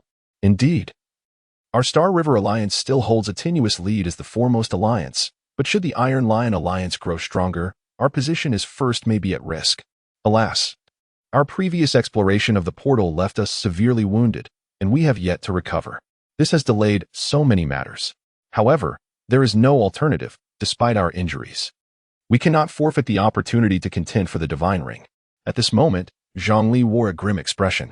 The exploration of the portal had significantly weakened the overall strength of the Star River Alliance, causing them to lag behind in battles against Qin Chuan and in the race for the Divine Ring.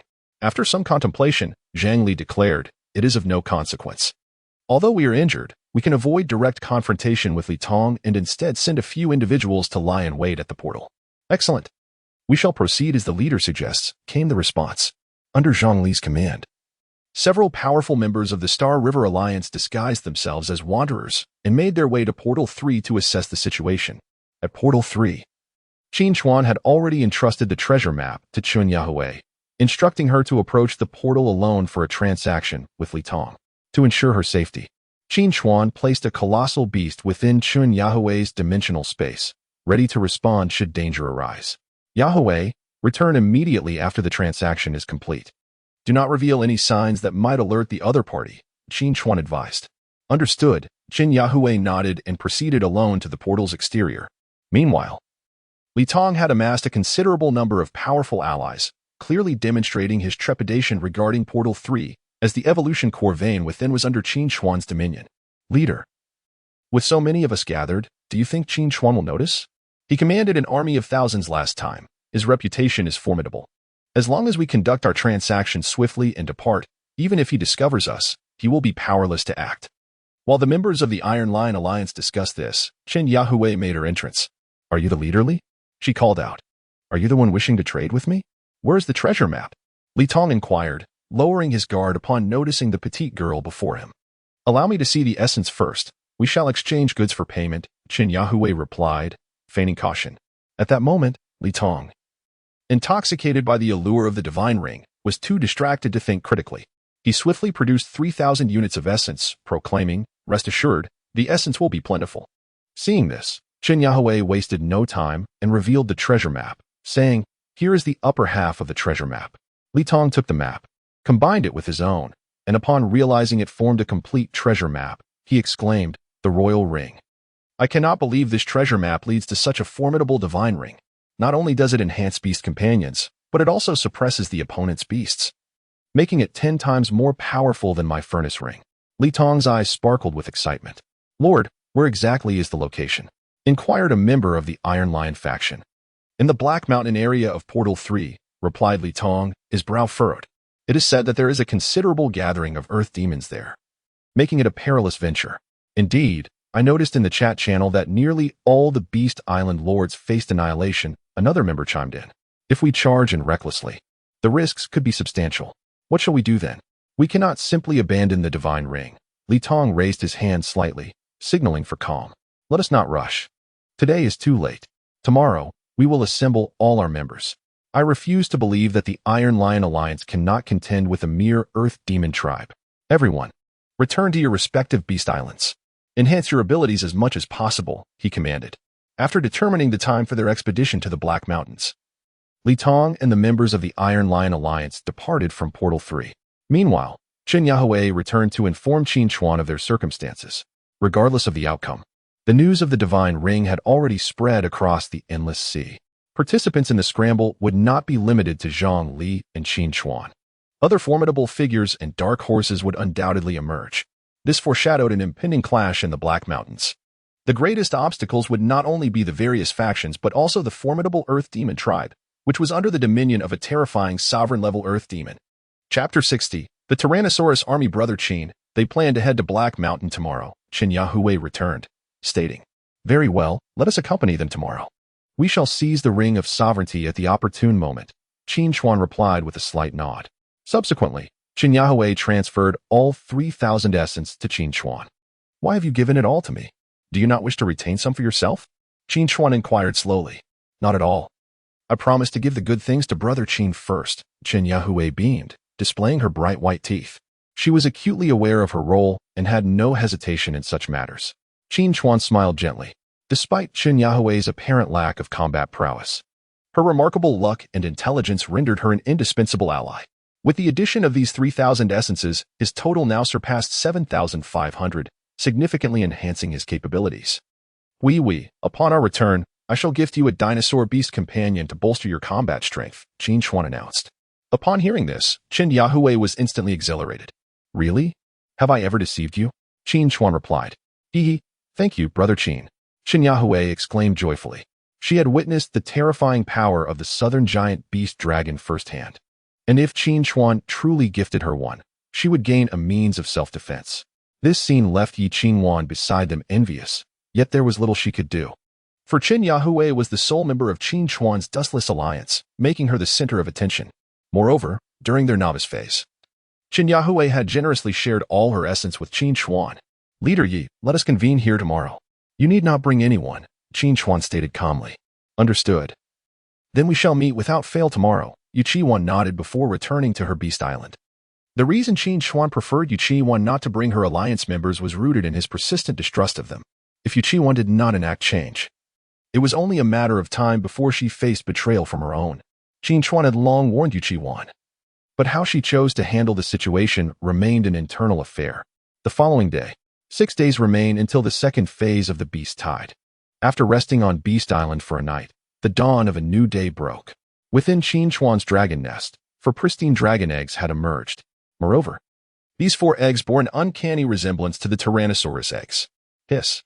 Could it be that I am receiving 4 Tyrannosaurs at once? Qin Chuan exclaimed, astonished. What he desperately needed was top-tier combat strength. 2 Beast Emperor-level Tyrannosaurs no longer satisfied his appetite. Hatch. Crack. As the shells shattered, 4 small heads peeked out. Hatching successful. Rex Tyrannosaurus 4, species, Rex Tyrannosaurus. Weight, 50 kilograms, level, juvenile indeed, they were Tyrannosaurs. With the previous 2, he now had 6. The Tyrannosaurus army was beginning to take shape, significantly increasing the odds of confronting the second phase of the beast tide. However, what attributes should he bestow upon them? After a brief moment of contemplation, Qin Chuan acknowledged his possession of 3 elemental attributes, water, lightning, and a mutated earth attribute. To further enhance the lightning attribute would be somewhat redundant. Thus, he resolved to endow himself with the fire attribute, while simultaneously elevating all 4 of his Tyrannosaurus Rexes to the Beast Emperor level. Essence, 4444. Total essence, 3,131. Fire attribute essence, 4 species, Tyrannosaurus Rex. Weight, 20 tons. Level, Beast Emperor, requires 10. 000 essence to upgrade to Dominator level. Attribute, fire, primary skill. Infernal Breath can evolve into Crimson Lotus Inferno upon reaching Dominator level. Passive skill, Molten Body, enters combat state. Blood boils, significantly enhancing bodily functions. With the enhancements complete, Qin Chuan now commanded 6 Beast Emperor-level Tyrannosauruses, yet he still had 4 Triceratops that remained unupgraded. To conserve essence, he chose to postpone their elevation, as their current combat capabilities sufficed. However, having promised Qin Yahui a dinosaur, he decided to elevate one of the Triceratops to the Beast Emperor level, ensuring that she would no longer be the defenseless novice she once was. Let us elevate the Triceratops, Qin Chuan declared. He refrained from assigning any attributes to the Triceratops, allowing Qin Yahui the opportunity to choose for herself. Essence, 1111. Total essence, 2020. Species, Triceratops. Weight, 15 tons. Level, Beast Emperor. As the enhancement concluded, the Triceratops grew immensely, its body covered in a tough, dark brown hide, and its 3 horn-like protrusions on its head exuding an intimidating presence. The Triceratops boasted formidable defensive capabilities, and its offensive power was equally impressive, rivaling that of the Tyrannosaurus at the same level. However, its sole drawback lay in its lack of agility, rendering it incapable of swiftly pursuing foes.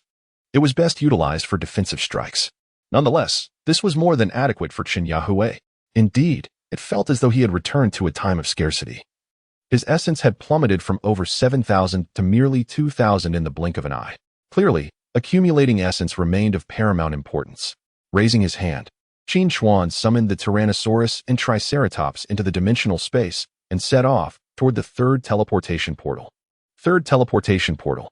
Since news of the Divine Ring treasure map had spread yesterday, The area around the third portal buzzed with activity today. Scattered mercenaries could be seen loitering nearby. Among them were lone wolves alongside scouts dispatched by various factions, all intently monitoring the movements of the Iron Lion Alliance. After all, the allure of the Divine Ring treasure map was irresistibly potent. Becoming the Ringmaster was a coveted aspiration for nearly every Beast Island lord. Since the conclusion of the first phase of the Beast Tide, the title of Ringmaster had become synonymous with the might of the endless sea. Buzz. Just then, as brilliant lights flared outside the portal, Li Tong, accompanied by over 200 formidable members of the Iron Lion Alliance, finally made their appearance. The leader remarked that the third portal had gathered thousands, likely comprising wanderers drawn by rumors of the Ring of Divinity, among whom there might be spies from other factions. Since Qin Chuan single-handedly vanquished an army of over 10,000, these wanderers no longer posed a significant threat. They would not dare to assault our Iron Lion Alliance, especially considering my position as the Ringmaster. Our greater concern lies with the spies dispatched by those factions, Li Tong noted with a slight gesture. If we were to discover the Ring of Divinity, might these individuals attempt to seize it? An Iron Lion member inquired. Naturally, Li Tong replied. But I am not without my preparations. I have established a cooperative alliance with Guatu of the Endless Sea Alliance as of yesterday. Should any faction dare to seize the opportunity to pilfer, the Endless Sea Alliance will promptly come to our aid. Guatu, ranked 4th on the prestige list, holds a significant position within the Endless Sea, and his symbiotic ring is of an extraordinary caliber. As long as he is not simultaneously killed along with his beast companion, he is virtually immortal. By concealing one of his beasts within a dimensional space during combat, he essentially possesses an undying existence. It is precisely because of this partnership with Guatu that Li Tong feels emboldened, unafraid of anyone. Thus, the outcome of the contest for the Ring of Royalty remains uncertain, and who will ultimately triumph is yet to be determined. Chapter 61. Departure to the Black Mountain. As Li Tong gathered the formidable allies of the Alliance in preparation for departure, Qin Chuan had already reached the mining vein to rendezvous with Yi Qingwan. Mr. Qin, I have just received news that Li Tong seems to have allied with Guatu's Day. This development significantly escalates the difficulty of seizing the Ring of Kings, Yi Qingwan remarked thoughtfully. Guatu wields the Ring of Coexistence and is an exceptionally powerful godly ring. It is no wonder Li Tong dares to lead 200 men into the Black Mountain. However, the waters surrounding the third teleportation portal are murky, and having Guatu on our side could ultimately be advantageous for us, Qin Chuan replied, displaying an air of confidence. His concern was minimal, for as long as Li Tong secured the Ring of Kings, there would undoubtedly be others more anxious than him, with Zhongli being the foremost among them. Once the 5 ring masters became embroiled in chaotic conflict, Qin Chuan, armed with the might of 6 beast emperor-class tyrannosaurs and backed by Yi Qingwan, the ring master possessing the evolution ring, stood a substantial chance of claiming the Ring of Kings. Regardless, the Ring of Kings must not fall into Zhongli's hands. Otherwise, he would immediately turn against us, Yi Qingwan asserted. Indeed, once we enter the Black Mountain, our sole task is to ensure that Li Tong successfully acquires the Ring of Kings. If Zhongli dares to intervene, I shall deal with him swiftly, Qin Chuan declared, raising his hand slightly. With both halves of the treasure map now in Li Tong's possession, only he could locate the Ring of Kings. In the meantime, Qin Chuan resolved to discreetly assist Li Tong by eliminating any obstacles, lest his own contribution of the treasure map's first half be rendered futile. All will proceed as Mr. Qin arranges. Yi Qingwan nodded in agreement. Qin Chuan then turned to Chen Yahui, saying, Hui, I am entrusting you with a Beast Emperor-class Triceratops. Your task is to guard the mining vein. Upon hearing this, Chen Yahui was instantly elated. Thank you, Brother Qin. I will certainly keep a vigilant watch over the mining vein. Qin Chuan subsequently summoned the Triceratops and transferred control to Chen Yahui. Overwhelmed by emotion at the sight of the majestic creature, Chen Yahui shed tears of joy, hardly believing that she had transformed from a mere novice to a formidable being with a top-tier beast companion. Thus far, within the Endless Sea, only the elite forces of major alliances possessed Beast Emperor-class companions. With her new Triceratops, Chen Yahui's combat prowess would surely rank among the highest. By the way, the Triceratops has not been assigned any attributes. You may choose whichever attribute you prefer to cultivate, Qin Chuan advised. I have a core of a golden attribute beast here, Chen Yahui replied with a smile. The defensive capabilities of the golden attribute beast core surpassed even those of the mutated earth attribute, making it perfectly suited for Chen Yahui. Moments later, At that very moment, Li Tong, accompanied by a formidable procession of 200-strong warriors, had circumvented Qin Chuan's mining vein and was marching towards the Black Mountain. Behind them, several thousand scattered individuals and spies from various factions followed suit. The wanderers followed Li Tong merely in hopes of scavenging some remnants, while the scouts closely monitored whether Li Tong could seize the Ring of Kings. Qin Chuan and Yi Qingwan ascended upon the wind spirit pterodactyl, soaring high above as they trailed Li Tong's group from a distance. As time passed, Li Tong occasionally consulted the map. "Chief, how far are we from the treasure site?" inquired a member of the Iron Lion. "Not far now, but the treasure location lies beyond a narrow canyon, which is currently inhabited by the Earth Demon tribe. A moment's carelessness could lead to discovery," Li Tong replied, his brow slightly furrowed. "We are over 200 strong, and trailing behind us are thousands of wanderers. It will be challenging to remain undetected." One of the Iron Knights shook his head. "It matters not, as long as we can pass through silently. The fate of the others is of no concern to us," Li Tong said, raising his hand slightly. After determining the path, Li Tong prepared to stealthily guide everyone through the canyon. Meanwhile, within the ranks of the thousands of wanderers, several scouts from the Star River Alliance were dispatching encrypted messages to Zhongli. "Chief, Li Tong is about to cross the canyon. He is likely near the treasure site. What should we do?" Upon receiving the message, Zhongli promptly responded, "We must not allow Li Tong to reach the treasure point unhindered. You must lure the Earth Demons into battle." "Chief, aren't we aiming to seize the Ring of Kings from Li Tong? What if he gets entangled with the Earth Demons?" Zhongli insisted. "I want him ensnared. If we can exhaust his forces using the Earth Demons, even if he obtains the Ring of Kings, he will lack the strength to contend with me." The Star River members immediately comprehended the plan. "Understood. I'll create a disturbance to draw the Earth Demons." At this moment, Zhang Li's intent was clear, to orchestrate a confrontation between Li Tong and the Earth Demons. Even if Li Tong emerged victorious, he would undoubtedly suffer losses, allowing Zhang Li to reap the benefits later. Just as Li Tong believed he could reach the treasure point without incident, a tremendous explosion reverberated through the air. A massive boulder on one side of the canyon was struck by an unknown force, causing a cascade of rocks to tumble down. "What the hell? What is happening? We were so careful. How could there be a landslide?" exclaimed several Iron Lion members in alarm. Li Tong gazed into the distance and immediately spotted a fleeting figure above the canyon. "Damn it! It must be some alliance attempting to thwart my claim to the Ring of Kings." Li Tong's expression darkened. Although the landslide occurred at a considerable distance and posed no immediate danger, it would undoubtedly attract the patrolling Earth Demons. Sure enough, at the moment the boulder shattered, a resounding horn echoed from afar. A multitude of Earth Demons riding colossal wolves appeared above the canyon, their eyes locking onto Li Tong and his group, who were stealthily advancing below. One of the elite demons was suddenly filled with delight. "Ha ha ha, tonight we shall feast upon the delectable two-legged sheep once more. Charge forth and annihilate them." At his command, 100 massive wolves surged from the canyon above, panting and ready for battle. "Prepare yourselves," Li Tong exclaimed immediately. In an instant, over 200 formidable warriors summoned their respective beast companions, standing resolutely in anticipation. Good heavens, there are far too many of these demons. And they are all at the Beast King level, not to mention 2 elite demons at the Beast Emperor level. Several members of the Iron Lion faction displayed visible fear. However, Li Tong remained unperturbed. He slowly raised his palm, revealing a ring that resembled a furnace on his index finger, and with a sudden, forceful grip, buzz. In the next moment, the furnace ring erupted in brilliance, and the Beast Emperor-level lion beside Li Tong swiftly merged with him. In an instant, Li Tong transformed into a lion-headed, 3-meter-tall beast man.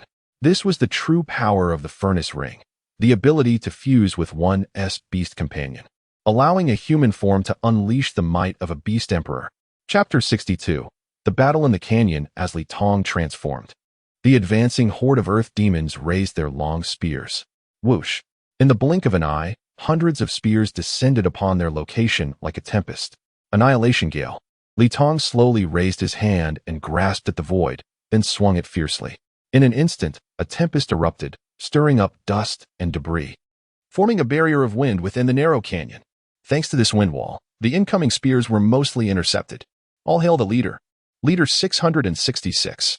The members of the Iron Lion Alliance rejoiced at this sight. Li Tong's lion was of the wind attribute, perfectly countering the thrown spears. Especially after merging with the Furnace Ring, Li Tong not only possessed the combat prowess of a beast emperor-level lion, but also retained the agility of his human form. It is important to note that the Beast Island Lord's control over beast companions in battle has inherent delays and limitations. However, once the Beast Island Lord himself harnesses power, his adaptability is significantly enhanced. Each divine ring possesses unique combat attributes, making them exceptionally formidable. Brothers, swiftly annihilate these earth demons. We cannot allow more to arrive. With that, Li Tong charged ahead, directly plunging into the midst of the earth demons with remarkable speed. With each swipe of his claws creating whirlwinds, Li Tong tossed the surrounding earth demons into disarray, moving through the horde as if it were an unguarded realm. Meanwhile, the 200 formidable allies behind him also commanded their lion companions into the fray. In no time, fierce combat erupted within the constricted canyon. However, among the earth demon horde were two elite beast emperor-level demons, who immediately targeted Li Tong upon recognizing him as the human ring master. As the skirmish commenced, Li Tong was able to wreak havoc with the Furnace Ring, even holding his own against the two elite demons. Yet, the 200-strong allies behind him lacked Li Tong's agility and found it difficult to withstand the ever-thrown cold spears of the earth demons. In an instant, several members of the Iron Lion Alliance lost their beast companions, signifying a loss of combat capability. Nevertheless, relying on their numbers, they managed to stabilize the situation, inflicting losses of over 20 on the earth demons through their combined efforts. Meanwhile, the battle below was fully visible to Qin Chuan from above. It seems Zhang Li can no longer contain himself and wishes to use the earth demons to exhaust our forces. How cunning, Qin Chuan remarked. Indeed. It's not a significant issue. The ring master is not easily dealt with, Qin Chuan responded, observing the battle below. The Alliance's strength surpasses that of those solitary wolves. Their cooperation is seamless, and their power is robust.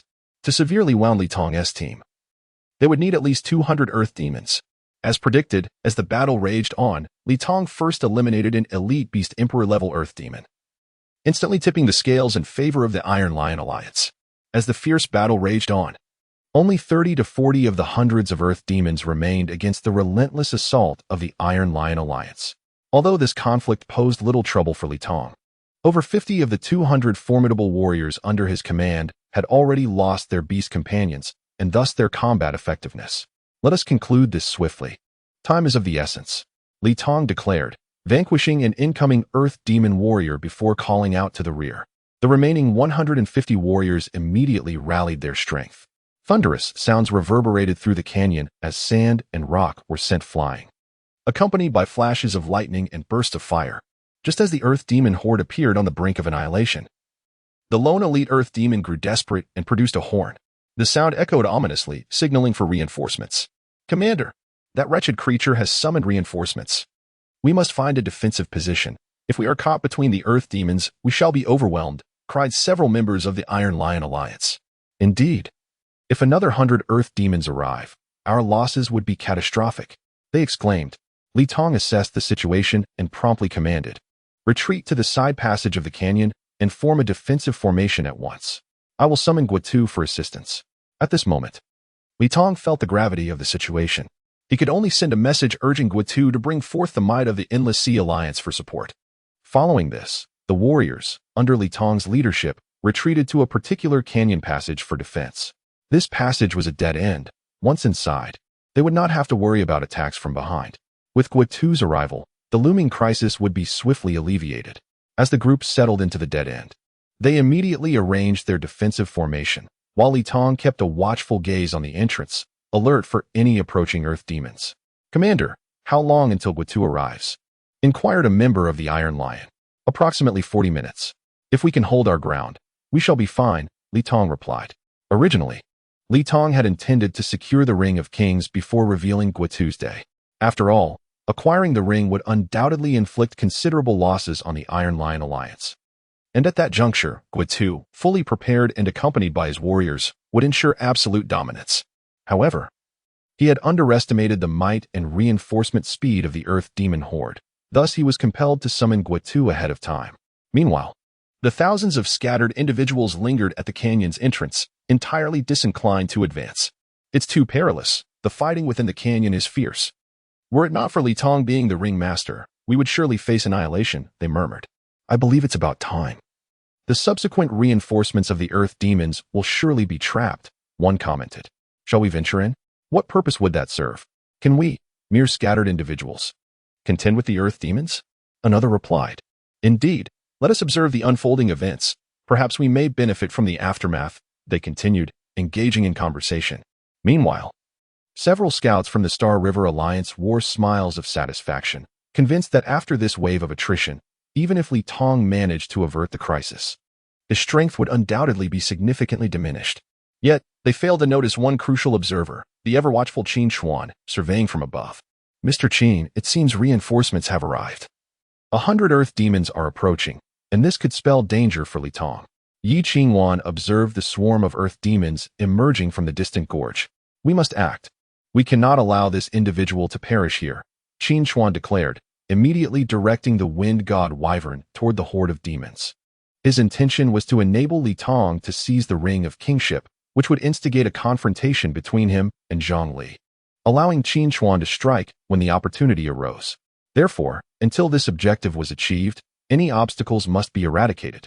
As the wind god Wyvern plunged rapidly from the sky, it swiftly reached the zenith above the Earth demon swarm. Let us proceed. This bounty will significantly enhance our strength, Qin Chuan proclaimed, leaping first into the fray.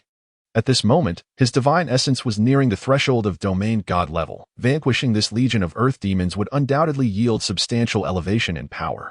With a resounding thud, Qin Chuan and Yi Qingwan descended from the heavens, positioning themselves directly in front of the Earth demon horde. Your adversary is me. I implore you to remain here, Qin Chuan stated, his gaze fixed calmly upon the multitude of Earth demons. Chapter 63, The God of Hunting. At this moment, the two elite Earth demons were taken aback by the sudden appearance of the two figures.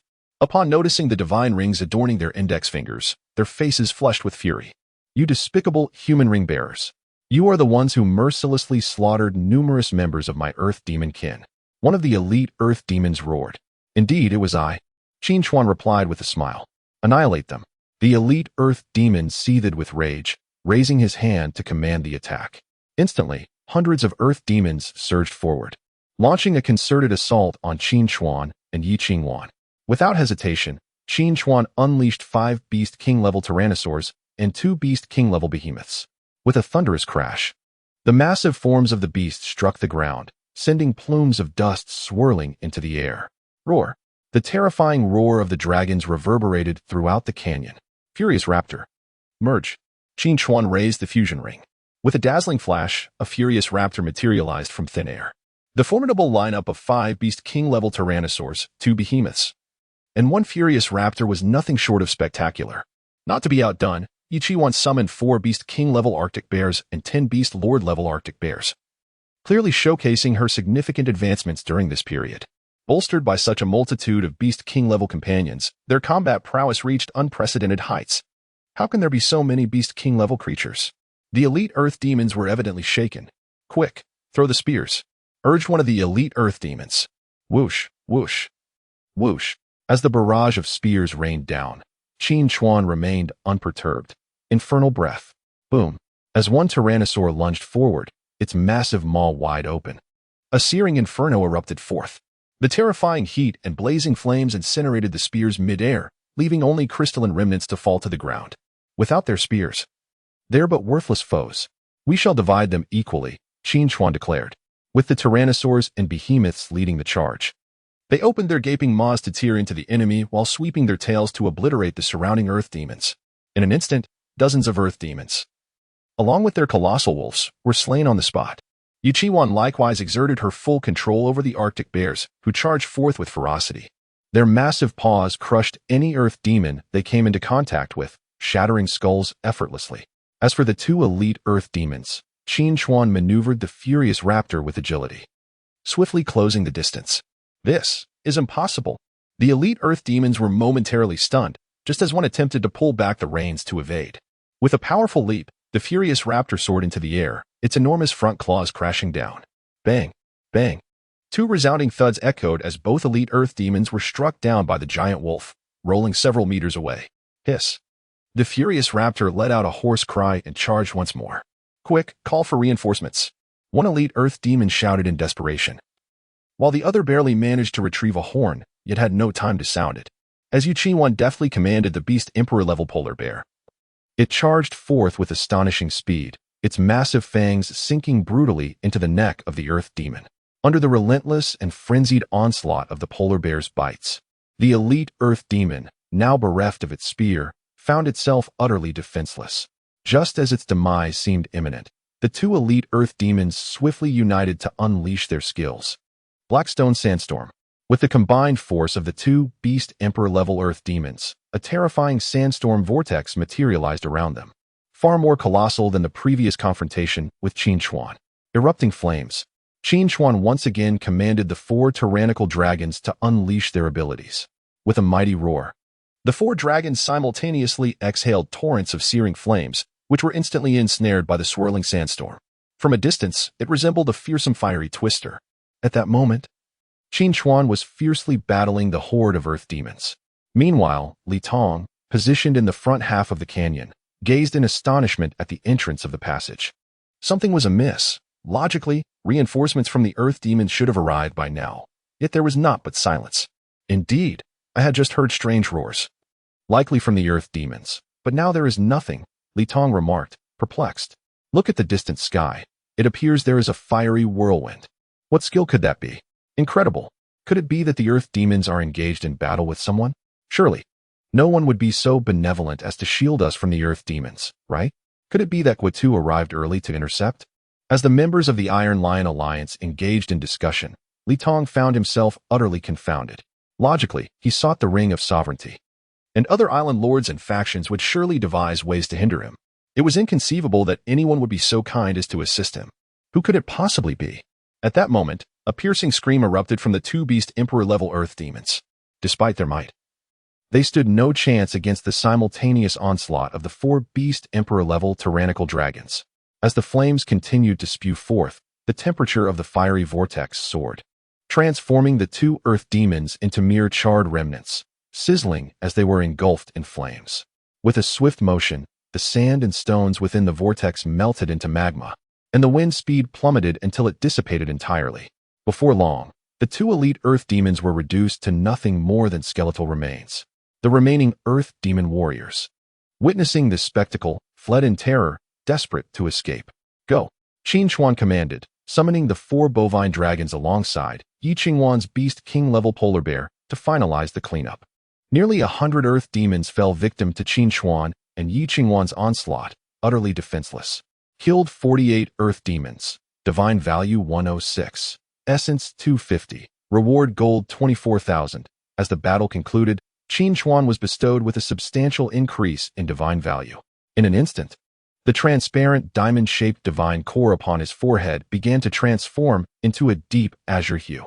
A formidable surge of power emanated from within the divine core, significantly enhancing Qin Chuan's physical prowess. Congratulations to the Master of Beast Island for reaching the domain god level and unlocking new abilities. Master of Beast Island, Qin Chuan, Divine Value, 2310,000, Divinity, Domain God. The divinity radiates a brilliant blue light, capable of unleashing an exclusive domain that significantly enhances the combat prowess of summoned beasts, albeit at a substantial cost to divine power. Qin Chuan remarked. Let us examine the exclusive domain and its regulations. Exclusive domain, God of Hunting, domain rules. Upon activation, the domain simulates the climate and terrain of ancient times, causing summoned beasts to enter a frenzied hunting mode, indiscriminately attacking all creatures within the domain until none remain. As this information materialized, Qin Chuan was momentarily taken aback by the imposing title of the God of Hunting. Wait a moment. Indiscriminate attacks on all creatures within the domain? Does that mean even those I deem allies or summoned beasts could be killed? Qin Chuan hastily inquired. Indeed. What the? Qin Chuan couldn't help but exclaim, realizing that this meant he could only operate the domain alone. Although the domain appeared incredibly formidable, it was evidently not something to be used lightly, at the very least. He needed to ensure his allies were at a safe distance before unleashing it. Otherwise, a horde of rampaging behemoths could indeed spell disaster. Chapter 64. Hidden Intentions. Well, your divine essence emits a blue glow. You have ascended to the domain deity. Qin Chuan exclaimed, noticing the azure divine essence on Qin Chuan's forehead. I have indeed advanced. Qin Chuan nodded in affirmation. What is a domain deity like? What special abilities does one possess? Qin Chuan inquired eagerly. A domain deity can manifest a unique realm. It seems that each individual's domain is distinct, Qin Chuan explained. What is your divine essence value? When do you anticipate ascending to domain deity? My divine essence value still requires some accumulation, but I am certain I will ascend before the second phase of the beast tide arrives, Qin Chuan replied. It is imperative to achieve domain deity status as early as possible. The enhancement of our beast companions through the domain is not trivial. At this moment, Qin Chuan could sense that once the hunting goddess domain was unleashed, it would be nearly impossible for anyone to withstand the relentless onslaught of a horde of tyrannosaurs. However, utilizing the domain requires the expenditure of divine essence. Based on Qin Chuan's current assessment of his power, it appeared that the domain could be sustained for approximately 5 to 10 minutes before his divine essence would be depleted. This also implied that during this time, he might find himself in a weakened state until his divine essence gradually replenished. All of his energy for activities, including sustenance, relied solely on divine essence. Should he become weakened, his control over his beast companions would also diminish. Thus, the domain of a domain deity cannot be casually unleashed. It presents both advantages and disadvantages. Now that the obstacles here have been cleared, let us depart, Qin Chuan stated as he and Qin Chuan mounted the wind god wyvern, preparing to ascend into the sky. Mr. Qin, I sense that after we have eliminated these hundreds of earth demons, they will quickly deduce that we are responsible, Qin Chuan remarked slowly. It would be best if they do not suspect us. If they do, it matters not, for in the end, a conflict is inevitable. My presence will only heighten their urgency. Once they become anxious, opportunities will arise, Qin Chuan responded, immediately soaring towards the heavens.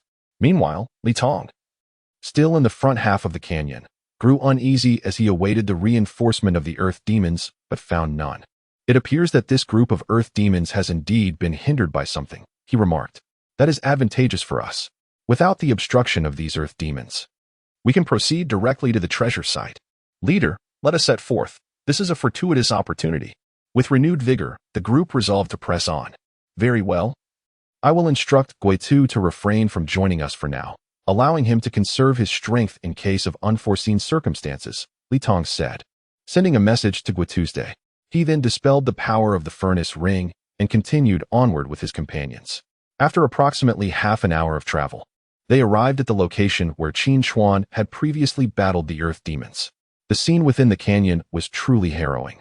Hundreds of earth demon corpses lay scattered. Their deaths gruesome. Some were missing limbs while others bore numerous bite marks. Some were nearly carbonized by the flames. And even the once formidable spears had been reduced to mere scrap. What on earth has transpired here? Hundreds of demon corpses litter the ground. Yet not a single beast companion's body is in sight. Could it be that a powerful being has traversed the canyon before us? At this moment, everyone gasped in disbelief. The gruesome manner of these demons' demise was truly horrifying. What kind of strength would it take to eliminate so many in such a brief span? Moreover, the absence of beast companions remains suggests that the adversary inadvertently caused their demise. Could it be Zhongli? One of the Iron Lion members inquired. Impossible. That fellow would never be so benevolent to assist me. Who could it possibly be?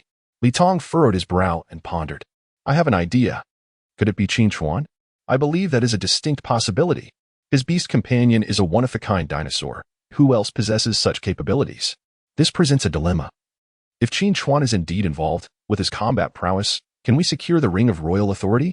At this moment, everyone recalled the monster who single-handedly faced an army of tens of thousands. Qin Chuan's strength is beyond question, the foremost in the endless sea. Ranked first on the prestige list, its significance is self-evident. Li Tong felt a wave of apprehension wash over him. It seems the Ring of Royal Authority is no easy prize to claim. If we obtain it. And then Qin Chuan intervenes. Even if Guitu and I join forces, it would likely be a formidable challenge to overcome him. Leader, I sense that the Ring of Royal Authority is akin to a hot potato. Whoever possesses it becomes the target. Yet, we cannot afford to relinquish it. This ring can significantly enhance our leader's power and must not be abandoned. Let us not dwell on the negative, should this demon horde indeed be vanquished by Qin Chuan. It at least indicates he harbors no hostility towards us. Indeed, I believe he is merely awaiting an opportunity to reap the benefits of a conflict between two parties. As the group engaged in back-and-forth analysis, they swiftly identified the crux of the matter. After all, with over 200 individuals, there are bound to be astute minds. They cannot all be fools. Li Tong too had considered this. These individuals are quite intriguing. Some wish to hinder my progress in acquiring the ring of royal authority, while others covertly assist me in locating it. Are they all merely using me as a pawn? Li Tong remarked, somewhat exasperated. Leader, what shall we do? We find ourselves in a predicament, to take it or not to take it. It is indeed quite vexing. Indeed, it feels as if danger lurks at every corner. Several Iron Lion members also felt the immense pressure. Did they not wish to witness me embroiled in conflict with a certain faction, so they could subsequently benefit from the ensuing chaos? Very well, I shall grant them their wish, in the end. Who will be the prey and who will be the fisherman remains to be seen. Though Li Tong appeared to be brawny, his mind was sharp as a needle, and he quickly devised a strategy. Since they all seem intent on preventing one another from seizing the ring of royal authority, let us turn this contest for the ring into a grand melee. As the sole possessor of the complete treasure map, the decision to wield the ring of sovereignty lies solely with him. After formulating a strategy in his mind, Li Tong promptly led his companions to the treasure's location. Simultaneously, spies from the Star River Alliance detected an anomaly and promptly reported the unfolding events to Zhang Li. The only ones capable of dispatching over 100 earth demons in such a brief period, apart from myself, are Qin Chuan and Qin Chuan. There exists no fourth individual with such capability, Zhang Li asserted. Qin Chuan's prowess is well known, while Qin Chuan, armed with the evolution ring, possesses dominion-level combat strength that is far from trifling. Thus, only they could vanquish the horde of earth demons. Leader, what shall we do? It seems everyone is eager for us to engage in conflict with the opposing side, one member remarked. Indeed, everyone desires a struggle between the clam and the stork. Yet we must be wary that when the divine ring appears, none may dare to claim it, another added. Observing the discussions within the alliance, Zhang Li remained unfazed and declared, they may have forgotten that this battle for the divine ring harbors a significant variable yet to be revealed. Chapter 65. The impasse. Zhang Li had long sought to leverage the earth demons to diminish Li Tong's combat prowess, and thus the sovereign-level earth demon leader represented a significant variable. After all, the exploration of Portal Number 1 had inflicted considerable losses on the Star River Alliance, compelling them to rely on external forces to aid in the pursuit of the divine ring. The combination of a sovereign-level earth demon, alongside 1,000 earth demon warriors and elite fighters, would constitute an extraordinarily formidable force. If wielded wisely, it could yield unexpectedly advantageous results for Zhang Li. Leader, Li Tong has already proceeded to the treasure location. Shall we set out? Zhang Li replied, let us depart immediately. Follow me to the earth demon tribe. Under Zhang Li's command, nearly 200 formidable members of the Star River Alliance swiftly assembled and made their way to Portal Number 3. An hour later, Li Tong led his team over the Black Mountains, arriving at a basin below. The entire basin resembled a site struck by meteorites, surrounded by steep cliffs, with only a few designated slopes for ascent and descent, presenting an unmistakably perilous terrain. Leader, is the divine ring located within this basin? Inquired a member of the Iron Lion faction. Yes, it lies just below, Li Tong replied, casting a glance at the treasure map. Let us hasten to retrieve it and distance ourselves from this site of conflict. Indeed, this basin is stark and barren. Should we be surrounded, escape would be exceedingly difficult. However, upon hearing this, Li Tong exhibited no haste. Instead, he approached a pile of rubble and sat down leisurely, stating, what is the rush? Even if I were to acquire the sovereign ring now, I could not take it away. Upon hearing this, the others immediately comprehended that their formidable rivals, Zhang Li and Qin Chuan, had yet to reveal themselves. It was evident they were lurking in the shadows, observing discreetly. As soon as Li Tong procured the sovereign ring, the two would likely emerge to confront him. Knowing this scenario was inevitable, Li Tong was not foolish enough to make himself a target. Since only he was privy to the precise treasure location, it would be prudent to wait. Meanwhile, Qin Chuan, hovering in the skies above, sensed the unusual activity below. It seems the sovereign ring is indeed within the basin. This Li Tong, though robust in stature, possesses quite an astute mind, he remarked slowly. He likely fears that once he acquires the sovereign ring, we would turn against him. Qin Chuan nodded in agreement. Li Tong aims to outlast us. Testing who will falter first, Qin Chuan surmised, having deduced Li Tong's intentions. Faced with a treasure so easily within reach, Li Tong's reluctance to seize it was clearly a tantalizing tactic, designed to provoke Qin Chuan into action. Should Qin Chuan lose his composure, Zhang Li, concealed in the shadows, would surely emerge as well. After all, none wished to see the sovereign ring fall into the hands of any one individual. At that point, the three factions stood in a delicate equilibrium, each reluctant to initiate the first strike. This situation was the epitome of an impasse. Neither engagement nor inaction was feasible. Prolonging this stalemate was not a luxury everyone could afford. What shall we do? We cannot simply continue waiting indefinitely, Qin Chuan remarked. After a moment of contemplation, Qin Chuan turned his gaze towards the throngs of several thousand scattered individuals following behind. These lords of the Beast Island had trailed along, hoping for an opportunity. Yet out of respect for the identity of Li Tong, the ringmaster, none dared to act recklessly. Perhaps we could capitalize on this. Since Li Tong wishes to bide his time, we shall descend and incite this pack of lone wolves. Let us see how long he can maintain his composure. As Qin Chuan spoke, he promptly commanded his wind god Wyvern to soar downward. Currently, the multitude of Beast Island lords encircled the basin, each scanning their surroundings. Yet none dared to approach Li Tong's unfavorable position. After all, Qin Chuan's illustrious feat of single-handedly confronting an army of 10,000 was still fresh in everyone's memory. No one would be foolish enough to directly offend the ringmaster. Strange, why has Li Tong settled down and ceased his pursuit of the sovereign ring? It seems he intends to wait, as the contest for the sovereign ring cannot possibly involve only us scattered individuals. Alas, I had hoped for them to clash so that I might seize an opportunity and try my luck. Yet here we are, waiting idly, accomplishing nothing. Indeed, they came seeking fortune, but now it seems they will return empty-handed. Perhaps we should disperse. It feels meaningless to linger any longer. Just as many were preparing to depart, Qin Chuan's figure suddenly appeared before the crowd. Having traversed mountains and valleys to arrive here, do you not feel at a loss to leave just like this? Qin Chuan addressed the vast assembly of scattered individuals. Upon seeing Qin Chuan and Yi Qingwan, astonishment spread across their faces. However, it was not long before someone noticed the rings adorning their fingers. It's the ringmaster. Could they be Qin Chuan and the league leader Yi? My goodness! It truly is. Look at the wyvern above. That is indeed the beast companion of Qin Chuan. How did Qin Chuan end up among us? Many were taken aback by the presence of this divine figure, their expressions a mixture of disbelief and awe. Yet, clarity soon returned to some, who spoke up, Qin Chuan. We merely came to observe the spectacle, with no excitement to witness. We shall take our leave and will not partake in the contest for the divine ring. Indeed, we mustn't interfere in the conflict between the ring masters. Brothers, let us withdraw. Observing the cowardice of this group, Qin Chuan felt exasperated, exclaiming, "What are you afraid of? The divine ring lies somewhere within this basin, with so many of you. If you descend to excavate, surely someone shall obtain it. Do not jest, Qin Chuan. We are not foolish. Li Tong is seated below, and even if he permits us to dig, it would not belong to us if we were to unearth it." Exactly. It seems Qin Chuan intends to manipulate us to break the current impasse. A few astute individuals quickly discerned the underlying issue.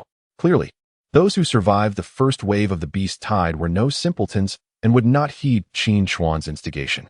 With a smile on his face, Qin Chuan addressed the crowd, saying, "Ladies and gentlemen, you may be overly astute. Before Zhang Li and I make our appearance, Li Tong will not unleash his wrath upon you, unless he seeks to acquire additional adversaries. Moreover, once you unearth the divine ring, the contention will not solely involve me.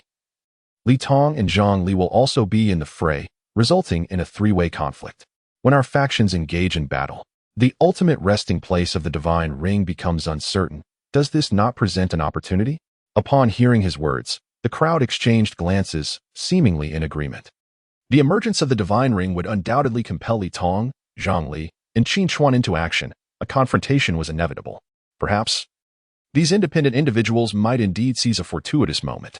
Indeed, I intend to utilize your presence to disrupt the tranquility, but that is the extent of my ambition. After all, given your lackluster combat abilities, what remarkable feats can you truly expect to achieve? Qin Chuan continued. As the saying goes, sincerity is the ultimate weapon. Qin Chuan had articulated his intentions quite clearly. Those present began to grasp the situation. Qin Chuan sought to incite them into action to shatter the stillness.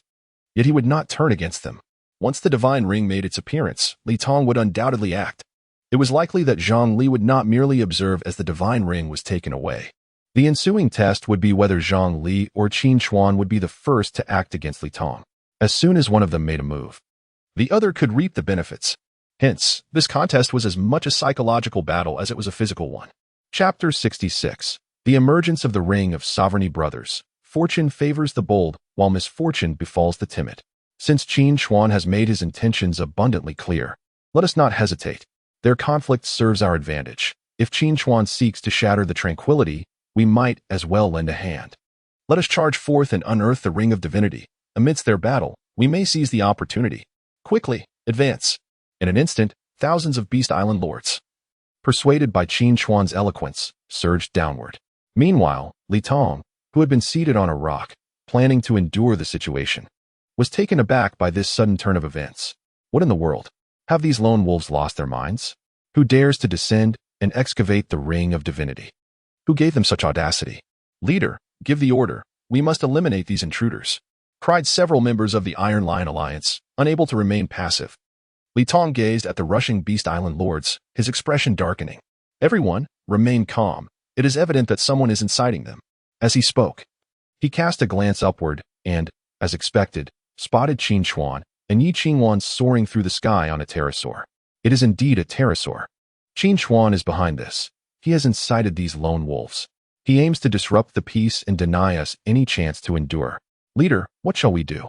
We cannot simply watch as these lone wolves discover the Ring of Divinity. The group was growing increasingly restless. Do not act recklessly. The situation remains unclear. If we engage these scattered individuals, we will only increase our burden, Li Tong swiftly admonished his companions. While the 3,000 to 4,000 lone wolves do not pose a significant threat to the ring-bearer, they represent a force that cannot be overlooked. Li Tong did not wish to engage in conflict with them before even locating the Ring of Divinity. It was precisely Li Tong's inaction that fueled the excitement of the descending lone wolves. Just as Qin Chuan said, Li Tong will not take action against us. Brothers, since neither of the three factions is making a move, let us stoke the flames and hasten our search for the Ring of Divinity. Indeed, I look forward to the chaos among the ring-bearers. Perhaps we might uncover a great treasure. As many grew animated, they summoned their respective beast companions and began to excavate vigorously within the basin. This sight left Li Tong with a grim expression. Leader, surely the Ring of Divinity will not truly be unearthed, for that would spell trouble. One member of the Iron Lion Alliance voiced his concerns. At that moment, Li Tong did not respond, but instead fixated his gaze on a specific corner of the basin, sensing that it harbored the greatest danger. With the excavation efforts of thousands of Beast Island lords, the emergence of the Ring of Divinity was merely a matter of time. Indeed, none of these ring-bearers, who command the boundless sea, could be underestimated. Who could have anticipated that Qin would incite these lone wolves to excavate the ring? I wonder what Zhongli is up to. The members of the Iron Lion Alliance were all visibly tense. The individual they were concerned about, Zhongli, was currently en route to the basin. Leader, we are nearing the basin. I have just received news that the fellow surnamed Qin has already incited those lone wolves to descend and excavate the Divine Ring, reported a member of the Star River. No matter, the Divine Ring will inevitably surface. It poses no detriment to us, Zhongli remarked, raising his hand slightly. Have my arranged personnel arrived? They're in position. At your command, our ambushing warriors will launch an immediate assault on the Earth Demon tribe. The Star River member nodded affirmatively. Excellent. Now that all is prepared, we await but a favorable wind. At this moment, Zhongli's face was alight with excitement. Each of the three factions harbored ulterior motives, all aiming to reap the benefits of the ensuing chaos. However, Zhongli had devised a strategy. Upon the emergence of the Divine Ring, he would swiftly strike at the Earth Demon tribe. By luring them into the basin, it mattered not who held the Divine Ring, for the Earth Demons would attack indiscriminately. Zhongli would leverage the might of the Earth Demon tribe to significantly weaken the strength of the ring bearers, achieving unexpected results. Regardless of who ultimately triumphed, they would undoubtedly suffer severe losses. At that juncture, Zhongli would make his decisive move, and the Divine Ring would be his. This plan was nothing short of flawless. As their conversation unfolded, Zhongli had already reached the summit of the basin. Below, thousands of Beast Island lords were tirelessly engaged in excavation. Li Tong, witnessing the scene spiral out of control, wore a grim expression, even furiously tearing the treasure map in his hands to shreds. Damn it! I now seriously suspect that the woman who sold me the treasure map is either Zhang Li or Qin Chuan, who deliberately led me into this trap, Li Tong exclaimed, his anger palpable. Clearly, it was too late to grasp the situation. According to Li Tong's initial plan, all he needed was to endure a little longer. Once Qin Chuan and Zhang Li could no longer restrain themselves, their inevitable confrontation would ensue. As soon as they clashed, he would promptly notify Guotu for reinforcements, and he could safely carry away the divine ring. However, the mindless excavation by thousands of Beast Island lords had severely derailed his plans. Should the divine ring surface now, it would undoubtedly fall into the hands of these lone wolves, compelling Li Tong to seize it by force. He would become the one being used. Suddenly, amidst Li Tong's seething frustration, a brilliant beam of light erupted from a certain point in the basin. In the next moment, an unprecedented sense of oppression radiated outward in all directions. A silver ring, adorned with a crown motif, slowly floated into view. The divine ring had made its appearance. I have unearthed it, ah. At that moment, a young man, upon seeing the divine ring so close at hand, erupted into maniacal laughter. Damn it, I found it first. How did it become yours? The divine ring belongs to me. Everyone else, stand aside. The nearby Beast Island lords immediately revealed their greedy expressions. Do not fight. The three factions are watching. If you take it, you will be besieged. Do not touch the divine ring. It is beyond our reach. At this moment, the young man who had unearthed the ring of the gods was utterly consumed by the allure of power, heedless of the warnings from those around him.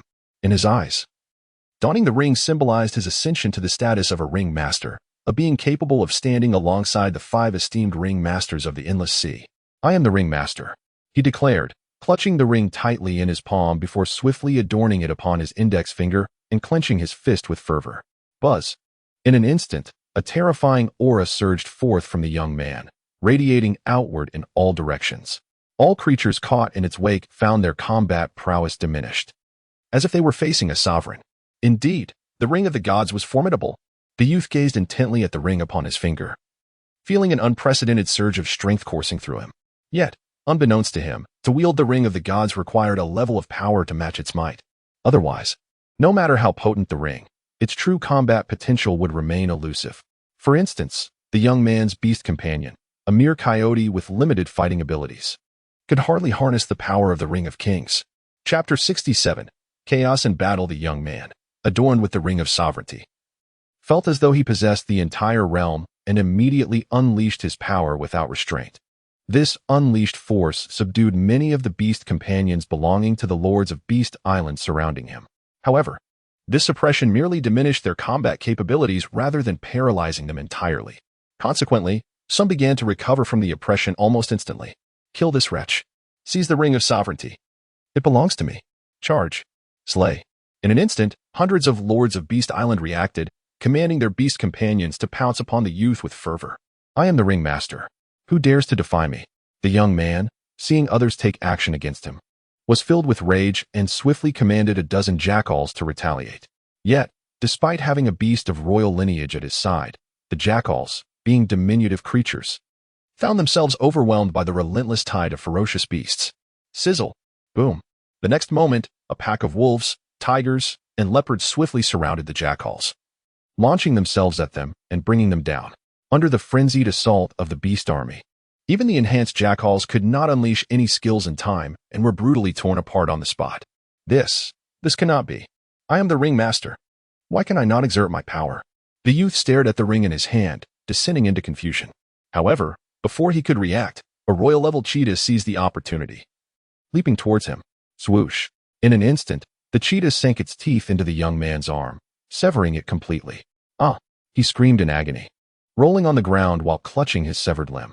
The royal cheetah, having claimed the young man's arm, instantly retreated, sprinting towards a middle-aged man in the distance. Ha! Who can contend with my absolute speed? The middle-aged man received the severed arm and effortlessly removed the Ring of Sovereignty, donning it himself. This act undoubtedly drew the ire of the surrounding lords of Beast Island, who quickly commanded their companions to attack him. Chaos ensued, with the battlefield descending into utter disarray. Meanwhile, in the distance, Li Tong observed this scene with a grim expression. The Ring of Sovereignty had evidently transformed into a magnet for hostility. Whosoever possessed it was destined to be besieged. In mere moments, the middle-aged man was overwhelmed and brutally slain by the enraged lords of Beast Island. The Ring of Sovereignty changed hands repeatedly within just a few minutes. My lord, it seems these individuals have been bewitched by the Ring of Sovereignty. It is only natural. Ordinary people cannot withstand the allure of becoming the Ring Master. It appeared that Qin Chuan and Zhang Li were merely observing. not intending to make a move to seize the ring. Several members of the Iron Lion glanced around, noting the absence of any action from Qin Chuan and Zhang Li. If they do not intervene, then neither shall I. Let the ring of sovereignty be claimed as they wish, Li Tong said slowly. At this moment, Zhang Li stood above the basin, arms crossed, calmly observing the chaotic scene below. Leader, neither Li Tong nor Qin Chuan has made a move. Shall we merely watch? Inquired a member of the Star River. Zhang Li's expression darkened as he replied, since they remain idle, I shall stoke the flames further. Immediately attack the Earth Demon tribe and draw their forces here. I wish to see how long they can remain composed. Under Zhang Li's command, the powerful individuals lying in ambush near the Earth Demon tribe swiftly sprang into action, plunging the tribe into a state of furious upheaval. Even the elusive Earth Demon leader, a being of dominion, suddenly appeared. Emerging from a cave was a gaunt, pitch-black demon wielding a golden spear, though appearing frail and on the verge of collapse. Within that withered form lay an extraordinary and terrifying potential for explosive power. This was indeed the Earth Demon leader, a true beast of dominion. How dare these mere bipeds attack my Earth Demon tribe? Assemble immediately and annihilate this pack of two-legged sheep. With a furious cry, the Earth Demon leader raised his golden spear, rallying 1,500 demons who swiftly mounted their colossal wolves and charged toward the assailants from the Star River Alliance. This was precisely Zhang Li's scheme. With several powerful beings drawing attention, the Earth Demon army surged toward the basin. Once the chaos escalated with the appearance of the Earth Demons, it would undoubtedly become even more tumultuous.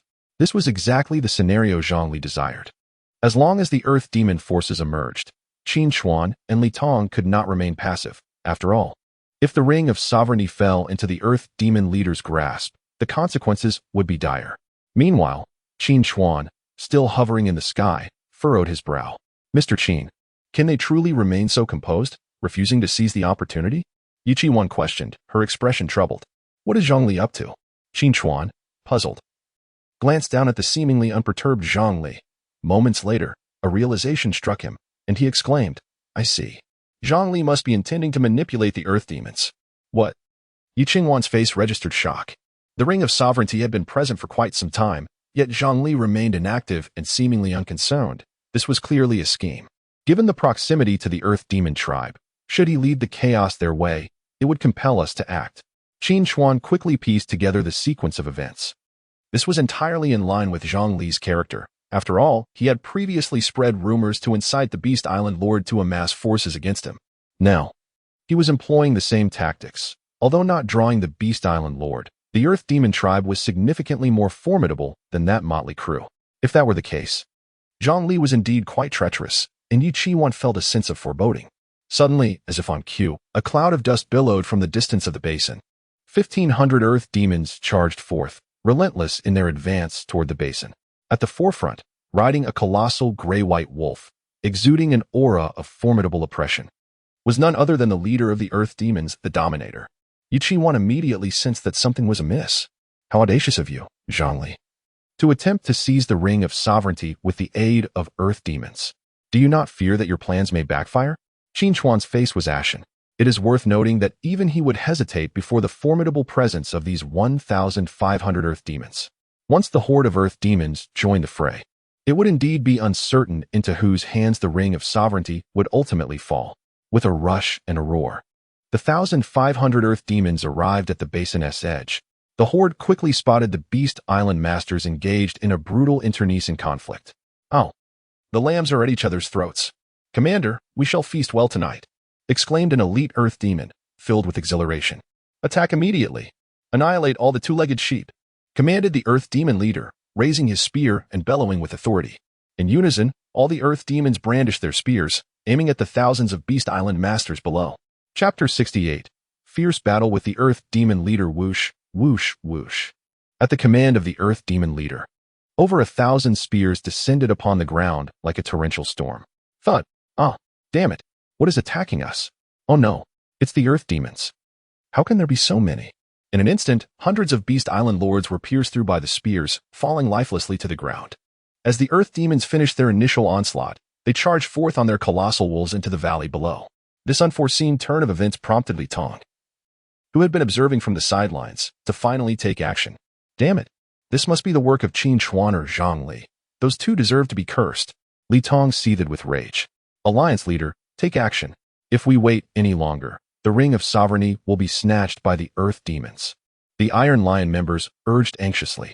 Fine, fine, fine. You're forcing my hand, aren't you? Very well, I shall grant your wish. With that, Li Tong slowly raised his hand and clenched his fist tightly. Buzz. In the next moment, the ring of the furnace radiated brilliance, transforming Li Tong once again into the monstrous figure of a lion-headed man.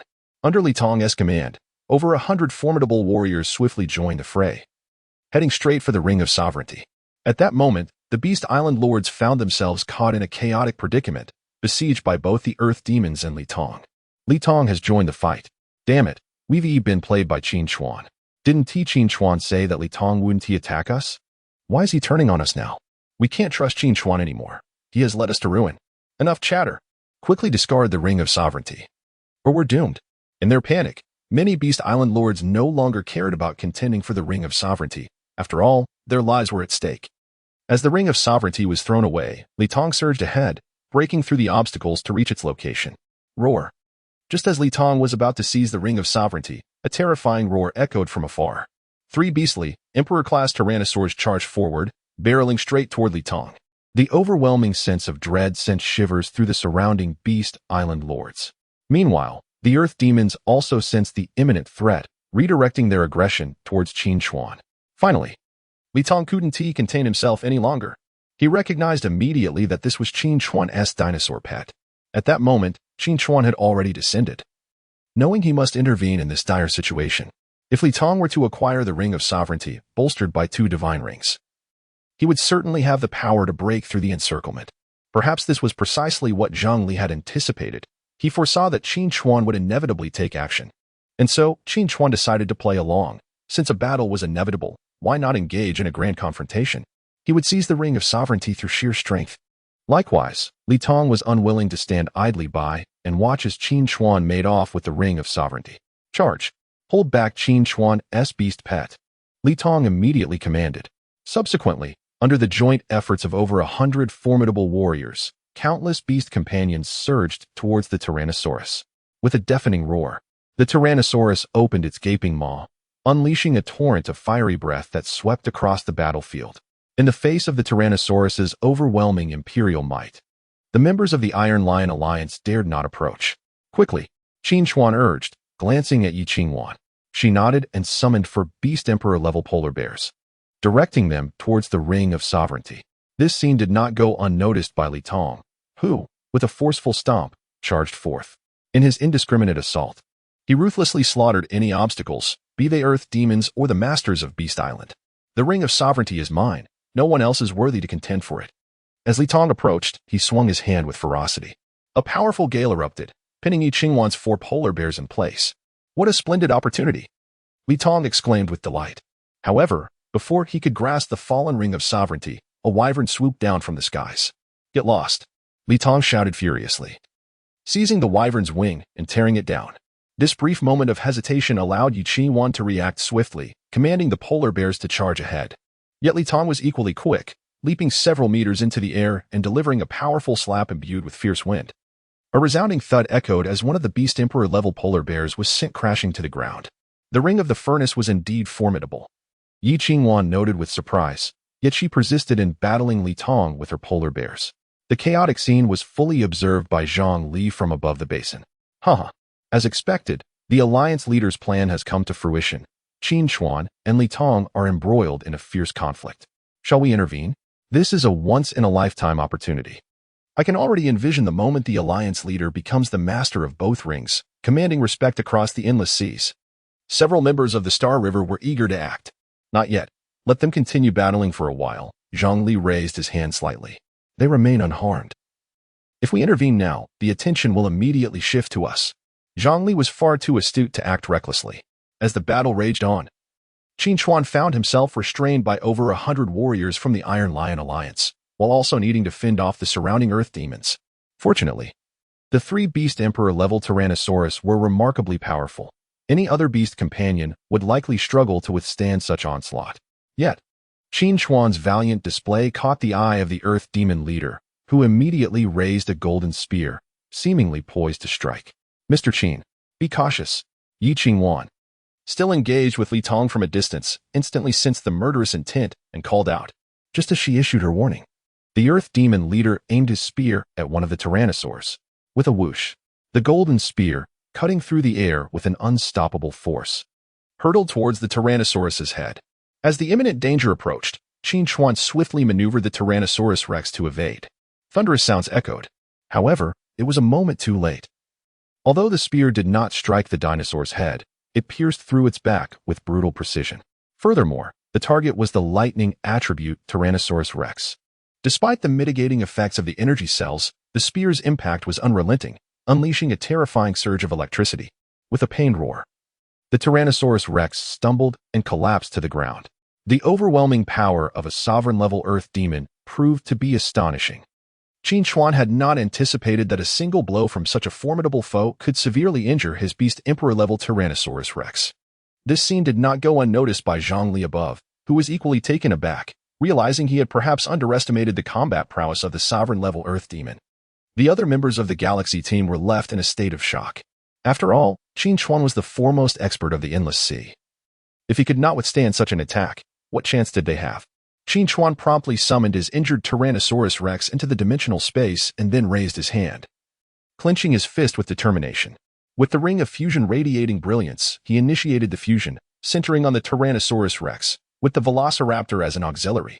Species, Tyrannical Tyrannosaurus Rex. Weight, 15 tons. Level, Beast Emperor level. Attribute, Fire, primary skill. Infernal Breath, passive skill. Molten Body. Chapter 69, The Fierce Battle with a Thunderous Roar.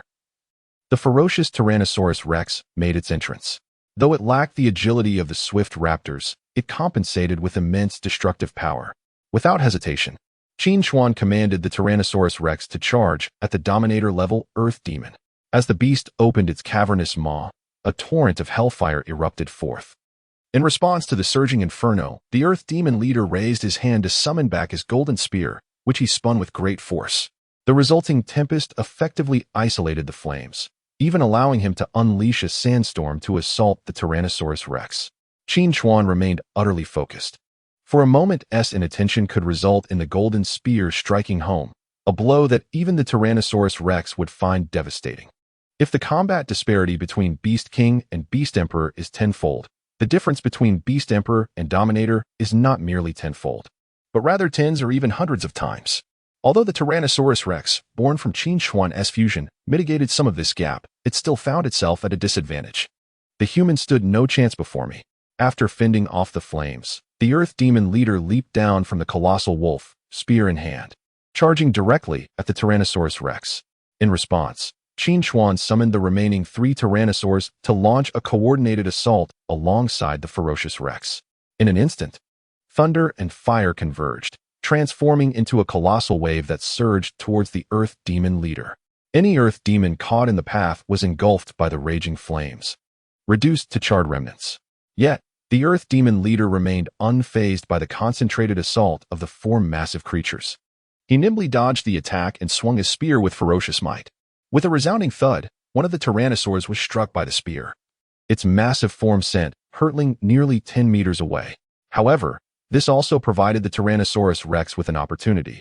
It charged forward in a violent rush, delivering a powerful tail swipe against the Earth Demon leader. A thunderous impact echoed as the leader was sent flying several meters. Yet his formidable physique allowed him to withstand the blow, sustaining only superficial injuries.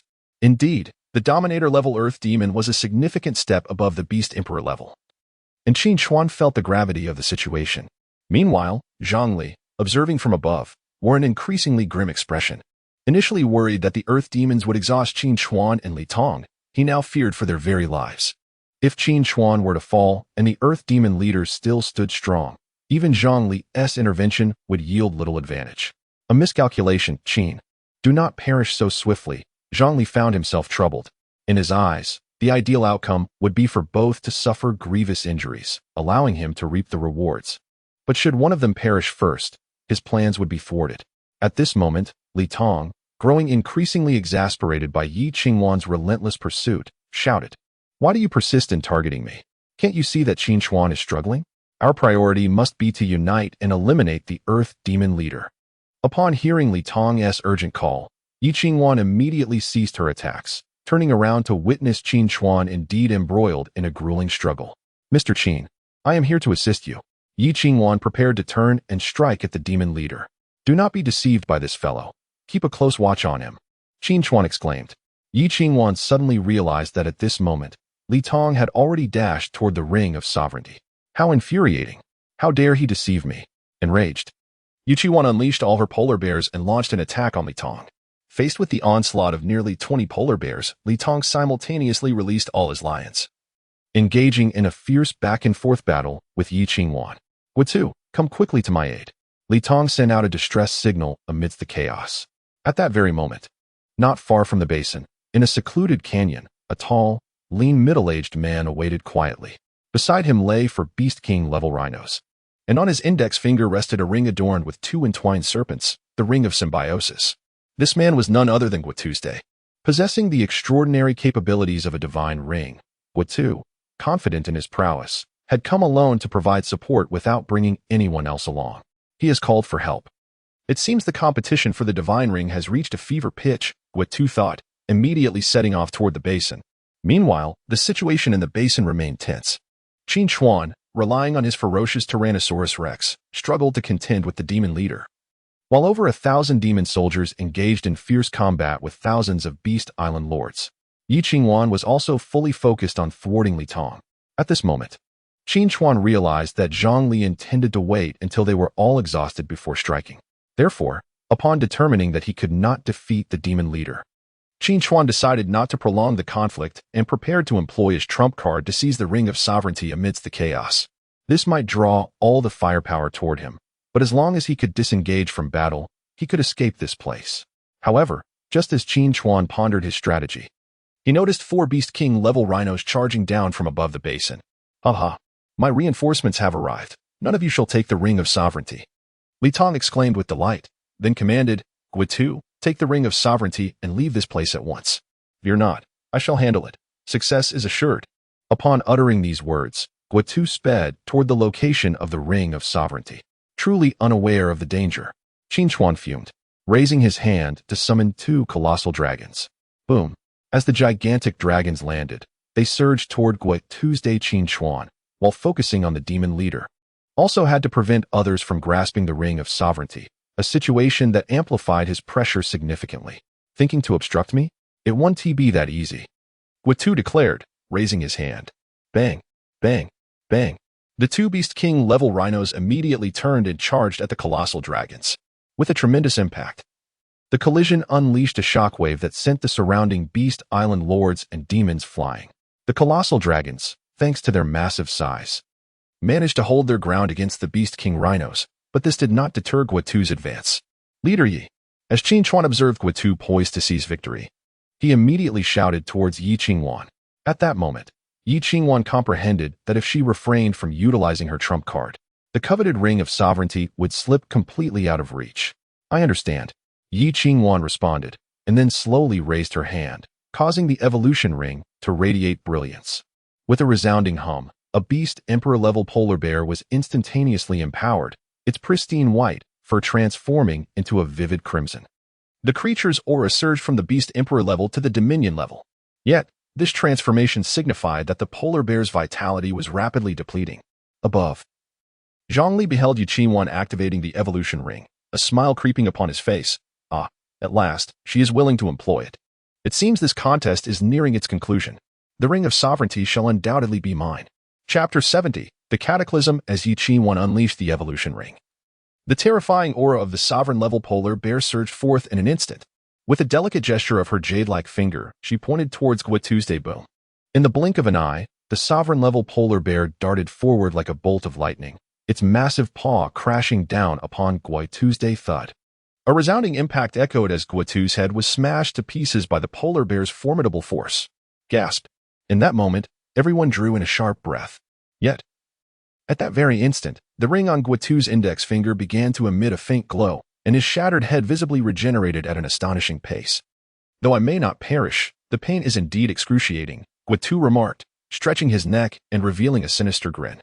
"Haha, with Brother Gua here, what I have to fear about obtaining the Ring of Kings?" Li Tong erupted into laughter as well. Qin once again charged towards the Ring of Kings.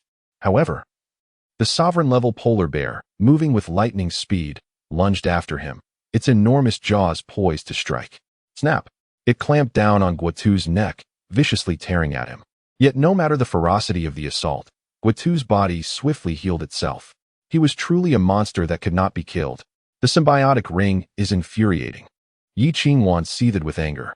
While the two sides were locked in a stalemate, not far away, Qin Chuan had been embroiled in a fierce battle with the Earth Demon leader for quite some time. The savage Tyrannosaurus, though battered and weary, bore numerous wounds, while the Earth Demon leader was similarly injured, yet not fatally so. It could be said that the savage Tyrannosaurus possessed the strength to contend with a sovereign-level foe, but it could not bring it down. After all, the gap between Beast Emperor level and Sovereign level was immense. Qin Chuan's ability to reach this point already spoke volumes about the combat prowess of his dinosaur pet. At that moment, Zhongli, positioned atop the basin, noticed the fatigue evident among all parties involved. It seems it is our turn to take the stage. Everyone, prepare to rush for the Ring of Kings and depart immediately after acquiring it. Zhongli commanded. Understood. In an instant, over 200 stellar warriors summoned their respective beasts almost simultaneously, with Zhongli also calling forth a mighty lion as they charged downward. Many among them, though wounded, were in far better condition than the exhausted others, fully capable of participating in the scramble for the Ring of Kings. This scoundrel, trying to seize the opportunity, Qin Chuan, while attempting to thwart Qin, also noticed the approaching horde of beasts in the distance.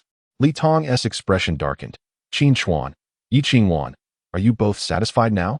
None of us will attain the Ring of Kings. It will be snatched by Zhongli, and we shall all perish. Forgive me, everyone, but I shall gladly accept the Ring of Kings. Zhongli, witnessing the success of his meticulously devised plan, revealed a chilling smile. Meanwhile, Qin Chuan, observing Zhongli's descent, also displayed a hint of amusement. It seems you can no longer contain yourself. I have been waiting for this moment. Qin Chuan had been engaged in a fierce battle with the leader of the Earth Demon for quite some time, having already severely wounded two ferocious beasts. Yet he still clutched the dual-chambered dragon, withholding its release until this very moment. Zhongli, charging recklessly, was suddenly taken aback by Qin Chuan's words. Could it be that the opponent possessed an additional beast of the Emperor level yet to be unleashed? Such a notion seemed implausible. After all, possessing 6 Emperor-level beasts already surpassed the capabilities of most. Dual-chambered dragon, arise. With a thunderous command from Qin Chuan, a cataclysmic roar erupted. Boom. A staggering creature weighing 220 tons descended upon the ground with a resounding crash. Its colossal form loomed like a mountain, nearly overwhelming the entire battlefield. What in the world is happening? From afar, Qin Chuan was struck with astonishment. Concurrently, every onlooker's gaze fixated upon the monstrous dual-chambered dragon, resembling a giant mountain. Are you jesting, Li Tong? You never mentioned this creature was in his possession. Qin's expression mirrored his shock. Zhongli, who was on the verge of claiming the Ring of Sovereignty, found himself momentarily stunned, unable to process the emergence of this terrifying beast. The earth trembled. Qin Chuan immediately activated his skills. Buzz. As the dual-chambered dragon emitted a resonant hum, its forelimbs, akin to towering pillars, slowly lifted before crashing down onto the ground with tremendous force. Boom. In an instant, the earth shattered, dust and debris swirling as the very ground convulsed. Under the seismic force stemming from the earth attribute, a multitude of massive fissures, reminiscent of spider webs, radiated outward from the dual-chambered dragon. Nearly everyone was thrown off balance by the quaking terrain, struggling to maintain even the most basic equilibrium. Curse this. How can such a monster exist? Save me. Help. Numerous Beast Island leaders plummeted into the seemingly bottomless chasms, rendering the scene chaotic. Even the powerful members of the Star River Alliance, led by Zhongli, found themselves impeded by the sudden appearance of these vast cracks. Damn it. How many more tricks does this guy have up his sleeve? Leader, we have underestimated him. Many members of the Star River were consumed by outrage. Zhongli, gritting his teeth in frustration, had meticulously orchestrated the entire plan, expecting it to unfold smoothly. Little did he anticipate that Qin Chuan still held such a fearsome beast in reserve. Leader Yi, immediately take the Ring of Sovereignty and retreat. I will meet you later. Qin Chuan shouted decisively. Qin Chuan swiftly responded, for only her sovereign-level polar bear possessed the capability to breach defenses. She mounted her sovereign-level polar bear and, before anyone could react, dashed toward the ring of sovereignty with lightning speed. At last, Yi Qinghuan grasped the ring of sovereignty tightly in her hand and, riding on her sovereign-level polar bear, leapt out of the basin, breaking through all obstacles. Pursue. Relentlessly chase them down. Zhongli roared in furious outrage. Immediately, everyone redirected their wrath towards Yi Qinghuan, intent on vengeance. Brother Guo, let us depart. Li Tong, witnessing the unfolding chaos, deemed it unnecessary to linger any longer and promptly took his leave. At this moment, Qin Chuan was visibly weary after enduring a prolonged battle with the Earth Demon leader. He found himself bereft of strength to obstruct further.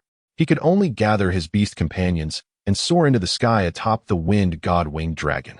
Enraged by the sight of all humans fleeing the basin, the Earth Demon leader seethed. Damn those two-legged sheep. They shall not escape so easily. Kill them all. Leave no one behind. At that instant, over 1,000 Earth Demon warriors surged forward on their colossal wolves, pursuing relentlessly. This predicament left Yi Qinghuan, bearing the Ring of Kings, in a state of despair, as the vitality of her polar bear companion had already diminished by half. The relentless pursuers pressed on, and should they catch up, the depletion of the polar bear's life force would leave her utterly helpless. Meanwhile, above, Qin Chuan hastened his pursuit. However, the wind god winged dragon, having flown continuously, also exhibited signs of fatigue. Yet, Qin Chuan could not afford to dwell on such concerns. He needed to rendezvous with Yi Qinghuan before Zhang Li and the others.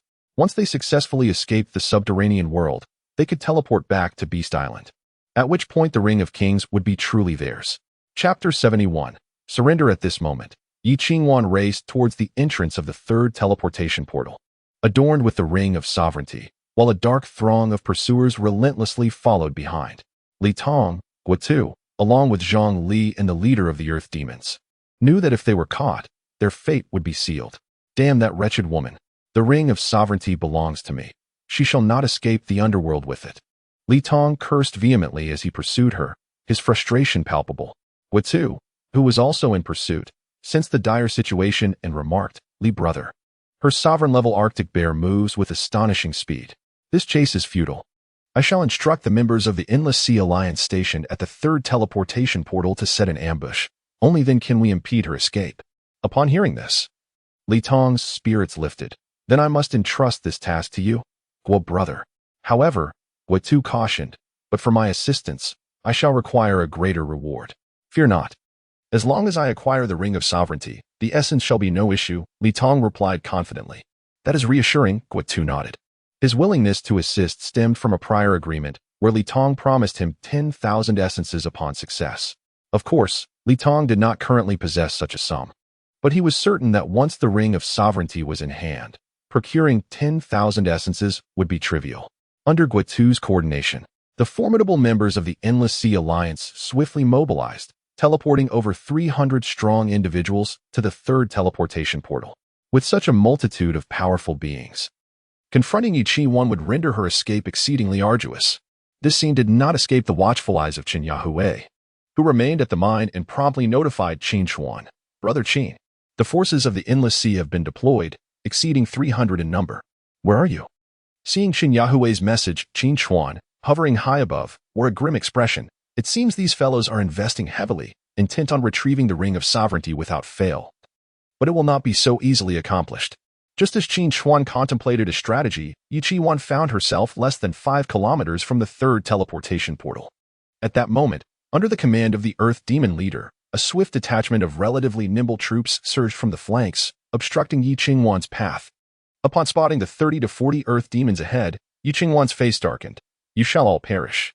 With that, the sovereign-level Arctic bear leaped mightily, its massive paw crashing down onto the ground. In an instant, the sovereign-level Arctic bear unleashed its skill, rapidly transforming the terrain with mutated Earth attributes, causing sharp crystalline spikes to erupt from the ground. In the blink of an eye, all 34 Earth Demons were impaled on the spot, meeting a gruesome end. It was evident that the combat prowess of a sovereign-level entity was not something ordinary Earth Demons could contend with. Even though the Earth Demons were easily vanquished, the vitality of the polar bear was swiftly waning, which compelled Yi Qinghuan to seek assistance from Qin Chuan. Mr. Qin, my sovereign beast can only endure for another 10 minutes. These pesky Earth Demons keep reinforcing, and I can hardly hold on. Upon receiving Yi Qinghuan's message while airborne, Qin Chuan sensed the gravity of the situation and responded. The third teleportation portal harbors numerous formidable members of the Endless Sea Alliance. Escaping seems unlikely. Perhaps you should relinquish the Ring of Sovereignty. Hearing this, Yuqiwan was taken aback. How can I abandon it? If Zhongli obtains it, we will be at a severe disadvantage in the future. Qin Chuan replied, exasperated. Preserving your life is paramount. Without life, what value does the ring hold? At that moment, Yuqiwan found herself in a dilemma. Although she had contemplated donning the Ring of Sovereignty and fighting with all her might, it was evident that the sovereign-level polar bear would not endure until that moment.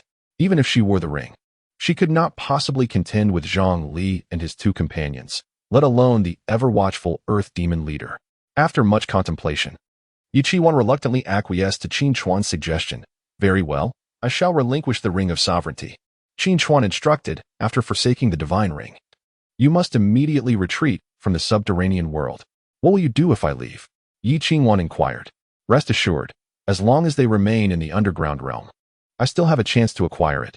Qin Chuan reassured her. Given Qin Chuan's words, Yi Qingwan had no choice but to comply. Simultaneously, as Yi Qingwan resolved to forego the ring, Li Tong, Guotu, and the pursuing Zhang Li arrived in swift succession, encircling her almost instantaneously. The sovereign-level polar bear was panting heavily, its body stained with blood, clearly overwhelmed and on the verge of collapse. Yi Qingwan, you have reached your limit. You cannot defend the Ring of Sovereignty. Do not be foolish, Li Tong admonished. Observing Yi Qingwan's evident fatigue, Zhang Li remarked, in your current condition, you likely cannot last 5 minutes, and the Earth Demon leader is approaching swiftly. Cease your struggle. Yi Qingwan, gazing at the three men who were fixated on her, felt an overwhelming sense of helplessness. It was akin to a flock of vultures waiting for her polar bear to take its last breath. Once the sovereign-level polar bear perished, they would descend upon her, leaving nothing but remnants. Zhang Li, I shall never bestow this ring upon you, Yi Qingwan declared, shifting her gaze to Li Tong. Alliance leader Li, I gift you the Ring of Sovereignty. As she spoke, Yi Qingwan flung the ring in Li Tong's direction. This unexpected turn of events left Li Tong both astonished and elated. He had not anticipated that Yi Qingwan would genuinely relinquish the Ring of Sovereignty. Zhang Li, on the other hand, was filled with disbelief. He had assumed that Yi Qingwan would fight to the bitter end while the sovereign-level polar bear still drew breath, at least to delay until Qin Chuan's arrival. Yet, Yi Qingwan defied expectations, abandoning it with such resolute decisiveness. As the sovereign ring was thrown into the air, Zhang Li was the first to react, immediately commanding the lion to seize it. Zhang Li, with me here, you shall not claim it. Li Tong was swift to act, leaping into the air and striking the beastly monarch with a resounding blow.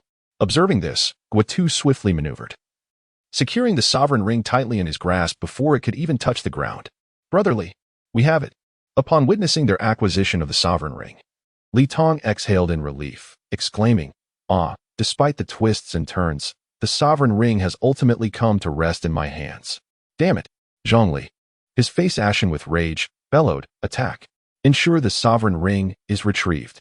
In an instant, the powerful members of the Star River Alliance surged forward, aiming to eliminate Guotu's day. Yet, Guotu remained unhurried, calmly adorning the ring upon his index finger. Buzz, the moment the ring was donned, an overwhelming aura of sovereign power radiated outward, enveloping everything in its vicinity. Those pets caught within this formidable presence felt an immense weight bearing down upon them, significantly diminishing their combat capabilities. The sovereign ring truly is formidable. Guotu beamed with delight. Brother Guo, do not forget your promise. Li Tong, apprehensive that Guotu might abscond with the ring, urged him. Fear not. Our alliance is steadfast. I shall not renege on my word. Allow me a moment to savor this experience, Guotu replied with a smile. At this, Li Tong felt a measure of relief. However, just then, a resounding horn echoed from behind, heralding the arrival of the Earth Demon leader and his formidable army. Chapter 72. The fisherman benefits at this moment. Yi Qingwan's sovereign-level Arctic bear had reached its limit, and as its life force dwindled, it gradually petrified, transforming into a pile of ashes. Alas, the Ring of Evolution is indeed formidable, but the cost is exceedingly high, resulting in the permanent loss of my Beast Emperor-level Arctic bear. Yi Qingwan sighed helplessly. She had now forfeited her qualification to seize the Ring of Sovereignty, and could only heed Qin Chuan's advice to swiftly vacate the battlefield.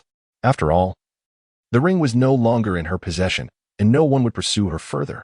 As soon as Qin Chuan departed, a new round of contention for the Ring of Sovereignty commenced. Qin, wielding the ring, immediately became the target of Zhongli, with members of the Star River Alliance launching a relentless assault against him. Meanwhile, the Earth Demon leader had also arrived at the scene, commanding over 1,000 Earth Demons to unleash indiscriminate attacks.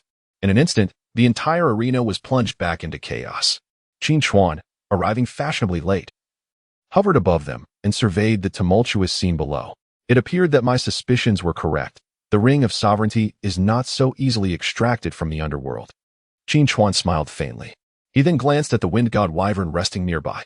Since hatching the Wind God Wyvern, he had only regarded it as a mode of transportation, never considering its cultivation.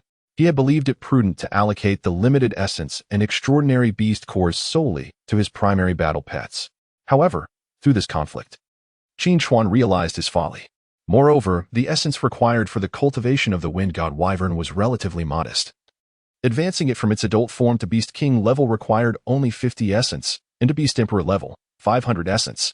If combined with a Wind Attribute Extraordinary Beast Core, its speed would undergo a qualitative leap. Elevating the Wind God Wyvern to Beast Emperor level and bestowing it with a Wind Attribute Extraordinary Beast Core, Qin Chuan declared. Essence, 550. Total Essence, 1710. Wind Attribute Extraordinary Beast Core, 1. Species. Wind God Wyvern weight, 500 kilograms level. Beast Emperor requires 5,000 essence to ascend to sovereign level. Attribute. Wind primary skill. Rending wind, with a flap of its wings. It conjures a tempest, inflicting substantial slashing damage on the target. Upon reaching sovereign level, it can evolve into King's Wind passive skill, Sky Bloodline. Flight speed is enhanced, allowing it to ride the winds without expending energy. As the enhancement concluded, the Wind God Wyvern was now enveloped in circles of faint wind spirals. With a gentle flap of its wings, it could hover with the slightest breeze, significantly reducing energy expenditure. Just as Qin Chuan sharpened his metaphorical blade in preparation, the battle below continued unabated. Qin, bolstered by the Ring of Sovereignty, appeared as if possessed by a war god, wielding his immortality to command his beasts with lethal efficiency. Meanwhile, Zhongli was preoccupied with defending against Li Tong while also contending with the Earth Demons, further straining his already injured body. However, the desire to obtain the Ring of Sovereignty outweighed the risks, and he resolved to endure even further injury if necessary. Cursed two-legged sheep, no one shall leave alive today. At this moment, the leader of the Earth Demons, brandishing a golden spear, launched a sudden attack on Zhongli, who was fiercely focused on seizing the Ring of Sovereignty. This audacity ignited Zhongli's fury. A band of simple-minded brutes dared to challenge him. Enraged, he commanded 2 Beast Emperor-level lions to assault the Earth Demon leader. Curiously, at the instant the lions charged forth, the Earth Demon leader appeared caught off guard. It had yet to swing its golden spear when one lion struck it down with a powerful paw. Zhongli was taken aback. He had anticipated that the 2 Beast Emperor lions could at best delay a sovereign-level beast, yet here they had landed a hit. Clearly, the Earth Demon leader was in a state of exhaustion. Having battled Qin Chuan's ferocious Tyrannosaurus Rex for an extended period, it was already mentally and physically drained, with its combat effectiveness diminished by at least 60%. Now, compounded by the suppression of the Ring of Sovereignty in Qin's possession, the Earth Demon leader could scarcely muster 2 or 3/10 of its full power. It seems today I shall not only acquire the Ring of Sovereignty, but perhaps also a sovereign-level Earth Demon as my beast companion. Zhongli chuckled with delight. His ring of beasts could control lesser beasts and unclaimed companions, while he could not subdue the Earth Demon leader at its peak. Its current frailty made it ripe for capture. At that moment, Zhongli envisioned possessing both rings along with a sovereign-level Earth Demon and a slew of unclaimed beasts. Who in the Endless Sea could rival him then? With these thoughts in mind, Zhongli raised the Ring of Beasts towards the Earth Demon leader. As a halo of light enveloped the creature, he began to exert control over it. The insufferable biped, the Earth Demon leader immediately sensed its consciousness clouding, its body becoming increasingly unmanageable. The Earth Demon horde, still engaged in battle, noted their leader's odd behavior and ceased their assaults. The leader is being controlled? Flee. Retreat. In an instant, over 1,000 Earth Demons halted their attack and scattered like birds. This scene was witnessed from afar by Li Tong, who was instantly alarmed. Qin, do not allow this scoundrel to succeed. If he gains control over the Earth Demon leader, it would spell disaster. Qin, realizing the situation, swiftly directed his beast towards Zhongli. Just as Guotu sent his beast charging, a golden spear was suddenly hurled at him. With a sickening thud, the spear pierced through Guotu's chest, pinning him to the ground. Damn it, this fiend. Guotu clutched the golden spear in agony, discovering he could not move. Haha, who in this endless sea can stand against me? Zhongli laughed boisterously, reveling in his triumph. He then advanced slowly towards Guotu, as if the ring of sovereignty was already within his grasp. High above, Qin Chuan observed with a subtle smile, embodying the adage that when fish and clams vie, the fisherman benefits. As the fisherman in this scenario, he pondered, what better moment to act? With this thought, Qin Chuan swiftly commanded the wind god pterodactyl to plunge downward, its trajectory aimed directly at Guotu's.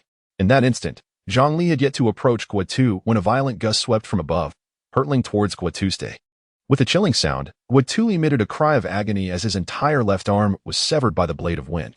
Qin Chuan then seized Guotu's arm effortlessly, plucking the sovereign ring from his grasp. My apologies, esteemed guests, but I shall graciously accept the sovereign ring, Qin Chuan proclaimed with a slight smile, before hastening towards the third teleportation portal. Meanwhile, Zhongli, still rooted in place, finally came to the startling realization that he had completely forgotten about Qin Chuan. You scoundrel! How dare you seize my sovereign ring? I shall ensure you suffer a fate worse than death. Zhongli roared in fury. Chapter 73. Alliance. Despite Zhang Li's impotent fury, Qin Chuan remained unfazed by his words. The immediate priority was to escape the subterranean realm, where he at his peak, adorned with the ring of royalty, he might have the chance to face 3 adversaries alone.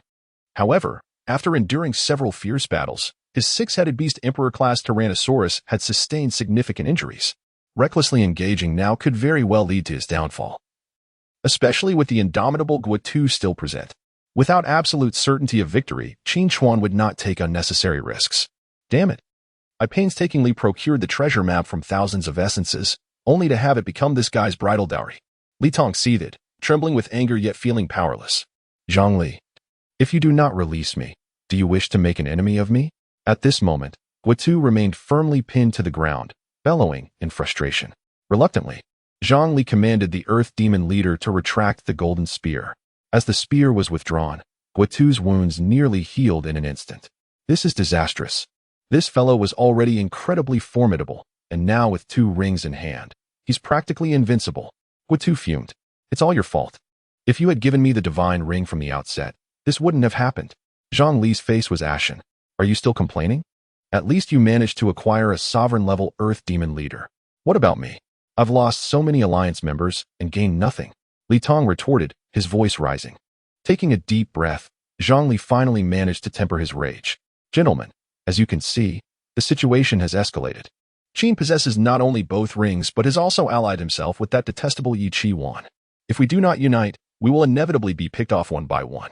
Upon hearing Zhang Li's words, Li Tong and Guotu exchanged glances, recognizing the validity of his assessment.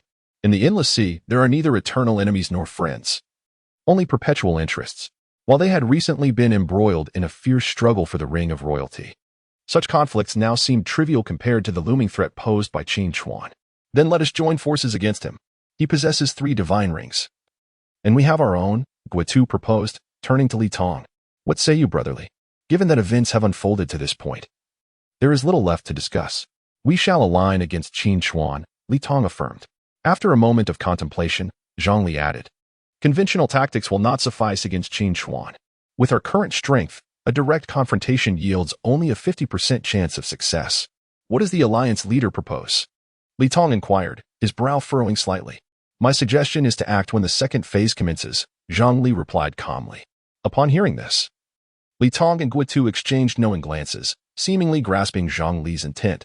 A backstab. Let us proceed as you suggest.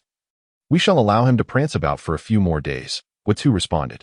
Although Zhang Li did not achieve his desired outcome in the contest for the Ring of Royalty, he had at least acquired a sovereign-level beast, rendering the endeavor not entirely futile.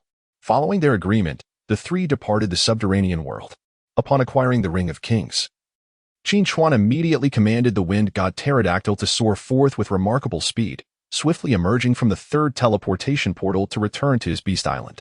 With a resonant hum, Qin Chuan's figure appeared atop the island as the dimensional space unfolded. The weary six-headed beast emperor-level Tyrannosaurus were all released as well. Rest well, my comrades. You have borne considerable injuries in this battle, Qin Chuan gently remarked while stroking the Tyrannosaurus sprawled on the ground. The creature seemed to comprehend his words, emitting a soft whimper before collapsing to the ground to recuperate. Meanwhile, the dragon nest radiated beams of light, aiding the Tyrannosaurus in gradually healing their wounds. Qin Chuan also sensed a rise in his divine value following this encounter. Perhaps due to the intensity of the battle, he had overlooked the feedback from his kills. Refresh the kill feedback. Let me see the spoils of this conflict, Qin Chuan instructed. Kill count, 108 Earth Demons, divine value, 224, essence, 560, gold reward, 54,000, piercing spear, 108, as a notification abruptly sounded. It revealed the Earth demons slain in this skirmish. It appeared that the majority of these over 100 Earth demons were likely perished by the catastrophic tremors unleashed by the double-chambered dragon. Qin Chuan had not deliberately pursued the Earth demons, remaining engaged in combat with their leader instead. Nevertheless, the increase of over 200 divine values was still commendable. However, the threshold for demigods was in the tens of thousands of divine values, rendering such gains insufficient to satiate Qin Chuan's aspirations. Oh, by the way, the two velociraptors that perished earlier have yet to be revived, Qin Chuan suddenly recalled, making his way to the dragon nest and slowly raising his hand. With a hum, the blue divine emblem on his forehead radiated brilliance, and the two velociraptors were resurrected. However, reviving beasts was not without its costs. Qin Chuan distinctly felt the divine power rapidly depleting. It was evident that the consumption of divine power for resurrecting beasts was extraordinarily significant. Great caution would be required in future battles. Otherwise, restoring divine power would demand considerable time. Roughly estimating, reviving the two velociraptors had depleted at least two-thirds of his divine power. This was merely for reviving the adult velociraptors. Resurrecting Beast King or Beast Emperor-level creatures would likely drain his divine power entirely. Divine power could not be rapidly replenished by any means. It could only accumulate gradually. Thus, divine power was an exceedingly precious resource. Mr. Qin, I noticed you emerged from the teleportation portal just now. Have you obtained the Ring of Kings? Yuqiwan inquired through a message. I have secured it.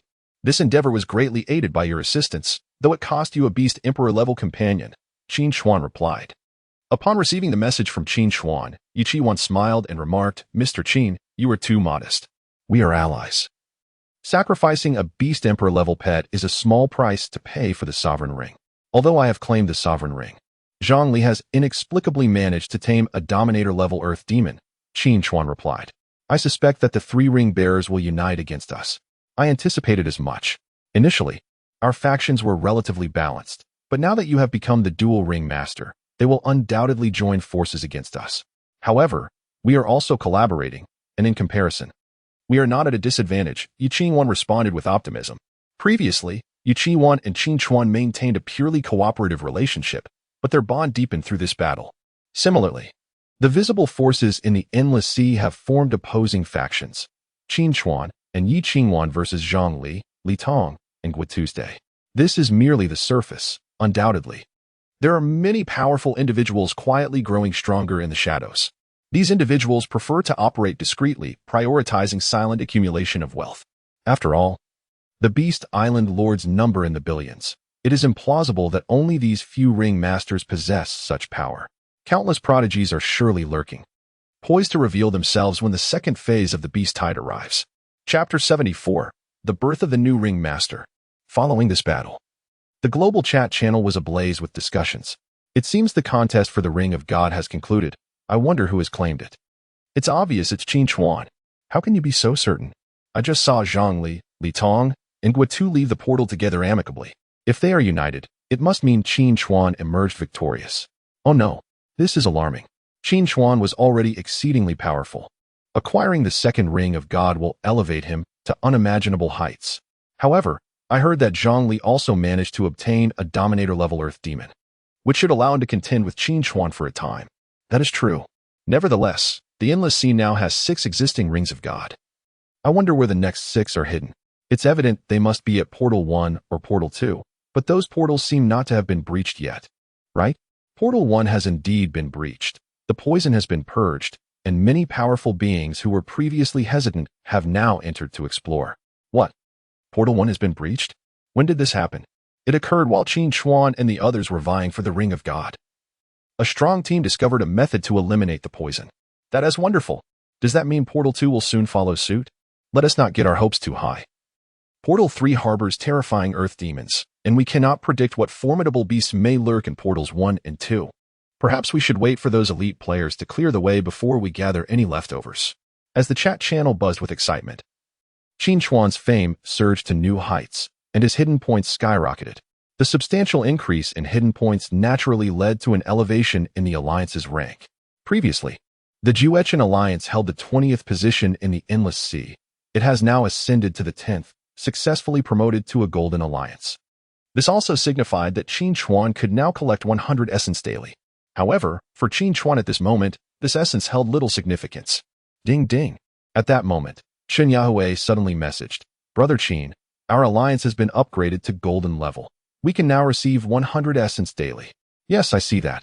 But this amount of essence is still insufficient. Even combined, we only have 200, Qin Chuan replied. "Brother Qin, do you wish to acquire more essence?" Chen Yahue inquired.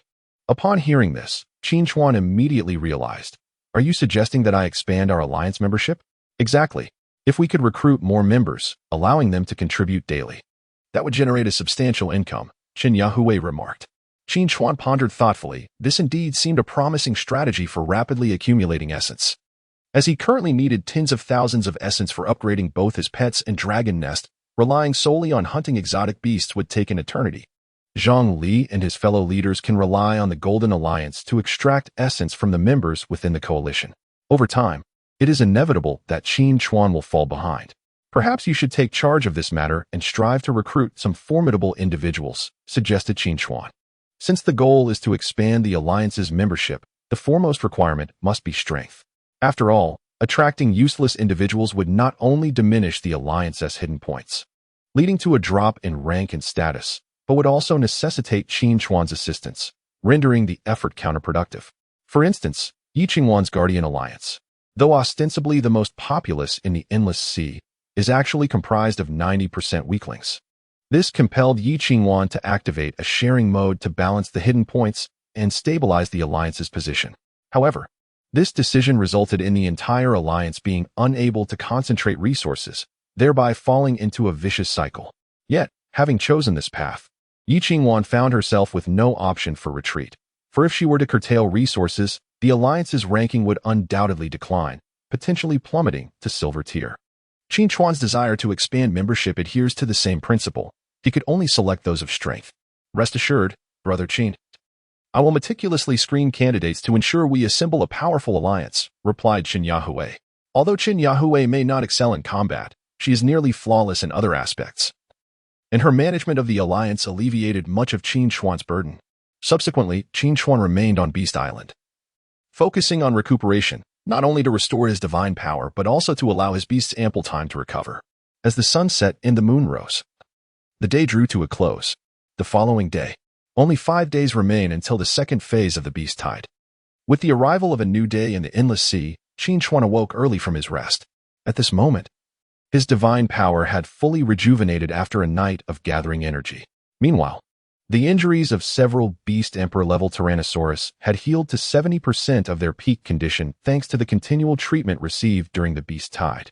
It seemed that with just one more day of rest, they would return to their prime. Within the dragon nest, brand new dragon eggs had randomly appeared once again. However, Qin Chuan did not rush to incubate them. Instead, he opened the world chat channel to check for any significant events that might have transpired. What he discovered was astonishing. During their night of rest, the underground world had encountered a monumental occurrence. Everyone, breaking news. The first teleportation portal has unexpectedly revealed 2 divine rings at once, and they have reportedly been seized by 2 mysterious individuals. What? Didn't the first teleportation portal just get breached yesterday? How could divine rings be discovered so swiftly? What is so surprising about that? If even Zhang Li couldn't breach the first teleportation portal, the sudden infiltration by these mysterious individuals indicates their formidable strength. Goodness, who are these 2? They are quite cunning, seizing the opportunity to plunder while the other ring holders are recuperating. These 2 individuals seem to have hatched a scheme long ago. They have already devised a method to breach the first portal, but have refrained from doing so, waiting for the other ring masters to be preoccupied before launching their attack. It appears that the Endless Sea is about to welcome 2 new ring masters, and there are still 4 divine rings remaining. It is likely that the remaining rings are situated between the second and third portals, given that only 1 divine ring has been discovered at the third portal thus far. At this moment, Qin Chuan, upon observing the content of the chat channel, felt a sense of astonishment. It seems that his earlier conjectures were indeed correct. Among the billions of Beast Island masters in the Endless Sea, it is implausible that only a handful of ring masters hold dominion, as there must be other formidable figures lurking in the shadows. Although 2 more rings have been uncovered, this does not undermine Qin Chuan's status, for he remains the sole dual ring master of the Endless Sea. However, Qin Chuan must remain vigilant against the possibility of them forming an alliance.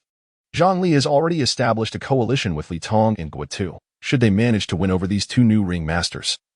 Qin Chuan would find himself in a precarious position. Ding! Just as Qin Chuan was deep in thought, Yi Qi once suddenly sent a message. Mr. Qin, are you there? Yes. What is it? Qin Chuan replied. I know who these 2 new ring masters are. Should we try to win them over? If Zhongli gets to them first, we could be in trouble, Yi Qingwan responded. Chapter 75. Tensions rise at present. Zhongli is allied with Li Tong and Guotu's Day.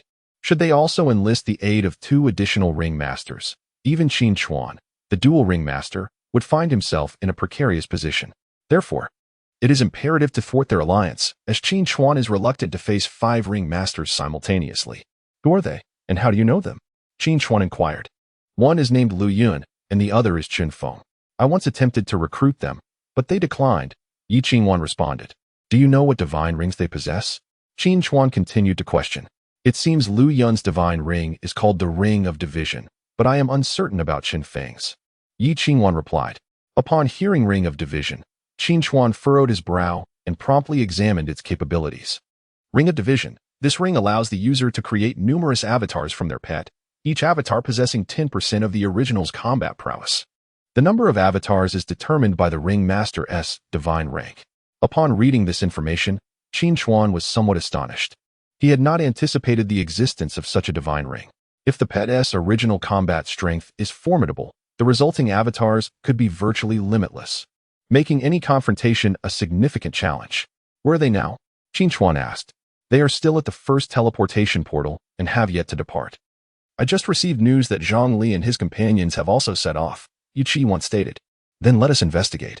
Even if we cannot recruit them, we must prevent their second alliance, Qin Chuan declared, setting off towards the first teleportation portal. At this moment, outside the first teleportation portal, 2 men appeared to have just emerged from the underworld. One of the men, in his early 30s, possessed a well-proportioned physique and handsome features, adorned with a pair of rimless glasses that lent him an air of scholarly elegance. Unbeknownst to onlookers, he might easily be mistaken for a teacher. Perched upon his shoulder was a raven, entirely cloaked in ebony feathers, seemingly his pet. The other man, in his 40s, sported a scruffy beard and donned flip-flops, his disheveled appearance starkly contrasting with the refined demeanor of his companion. Beside him lurked several fierce tigers. Chen Feng, do you believe that within 10 minutes, the other ring masters will undoubtedly seek us out? The refined man remarked with a smile, adjusting his glasses. Let them come. We have maintained a low profile since arriving in the Endless Sea, but now that we are ring masters, remaining inconspicuous is no longer feasible, Chen Feng retorted nonchalantly. Lu Yun smiled slightly. Do you think we should join forces with them? Chen Feng, absent-mindedly picking his nose, replied indifferently, that depends on you. I have no particular preference. Lu Yun shook his head in resignation. His partner's unwavering apathy was truly remarkable. Just as the 2 conversed, 3 beams of light materialized almost simultaneously nearby, heralding the arrival of Zhang Li and his companions. Congratulations to both of you on becoming the new ring masters. The dynamics of the Endless Sea are destined to shift, Guotu said with a smile, stepping forward to engage them. The 2 of you can challenge the first teleportation portal. Your prowess far surpasses mine. I failed to notice it at first, Zhang Li remarked with a faint smile. You 2 are indeed quite modest, having quietly ascended to the role of ring masters. Li Tong added. Initially, Zhang Li and the others had focused their attention on Qin Chuan, thus neglecting the formidable individuals who concealed their strength. Now that Lu Yun and Chen Feng have successfully opened the first teleportation portal, It has certainly made a significant impact. You flatter us. We are merely wandering individuals with humble abilities, fortunate enough to have acquired the Ring of the Gods, Lu Yun humbly responded. To gain renown in the Endless Sea is anything but humble, Zhongli said, candidly stating his intentions. Since you are wanderers, what are your plans for the future? Would you be willing to join us in dominating the Endless Sea? Upon receiving Zhang Li's olive branch, Lu Yun remained unhurried, stating with a smile, let us not rush. As two other heavyweight figures have yet to make their appearance, it would be prudent to discuss matters further then. He was, of course, referring to the ring masters Qin Chuan and Qin Chuan. Zhang Li's eyes narrowed slightly, seemingly discerning the underlying meaning in Lu Yun's words, an indication that they were waiting for Qin Chuan. At that moment, two beams of light appeared, one after the other, revealing Qin Chuan and Qin Chuan. Upon seeing Qin Chuan's sudden arrival, Li Tong, who harbored resentment, instantly turned pale with fury. Well, we hadn't sought you out. Yet here you are, presenting yourself at our doorstep. As he spoke, both Zhang Li and Guotu exhibited a murderous intent. In nearly an instant, the atmosphere became tense, as if a fierce battle could erupt at any moment. If a fight is what you seek, I, Qin, shall oblige, Qin Chuan declared, ready for confrontation. The rings on his index and middle fingers faintly glowing. Qin Chuan, undaunted by the three's provocation, was resolute. If she could thwart their potential alliance, she would not hesitate to sacrifice a beast emperor-level polar bear. Once the conflict began, Guotu swiftly devised a strategy. I will hold Qin Chuan back with all my might while you and Li Tong team up to take this fellow down. Just as both sides seemed poised to clash, Lu Yun interjected, urging calm. Ahem, everyone, let us temper our tempers. There is no need for such hostility upon our initial encounter. I possess information regarding the second phase of the beast tide occurring in 5 days. Perhaps it would be wise to listen. Lu, this Qin fellow has stolen my royal ring. This is no trivial grudge, Li Tong exclaimed angrily. The royal ring is meant for those with the ability to possess it. If you lack the strength to defend it, can you truly blame others? Qin Chuan retorted. You scoundrel, taking advantage and then playing the victim. You seek your own demise. Li Tong seethed with rage, instantly unleashing the furnace ring, transforming into a monstrous lion-headed figure. As the skirmish appeared imminent, Lu Yun found himself at a loss for words. He slowly raised his hand, and the rings on his fingers, resembling two cells in the process of division, burst forth with radiant light.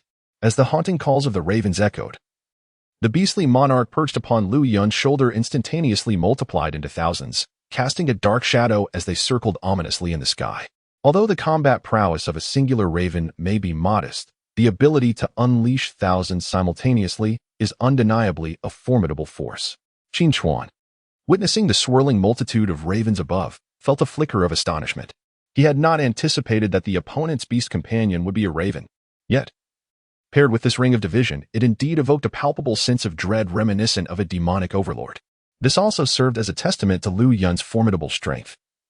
After all, acquiring the ring of division through a raven companion is no small feat, ladies and gentlemen, should any of you choose to make the first move. Do not be surprised if I ally with the other party to confront you, Lu Yun declared.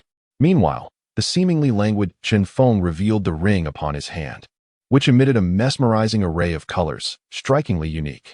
Chapter 76, a survival rate of 3%? This ring is peculiar. Why does it exhibit such a kaleidoscope of colors? What sort of ring is it? Qin Chuan furrowed her brow slightly, seemingly unable to recognize it. Generally, one can ascertain the specific abilities of a divine ring only through system prompts or by knowing the name of the ring in question. However, Chen Feng did not disclose what kind of divine ring he possessed, and since it was not a system-unified reward, determining its capabilities proved quite challenging. Uncertain.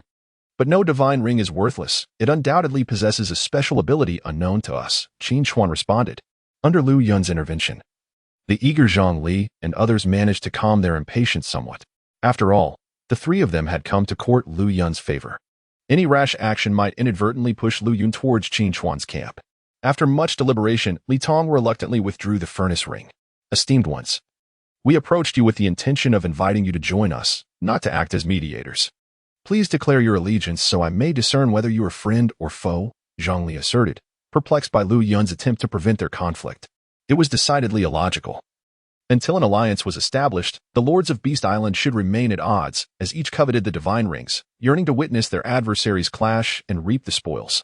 Zhang Alliance leader, I shall not align with either of your factions. My association with Qin Feng has always been one of independence. Becoming a ring master will not alter that, Lu Yun replied slowly. Upon hearing this, Qin Chuan immediately grasped Lu Yun's intent to maintain neutrality. Alliance leader Yi, let us depart. These two pose no threat to us, Qin Chuan said, raising his hand slightly. Indeed, had Lu Yun intended to join Zhongli, he would have immediately taken action to assist him against the two. Very well, Yu Qinwan nodded faintly. In that case, let us take our leave. We shall settle our accounts with Qin Chuan at a later time. Zhongli also recognized their disinterest in aligning with any faction, deeming it unnecessary to linger further. Though they failed to win over Lu Yun, the fact that he did not side with Qin Chuan still preserved the delicate balance. As both parties prepared to depart, Lu Yun expressed his resignation, saying, I do not wish to join either of you. Turning to leave feels rather pragmatic, does it not? If you do not desire to prevent our conflict, what purpose remains for us here? Zhongli retorted. Lu Yun replied, my motivation for halting your battle is not born of altruism. Who would willingly intervene in a conflict without reason, were it not for pressing matters? I would not concern myself even if you fought for 10 days and nights. Upon hearing these words, Zhongli began to comprehend that there were indeed other pressing issues at hand. Pressing matters? What matters? Qin Chuan inquired. While Qin Feng and I were exploring the first teleportation portal, we encountered the Mother of Wisdom, the formidable boss of the second phase of the Beast Tide. Originally, the two of us intended to eliminate the Mother of Wisdom while she was still in her gestation phase, hoping to perhaps mitigate the challenges posed by the second wave of beasts. However, I miscalculated. The Mother of Wisdom employed only passive defenses, which nearly cost us our lives. Lu Yun stated slowly. Upon hearing this, Qin Chuan's face reflected astonishment, and Zhang Li and the others exchanged incredulous glances. After all, Lu Yun and his companion were formidable warriors of the single-channel teleportation, as well as being the masters of the rings. It seemed implausible that they could perish due to the Mother of Wisdom's passive defenses. Are you preventing us from engaging in battle to lead us to the location of the Mother of Wisdom? Zhang Li inquired. Indeed. This is also the reason I disseminated information in the World Chat channel to summon you here, Lu Yun replied quietly. Li Tong furrowed his brows slightly and remarked, if you cannot even confront it, how can we possibly defeat it together? Even if we cannot vanquish it, inflicting serious injury upon it would suffice. I have calculated that, based on the current overall combat strength of the Endless Sea, the probability of surviving the second wave of beasts is less than 3%. This is predicated on your current capabilities, calculated as if they were tenfold stronger. Do you comprehend what this 3% chance signifies? Lu Yun adjusted his glasses and spoke slowly. Gasped. Lu Yun's words caused Li Tong and the others to instinctively draw in a sharp breath. A survival probability of less than 3% is tantamount to certain death. They did not believe that a mere 3% chance could turn the tide in their favor. Qin Chuan too wore a furrowed brow, although he had suspected from the outset that the second wave of beast would not be straightforward. He had not anticipated such overwhelming strength. It was simply absurd. This indeed poses a problem. However, this alone is insufficient to persuade us to abandon our adversarial relationship. Zhang Li said slowly. Precisely, this fellow has wronged me by taking my ring of sovereignty. There is no way we could coexist peacefully. Li Tong still harbored resentment. After all, Qin Chuan had seized the ring of sovereignty from Guotu during their fierce battle, and it was unreasonable to expect anyone to relinquish their enmity. In their minds, the only way to find peace was to eliminate Qin Chuan, regardless of what transpired. Vanquishing him was always the foremost priority. Haha, leaderly. Anger is detrimental to your health. Calm yourself. After all, the ring you possess will inevitably belong to me. Do not let your fury consume you before I even make a move, Qin Chuan chuckled. You scoundrel. Li Tong erupted in rage. Zhang Li raised a hand slightly, suppressing Li Tong's impulse to act, for should a conflict arise, if Lu Yun intervened, it would lead to a regrettable outcome. Observing the irreconcilable tension between the two parties, Lu Yun felt exasperated. I do not seek to broker a peace between you. At the very least, refrain from civil strife until we have survived the second wave of beasts. Even if you were to kill one another, it would merely weaken our defensive capabilities. And in 5 days, neither of you would survive. Lu Yun's words prompted Zhang Li and the others to momentarily set aside their animosity toward Qin Chuan. After all, even if they triumphed now, they would still face death in 5 days, rendering the conflict utterly meaningless. Very well, I shall accompany you to the first portal. I am eager to witness the true strength of this so-called mother of wisdom, Zhongli declared. Observing the other's concession, Lu Yun turned to Qin Chuan and inquired, "What is your perspective, Mr. Qin?" With that, Qin Chuan did not hesitate to agree, stating, "In that case, let us proceed. Time is of the essence. Let us set forth," Lu Yun proclaimed as he made his way toward the portal behind him. Meanwhile, Qin Chuan glanced at Yi Qinwan and instructed, "Once we enter, keep a vigilant watch on Li Tong. I have a suspicion that he may launch a sudden attack against us. If he dares to strike, I shall deal with him decisively," she affirmed with a nod. As the bearer of the furnace ring, Li Tong possessed formidable combat prowess upon beast transformation. Should he initiate a surprise assault, it would be challenging for Qin Chuan and the others to respond swiftly. Thus, maintaining a state of alertness was undoubtedly prudent. Chapter 77. The Mother of Wisdom. Although under Lu Yun's mediation, Qin Chuan and Zhang Li have temporarily set aside their enmity, this does not imply that they can coexist harmoniously. Both Qin Chuan and Zhang Li remain highly vigilant towards one another, uncertain if the other might launch a sudden attack. Thus, under the guise of ulterior motives, they stepped through the first teleportation gate, advancing towards the Mother of Wisdom. Originally, the interior of the first teleportation was a desolate wasteland shrouded in toxic gas, inhabited by venomous dragons. However, at this moment, the world beyond the gate appeared exceptionally clear, with numerous carcasses of exotic beasts and venomous dragons strewn about. Clearly, this was the handiwork of Lu Yun and Chen Feng. Unlike the third teleportation gate, the toxic miasma here had dissipated, revealing towering trees sprouting all around, resembling a verdant paradise. "Brother Lu, you two are remarkably adept at concealment. To have vanquished so many exotic beasts and venomous dragons is quite an achievement," Li Tong remarked, gazing at the scene before him. "Ah, merely flattery. It was sheer luck."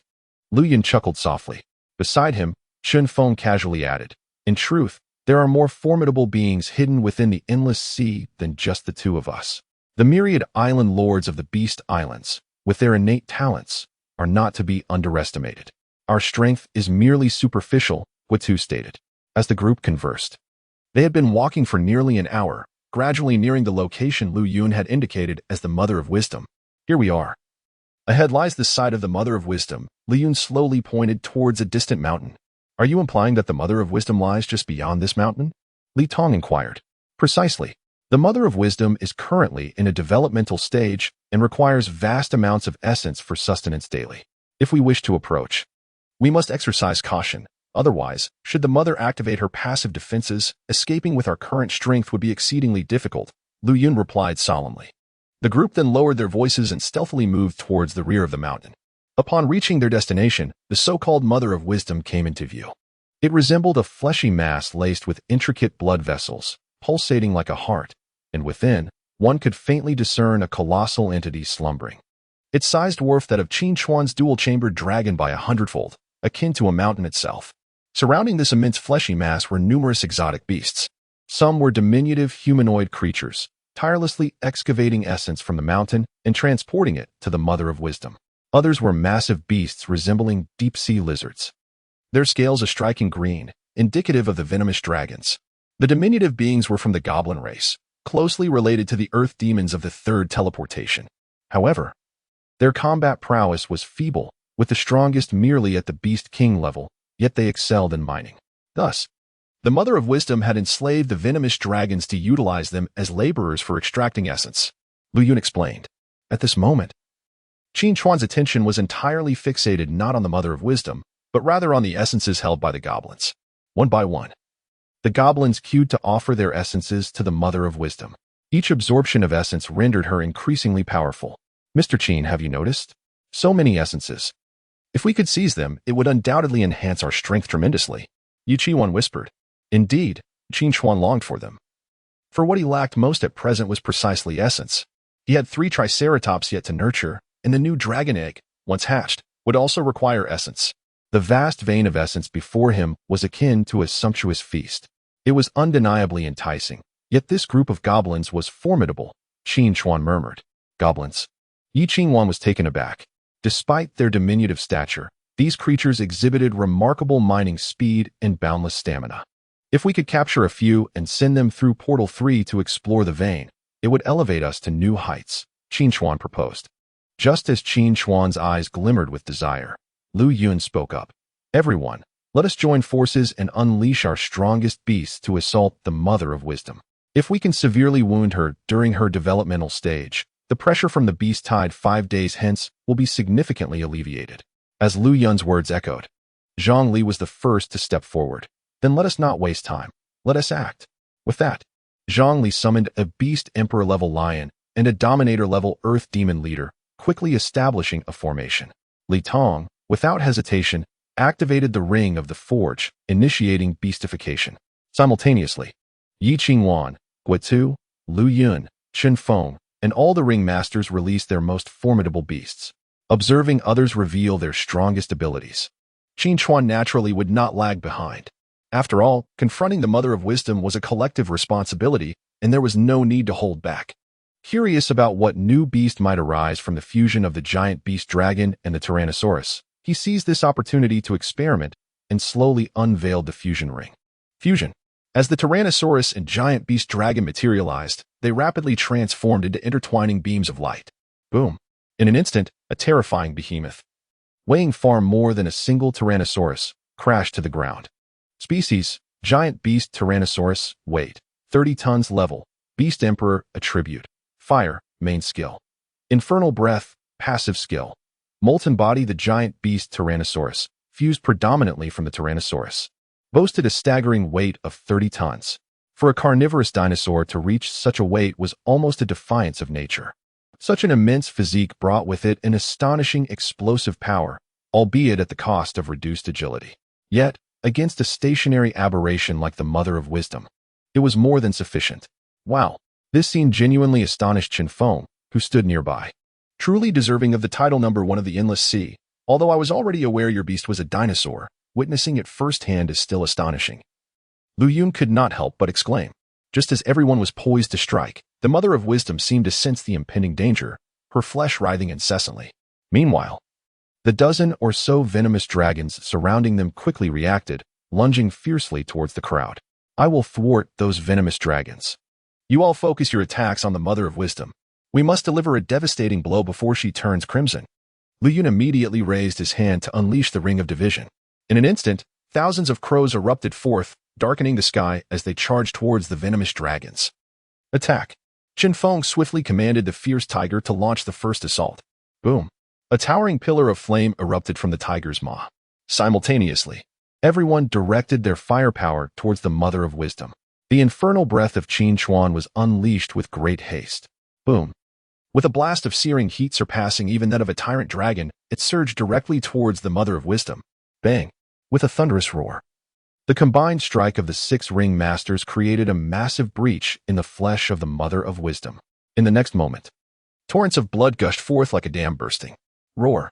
This very strike elicited a heart-wrenching wail from the Mother of Wisdom. Chapter 78. Perilous Encounters. Have we succeeded? Lu Yun exclaimed with delight upon witnessing the scene. However, the gaping hole that had been created began to heal itself at an alarming rate. The corporeal form of the Mother of Wisdom turned a deep crimson. Suddenly, numerous blood-red tendrils erupted from the flesh, resembling the tentacles of an octopus, and began to recklessly assault the onlookers. It seems the defensive mechanism has activated. Be cautious. Li Tong's expression shifted in alarm, prompting him to shout urgently. Qin Chuan, observing the multitude of tendrils advancing menacingly, promptly disengaged from the fusion with the colossal Tyrannosaurus. After all, while the Tyrannosaurus boasted extraordinary destructive power, its sluggishness posed a grave risk. Being struck would be a perilous miscalculation. Alliance Leader Zhang, Alliance Leader Li. Let us unite to fend off the tendrils while Alliance Leader Qin leads the others in a counteroffensive, Lu Yun urged without hesitation. Yet, upon hearing this, Zhang Li made no defensive maneuvers. Instead, he retracted his beast companion and remarked, "This creature possesses formidable regenerative capabilities. Our attacks would be futile, and I refuse to sacrifice myself in vain." With that, he swiftly retreated. Seeing Zhang Li flee, Li Tong followed suit, retreating as well. Lu Yun, exasperated, exclaimed, "If we allow it to continue growing unchecked, none of us will survive in 5 days." Zhang Li, however, remained indifferent, stating, "Defending against the beast tide is a collective responsibility of the countless island lords of the Endless Sea. Why should we be the first to perish? If you wish to fight, then do so. I shall not accompany you." As Zhang Li's words hung in the air, the relentless tendrils surged forth. Due to their proximity, Qin Chuan and the others became prime targets for the onslaught. Lu Yun, you have brought about our doom, Yi Qingwan exclaimed, caught in bewilderment. Continuing to unleash the evolution ring could result in dire losses. I apologize, Alliance Leader Yi. It seems I have miscalculated. Those three are solely intent on self-preservation and lack cohesion. How can we hope to withstand the beast tide in 5 days when they behave thus? We might as well await our demise. Lu Yun was infuriated by Zhang Li's cowardice. Had the 7 ring masters worked in concert, they might not have slain the developing mother of wisdom, but they could have dealt her a significant blow. Yet now, with Zhang Li prioritizing his own safety and retreating first, and with Li Tong and Guotu wavering, the absence of 3 ring masters rendered further combat futile. As the overwhelming tide of tendrils approached, Qin Chuan swiftly summoned the wind god Wyvern, seizing Yi Qingwan by the wrist and ascending upon the creature. Suddenly, several tendrils ensnared the wyvern's hind limbs, attempting to drag it down. Rending winds, Qin Chuan exclaimed, activating his skill. With a powerful flap of the wyvern's wings, a flurry of razor-sharp wind blades sliced through the tendrils, severing them with precision. However, severing 3 tentacles only resulted in the emergence of 6 more, which swiftly dragged the wind god pterosaur down from the sky. Qin Chuan and Yi Qingwan also plummeted from their lofty heights, narrowly regaining their footing. Chen Feng, you haven't utilized your divine ring since the onset of the battle. Shouldn't you save it for your offspring? Yi Qingwan inquired, glancing at Chen Feng, who was evading the fray. If I could use it, I would have done so long ago. Do I need you to remind me? Chen Feng retorted before promptly mounting his fierce tiger and retreating. This revelation piqued Qin Chuan's curiosity about the nature of Chen Feng's divine ring. Could it be that its usage required certain prerequisites? We're doomed. Once those tentacles lock onto a target, they will pursue without relent, making escape impossible. Lu Yun shouted, controlling the raven to block the tentacles. If escape is futile, then we shan't flee, Qin Chuan declared, raising his hand to unleash the dual-chambered dragon. Boom. Weighing over 200 tons, the dual-chambered dragon crashed to the ground, its immense form shielding Qin Chuan from the onslaught of numerous tentacles. Roar. Although the dual-chambered dragon had only reached maturity, its formidable upper-tier attributes endowed it with a passive skill of immobility akin to a mountain, maximizing its defensive capabilities. The tentacle strikes merely left superficial lacerations on the dragon's exterior, failing to harm its internal organs. What manner of monstrous beast is this? Its defense is astonishing. Lu Yun marveled at the towering creature, his jaw dropping in disbelief. You all should retreat. These tentacles cannot harm me for now, Qin Chuan instructed. At his words, Lu Yun and Chen Feng promptly retreated. As the earth trembled, witnessing Lu Yun and Yi Qingwan's withdrawal, Qin Chuan did not hesitate to unleash his most powerful skill. The dual-chambered dragon raised its forelimbs and forcefully stomped the ground. Boom. A deafening roar echoed as the earth fractured under the intense geological force, triggering a landslide on one side of the mountain. Countless boulders and timber cascaded down, crashing onto the dual-chambered dragon. However, due to its passive skill, which negated 90% of damage, the falling debris caused minimal harm.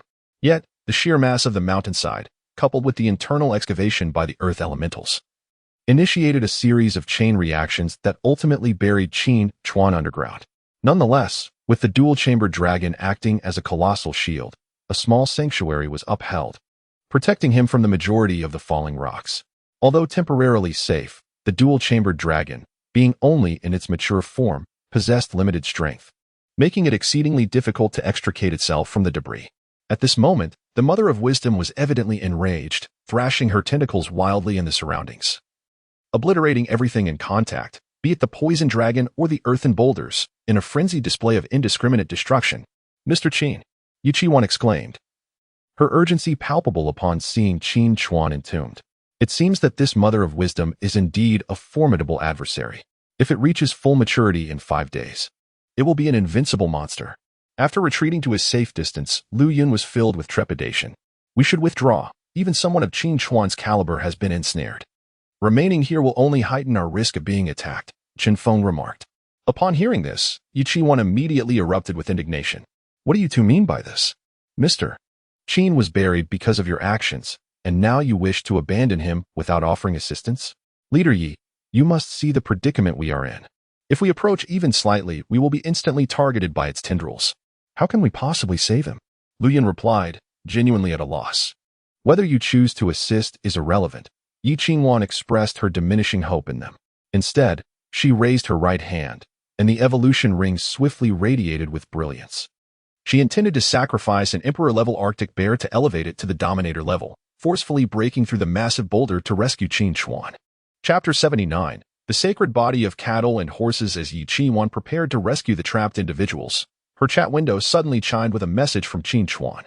Leader Yi, do not waste your sovereign-level beast companions here. I am not in immediate danger. You must leave at once, otherwise. The Mother of Wisdom will detect the presence of others and will not rest. Upon reading Qin Chuan's message, Yi Qingwan halted her intentions to save. Leader Yi, it would be prudent for you to retreat with us. Otherwise, Zhang Li and the others will surely target you if they see you alone, Lu Yun suggested. Glancing at Yi Qingwan, let us go, she replied, not lingering any longer, and followed the two towards the exit of the first teleportation portal. Meanwhile, Zhang Li and his companions, who had already distanced themselves, gazed back at the collapsing mountain and instantly understood the situation. It appears that the lad named Qin has summoned that monstrous creature weighing hundreds of tons, Li Tong remarked. Forget about them. We cannot remain at the first teleportation portal. Let us head to the second where there are still a few divine rings left. We must strengthen ourselves before the second wave of the beast tide arrives. Zhang Li declared, turning his back on the scene as he departed. With several ringmasters leaving one after another, the Mother of Wisdom gradually settled down. Having detected no imminent threats in the vicinity, and its crimson flesh transformed back to a normal translucent hue. Meanwhile, Qin Chuan, buried beneath the mountain, patiently awaited the moment when the twin-chambered dragon regained even a modicum of strength to unleash its skills once more. At that point, he could shake loose the surrounding boulders again. However, during his wait, Qin Chuan noticed a soft, flickering glow above him. The lights were densely scattered like stars in the night sky. Upon plucking one, he discovered it was a fragment of essence. Who would have thought that so much essence lay hidden within this mountain? No wonder the Mother of Wisdom chose to inhabit this place, Qin Chuan mused. Before commencing to excavate the essence around him, within a mere 10 minutes, Qin Chuan had gathered 200 pieces of essence, far more expedient than exhausting himself in slaying aberrant beasts. Thud, thud, thud. Just as Qin Chuan continued to extract the essence, a sudden series of thuds emanated from the mountain beside him. Qin Chuan quickly summoned 4 velociraptors for protection. Suddenly, a large hole was hewn into the side of the mountain by an unknown force. 3 goblins wielding chisels appeared, diligently carving away at the wall. Upon unexpectedly spotting a person within the wall, the 3 goblins froze in place. In an instant, the velociraptors surged forth, pinning the 3 goblins to the ground. Poised to deliver a fatal blow. Please, do not kill us. We are but weak goblins. One of the pinned goblins wailed in terror. Return, Qin Chuan commanded, and the velociraptors promptly returned to his side, standing vigilant as loyal sentinels, ever watchful of their surroundings. How could you all assist the Mother of Wisdom? Do you intend to unite against us once the second beast tide arrives? Qin Chuan gazed at the 3 goblins, his voice resonating with authority. Innocent. We are a peace-loving goblin tribe, enslaved by the poisonous dragons under the control of the Mother of Wisdom. One goblin trembled in fear, hastily clarifying. Is that so? From your demeanor, you indeed pose no threat. Qin Chuan assessed the trio and discerned that they were feeble adult goblins. Even without his beast companions, his strength as a domain god would suffice to vanquish them effortlessly. One goblin cautiously stepped forward and said, My lord, you must be the esteemed arbiter among humans, correct? We witnessed your fierce battle with the Mother of Wisdom. In your boundless mercy, could you rescue us? Rescue you? Aren't you fond of mining? Qin Chuan replied, My lord, you may not be aware, but these poisonous dragons feast upon us.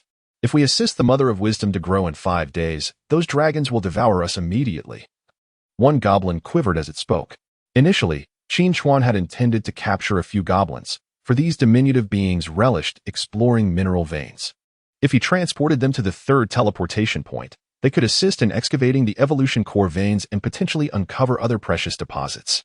Wouldn't that yield an inexhaustible supply of essence and evolution cores for him? After a moment of contemplation, Qin Chuan inquired, How many of you are there? Our goblin tribe originally numbered in the thousands, but after the poisonous dragon's onslaught, only about 200 remain, the goblin responded. Upon hearing there were 200 goblins, Qin Chuan felt invigorated.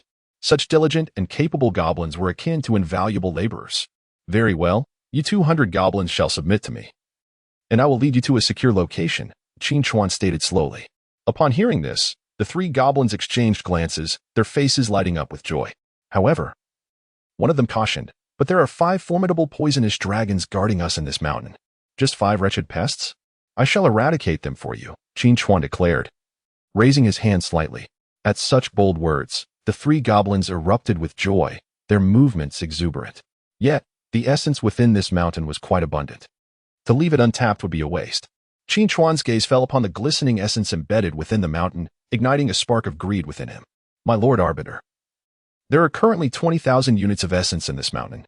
If we exert ourselves fully, it would take about a day to excavate," the goblin explained. Hiss.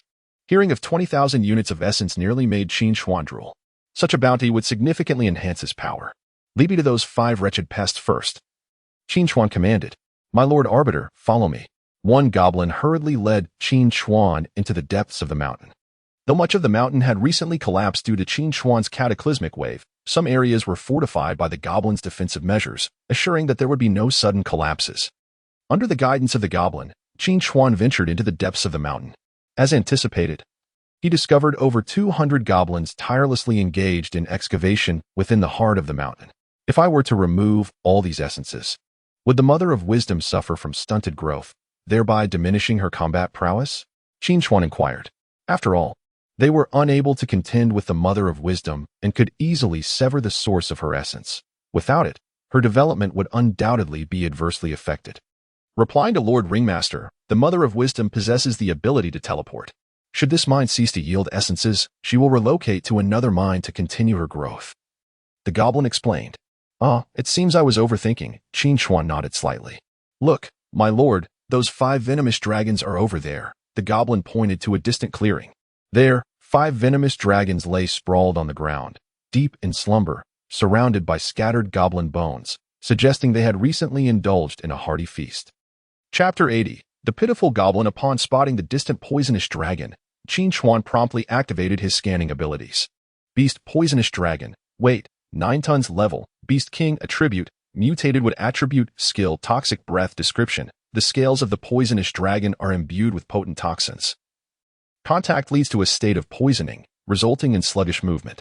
After analyzing this information, Qin Chuan furrowed his brow slightly. So the mutated wood attribute is actually of the toxic variety. Quite intriguing. Just as Qin Chuan was observing, the 5 poisonous dragons sensed the unfamiliar scent nearby and instantly awakened. Roar. In an instant, all 5 dragons unleashed a simultaneous roar. This fierce cry sent the goblins, who were already trembling with fear as they mined, collapsing to the ground in terror. "Great Lord Poison Dragon, spare us. Please don't eat me." Some goblins frantically bowed before the dragon. At that moment, one goblin beside Qin Chuan stood up and declared, "Fear not. The human ringmaster has come to save us. He will surely vanquish the poisonous dragon." With that shout, all eyes turned toward Qin Chuan. Could he truly defeat the dragon? He appeared so frail. They feared that if he failed to slay the dragon, it would unleash its wrath upon them. "Great Lord Poison Dragon, this has nothing to do with us. We did not summon this helper."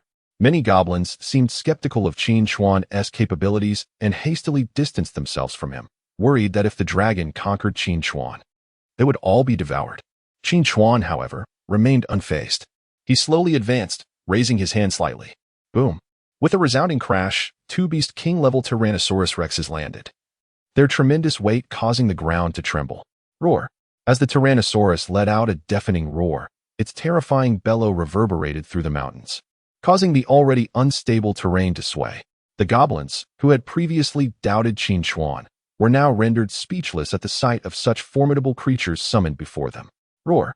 The 5 poisonous dragons, clearly intimidated by the monstrous presence of the Tyrannosaurus, still emitted furious roars. Qin Chuan did not intend to linger in confrontation. After all, the mountains could not withstand an extended battle.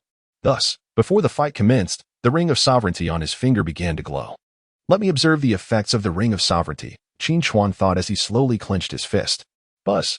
In the next moment, the silver ring erupted with radiant light, unleashing an overwhelming aura that instilled fear in all living creatures. This oppressive force enveloped the entire mountain almost instantaneously. The already feeble goblins, succumbing to the pressure of the ring of sovereignty, fell prostrate on the ground, unable to move. Meanwhile, The 5 poisonous dragons trembled violently under the ring's dominion, barely managing to remain upright. The Tyrannosaurus, empowered by the ring, emitted scorching steam, clearly enhanced by its influence. Originally, these 5 venomous dragons possessed only the strength of beast kings, and when faced with the beast emperor-level Tyrannosaurus, they were destined to be on the receiving end of a relentless assault.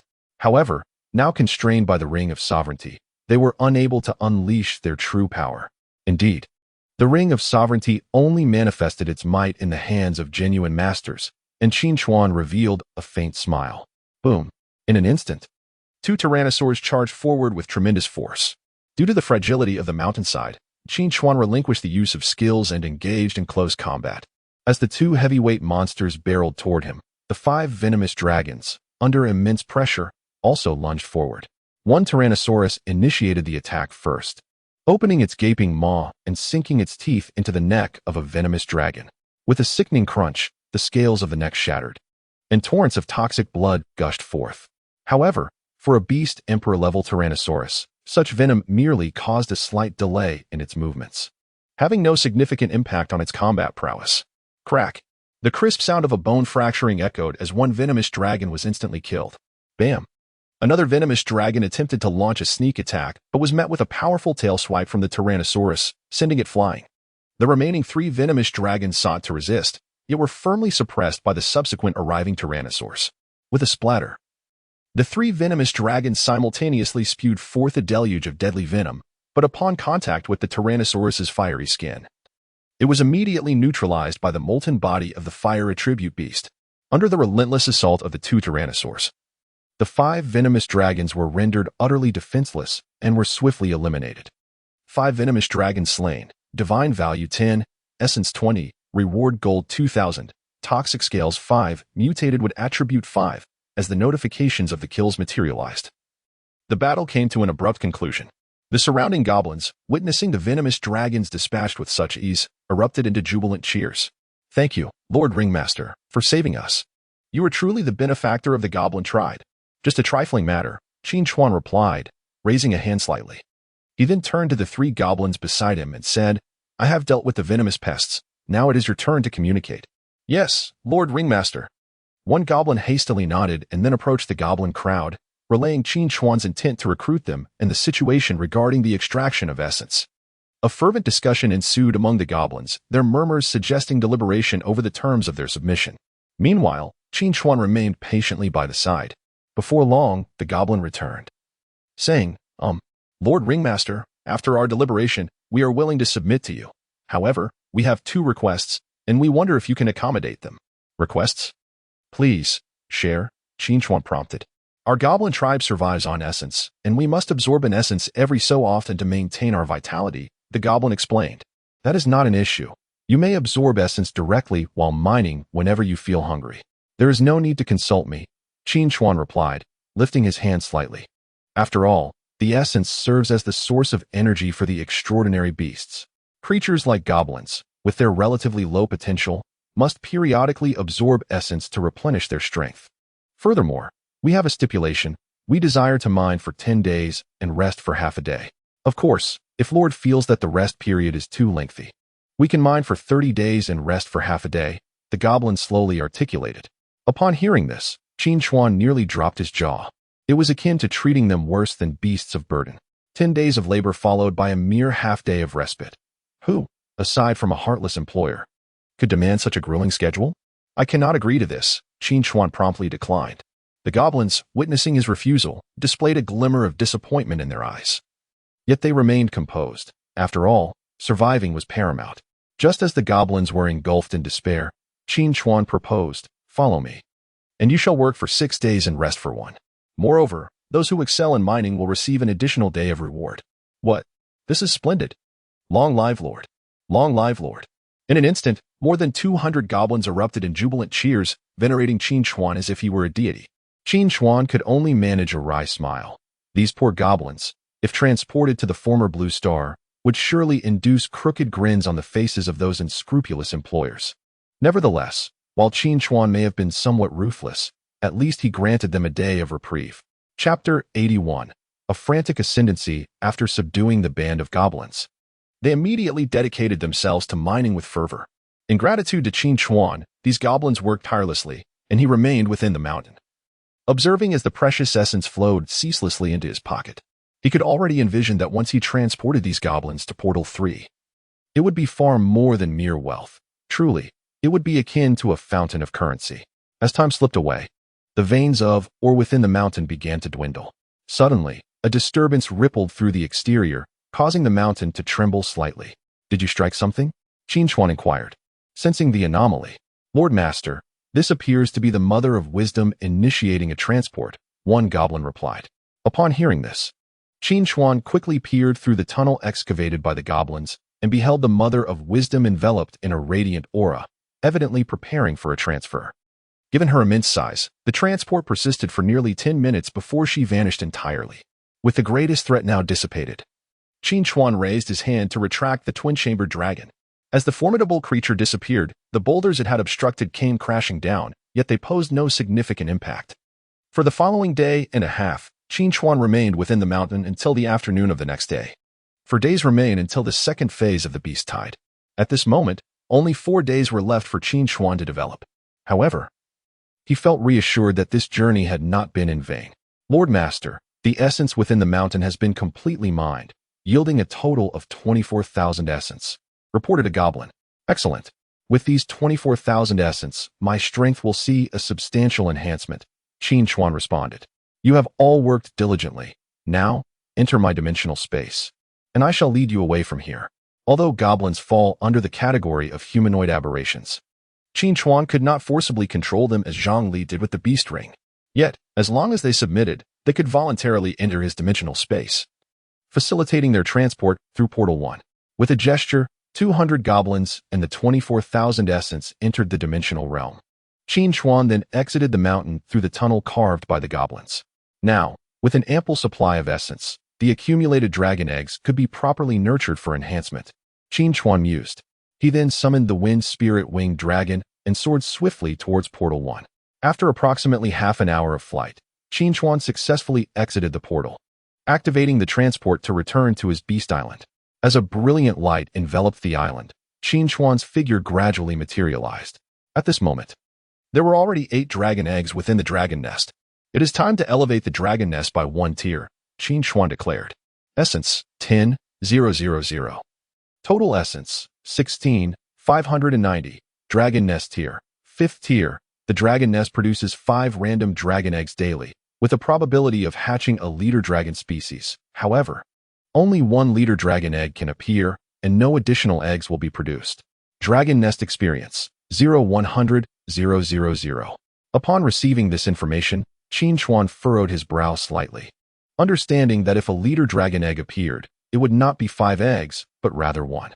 Essentially, it signifies that 5 dragon eggs amalgamate into a singular entity to yield a leader dragon species.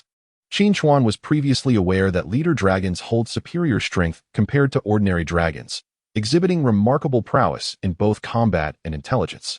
This could significantly alleviate Qin Chuan's management burden. With over 16,000 essences remaining, the next upgrade would undoubtedly focus on enhancing the dual-chamber dragon, as it is currently his sole high-tier attribute dragon species. Upgrade the dual-chamber dragon. Essence, 10,000. Total essence, 6,590. Species, fragile dual-chamber dragon. Weight, 220 tons. Level, Beast King level. Upgrade requires 100,000 essences. Attribute, Earth Vein attribute. Main skill, Mountain Collapse and Earth Shatter. Passive skill, Unmoved as a mountain. As the dual-chamber dragon ascends to Beast King level, its destructive capacity multiplies significantly beyond its adult form. At this moment, the dual-chamber dragon truly possesses the power for widespread devastation, not to mention the Beast Emperor level. Even when facing the Sovereign level, a single stomp would be unbearable for most. Alas, it seems that this over 20,000 essences are insufficient. After a couple of upgrades, only 6,000 remain, leaving Qin Chuan with a look of helplessness. He aspired to elevate all his beast companions, but essence is perpetually insufficient, much like a salary that never suffices. Best to hatch the dragon eggs and see what emerges for potential enhancement. Hatching dragon eggs. Crack. As the 8 dragon eggs began to fissure, 8 small heads immediately poked out. Hatching successful, Southern Behemoth Dragon 3 species, Southern Behemoth Dragon. Weight, 40 kilograms, level, juvenile. Hatching successful, Spinosaurus 5. Species, Spinosaurus, also known as the spiked-back dragon. Recognized as the largest amphibious carnivorous dinosaur, its elongated snout can inflict fatal tearing wounds on prey. And its elongated forelimbs are also somewhat lethal. Weight, 60 kilograms, maximum 30 tons, level, juvenile, consuming 1 essence can promote to young adult. With the completion of hatching, Qin Chuan's Dragon Legion welcomed new members. Weighing 30 tons, another heavyweight monster emerged. Observing the newly hatched dragon species, Qin Chuan found himself ensnared in a dilemma of choice. Given his current essence reserves, he could at most elevate 6 beast companions to beast emperor level. However, with the addition of the 3 triceratops from before, he now has 11 dinosaurs still in their juvenile stage. To elevate them all to beast emperor level, he would require at least 14,000 essences. At this moment, Qin Chuan recalled that he had over 300,000 gold coins remaining, which might be sufficient to acquire some essence. Upon opening the marketplace, he indeed found numerous individuals offering essence and various other materials.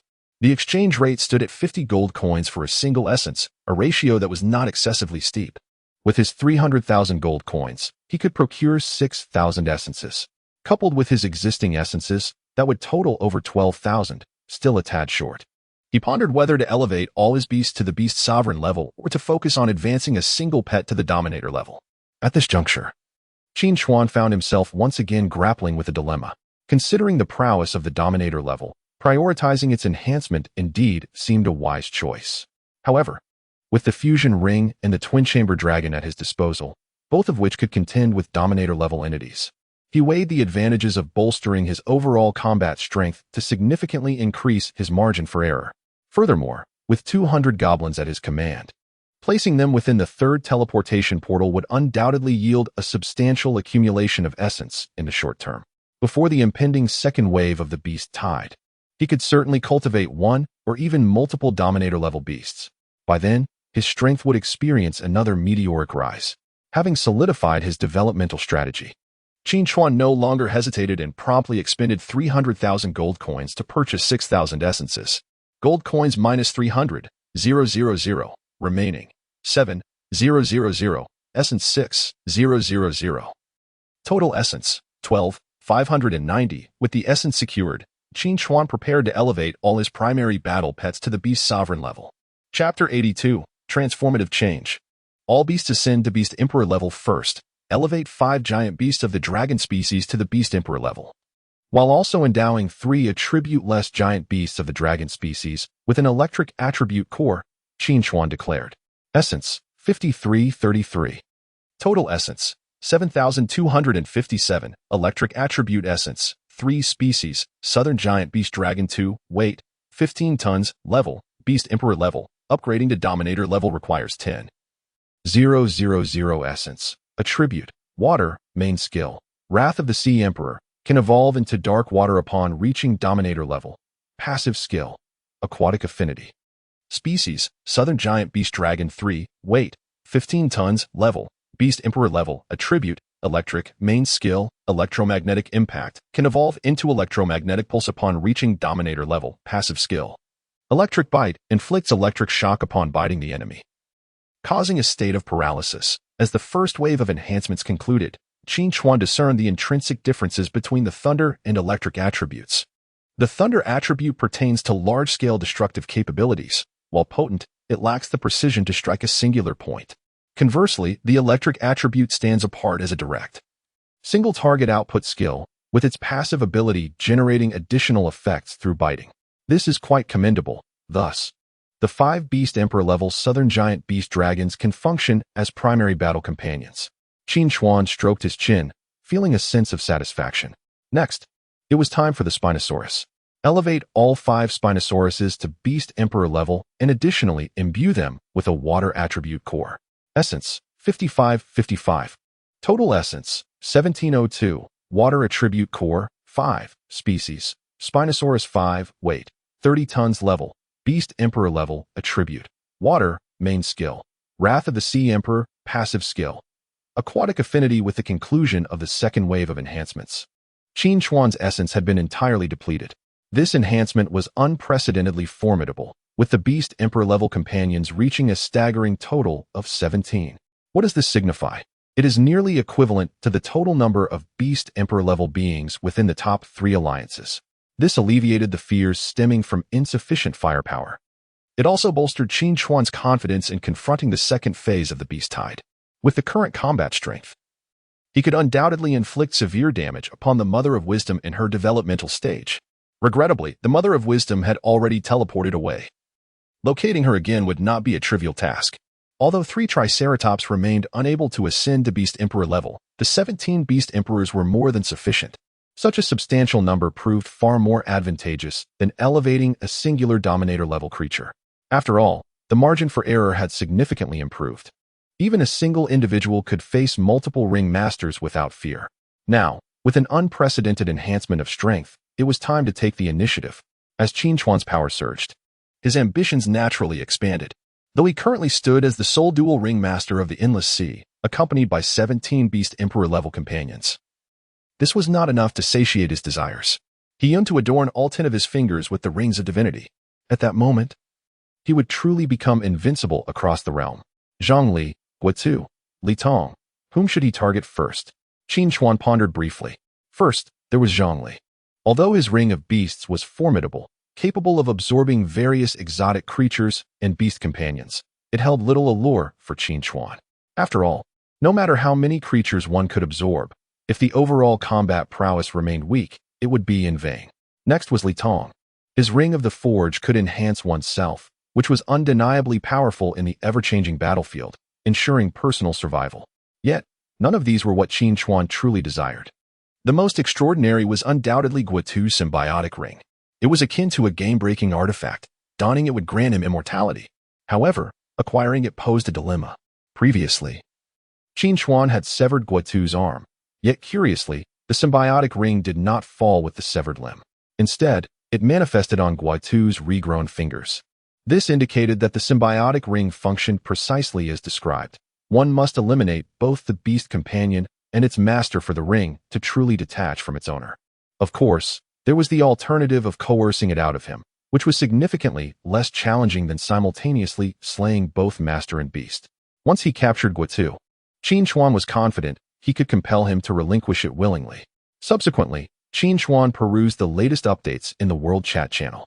Everyone, the second teleportation portal has finally been breached.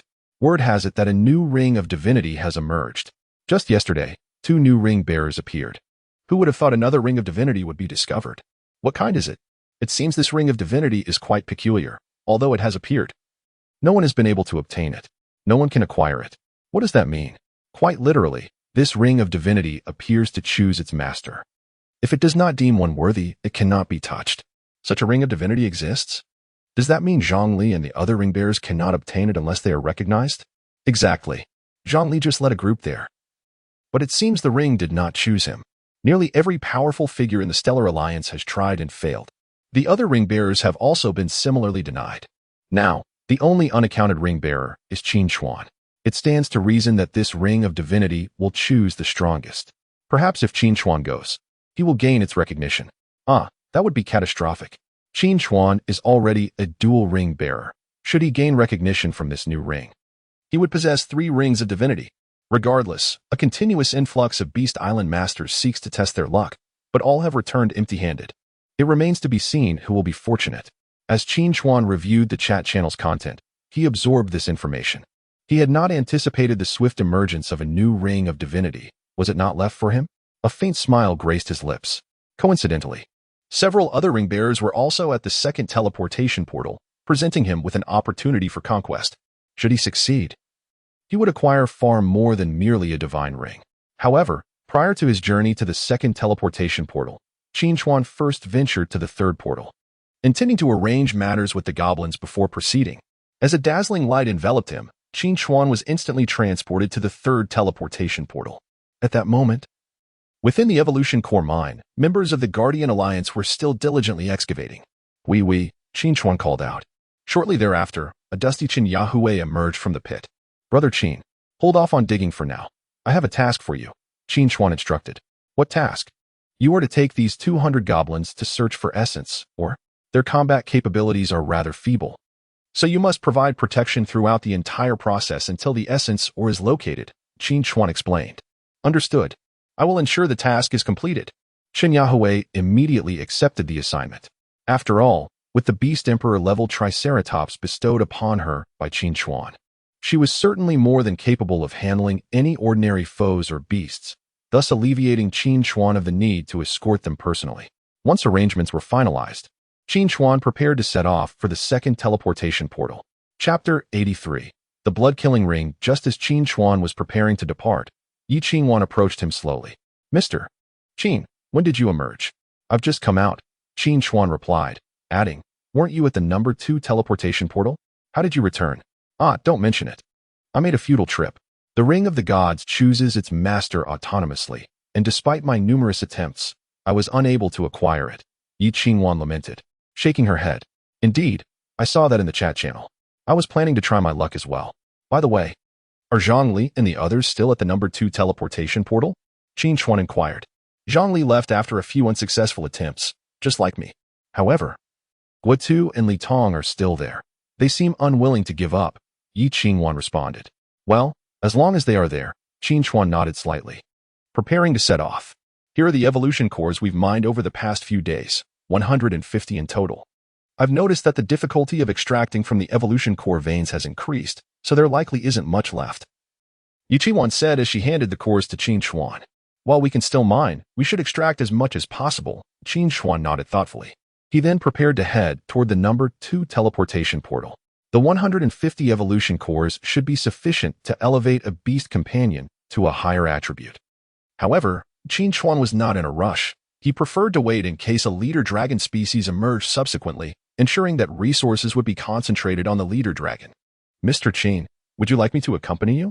If you encounter them alone, it could be perilous, Yi Qingwan suggested. Rest assured, they're the ones in danger. Qin Chuan replied, raising his hand slightly.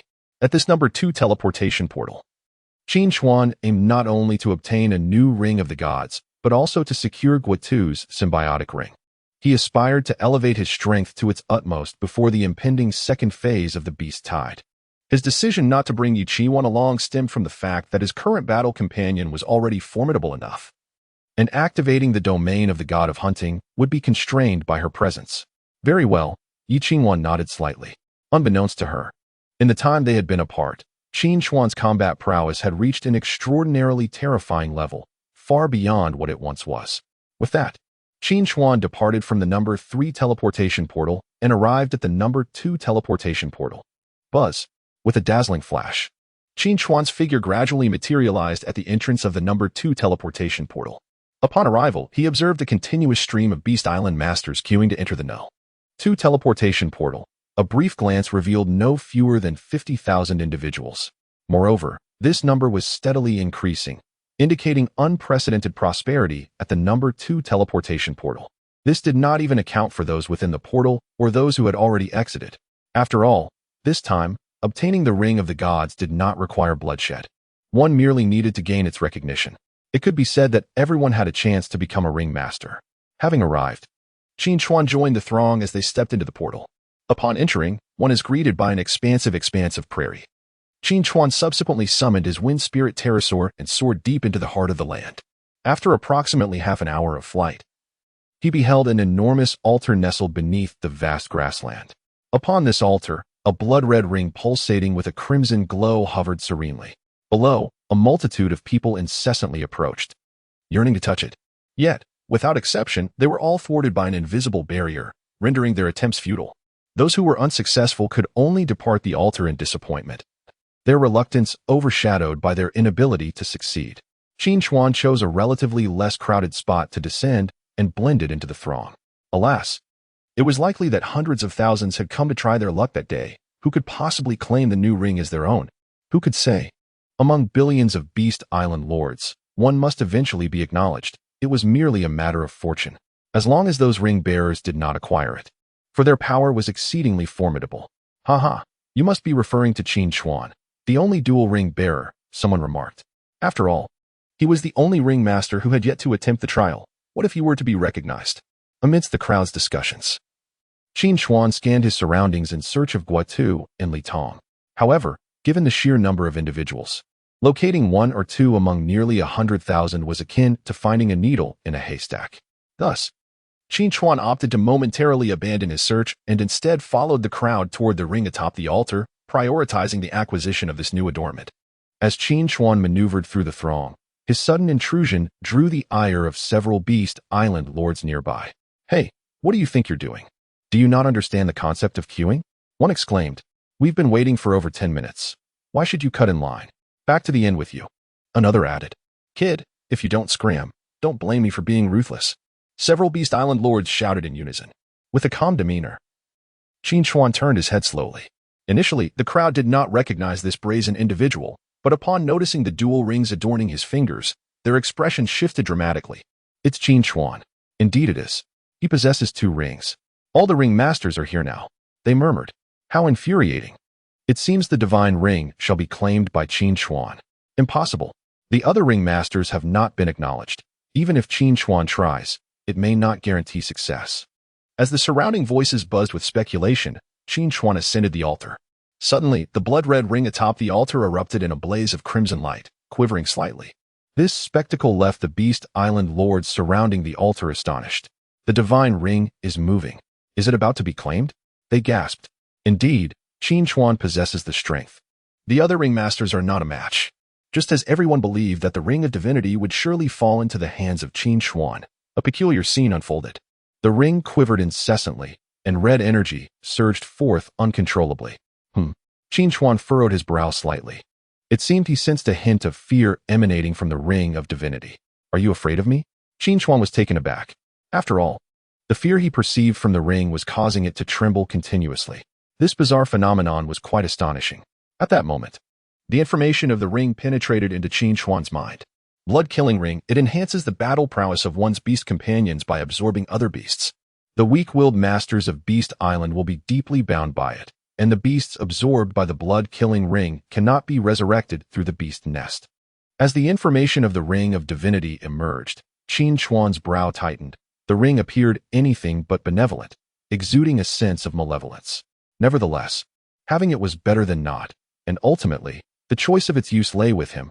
Qin Chuan thought to himself as he reached out to grasp it. Buzz!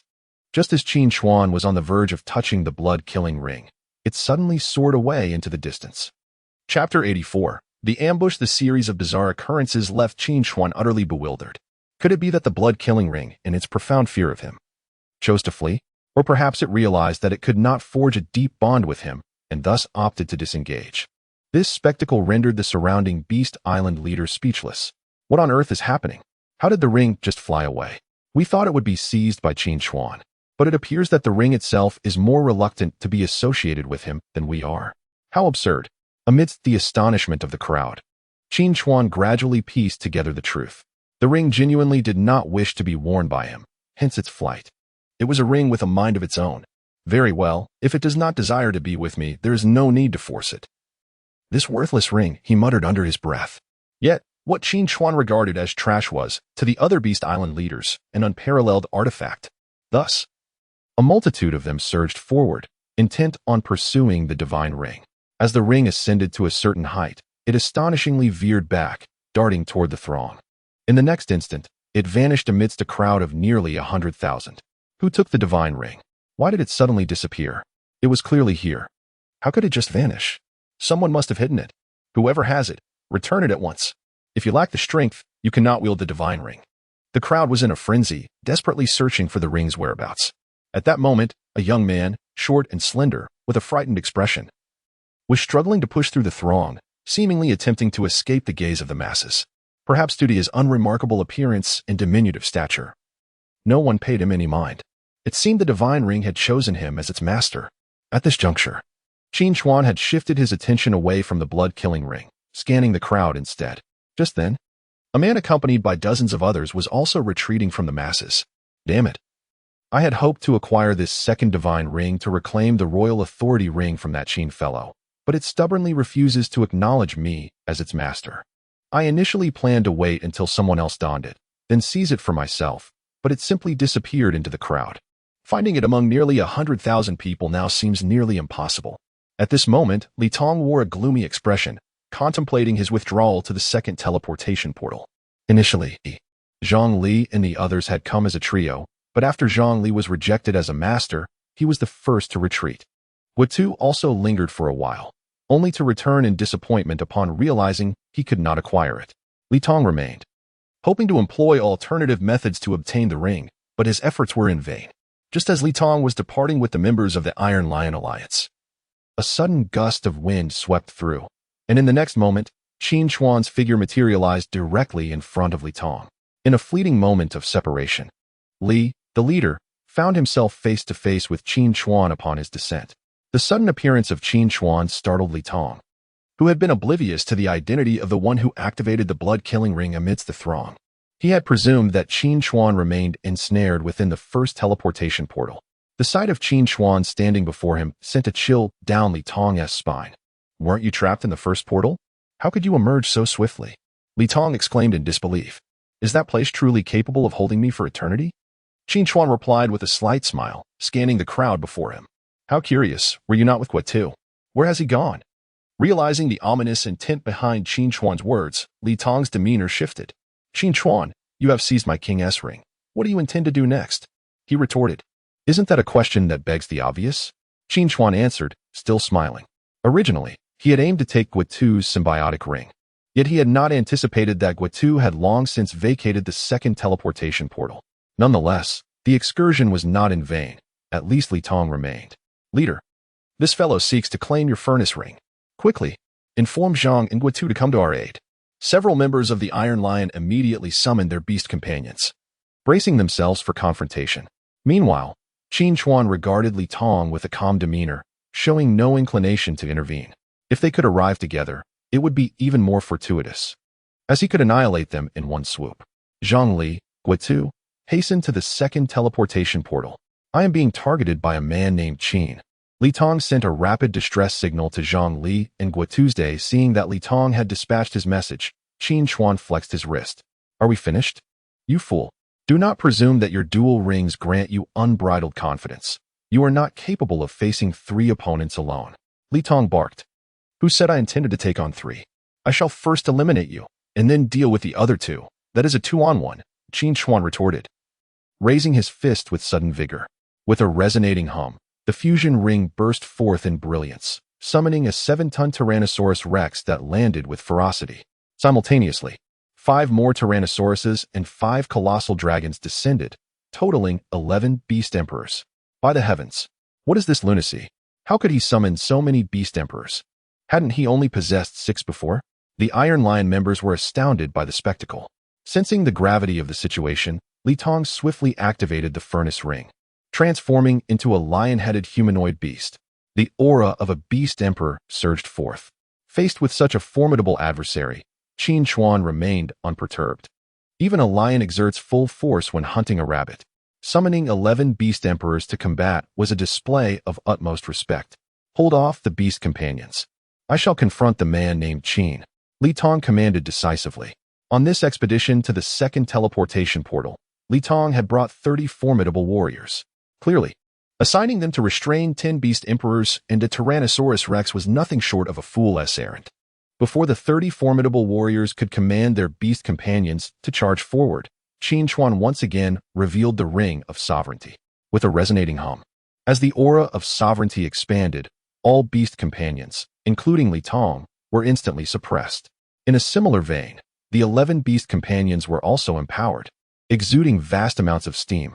Thunderstorm domain, blazing breath of inferno. Seizing the fleeting moment when everyone was incapacitated, Qin Chuan swiftly unleashed his skills. With a resounding boom, torrents of thunder and flames surged forth, engulfing nearly 500 beast companions unleashed by the 30 warriors in an instant. The terrifying heat and lightning obliterated over 400 of the beast companions on the spot. Only a handful, those at the Beast King and Beast Emperor levels, managed to withstand the onslaught. Yet, among these 30 individuals, along with Li Tong, there were scarcely 7 beast emperors, not even half of Qin Chuan's total. Perhaps only if Li Tong mobilized all the beast emperors from his alliance would he have a fighting chance against Qin Chuan. This individual is nothing short of a monster. "Leader, we must flee." Witnessing his fellow Iron Lion members falter at a mere glance, Li Tong's expression darkened with despair. However, at this moment, escape seemed nearly impossible. The only option left was to fight to the death, delaying until Zhang Li and Guotu could arrive to provide reinforcements, thus offering a glimmer of hope for battle. Chapter 85. The resolve as Qin Chuan unleashed the formidable power of the Ring of Sovereignty to suppress Li Tong. Countless Beast Island lords in the vicinity simultaneously sensed the overwhelming force emanating from the ring. Was it the power of the Ring of Sovereignty? Did Qin Chuan and Li Tong actually engage in combat? How could this be?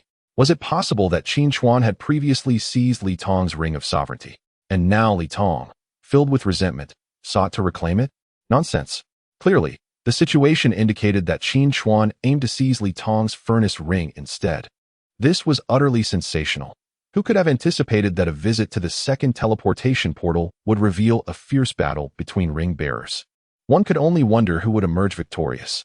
Needless to say, as the foremost figure of the endless sea, equipped with dual rings and a dinosaur beast companion, Qin Chuan appeared to hold an undeniable advantage over Li Tong. While the onlookers indulged in their gossip, Qin Chuan relentlessly commanded the fire elemental Tyrannosaurus to pursue and attack Li Tong with ferocity. Qin, you have stolen my Ring of Sovereignty, and now you dare to lay hands on me. How outrageous! Li Tong exclaimed with palpable fury after evading a considerable distance. Outrageous? You three formed an anti-Qin Chuan alliance, yet you dare call me outrageous? Today, your misfortune is purely coincidental. My initial target was Guotu, who managed to escape rather swiftly. However, it matters not. Obtaining your furnace ring will suffice. As Qin Chuan's words fell, he raised his hand, exclaiming, "Infernal breath."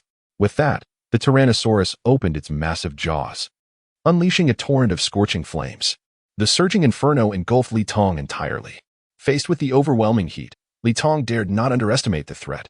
He leaped into the air, deftly waving his hands to slice through the air, dispersing the flames with gusts of wind.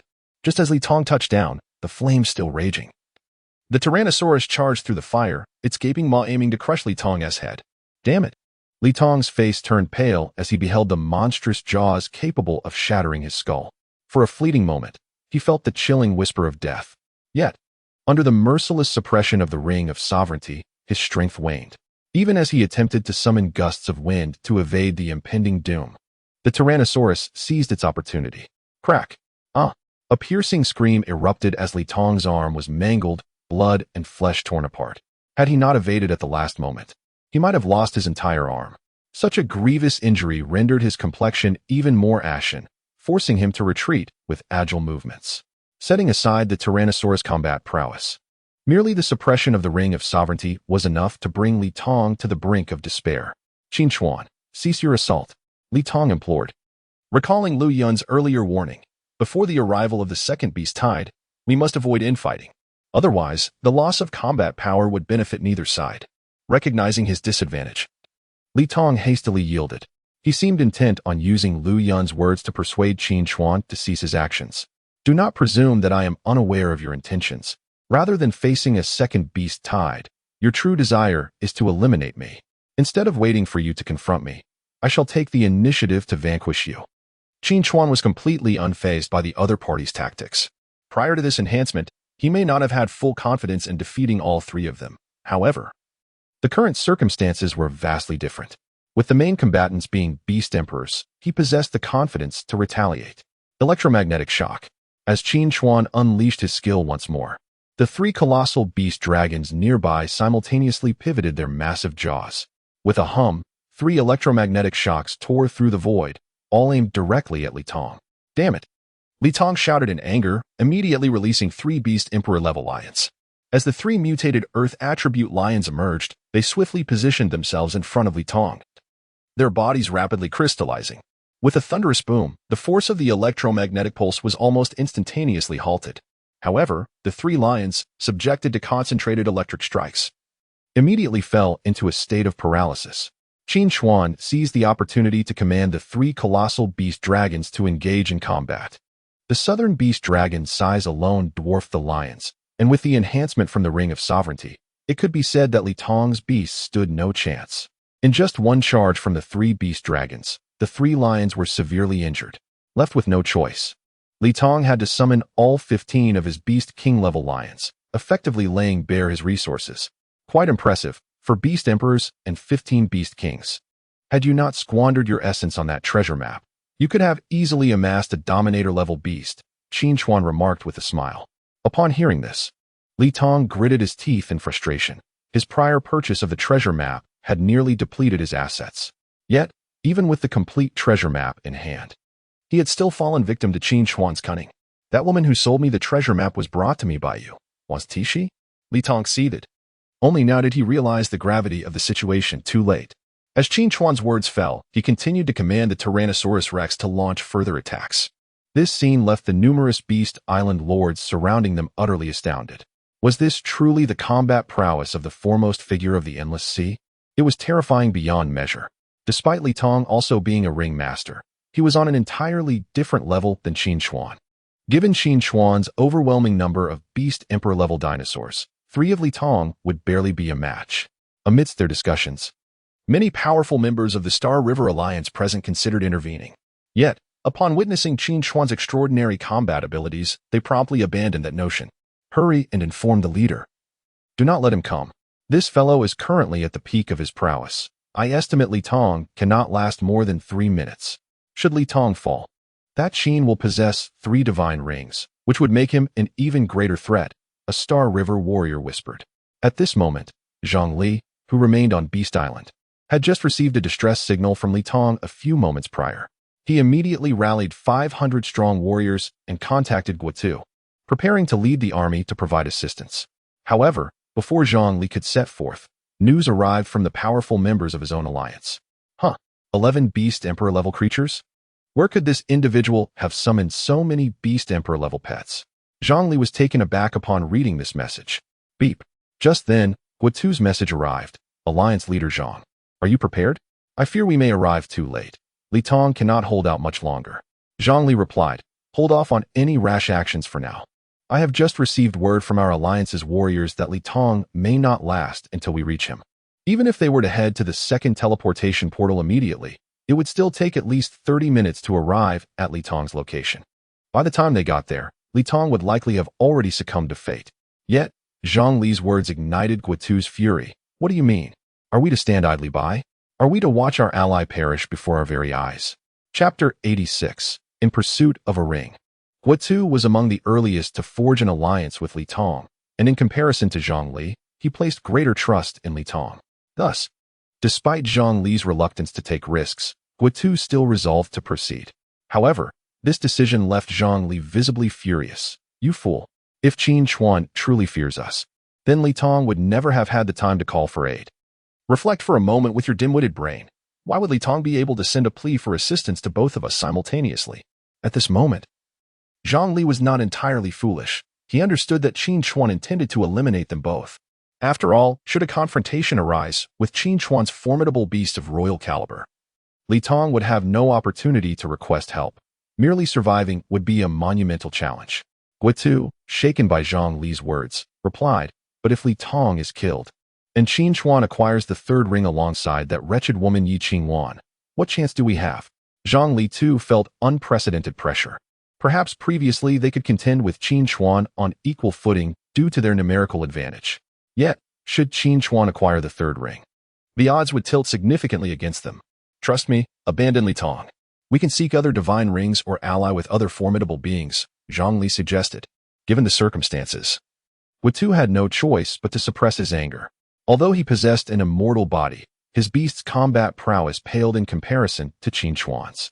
If he proceeded, he would likely be captured, leading to dire consequences. Thus, both Zhang Li and Guotu tacitly closed the chat window, effectively sacrificing Li Tong. And so, time ticked away. Meanwhile, Qin Chuan had been engaged in combat with Li Tong for approximately 50 minutes. It was not that Qin Chuan was incapable of defeating him. Throughout this period, he had at least 20 opportunities to eliminate Li Tong. The reason for his restraint lay in awaiting the reinforcements from Zhang Li and Guotu. However, as time passed and Li Tong struggled to remain upright, those reinforcements were still nowhere to be found. This delay began to wear on Qin Chuan's patience. Li Tong, it seems your allies are utterly unreliable. 50 minutes have elapsed. Even if they were walking, they should have arrived by now. Qin Chuan sighed in exasperation. Gasping for breath, Li Tong was drenched in blood. And despite his desperate longing, those two familiar figures remained absent. Despair engulfed him. Zhongli Guitu. I curse your ancestors. You pledged solidarity, yet you have abandoned me. Li Tong's composure shattered in an instant, unleashing a torrent of rage. His 15 royal-grade lions and 3 emperor-grade beasts lay dead or gravely injured, and the numerous strong allies he had brought along had long been dispatched by the rampaging dragon. In truth, Li Tong was now utterly isolated. Realizing that hope for assistance was futile, Li Tong willingly relinquished his beast form. Slowly removing the furnace ring from his finger, Qin Chuan, I am no match for you. I concede. Grant me a swift end. Upon witnessing Li Tong's profound realization, Qin Chuan approached slowly and took the furnace ring from his hand. With a crack, in the next moment, the ferocious raptor opened its gaping maw, unleashing a torrent of crimson, and Li Tong collapsed to the ground in a thunderous fall. A collective gasp echoed among the onlookers. Li Tong. Had he perished so swiftly? He was undoubtedly the first ring master to be eliminated in the Endless Sea. Indeed, only another ring master could vanquish one. Now, with Qin Chuan having ascended to the status of the master of 3 rings, barring any unforeseen circumstances, it seemed unlikely that anyone could contend with him. Many spectators wore expressions of regret.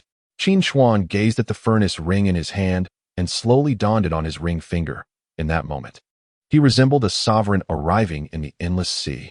The acquisition of the furnace ring signified his newfound ability for self-preservation, alleviating his concerns regarding personal safety in battle, and a smile crept across his face. The furnace ring permitted Qin Chuan to assimilate with his dinosaur, thereby acquiring equivalent combat prowess and regenerative capabilities. This bestowed upon him a natural advantage on the ever-changing battlefield, for although many Beast Island masters had achieved the status of dark gods, they were not as formidable as their beast companions. Thus, until he procured the symbiotic ring, the furnace ring remained the unparalleled choice. Subsequently, Qin Chuan surveyed the battlefield, scavenging approximately 8,000 essences and over 50 cores of various attributes from Li Tong and the numerous powerful warriors he had brought. A mere 8,000 essences. What a dismal performance for a ring master. Qin Chuan mused with a tinge of resignation. He had hoped to strike it rich through Li Tong, but that notion appeared increasingly unrealistic. However, this was to be expected, as Li Tong had previously expended a significant amount of essence to purchase treasure maps and had also compensated Guitu handsomely for assisting in the acquisition of the Ring of Sovereignty, nearly depleting his Iron Lion alliance. Afterward, Qin Chuan departed from the second teleportation gate, intending to visit the third gate to ascertain whether the goblins had located the essence mine.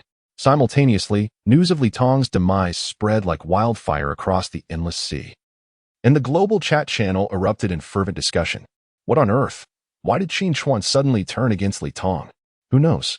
In truth, I do not advocate for internal strife. After all, the second phase of the beast tide necessitates our collective defense. Qin Chuan's actions are tantamount to dismantling the entire Iron Lion alliance. Your disapproval holds little weight. In the Endless Sea, power speaks louder than words. However, we must be cautious of a single entity gaining dominance.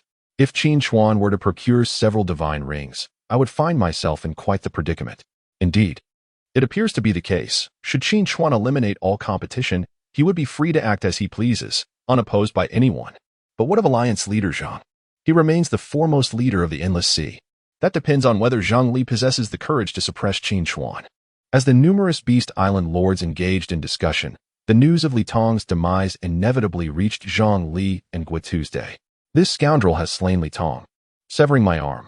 Until he is dealt with, it seems I shall not find a moment's peace, Zhang Li exclaimed, his face contorted with fury. Alas, when I departed, I instructed him to leave. This fool refused to relent. Now, he has not only failed to obtain the new ring, but has also sacrificed his life. Guitu echoed, equally incensed. Let it be. The second phase of the beast tide approaches swiftly. We must conserve our strength. After all, the second phase will offer a unique special reward, which may present us with an opportunity to overthrow Qin Chuan, Zhang Li stated. By the way, it seems the new ring from the second teleportation portal has already been claimed. Should we not investigate? Even if we cannot seize it, we might still garner some allies. Guitu suggested. Zhang Li replied, indeed, we can dispatch individuals to monitor the 3 teleportation portals and see if we can uncover anything. After all, obtaining the new ring would not go unnoticed. Chapter 87. 100,000 Beasts. The third portal. After concluding his battle with Li Tong, Qin Chuan returned to the third portal. Upon reaching the mine, he sent a message to Qin Yahui. "Oui, have you found the mine?" However, after a considerable wait, there was still no response from her.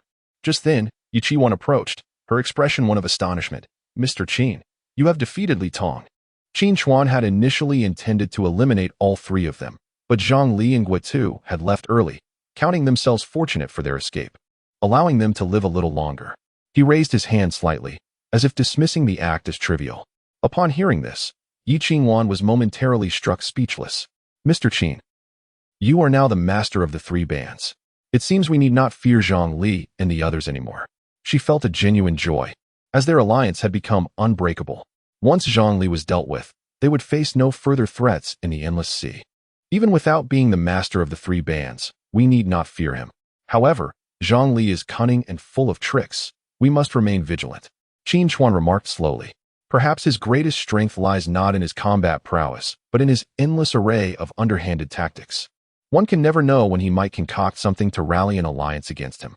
Yet, as the saying goes, in the face of absolute strength, all clandestine schemes and devious intrigues are rendered mere foolery. "Oh, by the way, have you seen Hui? Qin Chuan inquired. "No. She set off 2 hours ago with 200 goblins to search for the mine. I just messaged her, but she hasn't replied." Yi Qiwan expressed her concern. Could she be in danger? This remark immediately heightened Qin Chuan's alertness. "It's possible, but Hui has my beast emperor-level triceratops. Even if she encounters a dominator-level beast, she should be able to retreat unscathed. It's unlikely she would go silent. Perhaps we should search for her, after all. We have barely explored a fraction of this third portal. There could be unforeseen dangers lurking in the depths," Yi Qiwan suggested. "Very well. You lead a search on the ground while I conduct aerial reconnaissance," Qin Chuan decided, summoning his wind god pterodactyl and leaping into the sky. Yi Qiwan immediately contacted the Alliance's powerful members, gathering over 200 to prepare for a ground expedition. Though the wind god pterodactyl provided a broad view, there were inevitably caves and other hidden areas that might evade detection. As the pterodactyl soared into the sky, Qin Chuan flew for nearly an hour, observing only a few scattered Beast Island masters and some strange beasts, yet no sign of Qin Yahui. Just as he was about to change direction in his search, he suddenly noticed dozens of Beast Island masters rushing towards the entrance of the third portal below. Furthermore, groups of 3 to 5 Beast Island masters were seen fleeing in various directions, seemingly desperate to distance themselves from something behind. This scene felt eerily familiar. He had previously saved a group of Beast Island masters from being pursued by Earth demons. Could it be that someone is once again being pursued by the subterranean demons? With a heart full of curiosity, Qin Chuan swiftly descended. Whoosh! As a gust of wind swept past, he landed steadily on the ground. Upon seeing the wind god pterosaur beside Qin Chuan, the expressions of the dozens of Beast Island lords changed dramatically. Clearly, they recognized his identity. "This is a pterosaur? Is that Qin Chuan?" a young man exclaimed in astonishment. The others were so frightened that they retreated several steps, each one speaking up. "Qin Chuan, we are but insignificant beings, possessing little essence. Please do not kill us." "Do I appear to be that malevolent?" Qin Chuan responded with a bemused expression. It seems that in the eyes of these Beast Island lords, he is hardly seen as a benevolent figure. Realizing that Qin Chuan would not strike at them, the group collectively sighed in relief. After all, if he truly decided to act, they would be obliterated in an instant. "Have you encountered the subterranean demons? Why are you all retreating?" Qin Chuan inquired. "Indeed, we face danger, but it is not just the subterranean demons. There are other intelligent beasts as well. Capturing Beast Island lords exploring the underground world. We received early warning and hurriedly retreated through the third teleportation portal," a young man replied. "Other intelligent beasts?" Qin Chuan furrowed his brow slightly. "It seems I have heard that these intelligent beasts have been summoned by the Mother of Wisdom and are gathering in large numbers. Likely preparing for the second beast tide in a few days," the young man continued. "Ah, that makes sense," Qin Chuan said, nodding slightly. "On your way back, did you encounter a girl?" "She is accompanied by 200 goblins. I'm not certain. If she ventured deeper, it is likely that she has been captured," the young man responded. Upon hearing this, Qin Chuan realized that the situation was rather dire, and he quickly leaped onto the wind god pterosaur, soaring forward. After flying a distance, he indeed observed a multitude of beasts gathering in the same direction. These creatures belonged to various species, all possessing intelligence. and Qin Chuan quickly assessed their situation. Among them were some robust beings nearly 3 meters tall, sporting lizard-like heads, belonging to the frenzied lizard clan. Others appeared human but had pale skin and emanated an intense chill, belonging to the ice demon clan. Additionally, there were the familiar foes, the subterranean demons. Besides these 3 species, a group of rock giants was also present. Altogether, these 4 species numbered at least 30 to 40,000. The Beast King rank constituted a significant portion, while there were nearly 200 at the Beast Emperor level. Although the ruler level was less numerous, there were still no fewer than 10. It is worth noting that this was merely from the 3rd teleportation portal. The 1st and 2nd portals were likely also gathering. It appears that Lu Yun was indeed correct. The difficulty of this 2nd beast tide is exceedingly high. This is merely the initial assembly. The subsequent numbers are expected to multiply several-fold. Qin Chuan also found himself in a predicament. Although he had made significant advancements this time, recklessly proceeding would likely lead to his downfall. The sheer number of Beast Emperor and Dominator levels was overwhelming, coupled with an additional 30 to 40,000 Beast Kings. A strategy of attrition could easily lead to his demise. This was beyond the realm of individual prowess. As Qin Chuan ventured deeper, he spotted, in the distance, a vast expanse of black plains where tens of thousands had gathered. Altogether, there were nearly 100,000 of them. If these were to suddenly surge forth from the 3rd teleportation portal, it was certain that no one would be able to withstand their onslaught. It was likely that they could sweep across the entire endless sea without resistance. Against such a formidable horde, relying solely on those low-level Beast Island masters would undoubtedly yield no chance of victory. It seems that, despite my recent enhancements, I remain woefully insufficient when compared to this scale. Qin Chuan had initially believed that his newfound strength would alleviate his fear of inadequate firepower. Yet it is evident that there remains much work to be done. Chapter 88. My leader is Qin Chuan.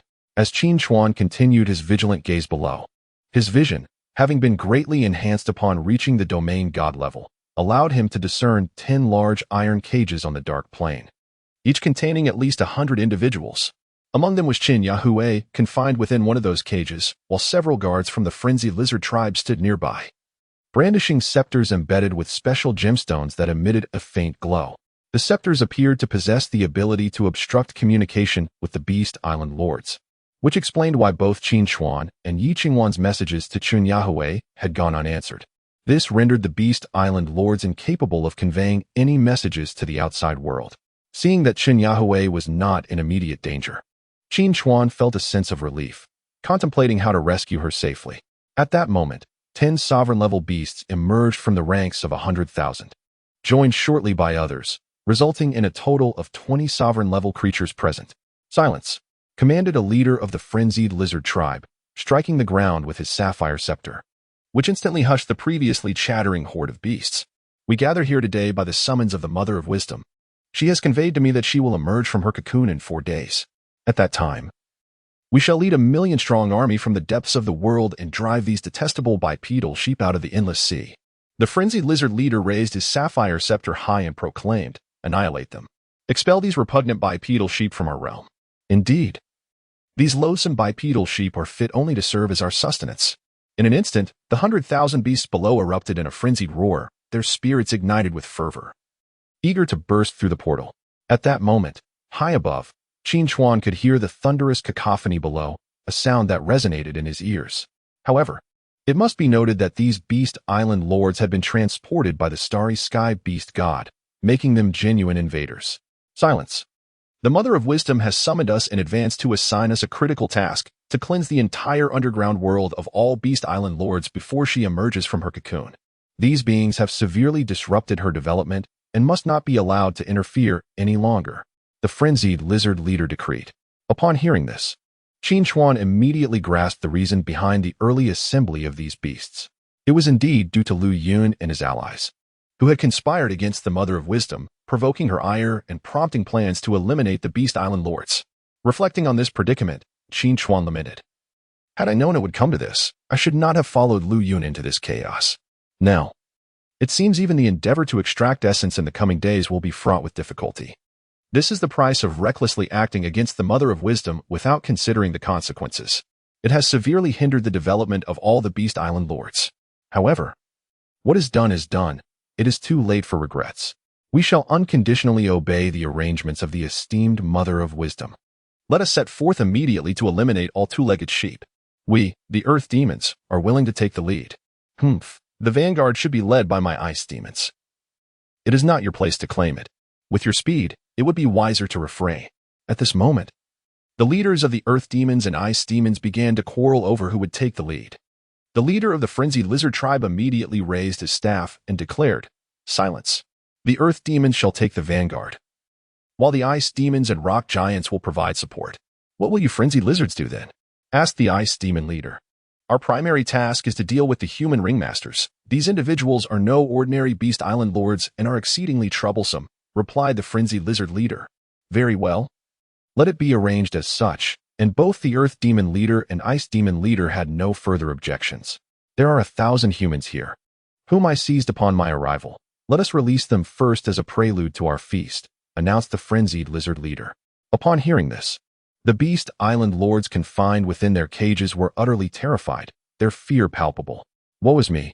I do not wish to die. I truly do not want to perish. Damn it, let me out.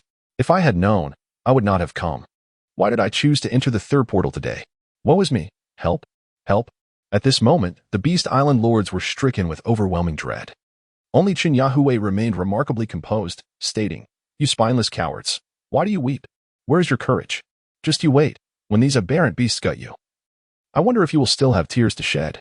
Precisely, you have no idea how brutal these beasts are. They will carve out your heart and lungs while you are still alive and devour them in front of you. You will be consumed until not a single bone remains." Hearing these words, a hint of rigidity appeared on Qin Chuan's delicate face. To claim she was unafraid would be disingenuous. Yet she was not at the point of being paralyzed with terror. When she was captured, she had chosen to hide in a cave to protect the goblins rather than engage in battle. This meant her beast emperor-grade Triceratops was still in its prime. Once the iron cage was opened, she could immediately unleash her Triceratops and perhaps find a chance to escape amidst the chaos. She did not seek to flee far. As long as she could escape the confines of the gemstone's control, she could promptly send a distress signal to Qin Chuan. Given the speed of Qin Chuan's wind god pterosaur, reinforcements would arrive swiftly. But for that to happen, she needed sufficient time. Thus, uniting the over 1,000 Beast Island lords within these 10 cages was indeed essential. "My friends, do you wish to live?" Qin Chuan suddenly inquired. "Yes, more than anything." "Do you have a plan?" A man replied. "As the cage is about to be opened, let us all unite and protect me as I make my escape." Qin Chuan declared. "Why should we protect you in your flight?" questioned one of the Beast Island leaders. "Indeed. Do you wish for us to sacrifice ourselves while you cling to life? If you expect our protection, there must be a compelling reason." Several leaders immediately retorted. "My boss is Qin Chuan. Is that reason not sufficient?" Qin Chuan replied with indignation. The mere mention of Qin Chuan silenced the surrounding 100 leaders of Beast Island. "Qin Chuan? Are you jesting?" They scoffed. "Isn't he a solitary wolf? Where would he find allies?" "Yes, do not use Qin Chuan's name to intimidate us," they warned. Observing the skepticism in their eyes, Qin Chuan asserted, "When the cage opens, you will understand. After all, remaining passive guarantees death. Fighting might just offer a chance of survival. The choice is yours." Upon hearing her words, everyone exchanged glances, as it indeed seemed to be the only viable path to escape. Chapter 89. Breakthrough subsequently. Qin Chuan began formulating an escape plan. "Everyone, listen to me. First, relay this message to the other Beast Island lords in their iron cages. When the cages are opened, we will charge towards the stone giants. Those with beast companions should use them to guard our flanks while I clear the path in the middle. As long as we can penetrate into the throng of stone giants, we will have a chance to escape," she declared.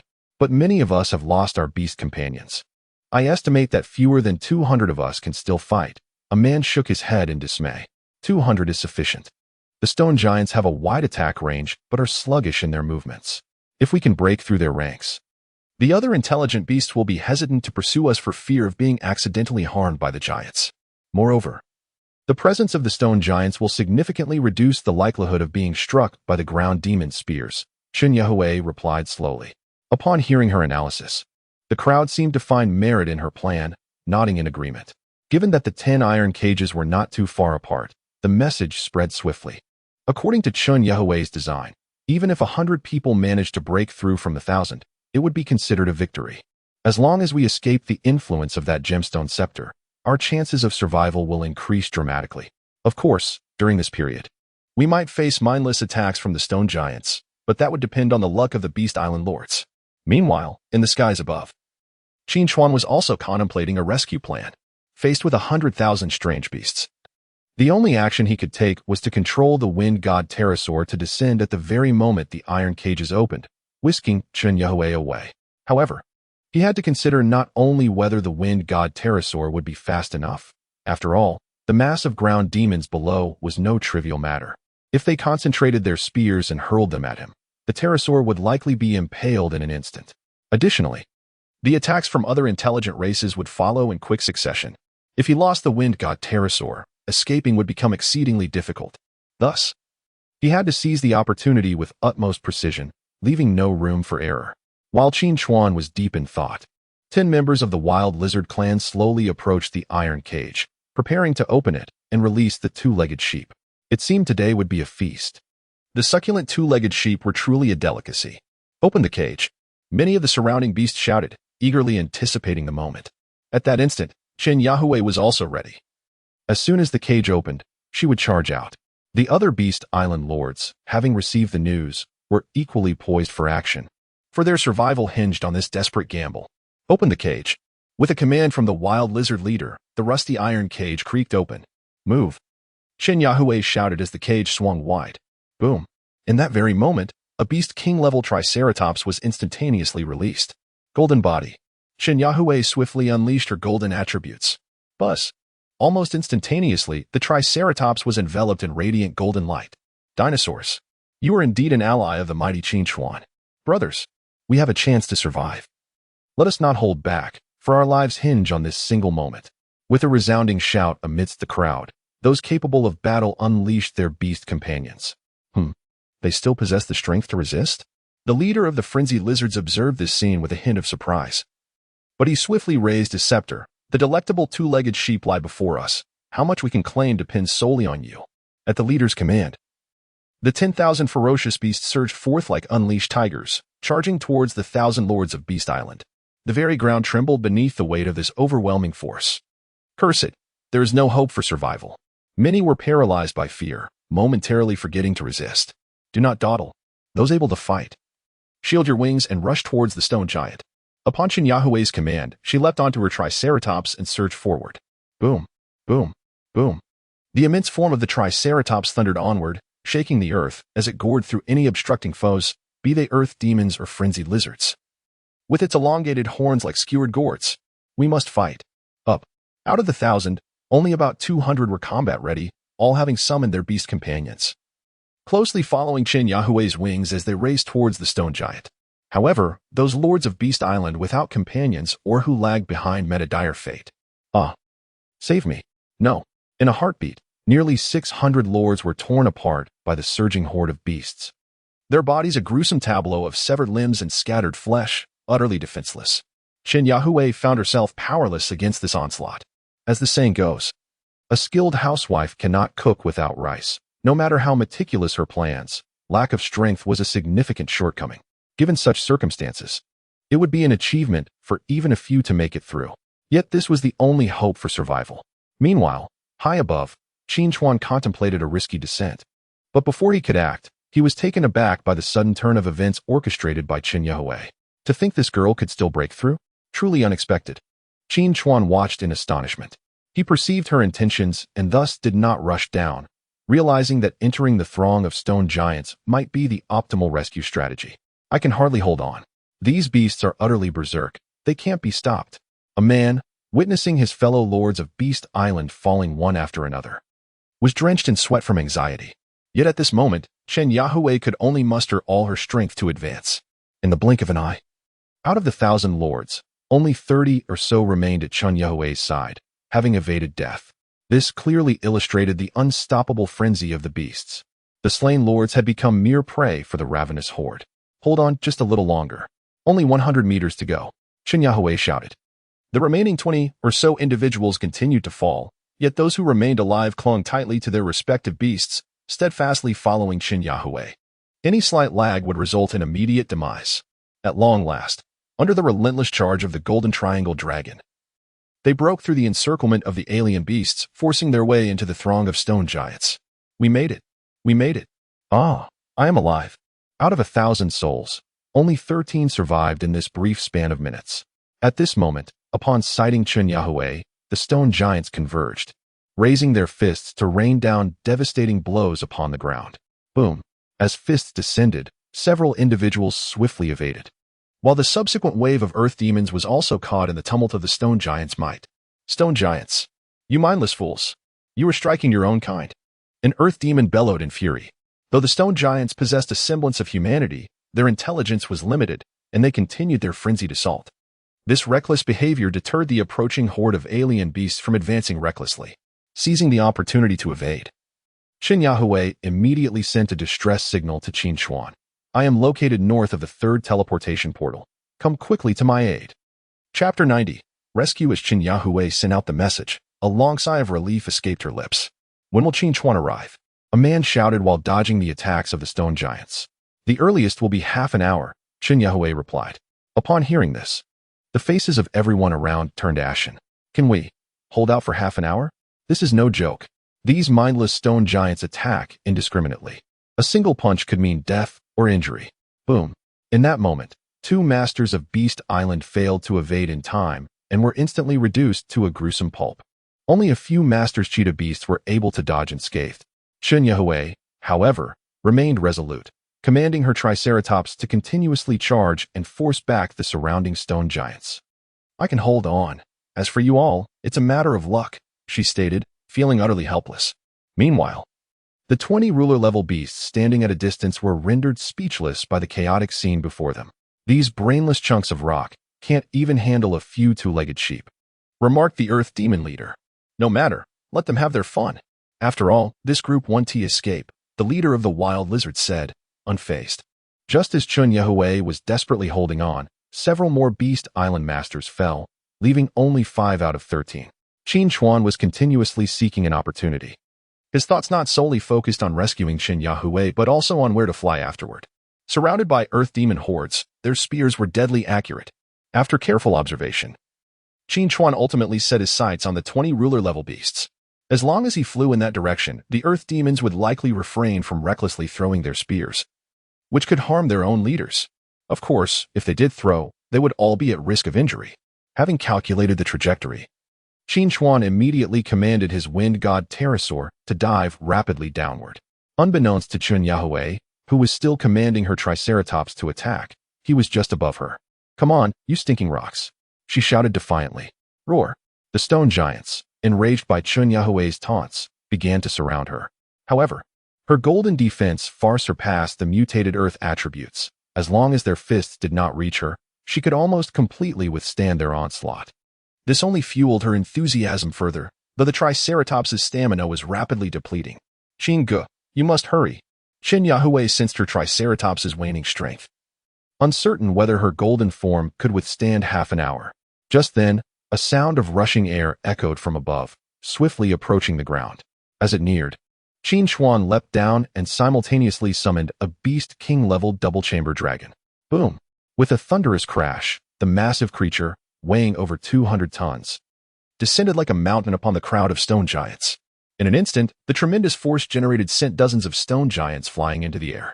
In an instant, dust swirled and stones scattered. Oh dear, what is this? Qin Chuan was jolted by the sudden shockwave, her delicate figure trembling. Oui, well done. You remain composed in the face of danger. It appears I underestimated you, Qin Chuan remarked slowly after landing.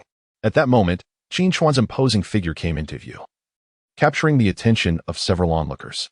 Upon seeing him, Qin Chuan momentarily lost her composure, then burst into tears of joy, exclaiming, Wah, Brother Qin, I knew you would come. The 5 remaining Beast Island lords were equally astonished upon witnessing Qin Chuan's arrival. Did he just teleport? How could he arrive so swiftly? They exclaimed. Ha! Qin Chuan has come. We are saved. Long live Qin Chuan. They rejoiced. However, the surrounding stone giants soon regained their senses and charged toward him, seemingly intent on obliterating the unexpected intruder. With a thunderous roar, the double-headed dragon swung its tail, unleashing a devastating wave of destruction that fanned outwards. Boom! Those struck by the tail were instantly reduced to dust. Yet, Soon after, a multitude of blue gas gathered, reassembling the shattered stone giants. As if they had been infused with evolution cores. My pterodactyl cannot carry so many of you. Mount the bull dragons and flee, if you cannot escape. I will be powerless to assist, Qin Chuan declared, releasing 4 carnivorous bull dragons. Thank you, Qin Chuan. Quickly, get on. The group hurriedly mounted the dragons, with 2 of the smaller beast island lords sharing one, galloping towards the distance. We cannot linger here. Retreat with me immediately, Qin Chuan instructed. Retracting the double-headed dragon and swiftly joining Chen Yue atop the wind god pterodactyl. Since Qin Chuan was not far from Chen Yue, he opted to forego utilizing the cataclysmic landslide to avoid collateral damage, as its lethal force was too overwhelming. Understood. Chen Yue promptly directed the Triceratops towards Qin Chuan. What is that? The leader of the frenzied lizard tribe was taken aback upon spotting the colossal figure in the distance. It is the human ring master. One of our clan leaders was defeated by him. He must not escape, the demon tribe leader bellowed. Following this, numerous beasts disregarded the danger posed by the stone giants and surged towards Qin Chuan's position. Overreaching, Qin Chuan raised his hand and clenched his fist. Buzz. In the next moment, the ring of royalty radiated brilliance, its aura expanding with divine might. Almost instantly, any beast engulfed by the massive aura felt an overwhelming heaviness in their bodies. As she was propelled forward, Chen Yue swiftly retracted her Triceratops and leaped into the air. Let us go. Qin Chuan commanded the wind god pterodactyl, soaring towards the 20 sovereign-level beasts. Do not throw spears, demon tribe. It may result in friendly fire. The frenzied lizard tribe leader quickly cautioned upon witnessing the unfolding chaos. This compelled the horde of earth demons preparing to attack to abandon their projectiles. This scenario was, however, within Qin Chuan's calculations. Yet, even the most meticulous plans are prone to oversight. The leader of the earth demons brandished a golden spear, aiming it in the direction of Qin Chuan, commanding, "Come down." Whoosh. The golden spear shot through the air like an arrow, piercing directly towards the wind god wyvern. Splatter. A line of blood erupted as the spear penetrated the wind god wyvern. Hiss. In an instant, the majestic creature emitted a cry of anguish, its massive form beginning to teeter precariously. Though it had not yet plummeted, the severely wounded wind god wyvern would undoubtedly be unable to reach the 3rd teleportation portal. Damn it, that wretched creature. Qin Chuan's face darkened with fury. Brother Qin, what should we do? Chen Yue, witnessing the continuously bleeding wind god wyvern, began to feel anxious. While the wind god wyvern can still hold on, you must quickly take the 200 goblins away, Qin Chuan instructed, preparing to leap down. Brother Qin, you can't go down, Chen Yue exclaimed, startled by Qin Chuan's resolve. Do these scoundrels truly believe that the foremost of the endless sea is made of paper? As Qin Chuan's words fell, he leapt into the abyss. Hiss. Chapter 91. It is unseemly to come without going had the leader of the earth demons not cast the golden spear. Perhaps Qin Chuan would have departed peacefully with Chen Yue. However, its throw ignited Qin Chuan's ire, rendering a quiet exit impossible. His action startled Chen Yue considerably. Yet the wind god pterosaur had already whisked her away into the distance. As Qin Chuan leapt down, suspended in midair, he raised his hand to unleash 16 beast emperor-level creatures. With a thunderous roar, Qin Chuan and the immense beasts plummeted to the ground, stirring a cloud of dust around them. The 20 ruler-level aberrations in the distance gazed in astonishment at the formidable assembly of beast emperor-level giants. With a simultaneous roar from the 16 beast emperor-level dinosaurs beside him, a terrifying aura enveloped the surroundings, reverberating through the ranks of the 100,000 aberrations. This spectacle momentarily halted the advancing tide of beasts. Charge! Qin Chuan commanded, raising his hand. In an instant, 5 spiked dragons and 2 southern giant beasts activated their skills. Boom! The ground erupted as the 7 water attribute beast emperor-level dinosaurs unleashed the fury of the sea emperor, erupting in a cataclysmic explosion. A monstrous wave surged forth, reaching a staggering height of 300 meters, transforming into an overwhelming torrent that blotted out the sun as it surged toward the horde of aberrations. Run! The realization of human mastery dawned upon them. Indeed, failing to eliminate the human ring master posed a grave threat. Many intelligent aberrations felt a surge of terror upon witnessing the colossal wave, as the destructive force swept toward them. An ice demon leader in the distance could no longer remain passive and soared into the air. Raising the frost scepter in hand, he hurled it downward. Bang! As the scepter pierced the ground, a frigid aura rapidly spread. Crack! In mere moments, the monstrous wave was progressively frozen, resembling a gigantic ice sculpture with menacing claws. Humph. Impressive, yet merely beast emperor level, the ice demon leader scoffed, descending once more. Did he truly believe a ruler-level being could thwart the combined might of my 7 beast emperor-level companions? Qin Chuan harbored no concerns at this moment. After all, the weight of the spiked dragons was indisputable. Their massive forms lent a terrifying enhancement to their skills, rendering them more potent than the 2 giant beasts. Crack. In the next moment, the colossal ice sculpture developed fissures. Boom. The deluge within shattered the ice, crashing toward the horde of aberrations. Simultaneously, the Thunderfire Tyrannosaurus and the Electric Giant Beast unleashed their skills. The amalgamation of lightning and flames tore through the void, using the flood as a conduit, expanding recklessly. Hiss. In an instant, a significant volume of water evaporated under the searing heat, and the rising mist resembled the deployment of hundreds of smoke bombs. In an instant, the leading hundreds of monstrous beasts were engulfed by the flood, their anguished cries echoing through the tumult of water, fire, and thunder, suffering that rendered existence a torment. Attack immediately, bellowed the leader of the earth demons.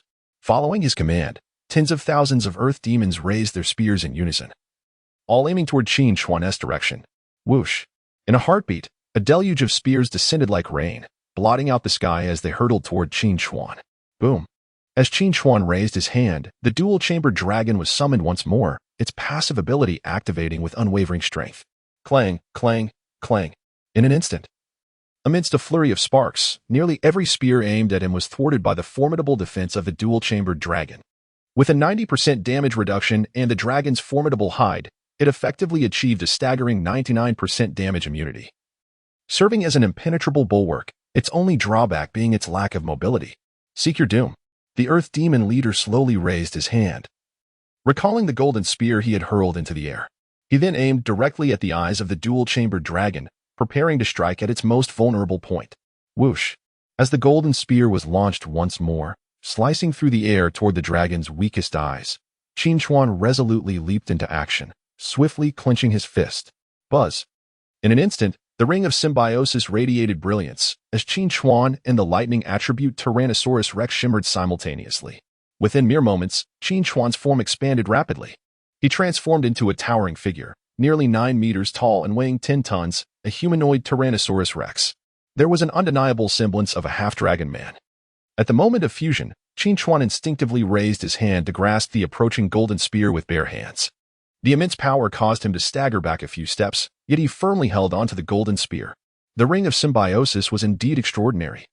Qin Chuan felt the overwhelming force of the Tyrannosaurus Rex surging within him, surpassing even his domain-level prowess by several magnitudes.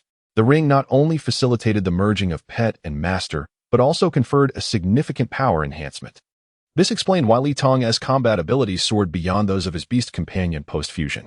As Qin Chuan lifted the golden spear, he prepared to throw it. Thunder roared. In an instant, arcs of lightning entwined the golden spear. Here is a gift for you. Whoosh. The moment Qin Chuan hurled it, the lightning connected with the earth, illuminating the dusk as if it were midday, surging forth with unstoppable force toward the Earth Demon leader.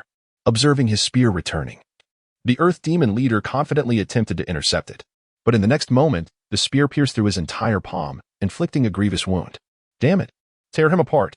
He roared in fury, gazing at his nearly incapacitated arm. The Earth Demons received the command from their leader and swiftly mounted their colossal wolves, charging forth with fervor. Meanwhile, Qin Chuan promptly recalled all his beast companions, leaving only the dual-chambered dragon by his side. The very mountains trembled and the ground quaked. With a thunderous roar, the dual-chambered dragon raised its forelimbs high, channeling its formidable beast king power to strike the earth with tremendous force. Boom. The ground shuddered violently, as the terrifying energy of the earth's core surged forth, causing deep rifts to emerge, akin to canyons, rapidly expanding across the terrain. Those initial wave of aberrant beasts, which had just surged forward, found themselves plummeting into the enormous fissures, with thousands lost in an instant. Observing the demise of these aberrant creatures, Qin Chuan felt little perturbation within. After all, these beasts had been summoned by the Mother of Wisdom and were products of the beast tide, thus yielding no feedback upon their demise. Nonetheless, weakening them slightly before the true beast tide arrived could be considered a worthwhile endeavor. At that moment, the 20 Dominion-level aberrant beasts, which had been watching from the sidelines, now seemed eager to engage, contemplating a simultaneous assault on Qin Chuan. Chapter 92. Awaiting death at this moment, Qin Chuan comprehended that his series of offensive maneuvers merely served to irritate the creatures. To annihilate them entirely was nearly impossible. The Beast Emperor and Sovereign-level beasts had no intention of engaging directly in combat. Should these monstrosities join the fray, even with the protection of 3 rings, the odds of victory would be exceedingly slim. Thus, taking advantage of the vast fissure created by the dual-chambered dragon, which obstructed their advance, he chose to withdraw from the battle. Subsequently, Qin Chuan retracted the dual-chambered dragon and sprinted toward the rear, empowered by the might of the Tyrannosaurus. His speed was remarkably swift. Chase. Eliminate that detestable bipedal sheep. At this moment, the injured Earth Demon leader appeared unwilling to relent. The frenzied lizard leader raised his gem-encrusted scepter and remarked, "Let it be. Pursuing now would require circumventing the fissure. And it seems this human ring master possesses more than one divine ring, making his demise rather challenging. Infuriating. Once the mother of wisdom emerges from her cocoon, I shall first eliminate this bipedal sheep." The injured Earth Demon leader fumed. After departing the battlefield, Qin Chuan hastened toward the location of the 3rd teleportation portal. After nearly an hour of vigorous running, he arrived near the 3rd portal and subsequently removed the symbiotic ring. At that moment, Qin Yahue had successfully led 200 goblins to the vicinity of the mineral vein at the 3rd portal. Similarly, the carnivorous bull dragon, having escaped with 5 Beast Island lords, was peacefully dozing near the mineral vein. However, the Beast Emperor-level wind god pterosaur lay gravely wounded, pierced by a spear, and was barely clinging to life. Before long, Qin Chuan appeared, weary yet determined. "Brother Qin, are you unharmed?" Qin Yahue exhaled a sigh of relief upon seeing Qin Chuan safe. "I am well," Qin Chuan replied, slightly raising his hand before recalling both the bull dragon and the wind god pterosaur. "Has Yi Qingwan returned? I have already informed her of your safety." "She is on her way back," Qin Yahue responded. "That is reassuring," Qin Chuan nodded. Shortly thereafter, Yi Qingwan returned safely with 200 individuals in tow. "Mr. Qin, you ran quite fast. I chased you the entire way but failed to catch up," Yi Qingwan remarked. "Fortunate that you did not. Otherwise you would have collided with 100,000 beasts." Qin Chuan shook his head in exasperation. "What? 100,000 beasts?" Yi Qingwan gasped. "I just saw that news in the chat channel. I thought the Beast Island lords were exaggerating, but it appears to be true. Indeed, we attacked the Mother of Wisdom, and she activated her powers to summon the tide of beasts prematurely. It seems we cannot linger at the 3rd portal. We must retreat entirely," Qin Chuan declared. But the evolution cores remain unextracted. Yi Qingwan expressed her reluctance to abandon their mission. "Let us wait until the tide of beasts has passed, for now." "A complete withdrawal is imperative," Qin Chuan stated calmly. Seeing Qin Chuan's resolve, Yi Qingwan had no choice but to comply. The 200 goblins could only be temporarily stored in the dimensional space by Qin Chuan. If he could successfully navigate through the 2nd phase of the beast tide, he could release them later. In the meantime, Yi Qingwan organized the members of the Guardians to depart from the mine one after another. Similarly, the Masters of Beast Island, who had delved deep into the underground world, were also expelled. Those who did not emerge had largely become the dinner of the aberrant beasts. Let us conclude for today. "I must return to Beast Island to tend to the injuries of the wind god pterodactyl," Qin Chuan said slowly. "All right," Yi Qingwan nodded in agreement. Subsequently, Qin Chuan returned to Beast Island and released the wind god pterodactyl. Remaining near the dragon's nest, the creature's near-death condition began to alleviate, particularly due to the miraculous recovery effects afforded by the 5th-tier dragon nest, which facilitated rapid healing of its injuries. Observing that dusk had fallen, Qin Chuan returned to the crystal sanctuary to rest and rejuvenate. Suddenly, his chat box chimed. The message was from Lu Yun. "Mr. Qin, are you there?" Qin Chuan replied. "Yes, what is the matter?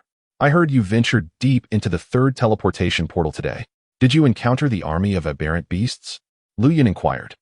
"I didn't expect your information network to be so efficient. This just occurred not long ago, and you've already received word?" Qin Chuan replied, somewhat astonished. "I've heard that the aberrant beasts are beginning to gather in large numbers.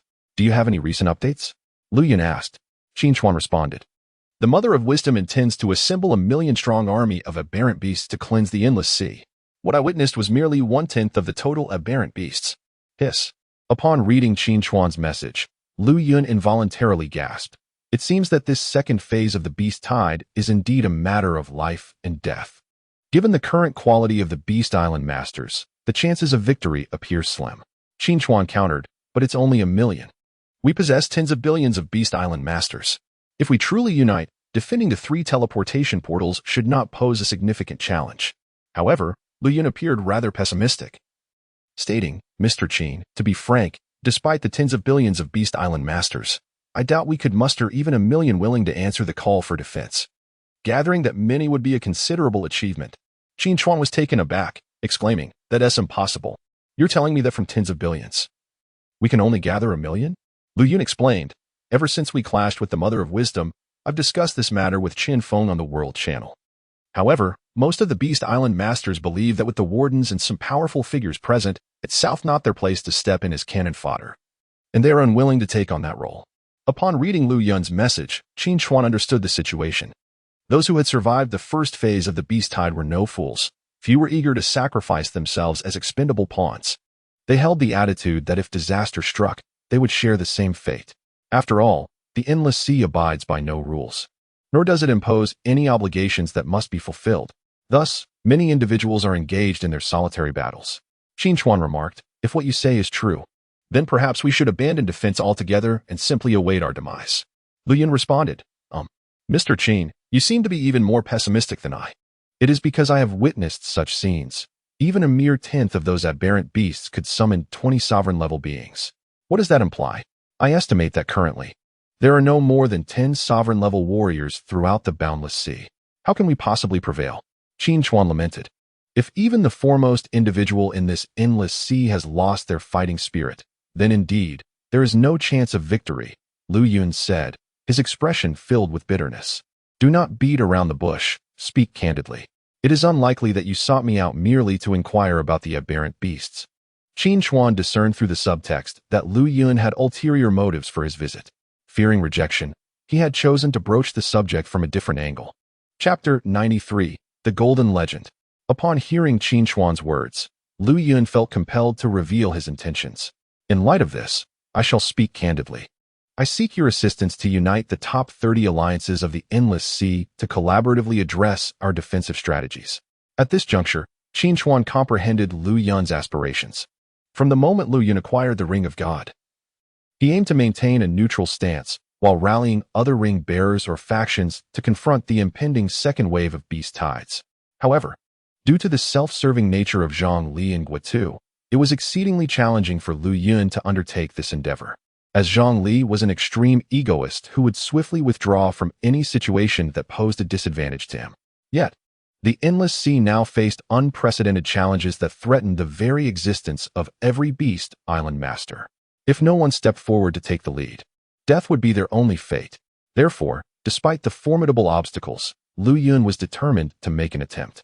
However, it was essential to persuade Qin Chuan beforehand, as the title of the foremost individual in the Endless Sea carried significant weight. Your idea is commendable, but do you truly believe these individuals will heed your words? Qin Chuan inquired. Indeed, they will not listen, but this is where Mr. Qin must intervene. After all, you are the only master of 3 rings and the leading figure of the Endless Sea. Your involvement would greatly enhance my confidence in uniting them, Lu Yun replied. Even if we were to unite, the combined strength of all 30 alliances would barely amount to 50,000, Qin Chuan remarked. Lu Yun continued.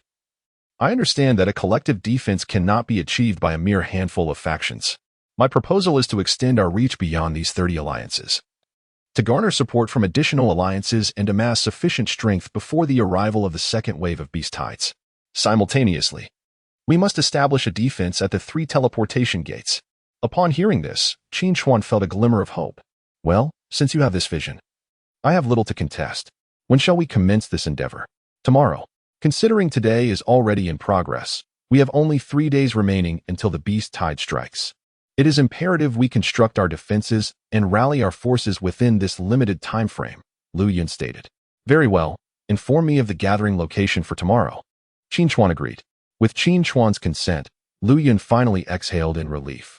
I appreciate your assistance, Mr. Qin. As their conversation concluded, Qin Chuan harbored a rather pessimistic outlook regarding this unification. After all, he was the only one who had truly witnessed the terrifying nature of the impending beast tide. With 1 million aberrant beasts, the majority were of king-level strength, and the number of dominators was alarmingly vast. Even if numerous Beast Island masters united, Facing the Dominators would undoubtedly be an arduous challenge. Forget it. I shall take it one step at a time, Qin Chuan thought, clearing the clutter from his mind before gently closing his eyes, conserving his energy. As the moon descended and the sun ascended, a new day dawned. 3 days remained until the second phase of the beast tide. Qin Chuan gradually awakened from his period of recuperation, and at this moment, the wind god pterodactyl had nearly recovered from its injuries after a night of rest. Within the dragon's lair, instead of the 5 dragon eggs, there was a singular massive egg shimmering with golden radiance. This is the leader dragon species? Qin Chuan was taken aback, pleasantly surprised by his good fortune. Just upon reaching the 5th tier, he was greeted with such an unexpected delight. The timing could not have been better with the leader dragon species. His combat prowess would undoubtedly be enhanced. Hatching. Crack. As the golden egg shattered, a small head emerged. Species, leader Tyrannosaurus rex, a super dragon species born from the absorption of 5 dragon eggs. It possesses high explosive power, high intelligence, and considerable weight, while also exhibiting commanding abilities, allowing it to autonomously assess battle situations according to the intentions of the Beast Island Lord and direct similar dragon species in combat. Weight: 100 kilograms, maximum 30 tons. Level: juvenile, consuming 1 essence can advance to the young adult stage. Attributes: none. Main skill: none. Passive skills: none. Upon reviewing the basic information, Qin Chuan was profoundly astonished. He had not anticipated that the leader Tyrannosaurus rex could grow to a staggering 30 tons. Moreover, the required essence had remained unchanged. It appeared that the evolution cores he had saved could finally be put to use. Should he elevate it to the superior attributes, its combat strength would undoubtedly soar. Qin Chuan was relieved that he had not squandered the evolution cores.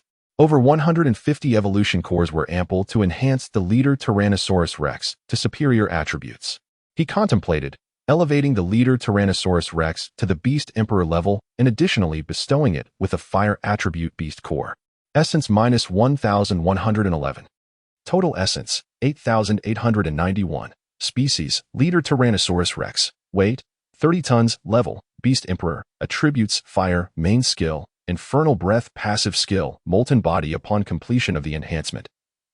The leader Tyrannosaurus rex's size was evidently twofold larger than that of other Tyrannosaurus specimens. It was even comparable to the Spinosaurus. With such a formidable weight, its combat capabilities were unquestionable. To elevate to the Dominator level, he still required over 1,000 essence. It seemed he would have to request some from Huihui. The second phase of the beast tide was imminent, and Qin Chuan currently lacked a Dominator-level beast, making it imperative to improve before the tide arrived. Subsequently, Qin Chuan sent a message to Huihui. Hui, I need to borrow 1,500 essence urgently for the upgrade. All right, I've transferred it. Essence 2,000. Total essence, 10,891. In this critical moment, Huihui proved to be reliable, and Qin Chuan couldn't help but express his gratitude. However, he did not rush to elevate to the Dominator level. Rather, he first took out the evolution cores for enhancement. Once he achieved the superior attributes, he would then simultaneously advance to the Dominator level. Following the sequence, the fire attribute would initially evolve into a mutated attribute before reaching superior attributes. He decided to test the waters with 15 cores, taking out 10 evolution cores to attempt the enhancement. Evolution core minus 15, remaining 150, upgrade failed. As expected, Qin Chuan's expression remained as dark as ever. Another 10. Evolution core minus 10, remaining 140. Congratulations on upgrading to lava attribute. Not bad. It seems the probability of enhancing the mutated attribute is quite high. Then, let us proceed with 50 at once. Qin Chuan continued to invest. Evolution core minus 50. Remaining 90. Upgrade failed. Continuing with another 50. Qin Chuan increased his investment once more. Evolution core minus 50. Remaining 40. Upgrade failed. Why must it be so disheartening? Qin Chuan gazed at the rapidly dwindling 30 evolution cores, his face a portrait of exasperation. One last 30, if this fails again. It's over. Qin Chuan pressed on with high stakes. Evolution core minus 30, remaining 10. Congratulations on upgrading to the superior attribute. At last, it was accomplished. He had ascended to the sovereign level. Qin Chuan declared. Essence minus 10, total essence, 891, species, Tyrannosaurus rex. Leader, weight, 30 tons. Level, sovereign, attribute, fission attribute, primary skill, molten fission. Upon activation, The skill allows for a continuous expulsion of high-temperature fission materials, which will incessantly divide over time and cannot be extinguished until they naturally weaken. Passive skill. Fission cells. Cells can continuously divide, providing limitless energy in a non-critical state. Chapter 94. The Alliance Conference. Upon witnessing the superior fire attribute, Qin Chuan was momentarily taken aback. Whether it be active or passive skills, they existed as remarkably formidable entities. Particularly the passive skill, which, unless severely injured, offered an almost limitless source of energy, signifying that active skills could be unleashed without restraint. Naturally, as the leader of the Tyrannosaurus Rex, Qin Chuan hoped it would alleviate the burden of control. Thus, he would refrain from employing it as a frontline combatant unless absolutely necessary.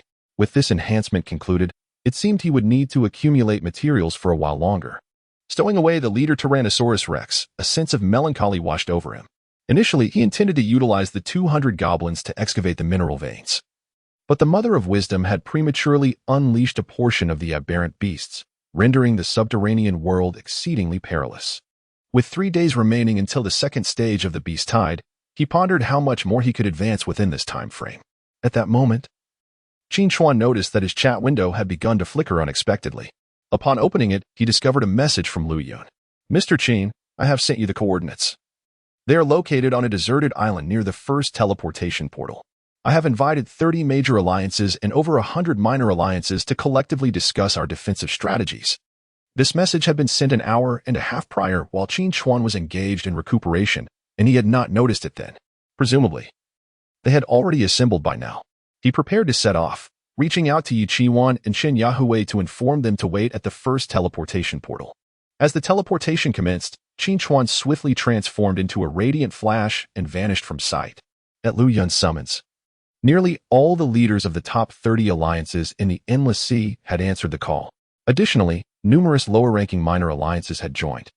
And although these smaller alliances lacked overall strength, their numbers were substantial. Thus, the total assembly amounted to over 130 alliances, marking the first significant gathering since arriving in the Endless Sea. Upon arriving at the first teleportation portal, Qin Chuan spotted Yi Qingwan and Chen Yahui waiting in the distance. Brother Qin, I'm over here. Chen Yahui waved eagerly. Have all the alliances gathered? Qin Chuan inquired. They assembled on the small island an hour ago. They should be preparing for the meeting now, Yi Qiwan confirmed with a nod. They seem quite enthusiastic, Qin Chuan remarked with a slight nod. Let us go. We are likely the last to arrive, Yi Qiwan suggested. Very well, let us set off. Qin Chuan summoned the wind spirit pterosaur, carrying Yi Qingwan and Chen Yahui toward the designated island. Meanwhile, on a deserted island near the first teleportation portal, nearly 10,000 individuals had convened. Each alliance leader present brought along some formidable warriors, resulting in such a multitude of beast island lords. As the initiator of this grand assembly, Lu Yun had meticulously arranged every detail. In the center of the island, a vast plain emerged, dominated by a colossal structure crafted from crystal. The edifice, reminiscent of a grand castle, boasts an interior circular table crafted entirely from crystal, accommodating a total of 150 seats. At this moment, it is nearly filled, with those seated being the esteemed leaders of various alliances, all possessing considerable power and status. Notably, 2 seats at the head of the table remain unoccupied, clearly reserved for Qin Chuan and Yi Qiwan. In preparation for this alliance meeting, Lu Yun has exerted tremendous effort, undoubtedly investing in an immense quantity of crystal to erect such a magnificent castle. Among the attendees are Zhang Li and Guo Tu, longtime rivals of Qin Chuan. However, the gravity of the meeting takes precedence, preventing any dissatisfaction from arising due to their shared table with Qin Chuan. Lu Yun, we have been waiting for an hour. When will it commence? One voice inquired. Yes, the proximity to the first teleportation portal could attract beasts, another added. It seems we are still awaiting the arrival of a certain leader, who is so important that over 100 of us must wait for him. It appears to be Qin Chuan. Ah, then it is of no concern. Upon hearing that they were waiting for Qin Chuan, the previously disgruntled leaders fell silent.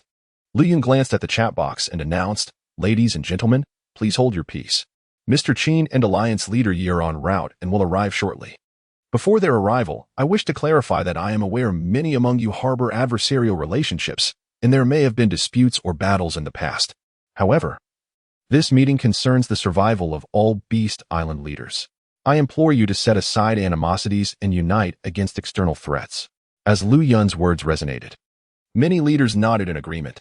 Rest assured, Mr. Lu, we understand the gravity of this situation, having come to this gathering. Indeed, even if there are grudges, we must wait until after the second wave of beasts has passed to address them. Several rational leaders affirmed this sentiment. Although Zhang Li and Guitu did not vocalize their agreement, they recognized the wisdom in aligning with the majority in such a critical matter.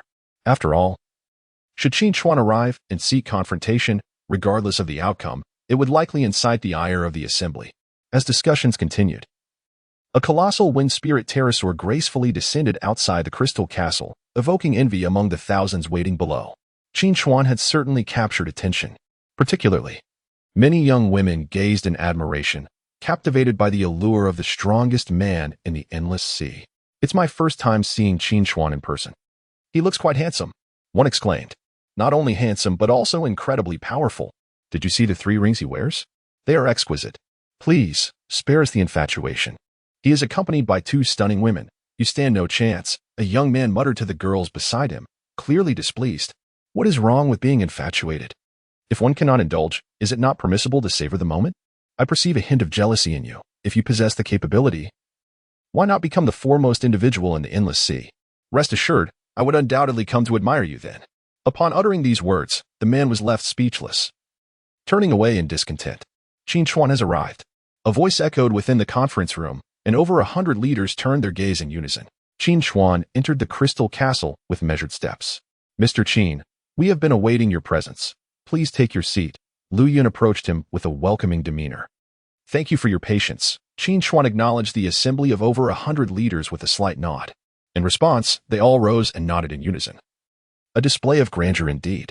However, there were a few who remained seated, namely, Zhang Li and Guituste. Qin Chuan paid them no mind, choosing instead to disregard their presence as he proceeded to the front row, where he sat beside Yu Qi-wan. As Qin Yahui was not a leader, she could only stand quietly beside Qin Chuan. With everyone present, Lu Yun finally rose. Ladies and gentlemen, I hereby declare the inaugural 100 Alliance Conference of the Endless Sea officially commenced. Chapter 95. One man unites 100 alliances. As the 100 Alliances Conference commenced, it heralded a significant shift in the boundless sea, no longer confined to individual skirmishes. At least, for the time being, there existed a semblance of cohesion. Esteemed allies, the primary purpose of convening you all here today is to prepare for the impending beast tide in 3 days. To this end, I have devised a strategy, and if you find it feasible, I implore you to adhere to my plan. Mr. Lu, please express your thoughts candidly. If we deem it practical, we shall wholeheartedly support it. Indeed, this matter concerns the very survival of us all. Several alliance leaders interjected. Very well, I shall speak plainly. Lu Yun began to elaborate on his proposal with great fervor. The strategy he outlined, while seemingly straightforward, encompassed the following key points. All present alliance leaders should endeavor to rally the lords of the Beast Islands to summon as many forces as possible. Furthermore, around the 3 portals, a crystalline wall should be erected to form a crystal great wall. When the beast tide descends, the lords of the Beast Islands can utilize this wall to withstand the onslaught and launch counterattacks. In addition, a formidable team composed of the strongest warriors should be established, charged with the task of infiltrating the 3 portals to locate the Mother of Wisdom. After all, the second phase of the beast tide can only be concluded by vanquishing her. If we fail to do so, each day of delay will exponentially increase the ferocity of the tide. However, as Lu Yun unveiled his plan, a considerable number of dissenting voices arose. Mr. Lu, your proposal is unfeasible. The beast tide consists of millions, and their strength is formidable. Constructing 3 defensive walls within 3 days is utterly unrealistic. Indeed, if the walls are too small, they will serve no purpose. If they are too large, the time required will be insufficient, potentially leading to unnecessary expenditure and ultimately mere decoration. What these 2 assert is valid. My suggestion is to directly summon the lords of the Beast Islands and confront the tide head-on. Retreating is necessary to buy time for the elite team. You 3 are speaking nonsense, with 1 million exotic beasts, averaging at the king level. Alongside a host of emperors and rulers, our current number of powerful beings in the boundless sea cannot possibly hold them back. Only the construction of walls can slow their advance. Must we be so pessimistic? We still have billions of Beast Island lords, collectively. Even a mere spit from each could drown the tide. You are exceedingly naive. Do you truly believe that billions of Beast Island lords will all engage in battle? I would be surprised if a few million even show up. Observing the heated debate among the alliance leaders, Lu Yun felt a profound sense of helplessness. Indeed, uniting these lords into a cohesive front proved exceedingly challenging. Esteemed allies, please cease your bickering. There exists no superior plan at present. Time is of the essence, and we cannot afford to squander it in futile arguments. Indeed, constructing a defense is not an insurmountable challenge with sufficient manpower. It is entirely feasible to create 3 defensive fortifications within 3 days utilizing crystals. Very well, let us proceed as Mr. Lu has suggested. However, there remains a pressing issue. Who shall constitute the high-level combat team? After all, this is a task fraught with peril. As the question of high-level warriors was raised, the more than 100 guild leaders present fell into a profound silence. What is referred to as a high-level combat team, in more candid terms, can be likened to a death squad. Once they descend into the subterranean world, they will face a relentless horde of beasts, akin to sifting through sand in search of gold. It was then that Lu Yun spoke. In truth, the candidates are limited to the top 30 guild leaders and their formidable subordinates, with the formidable assistance of several ringmasters. Defeating the Mother of Wisdom should not pose a significant challenge. Upon hearing this, the leaders of the top 30 guilds immediately expressed their discontent. Why should we be the ones to face death? One protested. Indeed, venturing deep into the underground realm, the survival rate is likely less than 1%. I refuse to be the scapegoat for this endeavor. Another interjected. Mr. Lu, you mentioned the support of ringmasters. May I inquire if you will be among them? Taken aback by the sudden inquiry, Lu Yun furrowed his brow and replied, This plan is of my design. Naturally, I shall command the defenses from the front lines, but I will not enter the subterranean world. Then what is the purpose of your words? Came the retort. You intend to hide while we march to our demise? I see no reason for this meeting to continue. Indeed, it is unnecessary. If we cannot withstand the beast tide, we shall each defend our own territories. After all, when the sky falls, there are taller individuals to bear the burden. In an instant, several prominent guild leaders cast aside their duties. This scene left Lu Yun utterly speechless. In truth, his plan was not without merit, as repelling the beast tide necessitated the presence of ringmasters. However, the selection of these masters required careful consideration. Lu Yun had contemplated Zhang Li, but Zhang's prior self-serving behavior during the encounter with the Mother of Wisdom raised doubts. Should he sense imminent failure, he would likely abandon the cause without hesitation. Qin Chuan was also a potential candidate, yet as the foremost warrior of the Endless Sea, his absence would render the elimination of the Mother of Wisdom nearly impossible. Thus, Lu Yun had no choice but to take on the responsibility himself. The dangers of defending against the beast tide are scarcely less formidable than those of venturing into the subterranean depths, and may, in fact, surpass them. As a commander, the weight of responsibility is immense, necessitating that one leads by example. Mr. Qin Lu Yun cast a glance towards Qin Chuan, for in this chaotic situation, only Qin possessed the ability to restore order. Noticing Lu Yun's pleading gaze, Qin Chuan, who had remained silent until now, slowly raised his head and began to rotate the ring of sovereignty upon his finger. With a resonating hum, an overwhelming aura surged forth, expanding in all directions like a mighty tidal wave. In that instant, the more than 150 individuals present felt an immense pressure, each breaking into a cold sweat. The multitude of powerful allies waiting outside also sensed the profound pressure that penetrated to the marrow of their bones. It felt akin to the oppressive aura of Qin Chuanju's Ring of Kings. Had he lost his temper? The meeting likely did not progress smoothly. Fear not. When Qin Chuanju erupts in anger, they would promptly fall into line. Qin Chuan's gaze lifted slightly, sweeping over the leaders gathered around the round table. His tone calm yet commanding. You lot, if you believe that commanding the defense is an effortless task, feel free to volunteer. However, allow me to forewarn you, should anyone fail to lead by example and stand shoulder to shoulder with the army, I shall be the first to eliminate him. Qin Chuan spoke the most authoritative words in the most composed manner, plunging the room into silence. After all, no one wished to provoke the ire of the foremost figure of the Endless Sea at such a critical juncture. Surely, that would be courting death. Observing the silence that enveloped the assembly, Qin Chuan continued, If there are no objections, we shall proceed as Lu Yun has suggested. At that moment, Lu Yun breathed a sigh of relief. Indeed, it required a true powerhouse to command respect from such individuals. With no dissent, I shall now arrange the candidates for entry into the subterranean world. There will be 3 teams. Mr. Qin and Leader Yi will form one team, leading 1,000 of the strongest from each alliance through the first teleportation portal. Leaders Zhang and Guo will form the second team, with the same configuration, entering through the second portal. The third portal will be led by Qin Feng, accompanied by 2,000 individuals. Whichever team first locates the Mother of Wisdom must immediately inform the other 2 teams, so that they may converge and confront the Mother of Wisdom together. Lu Yun surveyed the assembly, and under the weight of Qin Chuan's authority, they acquiesced. Initially, Lu Yun had intended to pair Li Tong with Qin Feng for the descent into the underground realm. However, with Li Tong's demise, it became necessary to assign an additional 1,000 formidable warriors to Qin Feng's team.